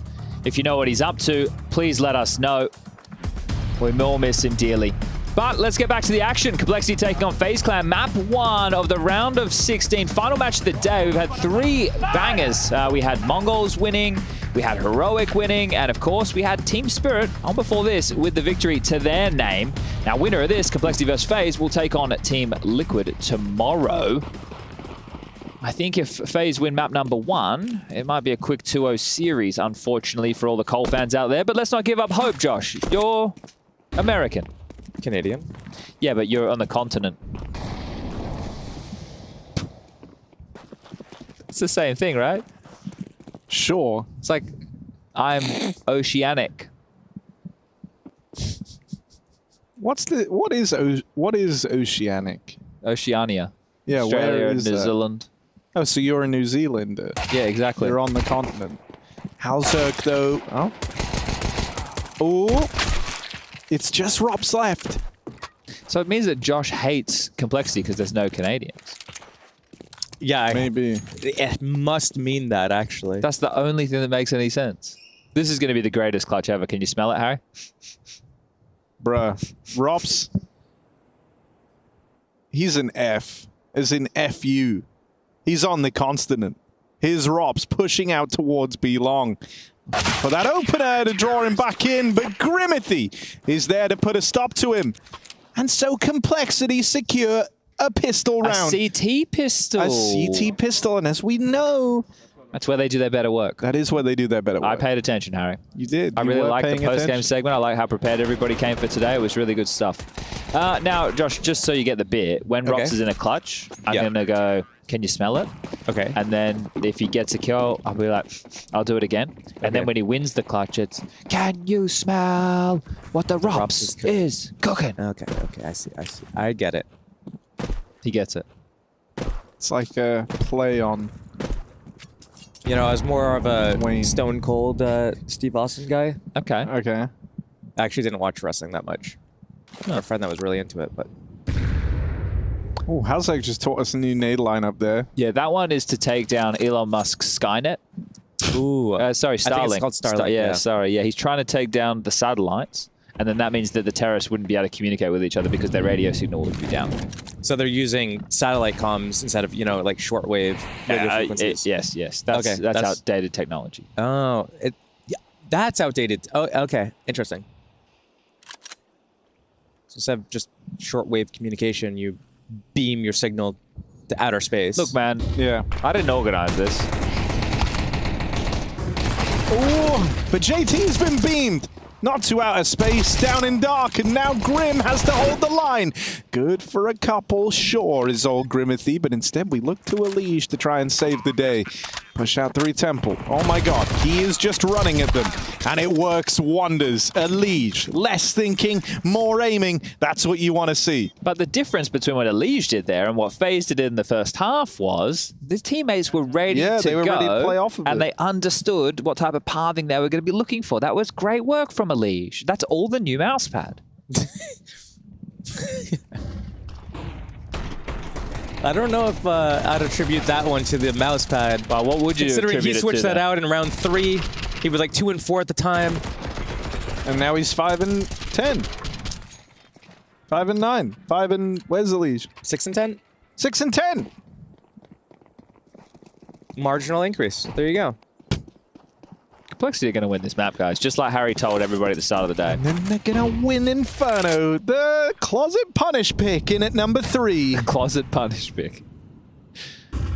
All right. Well, there's an AK in the mix here, gentlemen. FaZe are happy to keep the pressure on. Going to need a couple of kills to make this investment worthwhile. Boosted up and over the smoke. That can allow some of your individuals to walk through the mid-smoke. You know, if you're playing 3 mid, and there you have it. So, is Brokey going to just stand in the window, or is he going to go for more space? Well, they've dismounted the boost. A flash off, right side clear. Elige playing the position. Oh! I call Nico, and, well, he's going to be deleted. Frozen. A hero AK is getting put to work as Frozen is absolutely ruining Complexity's game right now. All the attention's on that AK. The pistols get closer. Frozen, one-man army. Such a complexity round to lose, really. Like, just absolutely scaled out of control. You didn't think he had a 3K in him whatsoever. Great job. Okay, well, that's more than enough value out of the AK. And I think I jinxed him. 6 rounds for FaZe. FRO Zen, you ain't gonna win again. He's frozen. Yeah. There you go. That's pretty good. You can turn anything into it, in a way. Yeah. GRIM. Come on, chat, finish it. You ain't gonna win again? No, that's what I just said. You can't reuse that one. Why not? You didn't make any rules about that. You could have said, like... Yeah. He is just an LEM. That's not rhyming very in with nice. M. That's not very nice. It's very rude. GRIM. He's doing this for them. Yeah, like we all should be. Like we all should be, Harry. Tack timeout, Chad. Their first one. Up in the leader complexity, so brimming with confidence and hubris and that idea that they've got this one in the bag. They haven't felt the pressure yet to need to hear from TC. They've been riding on the back of the FaZe timeouts. Now they finally call in their first one, but you can see Neo's just as eager to get involved on the other side. Both coaches weighing in as these next rounds are the defining moments of Anubis. Everything could be decided right here on the back of this timeout, so let's see what TC's cooked up. We're seeing a little bit of a buy coming out here. Down to $0, $50, $150. Everything they could afford. There's nothing else. Maybe Elige could get a decoy. Yeah, I think when you take a timeout in this situation, it's discussing how you can min-max these rifles, right? So what are the moves going to be? Are we going to see a boost? Are they going to stack them? Is there going to be an aggressive play? Elige posturing close towards main line. Okay, never mind. They're going to go down towards connector. We saw this work for Furia earlier. They're going to swing con. Molly flashes, swing con. Find the meat in the open. They got there a little bit of a man advantage situation. Oh, this is the reaction from FaZe. Carrigan trying to take some space middle after understanding the setup. Flashed by a teammate, so that is going to have to be cancelled. But look at the rotation it forced. Yeah, it actually forced a big rotation. So is there a gap that FaZe can find? That's the next question. Complexity. Yeah, they shifted back. They got that kill. They created that space. They expected that fast reaction going towards A, but since it never came, botch timing at middle. Still they reset to B. Nothing to really block good with. read from Complexity here. Oh, they want to go aggressive though at B main next. Oh, they line up! Elige, TK in the mix! Looking to answer back with these saved guns. It's Complexity unless Rops can clutch up big. Can you smell it? Nade finds success, forces that swing. Rops with another! One man left. Something's building here. Rops, this was 1v4. And now he just has to finish off Floppy. Just under 40 seconds left to work with for Obstacle. As he goes back, clears out the flank. Now this is going to be heard. Floppy can hear that rotate, but he's got no choice in the matter. He has to walk. Floppy has to walk, otherwise he gives his location away to Rops. Rops knows that the site's clear. He's going to get his plant, try to reposition on the timing. Oh my god, up and over. Can you smell what the Rops is cooking? There you go. Throw it in, Chad. I know the round slowed down a lot. Yeah, but it's fine. He drove that round home for his team. A 1 versus 3 is a big round conversion, especially considering Complexity had that man advantage early on, did that 5-on-4, and then came down to 1 versus 3. That was a tack timeout. That was a force buy. They're down to just USPs on this round. Yeah, so I think I like the idea. I liked it, the way that they opened. I thought it was well put together. 1v4? Yeah. 1v3, 1v4. 1v4. 1v4. That's a big round. Huge round. Okay, well, Elige will go down with the ship. Takes Carrigan. Gets spammed out. Oh my god. Oh my god. Grim the GOAT, frozen. It's his turn to 1v3 this time. How's he going to stack up? Oh god, they're fresh off of the vibe of losing the last one of these, and this time they have even less to fight back with. For now, Frozen controls all the guns down here in short, so they're going to have to wrap around. Grim's going Suddenly nutty. Picked up over here in middle. 19 kills for Grim. Was there a gun down at middle, though? Or just a MAC-10? That's not going to help them that much. Frozen. Still has an HE. No kits for the CTs as well. It's going to be a long 10-second stick. No Kevlar. Nade could rip them as well. Heading to the wrong side. They're going to be so out of position for this. Still scary for Frozen to be able to plant here. Just expects them to both be together. So if there's one, there's two. Guys, right now, hear the wrong site. Are they going to go through Dark all the way through? Want to get guns, get right? those guns. Yeah. And Rops, I think, expects it. He expects that rotation around. He expects them to come from here. It's all about how he manages. Do you save these guns, getting though? these kills. I don't.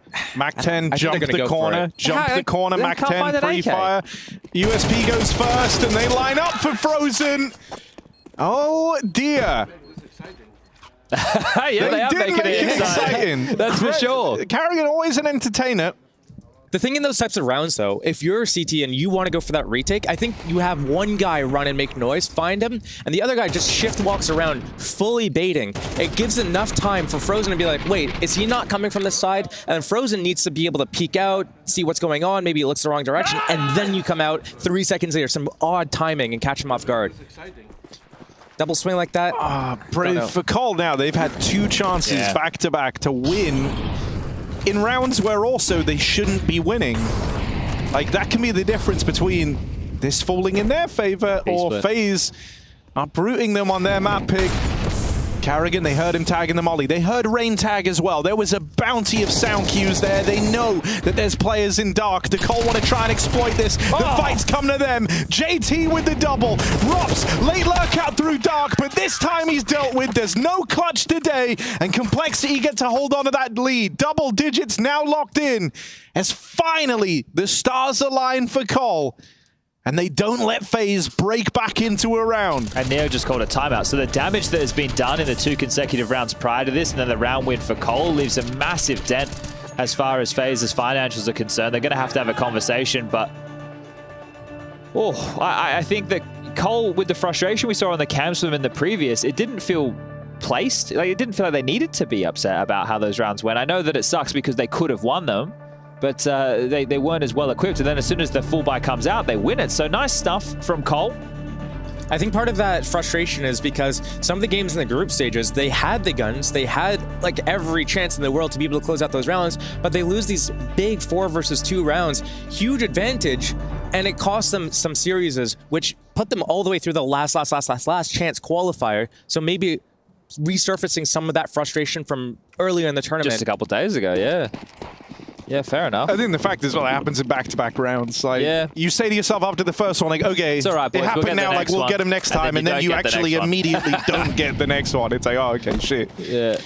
Well, still, there's something to be happy about there. They've broken through the FaZe Clan bank accounts. And I think with the setup that you're seeing as well, so like they started 2 towards A, right? They also have Elysia mid to can cheat over with that rotate really quick. So I think right now Complexity are expecting something going to be a little bit more mid or A focused with this setup. They think they've done a good enough job defending B in the previous, and wow, Elysia takes down Carrigan. Massive opener.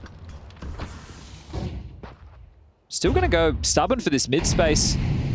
Alicia's backed off, but Rain still trickles through. And this is where Frozen found that impact in the earlier rounds, right? The hero AK gets 3 kills through mid. Let's see what he can do this time round. They need to unleash him a little bit. Let him take the first point of contact until it stops working. When it's not been him. FaZe. First step. Thought he got the ball. He was going for number 4. The robot. Maybe he did another mousepad switch off camera. Oh, we can find out. Let's find out. Because the other mousepad had a design on it.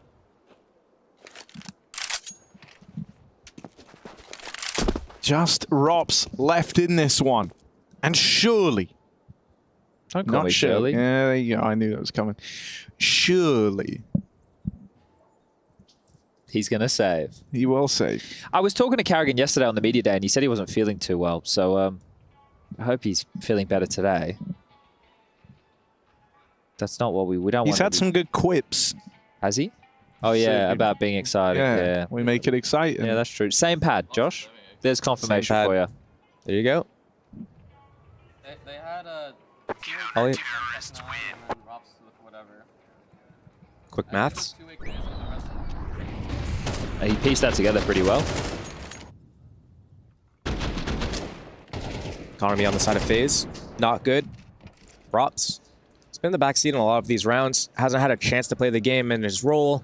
It's usually what happens if his teammates can't find an opening. There's not much he could do. It seems like he hasn't had action both sides now. He's on 6 deaths. Yeah. They've lost 11 rounds. That's tough. He just hasn't had a chance to play. So potentially on this round, with that hero AK, that saved AK from the previous round, he might be able to do a little bit of an entrance into the game, I guess, essentially. Yeah, he has to make a play, right? They turn to him. Because this is almost 12 as a certainty for Complexity unless Rops voices any concerns. And Hauser this time through mid takes down Frozen easy as you like. Complexity's been good at these mid fights, these spam battles through that smoke, catching the timing of FaZe, trying to transition from one side of the middle to the other. Not exactly sure what's going on there. See how different, you know, the individuals of Rops and Frozen are, though, of how they like to approach the game. When Frozen had that hero AK, he was just charging up middle, sure, yeah. straight in there, trying to cause chaos, take space. Rops, I think if anything, he probably wants the pistols to try and make life a little bit easier for him, to take the attention away. They're just meant to be like wards. Yeah. They're just for info. So he's going to use them to go out and scout the map and try to play around this gun. But that does mean you're going to lose more bodies before the AK gets involved. Rob's now dead. There's the backstab in from Floppy. Head on Beautiful. a swivel. You can't stop the flop. Look at Ricky. It's just such a night and day difference, though, between Rops and Frozen with the AK there on a round like this where they have just a bunch of pistols. Frozen opening up the rounds, collecting bodies, getting more guns down on the ground for his teammates to pick up. But here, Rops not really taking the first turn here. He's letting his teammates go first, then he's trying to go for those trades. Those pistols, they created that opening. He got one, but that crossfire coming in from that A site and from Temple. Crossfiring onto middle. Now Complexity's on 12. That's map point. Yes. And Rops has to work with the Take 9, right? Because of the virtue of the saved gun. So it didn't get the value that Frozen could extract from it earlier. And we've spoken about some of the issues for Complexity up against FaZe Clan in the past. They've been able to take maps, but not series. Here we go, Harry. B-pop, bait and switch setup over at the back of the site. Elige swings first, but Green goes really early, and so they get both fights. Same position, easy double opener. FaZe blow down the doors to that B-bomb site. And they'll live to fight another day here as Complexity already have to call this one off. All right. Well, surely this doesn't... Well, hold up a second. Let's just take a look at the finances. There's more than enough money for a Complexity buy. That's even if Floppy and Hauser get found on the hunt. So there's still residual cash down the stretch. So what? FaZe are going to need to win another gun round consecutively. Well, obviously, otherwise the game will be over, Chad, you idiot. To try and break the money, and then Cole still could chip in with some buys. So I'll see how many more saves they get. This save here may have actually bought them 2 more rifle rounds, potentially. Right, if they save again, if they lose another side, they save it. There'll be residual cash to justify another buy. So it's going to be tough for FaZe down the stretch. Not going to be able to force Complexity onto an eco until it'll be a force very late in the piece. But just as we all expect, it's overtime, of course. I think that's an awkward round for Cole. Like, they kind of got stuck in a pretty shit B-side hold, like having an all swing. They had 3 players side. for the B-pop, and they still got ran over, right? Yeah, they didn't have, like, it felt like they were anticipating a dark walk up, and I think that's actually down to the dark smoke that got thrown in as well. It's that deeper one that you like, where it leaves like the gap to walk up and a challenge through. Can hold the line. Yeah, so they were, if anything, like set up for dark as one of the main focus points. But that didn't happen. Oh. Elige on a timer here in middle, but he will get out. They were hoping that would bait the swing in a Halzerg. There was certainly an idea behind that mid play, but Carrigan's just a little too smart. Or just didn't want to take the fight. But either way, he's lived. They've been losing that fight a lot. They lost a couple players to spam through the mid smoke. Yep. They didn't want to do that. There's no smoke up. They know an ops in play. They don't want to peek without getting those nades down again. Late mid control, push them off. And Complexity now backing up into a 3B, 2A stack. This is a fake to pull the mid player and help the mid progression. Yeah, it is. Perfect. Big kill. Floppy doesn't win that. Carrigan opens up the route into the A play. Halzerg's Orb has to stand and deliver. Needs another. Not going to get pressured from main just yet, though. So for now, attention on middle. Bomb's going mid to A, though. Gets past. Okay, Molly ensures he's able to cross. But this is so tight. They took the bomb all the way back to A. The B site was free. Weird fight here between Frozen and JT, and it's not a fight that's ever going to come to fruition. Collar writing this one off.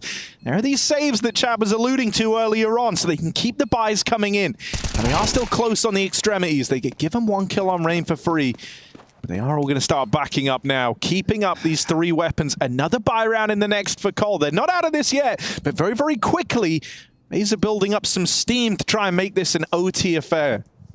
Those rounds are always so funny when you call your plan, and it's a good plan, and it works so effectively that you are like, wait, okay, we actually gone to the A site here. We got these trades. This site's open. Can you now bring the bomb all the way across the map to us now? And now he has to run, so he gives away his position. That Molly locks down that temple rotation, but still getting into that site, it's just, if the Liege is one step out of heaven and catches them on the cross, that could be a devastating consequence for the side of FaZe, where they should have had that round for free.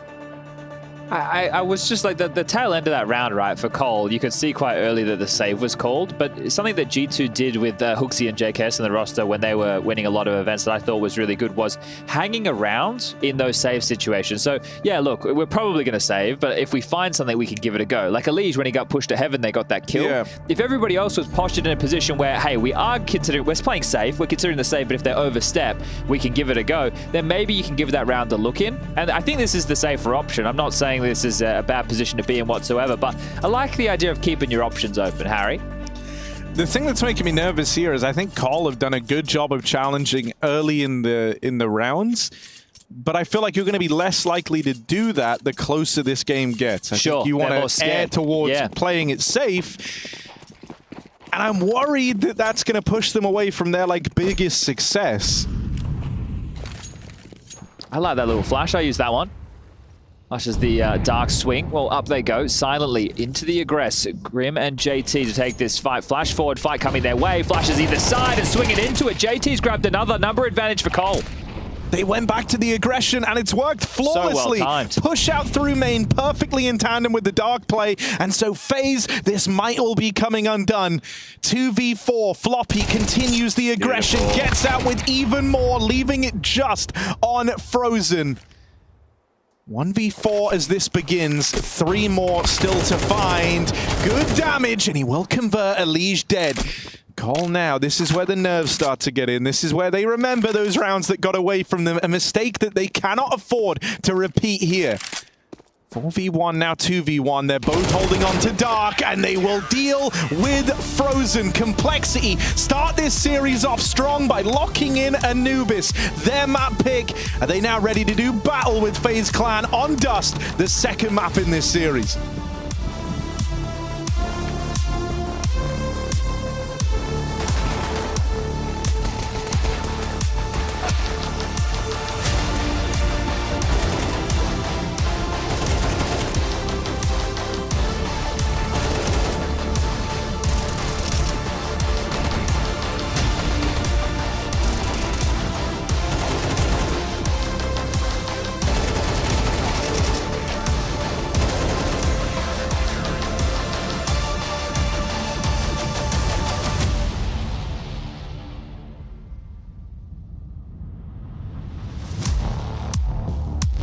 Nope. Yeah, it's fine. Main coming. Have. I'm rushing mid. Flash, get flash. Rushing. I have arts now. One. I have arts. Up, holding me. One mid. One mid. Mid. He's running, go. No time. He's not saving. Going back to mid. My house. Nice. Perfect, boys. Nice hold. Good shit. Nice, let's go. Take last two. Come on. I'm on a con. How con? Con up con. Sun. Upside. Upside I'm more. con. Stay alive. Sight and sun. I'm con smoke. I'm temple. Sight. Planting. Copy. You're still on side. Can be temple. Nope. Nope. Quad still. Nice! Boys. Go. Fucking shit, man. Bro, they're so lucky, man. Waiting on pink. Come on. Rotating to B. I'm blind. We mid Robin. Dead B main. I'm netting B main. Sun. Dead. I smoke main. Be gone. Be in the con I'm dead. Be gone. Hold on, I have main. Main dead. I'm done. I smoke on. I'm fucked. I take it. I'm smoking main for you. Nice. Holy shit. Good comeback, boys. Good fucking recovery, boys. That's a good score in the end. Default in jail. Default in jail. I'm going palace. I'm flanking E-box. We're smoked palace. They're planting. One sunny, one plant. They picked up. I'm jumping out. Walking through E-box. Default, both. Default. Nice. M4 default. Shit, Mike. Extra bullets. Yeah, I think this is gonna happen. Walk now. One more close. Two more. Yoichi.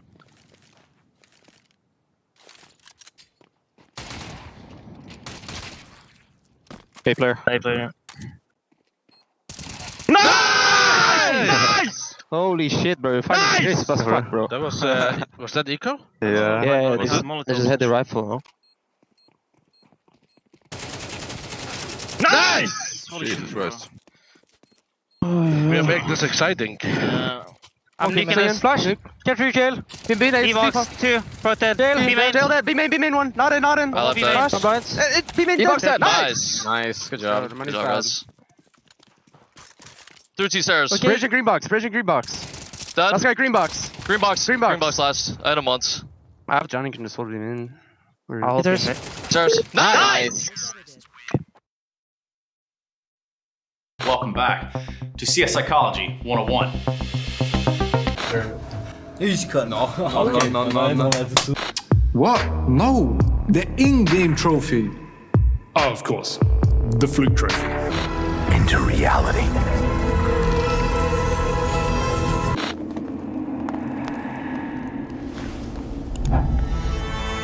Sprayed. Stop!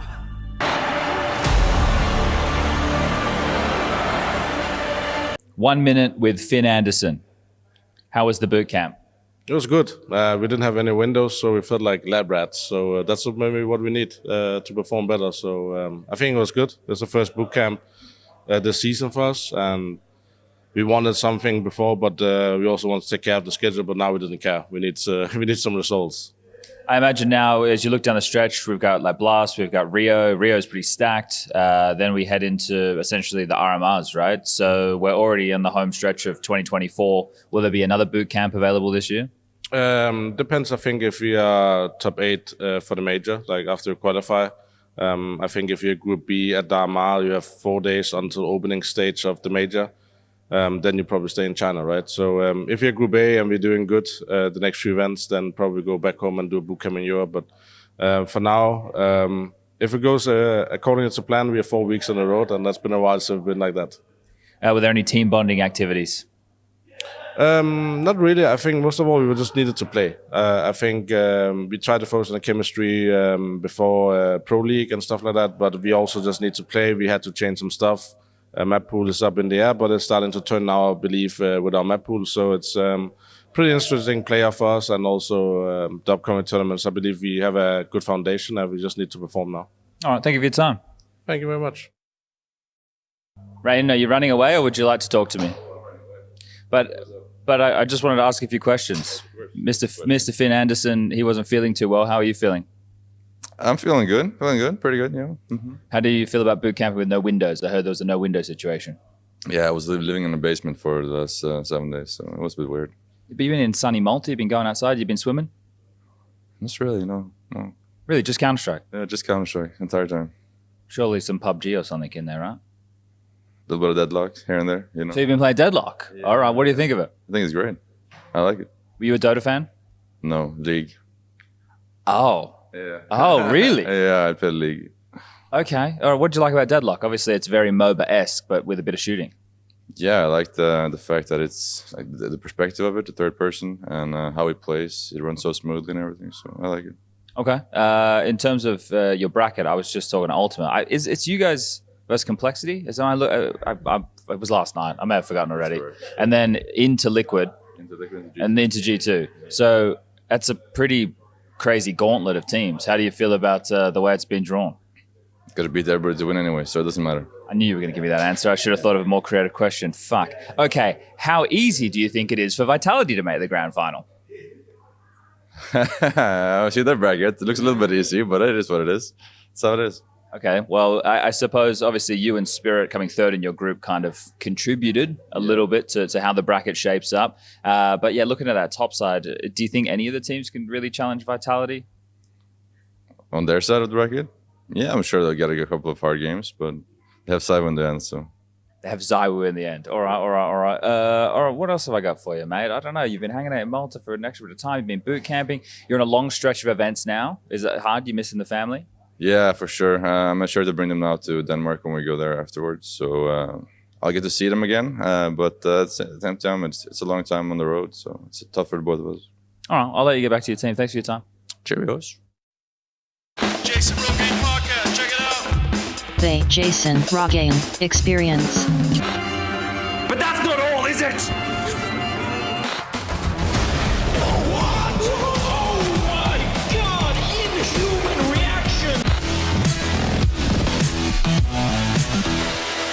I asked you for one thing.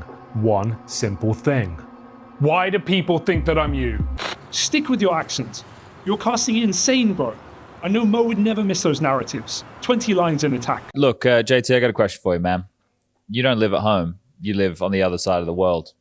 How badly do you miss South Africa?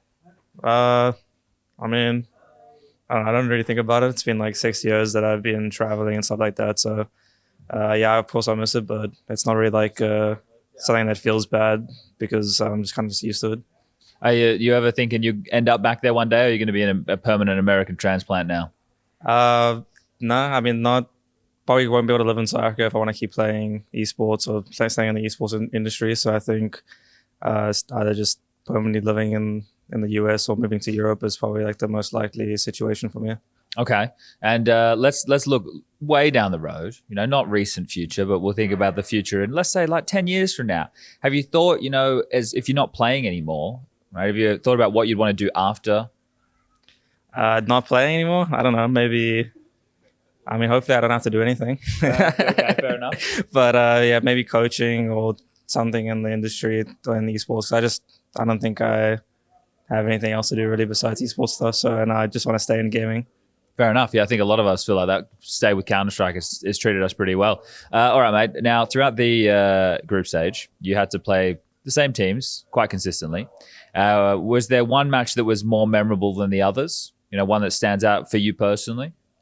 Yeah, I think the M80 game for us will stand out, just for the wrong reasons, of course. I think we played pretty bad and we started off the tournament on the wrong foot. So, yeah, that one's pretty memorable for me. I think in the games that we won, we showed our real face and how good we can play. But we need to make sure that we play that well every match. And the M80 game and the big game wasn't really a good showing from us. Now, you guys got pretty lucky. You drew a really easy side of the bracket. It should be a straight run for you guys to the grand final, I imagine. Yeah, I mean, this seems like the easiest bracket of all time, I think. Yeah, I think you look at FaZe, that should be a quick 2-0 for you guys. Liquid, a 2-0 as well. G2, I think that one, if we look at the Vita, is probably 3 mapper. What do you reckon? I think a 2-0 for us, but maybe some overtimes. But okay. Yeah, Yeah. How does it feel to be the best AWPer on that side of the bracket? Oh, just like the usual, Yeah. Yeah, I'm used to it by now. Fair enough. I was just asking JT, right, about living away from home and all that kind of good stuff. Do you miss Norway a lot? Do you go back often? Yeah, I go back like once every few weeks, I guess. Okay. I mean, it's not that bad, but could be worse. Could be like JT, but I mean, I can't complain. This is what I do. I live by playing CS, so it's nice. Yeah, okay. Do you feel that you want to live in Norway at the end of the day? I was asking him if he wants to, live in America full time. He says if he wants to do video games, it's going to have to be Europe or America. What about you? I love Norway, best country in the world, so I want to stay. Even though everything's really, really, really expensive? Yeah, I mean, that's fine. I mean, I'd rather have a good quality of life than being expensive.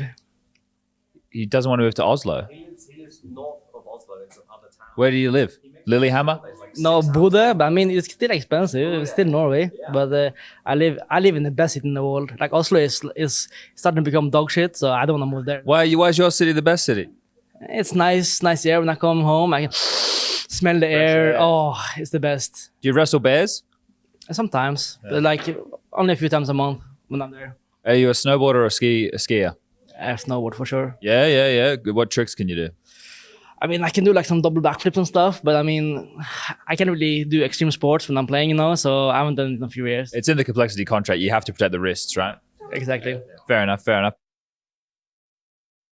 I just wish they would just back off, like for just a couple of fucking games, man. You will be in my arms, waiting for tonight. Wow! I'll come soon, whenever I want. I just need to tenderize. Wait. English meat. Yeah, tenderize the meat. Wait, I'm losing something. Have you guys been watching this season of Pro League? What is the deal with Mouse? Season 18, they looked good. Season 19, even better. But this season, it's like watching a magic show. But the only trick here is that they're making Rooster and Complexity look good. It's not scary, they ruined the game. CS2 is, I don't like it. This is the last chance to save the Counter-Strike community. This is Driller Warfare. Think you've seen it all? With Faceit Watch's Point of View Selector, you can experience the game from any pro's perspective. Use the multi-view feature and customize the stream with up to 4 angles. Control what points you see while earning rewards. Drops are activated and lucky winners will receive Faceit points. And if you ever miss a match, VODs are now available. Get instant access to demos with multiple POVs and commentary.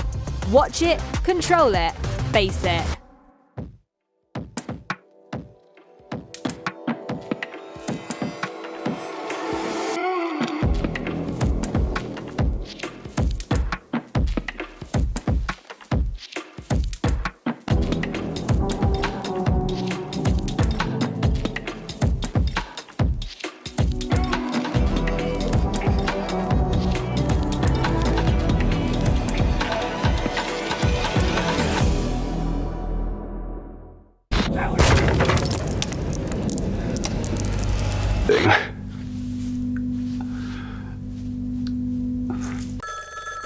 Hello? We'll give you the world.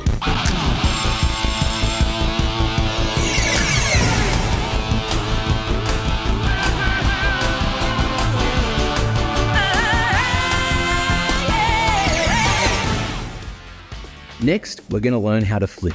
It comes in some parts though. First off, we're going to learn to jump together. Next step, learn to tuck. A tuck is when you bring your knees up to your chest. I'll demonstrate for you right now. Next step, of the backflip, tuck up, lean back, and let magic happen. It's going to look something like this.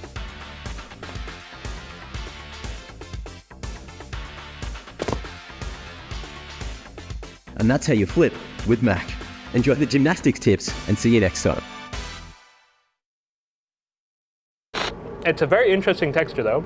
You want more? No. It's good. It's not bad though. It's not bad. I always wanted to be a caster.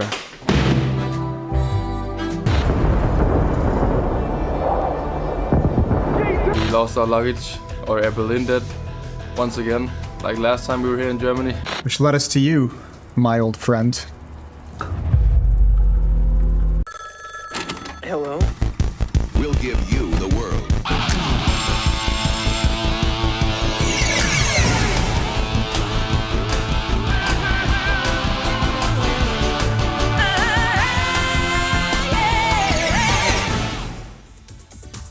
Guys, today we're going to do some gymnastics with Mac. Macnastics. Just makes sense. What you're going to do is get yourself a ribbon, get yourself a stick of some sort, put it together, and I'll show you my favorite moves. We'll start with the twirl.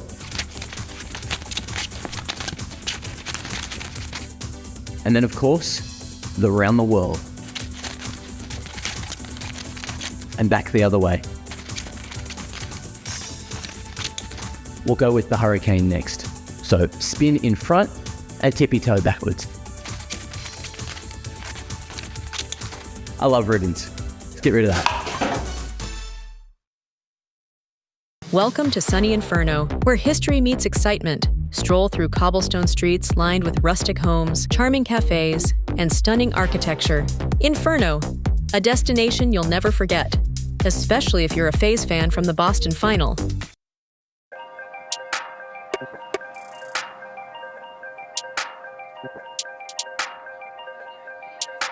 If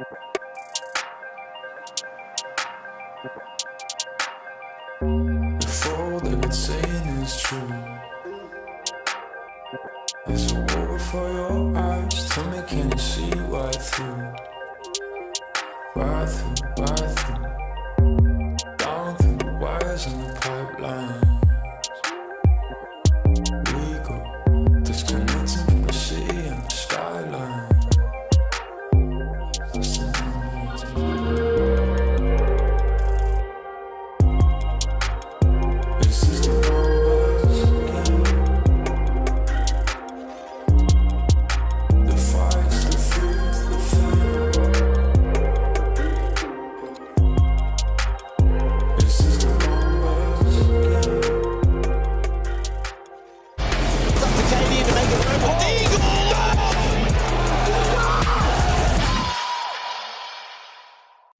Oh, yeah! Oh, yeah! Yeah! Come on, guys! That's the energy Map we're 2. looking for. Map 2, last series of the day. Is everyone hyped up? Damn right, Henry. There we go, I am there he is. excited right now, man. Complexity might actually win this whole thing. They actually might, even after losing like a handful of 1v3s, 1v4s, everything in between. Complexity, Cacophony. They win the map. And we move on to Dust 2, which is, to be fair, an open battlefield. It's a map that doesn't really lean into anyone's strengths. It comes down to who can hit their shots, Chad, and Complexity are certainly nailing those today. I'll tell you this much, Mr. Greer. Go on. I've heard a rumor that Graham Messioso Pitt is taking his shirt off and running around the studio if Complexity take down FaZe Clan for the first time with these cores going head-to-head. All right, well, he is in the building. I'm sure he can confirm or Crocs deny. on, shirt off. That's the way we like it around here, ladies and gentlemen. You can hear the epic music. Slide on in here. It's going to be Complexity starting on the CT side. Who would have thought 2-0 would be on the cards here today? They're bouncing back. Upward trajectory here for Complexity, and I think they can do it.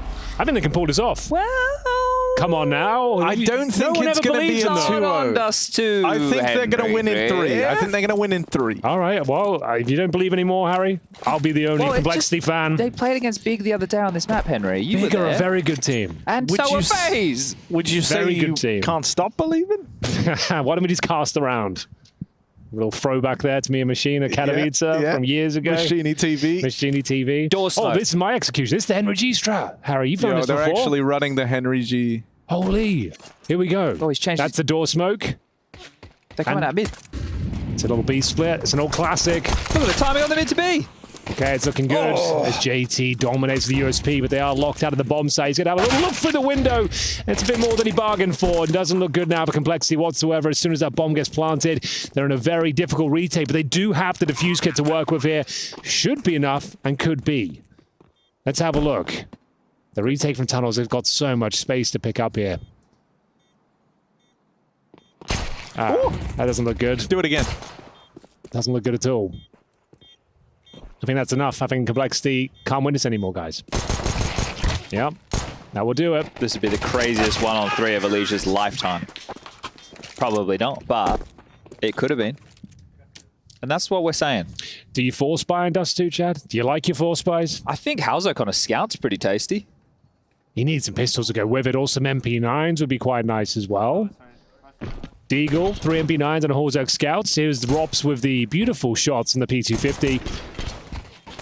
And that's going to be all she wrote. It's a very convincing round here, but FaZe are not known for their good starts. Really ever. Normally this sort of round will fall apart. Look at this double lower push. It's tasty. Oh, actually it's looking quite stifling for the likes of Rops. Nades will be exchanged, and the CTs will disengage. Off we go. It's going to be a hell of a round. Oh my god, straight up the guts. Alicia's out of control. One and done. Found for now. The pivot for FaZe. Bomb on the back of Frozen outside long. He's going to have to join the crew. 3 towards A, including Halzok Scout. Grim and Floppy to take long space.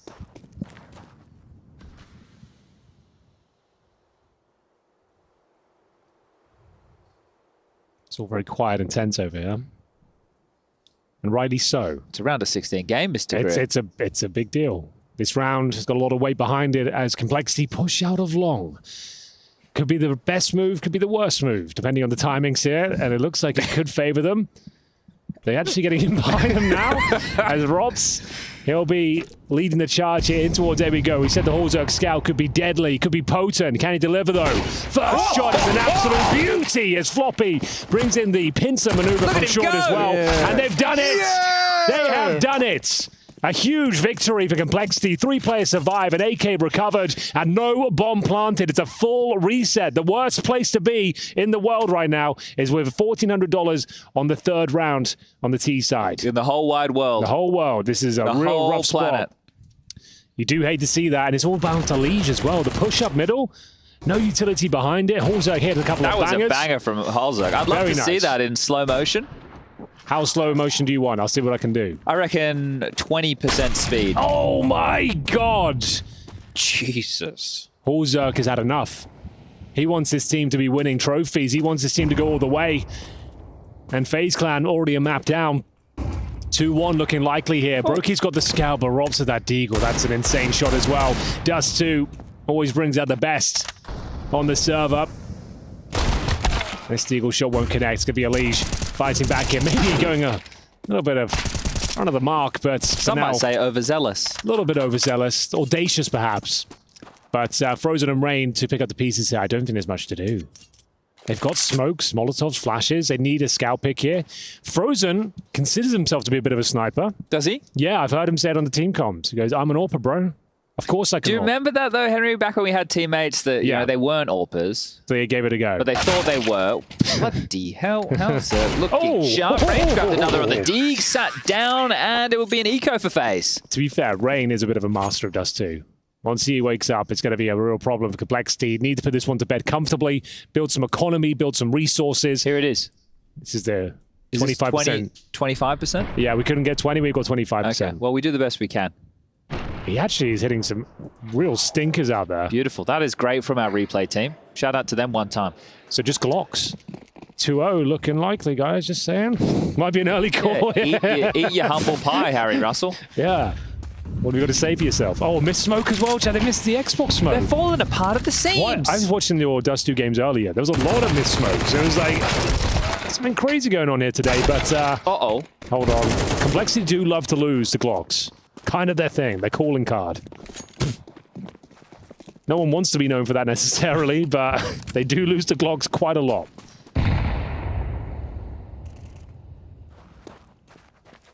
Is this the round where it happens again? Surely not. Surely.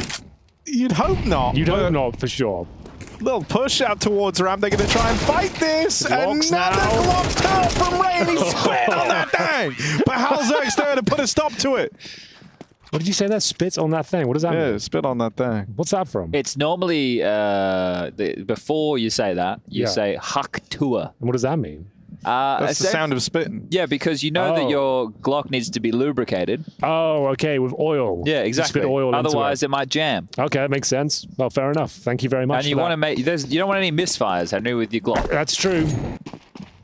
They have been known to do that in the past, and we've got another gun round ahead of us. Hallzerg's got the AWP. That's his weapon of choice. That is his weapon of choice. He was already doing very well. He's 8-1 as we enter round number 5. Yeah.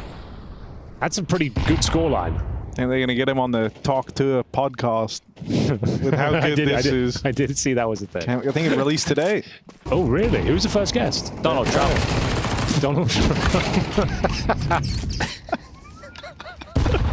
He's the first guest. A blockbuster first episode. Anyway, yeah, I'll go check that out. Thank you for the information. Dude, unfortunately, yes. I think the whole world will be. The two of you haven't done your segment yet.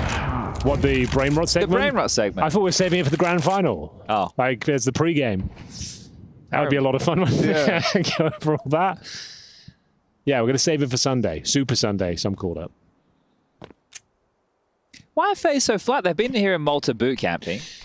I think both of these teams are a bit of a crisis right now. Oh, crisis? You shouldn't use that word lightly. I don't think I am. Also, if it's multiple crises, it's a crisis. Yes, okay. We've got a couple of crises for both of these teams. I don't think either of them are happy where they are right now.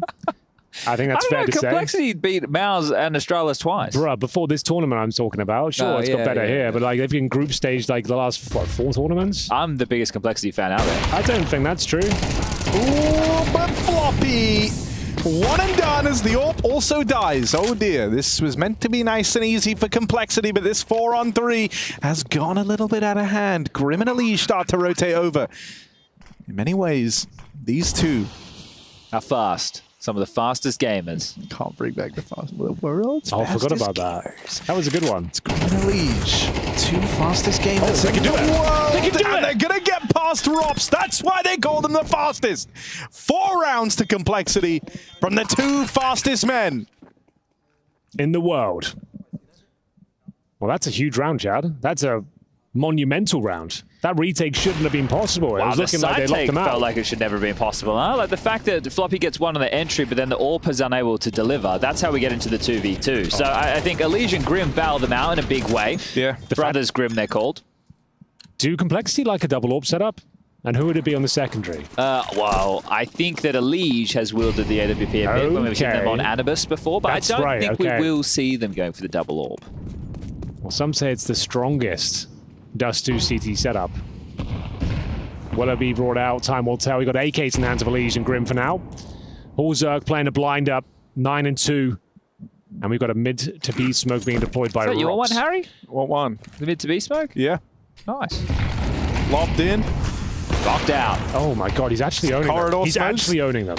Crisscross smokes over in middle, but Hallzerk is getting pressure. Okay. That's Rain to find him. Now there's a man let loose out through middle. They've got to keep their attention split between the tunnel and the mid control. Orb's been retrieved for Frozen. He's going to go back. Fancies himself as a sniper. Mid-door, but the backstab's in for Frozen.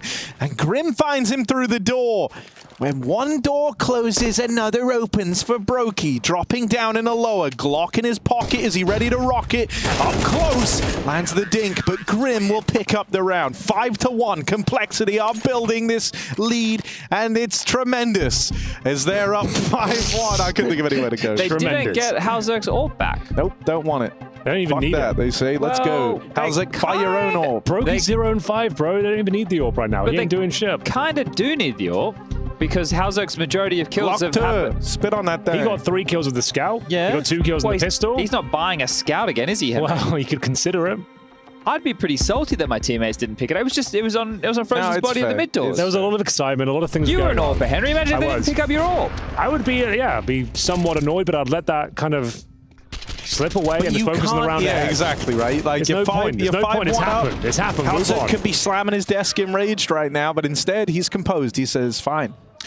I've been given this M4. A bad worksman blames his tools, and he the best worksman there is." That's true. He'll build you a whole shelf with nothing but a tape measure and his bare hands. Oh, Biff down mid. Carrigan taking so much space. Flash and fight. Brokey will find JT. Opener for face. Here we go then. First advantage they've had in some time. 5-1. What a flying start for Complexity. No blunders yet either. No 2v4s. No 1v3s. If they win this round, though, with the man disadvantage so early, they're winning the map. I'm changing my tune. Rain changing his position. Molotov towards Xbox. Do we know why it's called Xbox? Do we have any idea? I don't know. I don't think so. It's always just been Xbox. I think I don't know why. I just called it Big Box. Big Box. But then I came to Europe and everyone called it Xbox. I don't know why they call it that. Was there an X on there? I don't think so. Let me go I check don't it out. see an Maybe I X. don't want to embarrass myself, huh? Maybe it's like, I don't know. Maybe we'll find out the etymology one day. If you know, email us. You know the address. And if you don't, it's eplmailbag@efg.gg. That's true. Back to the 4-on-4, boys. 45 seconds. What's the play? What's the final call Hey, here? it ain't bad. Ain't bad at all. Does a lot of damage. Carrigan down to 43, Frozen at 67. They are setting up for an A play with a mid-lurk. It's Hallzerk, though, without the AWP. Can he fend them off with the rifle? He's going to give it a good go, but flames all around and the flashbangs are good.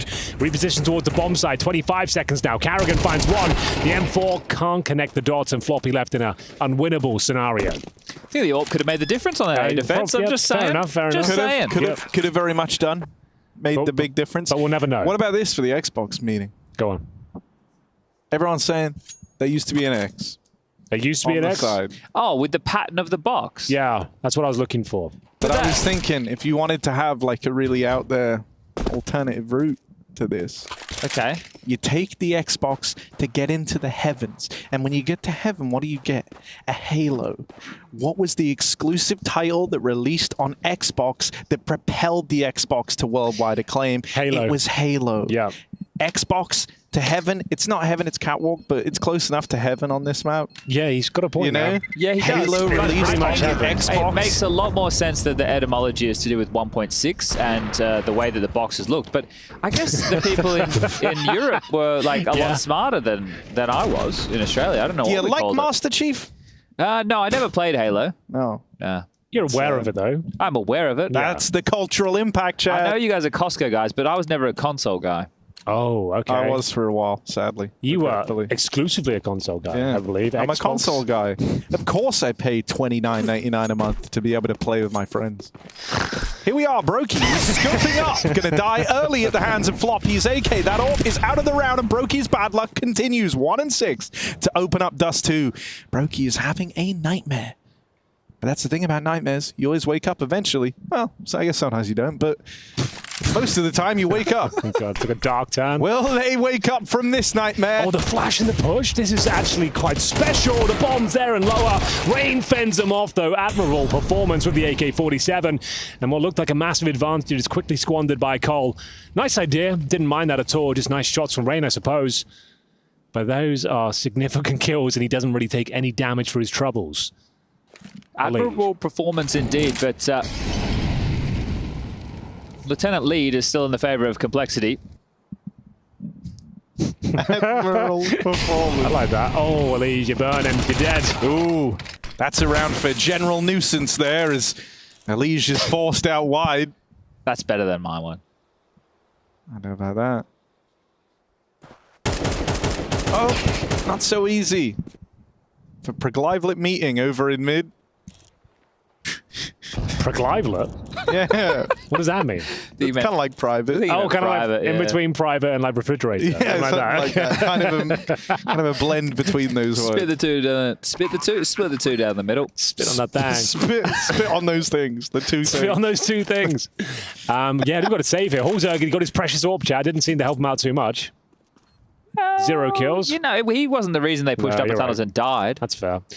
I didn't mind that idea, though. I thought that was a cool concept. I thought it was a good idea as well. The box was actually pretty good. Do it again, how's that? Dead.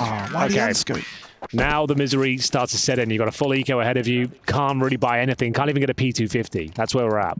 The worst possible place, economically speaking. There's a couple of sayings out there. One is misery loves company. Yep. That's great because everybody from complexity is going to be on eco. And the other is there's no aphrodisiac like loneliness. Oh, I've never heard that before. There's this whole song. It goes, there's no aphrodisiac like loneliness. There's no... Is that the song? Who's the song by? I don't know, but it's a good song. You'd like it, Henry. Yeah, I think I really. Well, loneliness. It sounds like it would resonate. Sister of Loch Ness. Yeah. Oh, hold on. Oh, not again! We've got something crazy happening here. Again with the USPs. 2v2. And Elise gets out, but he's being chased down. Gonna have to quad dink this up, but he nearly makes it work. Can't believe he almost gets out with it. Still, FaZe Clan are able to kind of deal with things in a way. Everyone kind of wins here. A lot of damage done for Cole on a USP round. FaZe get another round on the board, but they have to reinvest across the table here. Everyone's putting money in. Did Carrigan say the line of at least they made it entertaining? He didn't. Nah, we should maybe get that on a soundboard. Oh, Brokey. He's actually got some kills now. He's pulling it back. All right, then. We are back to a gun round here. No AWP for Hulzerg, but rifles across the board. 5-4 is your scoreline here on the second map. Complexity taking Anubis as we get ready for a potential third here. FaZe starting to turn it on. Flash towards shore. Rain actually got a lot of control already. No one home. He's down his CT spawn. He's got 8 Gs to deal with this at his feet. Yeah, with that early bridge smoke that they're throwing, it puts so much pressure on these A defenders that the short leer out's always possible, especially with the biffs down mid. Right, the fact that Brokey's able to post up or even pretend to post up, and they can just run straight down the guts. We saw Carrigan do it, now we've seen Rain do it. It puts so much pressure on the CTs.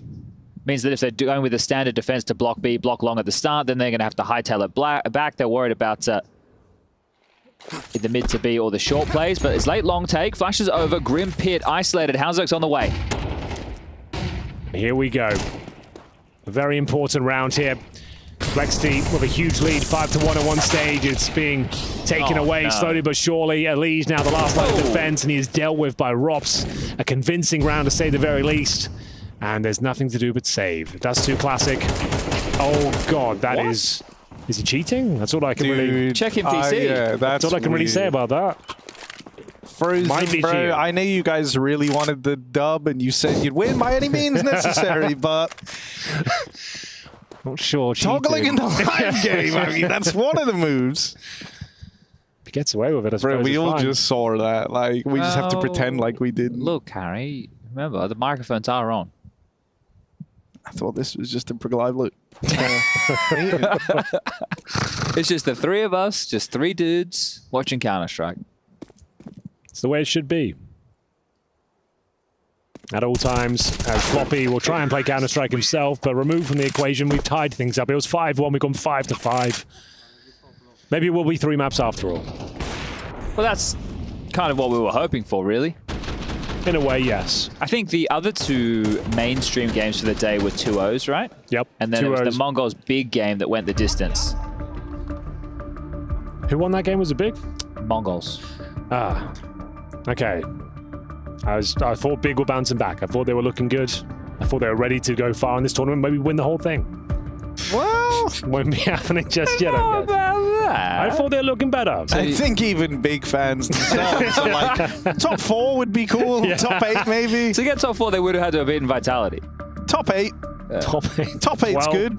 We'll take top 16 though. Top 16. We'll It's take still top. We'll take that. It's better than bottom 16. Better than bottom 16. Last couple of rounds here, not very... Good fucking shit, man. Nice shot, bro. I forgot to buy armor. Don't need though. You fucking them anyway. I have good spawn for long. Didn't catch that, didn't have armor. Well, you know, and it didn't matter at all, so we didn't have to catch it. Suppose you're right. Next time, I'll promise you, I will look out for the old armor situation there. JT going lower. Yeah, he got clipped. And this is looking like a very problematic situation for Cole now. Got to lose that lead. A huge lead they had. Halzerg, though, maybe gets his kill on Carrigan, but... Oh, there it is. Bro, Halzerg should play USP only. He's kind of a god with that.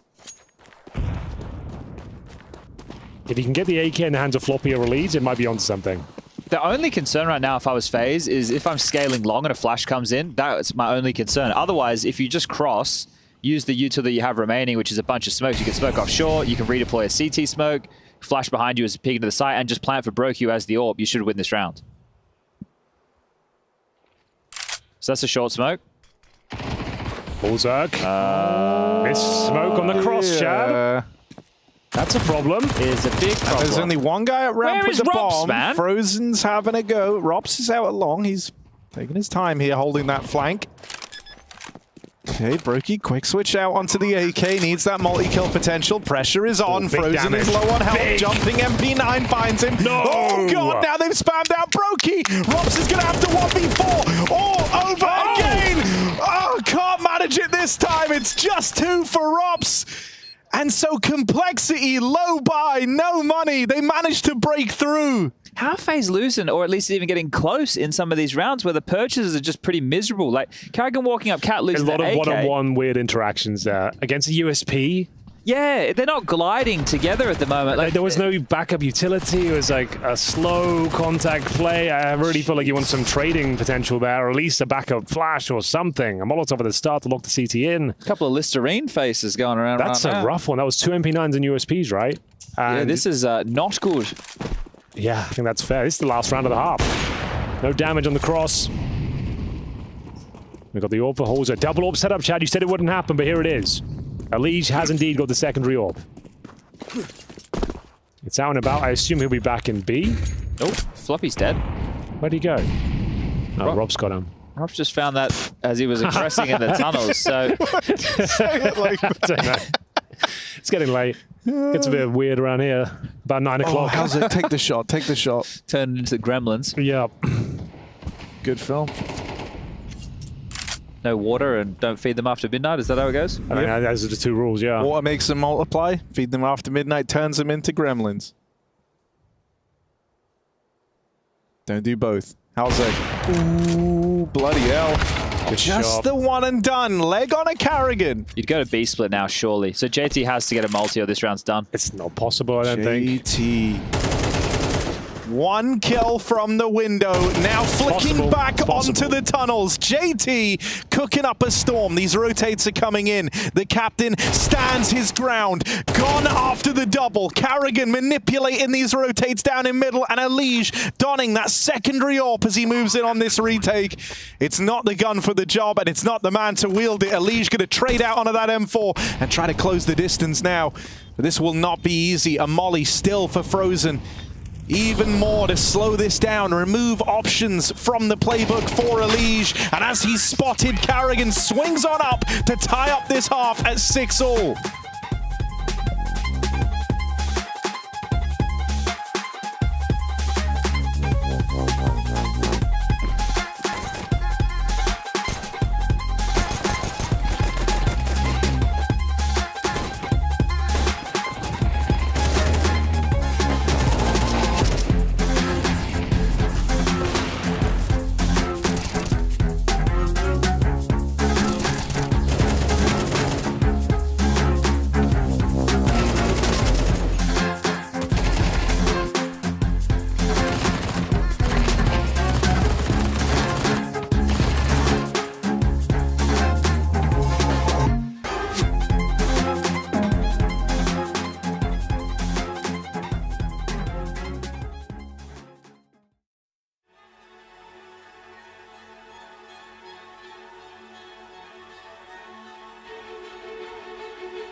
This world is slowing down. How can I fight it? How can I listen when there's no sound? Oh, the wolves are out. Yes, the wolves are out.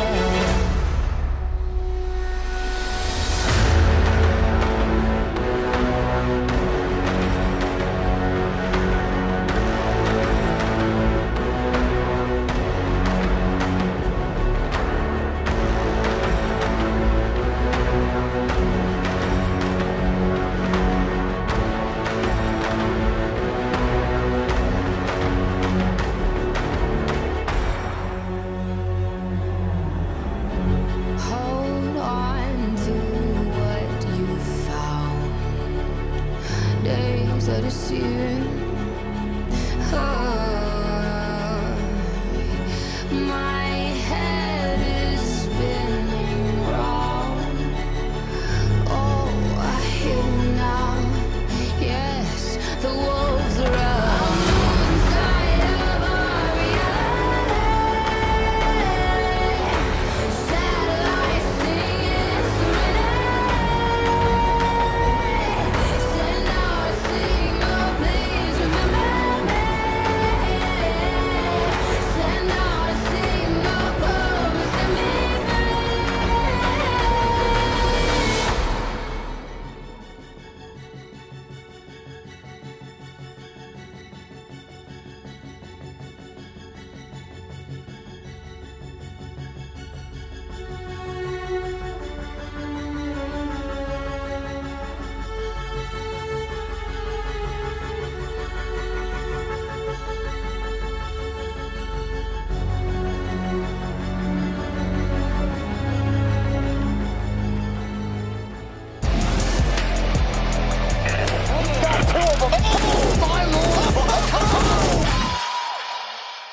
Playing for Sunny, planning 20. I'm hiding single still. Double! Rep, Can you boost me, Eric? Only double, John. The double! One rep, I can boost you, John. I can boost you. Lurker. China. Swing together. Swing. Nice. Good shit, guys. There's an AK on side. I got it. I got one. Nice. Well, we are back for the second half, ladies and gentlemen. After a convincing lead, 5-1, Complexity let it slip somewhat. And of course, as per tradition, we split it right down the middle. We've gone 6-6. Fighting for tournament life, our phase looking to take us to a third. And for now, Complexity going for an old classic, Chad. We love to see this. We're rolling back the years. 5 players towards long. Layered attack with 2 smokes and a Molotov. And there's no going back. You've sacrificed the entirety of the map. What are the 2 smokes for? That's my question. Like, I think it's that you throw the first in to bait out the utility, then the second is for the actual cross, perhaps? All right, well, let's find out, because the first smoke's just been dotted in now. Well, also... There it is. We can revisit this when they win or lose the round. A bit of damage exchanged either which way. There's that info coming out. Well, Robs has secured upper tunnel, so if they pivot back towards B, Robs has it. Frozen has off cat right now with the Julies. There's the second smoke. So what, Molly, backside or short? Here we go. Action I would say back like behind short plan area. That's where you're going to throw the Molotov. Oh, he's ahead of the smoke. He actually is. Not. Well, that looks silly, doesn't it? There's the Molotov. It's towards Gandalf, which makes a lot of sense. It's one position. It's always a bit of a nuisance. 4 versus 2. Brokey and Robs to retake this one. No kit currently in play. And it's going to be Brokey, though, finding a beautiful headshot. Yeah, indeed. Alij is down to 5 points of health as well. Will they give him another one? Looking for a gun. Going to find it. 7 bullets in the magazine.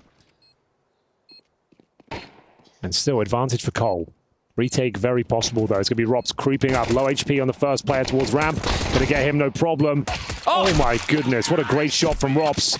But still, it will be Complexity to pick up the round. There are 2 smokes for the cross. A convincing bomb plan, a 4-on-2. It goes in their favor. Anyway, Harry, you were talking about something. Bro, when they took long, Halzerk was lining up a flash, and he was the other guy with the smoke. Yeah. And Alij, like, jiggled long first, saw that there was no one. No. Like, when they very first took the long door. Oh, I see, yeah. Saw there was no one long, so then they didn't throw any util. I wonder if originally, if they got contact, were they going to use. Oh, definitely. Like, he was on the standby extra, to flash. Exactly. Yeah, for right? sure. For sure. So they ended up with, like, a bonus util kept from not taking that first But that's the thing. engagement. With these type of rounds, you never know what you're going to find on the other side. So you want to have the contingencies in place. And with rounds, like in terms of conversations behind having util ready, when you have a strat that you're running, everybody understands, what's going to happen in certain scenarios. But util is always being used at its best when players are asking and offering. Right? Like if Henry sees that you're in a tough position and he has a flash and he's currently not active and not in danger, and he's saying, Harry, I can flash for you, right? Like that's some of the best situations you can find yourself in. When teammates' comms are flowing, they understand they can be helping each other. It's a full eco farm. Yeah, not much to report there. Clean sweep. Won't be an AWP available. Oh, there is I tell a lie. There is an AWP. Why are you upset? Why are you upset? What's wrong? The asking for flash thing, you brought back a bad memory from the games the other night. Oh, did I? I wasn't playing, was I? No, you weren't. Okay. Was I playing? No. Okay. It was with Hugo. Oh. Yeah. One of those moments. He offered me a flash. You didn't want it, did you? No, I said, yes, flash. And then he went, all right, yeah. And then he said, just say when. And I said, yeah, like now. Like when I said, like, yeah, I want the flash, flash. But then you die, obviously. Just like Halzerg learns in this round. Brokey. And that AWP fade. Damn, bro, sick fade. Look at him scoped up on middle. And now haircuts, I guess, for Brokey. As he holds onto those top barrels, timing now opens up for Cole to be out lower. And Brokey is aware of this. Oh, damn. Quick and clean from Alij. One of the fastest gamers here. Finds that opening airway out through mid, and now Alij looks to drive it home. Bombs outside B tunnels for now. No kid in play once again. Floppy waiting for the reaction play towards upper tunnels. He's got the bomb. Needs to play very passively here. He'll do the mid to B smoke. If I'm Carrigan, I feel like I have to push long, but it's so scary. It's like one of the hardest positions to push. Smoke doesn't do a whole lot for them on the CT side of things, that is. Oh, but it does distract from Robs, who comes out the window, leaps towards the scaffolding. Now the long push is initiated by Carrigan. Got the man advantage for now. Floppy, bear in mind with the bomb in towards tunnels. 40 seconds remain. Looks like we're going back in towards A, and Carrigan's going to find Floppy dead to rights. He's gone. The round's probably over. That's bomb. Oh, all right. Nice shot from JT. Rain does take Grim down, and it's just, well, the in-game leader's standing. 25 seconds. Let's see if they can get the AWP back in the hands of Brokey into the next. That's down towards CT spawn. So trying to cut off JT's movements. He is going to want to go down here. Only has a Galil. That's great damage to be done. 14 seconds. Both players in range, but Carrigan steps out. The AWP is found, and it's a one-round game. It really is. Do you buy here? Looks good for at least a purchase. We're going to see the AKs, the scout for Hulzerk. He was hitting some monstrous shots in that first half. Brokey, though, bang. Glass cannon makes it work, gets that opening pick, and Carrigan times the push to perfection as he gets a double kill to close things out. Very important round here. Oh, an old classic, the HE to jump down suicide here and pick up the pace. JT certainly doing that. Already towards the aforementioned Xbox, which you did get a few emails about, right? Everybody wanted to show us pictures of the 1.6 box. And it did have an X on it. It's funny though, guys, all of the boxes had that X on it. So it doesn't really seem like the best. Suddenly the Halo reason gets a bit more merit, I see. But people think, Harry, that with that logic, you're from a different planet.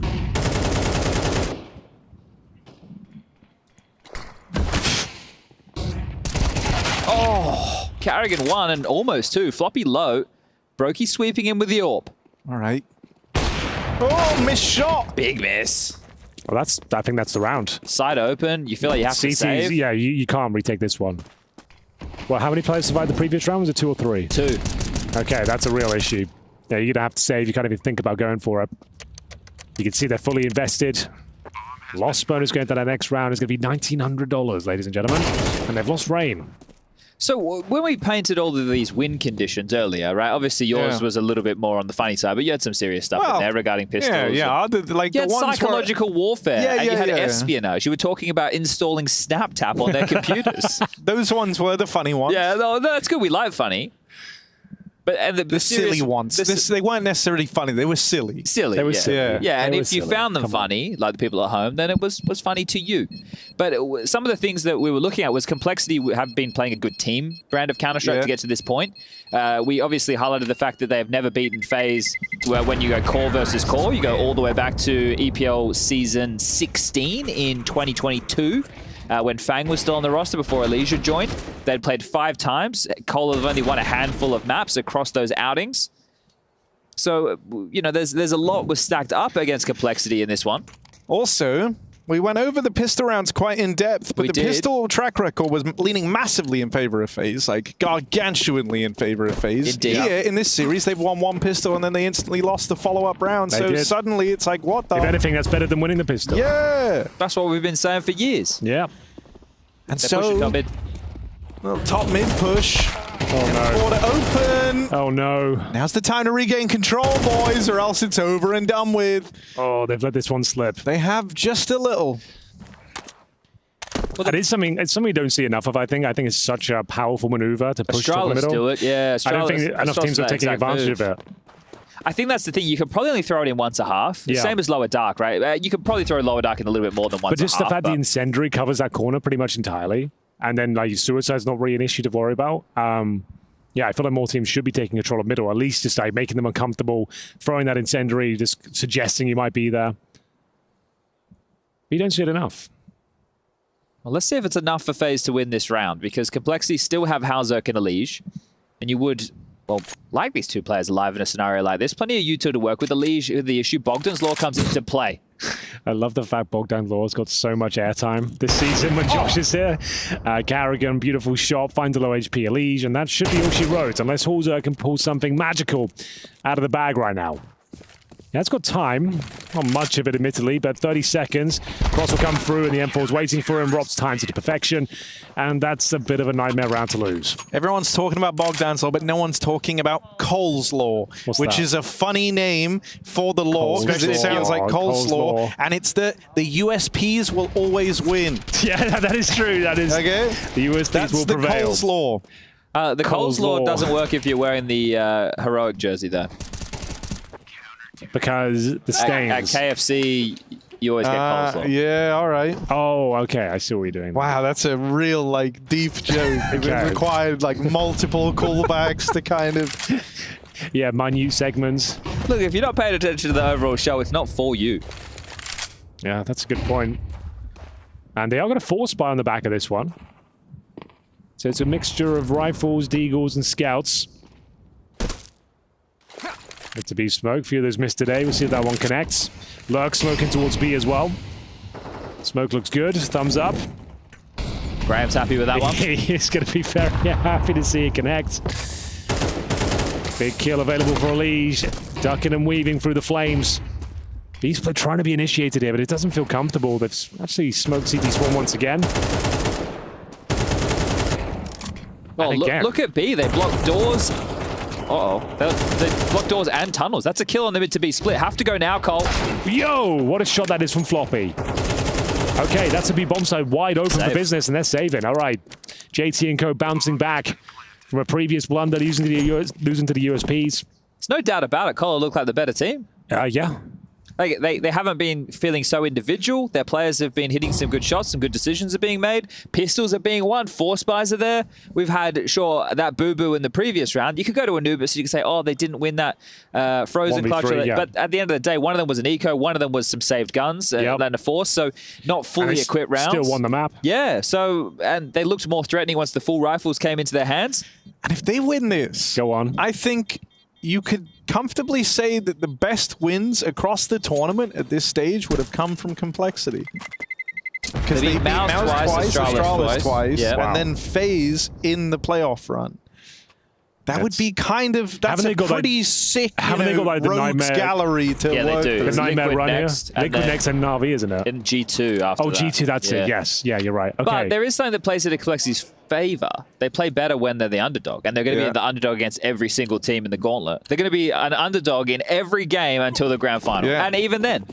But then when they face Imperial in the grand final, that'll be the maybe that gets switched around. You're right. Sorry, it's M80 in the grand final. You misread the script. Oh, rain! Okay, Frozen on high alert here. A lot of trouble still in towards lower B, trying to slip the net. He's got a player coming for him. It's going to be Floppy. He's taking a lot of damage from the Molotov. He comes out on top, though. Excellent shot from the M4A1S. Back to a 3-on-3. Double AWP set up here as well. Brokey and Robs. If they get the bomb plant, to be a very difficult retake, but that's a world away now. Got to reset the round and try and recover the bomb. You don't know about this AWP on B.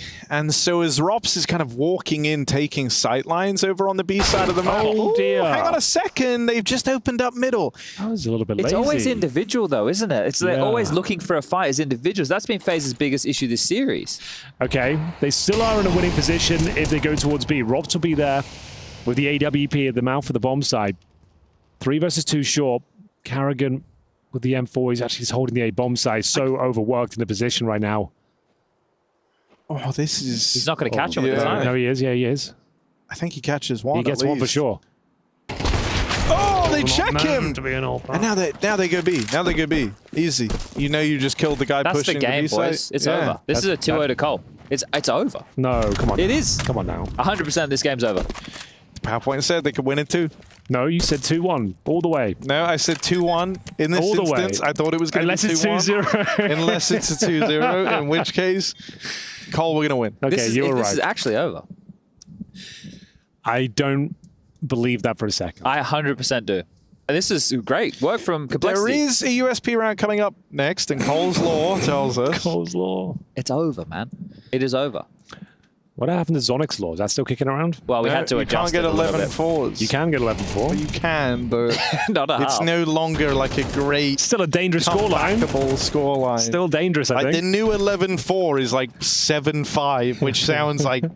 No, I say that someone would say, no shit. I would say 9-3, yeah. 9-3 all day. Oh, here it is. The number guys have pulled up. Sorry, you can't work it out, Harry. It's definitely 9-3. I would have said it's 9-3, actually. Henry agreed with me. I think it is 9-3. I would have said it's 9-3, actually. Why are you Australian too? Do look a bit Australian. You look I've got a bit of an Australian look. People have been saying that for years. Yeah, I've got an Australian vibe. Timeout though, boys. What's the financial situation, Chad? What are you saying? You have to save. You don't. Well, it's advisable to save. You should save. You're up against Complexity, though, who do not like playing against the Eagles. The options are forced by this round, and then next round have, what is it, 2,400 as your loss bonus? Yes. So then have another shit buy next round. So have 2 shit buys. Or save right now, next round get a close to full buy. It's going to be lacking util. And then just have to run home 4 rounds in a row. If you're FaZe, you're the comeback kids. Well, you know what I mean. But I know what you mean. You know what I mean. They don't force. It's true. It's going to be an eco here, and it's going to give Complexity potentially 4 series points. If they do just not boot camp for a week, Henry. This doesn't look like a team that boot camp for a week. They're not on the same page today. I think they're having a bit of an identity crisis right now. Oh, here we go. We've all been Cole's Law. This is their nightmare fuel, playing against one rifle and a USP. Like, I don't think they can win this round. Come on, I guys. don't think they can. You have to Do you know why? Do you know why these rounds are the hardest? When FaZe are playing with pistols, they play super grouped, so you're not getting those 1v1 fights that Complexity have been thriving on. And now you're already scared. You've lost to Liege as well. Bro, you're already and kind Liege, of like when he's dead, he's head himself. He likes to micromanage. It gets a bit overwhelming. You know Dad's watching every move you make, and then you die to a USP and you get really embarrassed. I'm not saying that's going to happen, but like that, when the Liege is watching you, that's the worst player to go down first, I think. You don't want him to see your mistakes. You don't want to make a mistake in front of him. Well, if Carrigan gets a kill with a rifle from this position he's currently holding, which he probably will, it's not a great angle for him. It's an old school angle. It's a pretty rough he's angle. Dead, boys. His aim's not. Oh, just drop. Hang on. They'll continue. They'll continue. And run really fast. And he gets back and he lives to tell the tale. You're going to assume that the rifle's there, it will probably be alone. And indeed it is. And that is probably random. Unless Grim, if he has an absolute nightmare here, doesn't check the pit, which he's not going to, but it's fine. Got dinged, but it's fine. Done. 4 series points in the bag. I tell you what, if Carrigan gets the kill from Cat, they probably cancel. But because he doesn't get the kill, they use the logic that you've astutely put out there, Henry, that he's likely on his own. Let's run him down. They run in, he gets no more traction, and then at that point, it's the site's all theirs. They think that the stack's on the other side of the map, which they were correct. It was just Grim they had to deal with. See, I wish that they played a USP with Carrigan, and he fights from, like, the ramp. Because that's kind of where he ended up fighting from anyway, in the big picture. But that's why I said that angle was no good for They can grab the gun. Yes, and so then the gun is kind of infinite in a way. Well, something like that. But instead, they didn't do that, and now they've lost the round. 4 in a row is what FaZe are going to need here. For Complexity, they are just 5 kills away from besting FaZe Clan, a team that they have not been able to beat with this squad, a team that they have struggled against with this squad, and that would continue their run of besting the guys that always come out on top against them. That would really legitimize Complexity's run here in Pro League, so let's see if they can do it. Well, Henry's Law is into full effect now. Round number 13 is the hardest round to get in the world. We all know that. It's a difficult one to pick up. You've gone for a B play, you've gone for something snappy, something poppy, and it might not necessarily work out for you because you run into the Lion's Den here. They've done a ton of damage en route. Grim fighting back. They know the Rops is here, and he's good for a couple of kills. That's a second with the AK-47. Also fighting back. The Julies. Oh, if he gets that kill, you never know. That's the first of 4 completed. As we go 12-9, the money's actually a little bit interesting. They've got enough to buy it. Actually, it's a lot of money. I'm worried we've included too many laws. So now there's Cole's Law, there's Bogdan's Law, there's Zonic's Law, Henry's Law. Yep. Murphy's Law. Murphy's Law. Bro, we've got a whole... The law of relativity. We've got a whole penal code. Penal code about this. How long this list is getting. It's thick. Here we are. Complexity. Long peek on Grim with that not normally an AWPer, so he's going to go ahead and give that back to Hauser. Henry's Law. Brokey now scoped and boosted, but they're boosting too. They're going to see his feet. They give him a little tickle. Causes a bit of a pickle for FaZe Clan as they back out of there. They disassemble that short boost. And Complexity pump the brakes for now.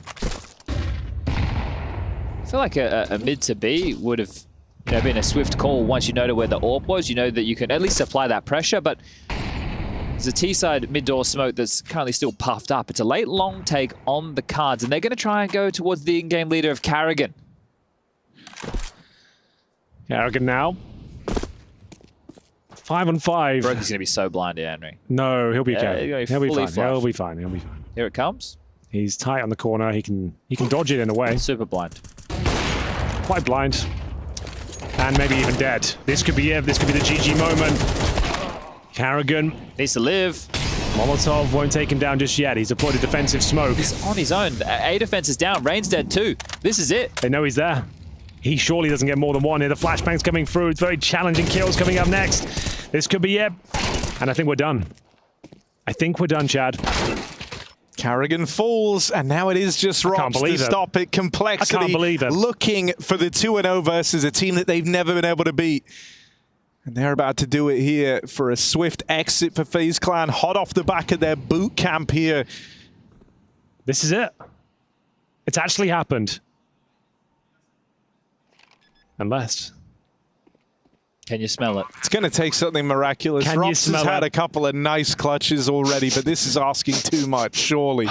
Pushing through the long smoke. No one looking at it right now. First one offered up for free. Oh, Rops! So close, but Elige meets him there. And Complexity get the dub. 2-0 over FaZe Clan. Anubis to start, and then the victory secured on Dust 2. That is now Mouse and FaZe. The Complexity have successfully taken down here at the Pro League. Two squads that have always caused this team problems. They have now overcome these battles as they move on in the playoffs, putting a stop to FaZe Clan's journey here in Malta. Chad, you did say it earlier, that they looked like the better team today. Yeah, without a doubt. Comprehensive victory, even with some blundered rounds, some mishaps along the way. Complexity held their nerve. They do not crumble under the pressure, and they take down FaZe at 2-0. Complexity are back. Yeah, you just think about the fact that they weren't able to play into Vertigo. That was the map that they were 100% on through the group stage. They picked it in 5 out of the 6 series. It was one of their strengths. It's the permaban for FaZe. FaZe have been boot camping here for a week, and they come in and they get, well, look, I don't want to say blown out. It was a 13-10, 13-9, but still, pistol rounds in favor of Cole, and we're going to head over to hear from Tristan Saranthus. Not the outcome necessarily that they were looking for here from the side of FaZe, and I very much appreciate you stepping over here with me in this moment. This is a tough one. You know, you guys go out 5th through 8th last season. Here, you go out well in that playoff bracket. Talk to me about what happened today, Neo. We lost the game. They played better CS. I guess that's what happened. Yeah. And so, I mean, just looking at it comprehensively, I think was the word that was used as to how that they performed against you guys. Did they feel that much better? Tell me a little bit about, in your own words, what went wrong for FaZe. I mean, we've made a couple of mistakes for sure. We've lost, I think, 2 eco rounds. I mean, their eco rounds on Dust 2, like the second round, or force buys, or however you want to call it. We just have to rewatch it and see what went wrong. Look, man, I'll let you get back to the team. Anything you want to say? Anybody at home, FaZe fans? You know, you guys are on your way out. Thanks for watching, and see you next time. Commiserations. Let's get back over to the sofa. All right, well, that's from the exit interview, hearing from FaZe. Now we're going to have to quickly change tune. Change the tone. Yeah, so from the losers to the winners, and this is the first time since... Well, actually, not since. The first time your core, that's not including you. I guess you're part of the team now, but you guys had Fang. You played 5 series since 2022. You'd never beaten FaZe. And it's finally happened. You've finally broken through. What happened today, boys? Oh, it's about damn time. Holy shit, it's 2 years. Couldn't hold you down forever, I guess. Yeah, we needed a leash. Well, definitely a difference maker within the team. Change your mouse pad halfway through the first. I knew you guys were going to say something. I saw the camera guy going. I was like, great. Don is a prac room mouse pad and a match mouse pad. You know. Oh, okay. Which one did you switch to? Dude. Well, I was using my one like speed pad, but then I felt like it was slow. I went for like a kill on one of the rounds on Palace guy, and I felt like it didn't get there quick enough. So I'm just like, well, if I'm using a speed pad, it's not feeling speedy. Then I'm going to go to the control pad. Changed it out. Now, gentlemen, pistol rounds were an issue for you throughout the group stage. Not an issue here in this series. FaZe kept bringing fights, and everybody was ready. Like, that's what we were noting on Anubis. There was these rounds where, you know, they were charging through smokes, like on weird timings and always taking fights, but you guys were constantly ready for it. Did you expect them to play such heads-up Counter-Strike against you today? I mean, I didn't really think they did anything too crazy. It kind of felt like the Mouse series to me a little bit. I think that on Anubis, they didn't really have an answer for what we were doing. And then it got kind of close because we kind of gave them the answer when they figured it out towards the end. But I don't know, I feel like they didn't have an answer for us for most of the game. Mentally, you seemed like everything was going, even when you lost a couple of 1v3s, a couple of awkward rounds, even in your eco, it felt like the tone and the mindset was strong throughout. Is that something you guys have been working towards as this team develops? Yeah, I mean, I'd say we've been a lot better about that compared to recent times. I think it's someone everyone's keeping in the back of their mind, you know, to keep calm mentals. And, you know, we play much better when people aren't tilted and stuff and always focus on the next round. That's something we've been working on pretty well. And I'd say, yeah, it's been much better than like the last event even. All right, well, we need to do the Air Force Aim High Player of the Match, so we'll bring that one up. Who do we think it was, boys? Elige. No idea. Actually, I don't know. Yeah, Grim, you're bang on. You nailed that one right there. Nice. I didn't really feel like I did anything. There was some good things. Keep doing more of that. If I could be candid, I am surprised for once to see this. Okay. Normally you play really well. But here, it's kind of been like a team effort. The last few days, it's been a little bit of a team effort. I saw kind of Grim doing a lot of the work, or especially early on in that Anubis game. Last game, Ricky, you were putting up some big frags as well. But it seemed like, Elige, you were kind of like kind of in the middle of the pack for both maps. Yeah, I mean, I don't think that I'm playing like as good as I did before. It's maybe like a 85, 90% of what I normally do, but I think there's also less kills to go around because everyone's fragging. So it feels a lot better because everyone's getting the really important kills that we need, and I think it feels really comfortable in the mid rounds as well, and people believe in like the micros that we're calling. Speaking of the micros, on the flip side of things, did you feel like you talked about how this game was kind of like the Mao's game? Did you feel like the macro of FaZe wasn't what it used to be? Well, I guess on Anubis, well, do you mean like their T side or their CT? Either of the side. Just, you were talking about Mao's, and Mao's, basically what stood out to you was that they were disjointed on different pages. Someone would be aggressive, another person would be passive. Did that feel like it was the same thing? On their T side, they couldn't really figure out where they wanted to go. Same with like all these just 1v1 duels, constantly breaking smokes open, forcing fights in 3v3s, a minute left in the round. They don't need to force anything, but they are. Yeah, I mean, I think that their T side, I think that I feel like they don't have a lot of confidence, and I don't feel like they have like the unpredictability of like everyone just gonna go do something crazy individually and like filling out the rounds really well. I think that Rops was really on one. I think that I felt his presence super hard. But I felt like aside from that, they were kind of anchored into going into timings that we're expecting. Like I feel like the prep that we did was bang on in terms of like what we expected from them. And I think that normally FaZe, they are really good at mixing things up, and one guy's like doing something that we're kind of expecting, and then it's actually two guys over here.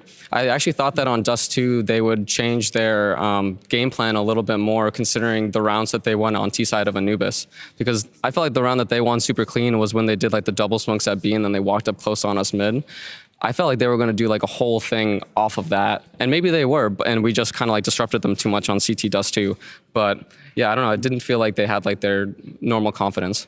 Because there was some of the rounds, like there was a round where you had an MP9 and you jump out Temple. I don't know what you guys call it. And then I don't know if you got a kill, but you gave good info. You had a guy coming in from Connector, and you had another guy behind you, right? Yeah. And those type of rounds, like FaZe found themselves in similar situations, but instead of like waiting and grouping in the 3v3, someone would just break a smoke and look for a fight, and you guys would just always punish it. Like every time they went for the fight, trying to catch you in the chaos, you were ready. So it didn't feel like they were playing as cohesively as a unit. They were trying to get it more done as individuals, especially on Anubis. And then on Dust 2, they were going for swings on their own as well a lot of the time, and you guys were always ready to punish that. It was just like, you were without a doubt the better team across the board today. You had their number in all the facets. So congratulations, you guys get to take on Liquid next. This is a gauntlet of a bracket you're in. Yeah, then G2 after that. G2 after that. Okay. Doesn't get easier. We just wanted the Valve points. We're just trying to play as many maps as possible for the Valve points. We're farming up. If anyone's up to date on the rules of that, it's going to be you boys. I'm sure Graham's in our ear. For sure. Any change we know. It's the ELO bracket going on for you. So look, it's going to be a tough run ahead. You play Liquid next. How does that matchup sound on the ears? Personally, I think they've been playing pretty good, so obviously it's going to be a tough team. But, we came in beating Mao's and FaZe here, and even Astralis. And, as long as we just keep playing like how we're doing and building on it and still doing the good prep work, I think that we have a good chance against them. Nice. You guys got anything for him? I don't think so. There is a nice segue there with the whole Astralis situation. That is true. That was old Astralis. We beat old Astralis. Oh, come on, man. Why are you stealing my thunder, brother? I was telling you up. I'm not Why are you stealing my thunder, brother? All right, fine. Just load it up, man. Just load it up. You know that they can't hear you, right, Trace? Yeah, it's fine. We're just going to be able to see it. That's all good. If you could just... maybe let's pick up the screen over here. Yep, there we go. This. Let's talk about this. Handsome. Anybody want to go first, Josh? Sure. No, yeah. Well, let us reiterate the question. You literally beat these guys into a roster change. Yeah, that's true. It is true. How do you guys feel about doing that? You feel good about yourselves? You must feel real good about yourselves. I guess we should feel bad, right? Like, I feel bad. We feel bad? Bro just lost his Poor job Bro. now. Yeah, it's like He was playing good. Yeah. They didn't I don't know his stats wise, but I think he's good. I don't think Bro was bad at all. Bro didn't even get a mention. Like, Really? They didn't even really say anything about it. Oh, when you're having problems, just cut the anchor. Yeah. It's always He has the lowest rating, so whatever. Floppy's feeling the pressure.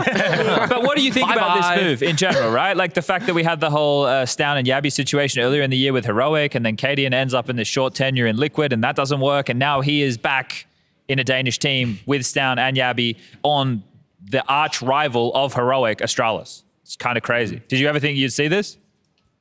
What did Hooksy do, man? I'm just confused. I felt like he'd be like the slam dunk move, right? But, Okay, I mean, so you don't like the pickup? Well, I don't know. I mean, I don't know what happened between closed doors, but I mean, it seemed like, I don't know.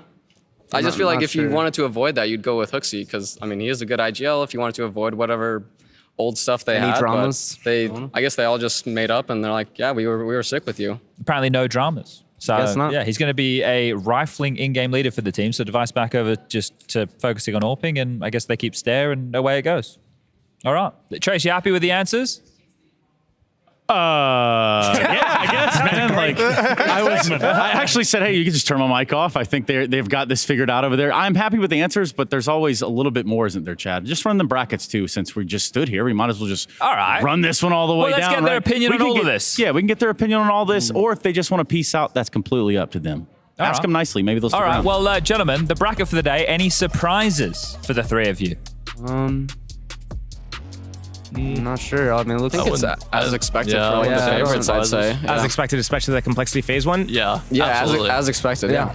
I mean, VP still struggling and getting 2-0'd once again, like not looking too great for them overall. Maybe not even a surprise at this point, though. So what else we got going on tomorrow? We got the Mongols versus Eternal Fire, Heroic versus MIBR. Yeah, that game could have gone either way, in my opinion. Team Spirit versus Imperial. So I think the thing is, your side of the brackets obviously look very scary. We've already got teams waiting in the quarterfinals, the G2s, the Navis, the Vitalities, and of course the M80s of the world. So it's all going to shape up as the week continues. But tomorrow, what's your match of the day you can't say your game? I'd say the Imperial Spirit game. Really? Yeah. I don't know. I feel like Imperial is really good, but then they just like lose games that I'm just like, how are they losing those ones?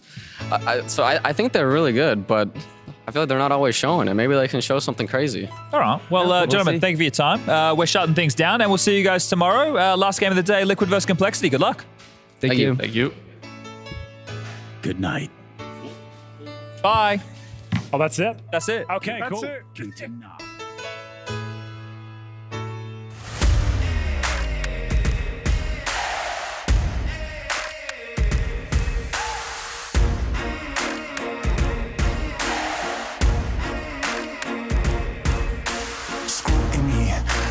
Twisting up the truth, this ain't new to me. Since the age of 22, I've been using it like it's fuel to level up, like it's champagne in my cup, like there's nothing interrupting my pursuit of dreams. There's a vision in my mind, it's consuming me. Take my confidence combined with opportunity, mix it up with unity, soon to be the greatest of my generation. Operation Victory. Fight or fly, we will stay through the perils we dare not to stray.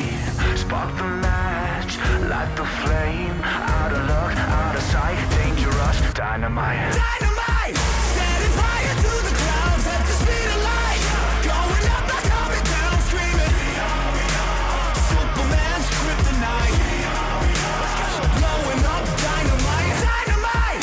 Setting fire to the clouds at the speed of light. Going up, not coming down, screaming. Superman's kryptonite.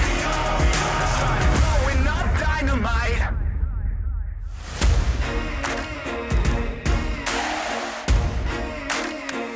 Check it. Troubled days, lonely nights, lot of tears, lot of fights. Big dreams met with bigger lies. It ain't what it seems from the outside. On my downfall they pray. Will I surrender or will I betray? Given the trauma that lives in my brain, or use it to fuel up the fire in my veins. I never complain, I boss up and do it. If there's a battle, I'll fight my way through it. If the wind blows, I thank God that he blew it. Cause what is a blessing depends how you view it. The fruits of my labor are in abundance. Indispensable, I'm not redundant. Incomprehensible the way I've done it. When the struggle pushes me, I'll shove it. I'll rise above it. Fight or fly, we will stay through the perils we dare not to stray. Spark the match, light the flame. Out of luck, out of sight, dangerous, dynamite. Dynamite! Setting fire to the clouds at the speed of light. Going up, not coming down, screaming. Superman's kryptonite. Blowing up dynamite. Dynamite! Setting fire to the clouds at the speed of light. Going up, not coming down, screaming. Superman's kryptonite. Blowing up dynamite.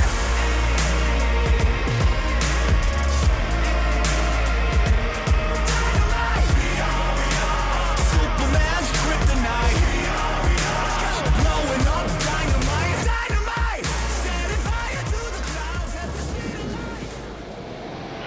Hey, Chad.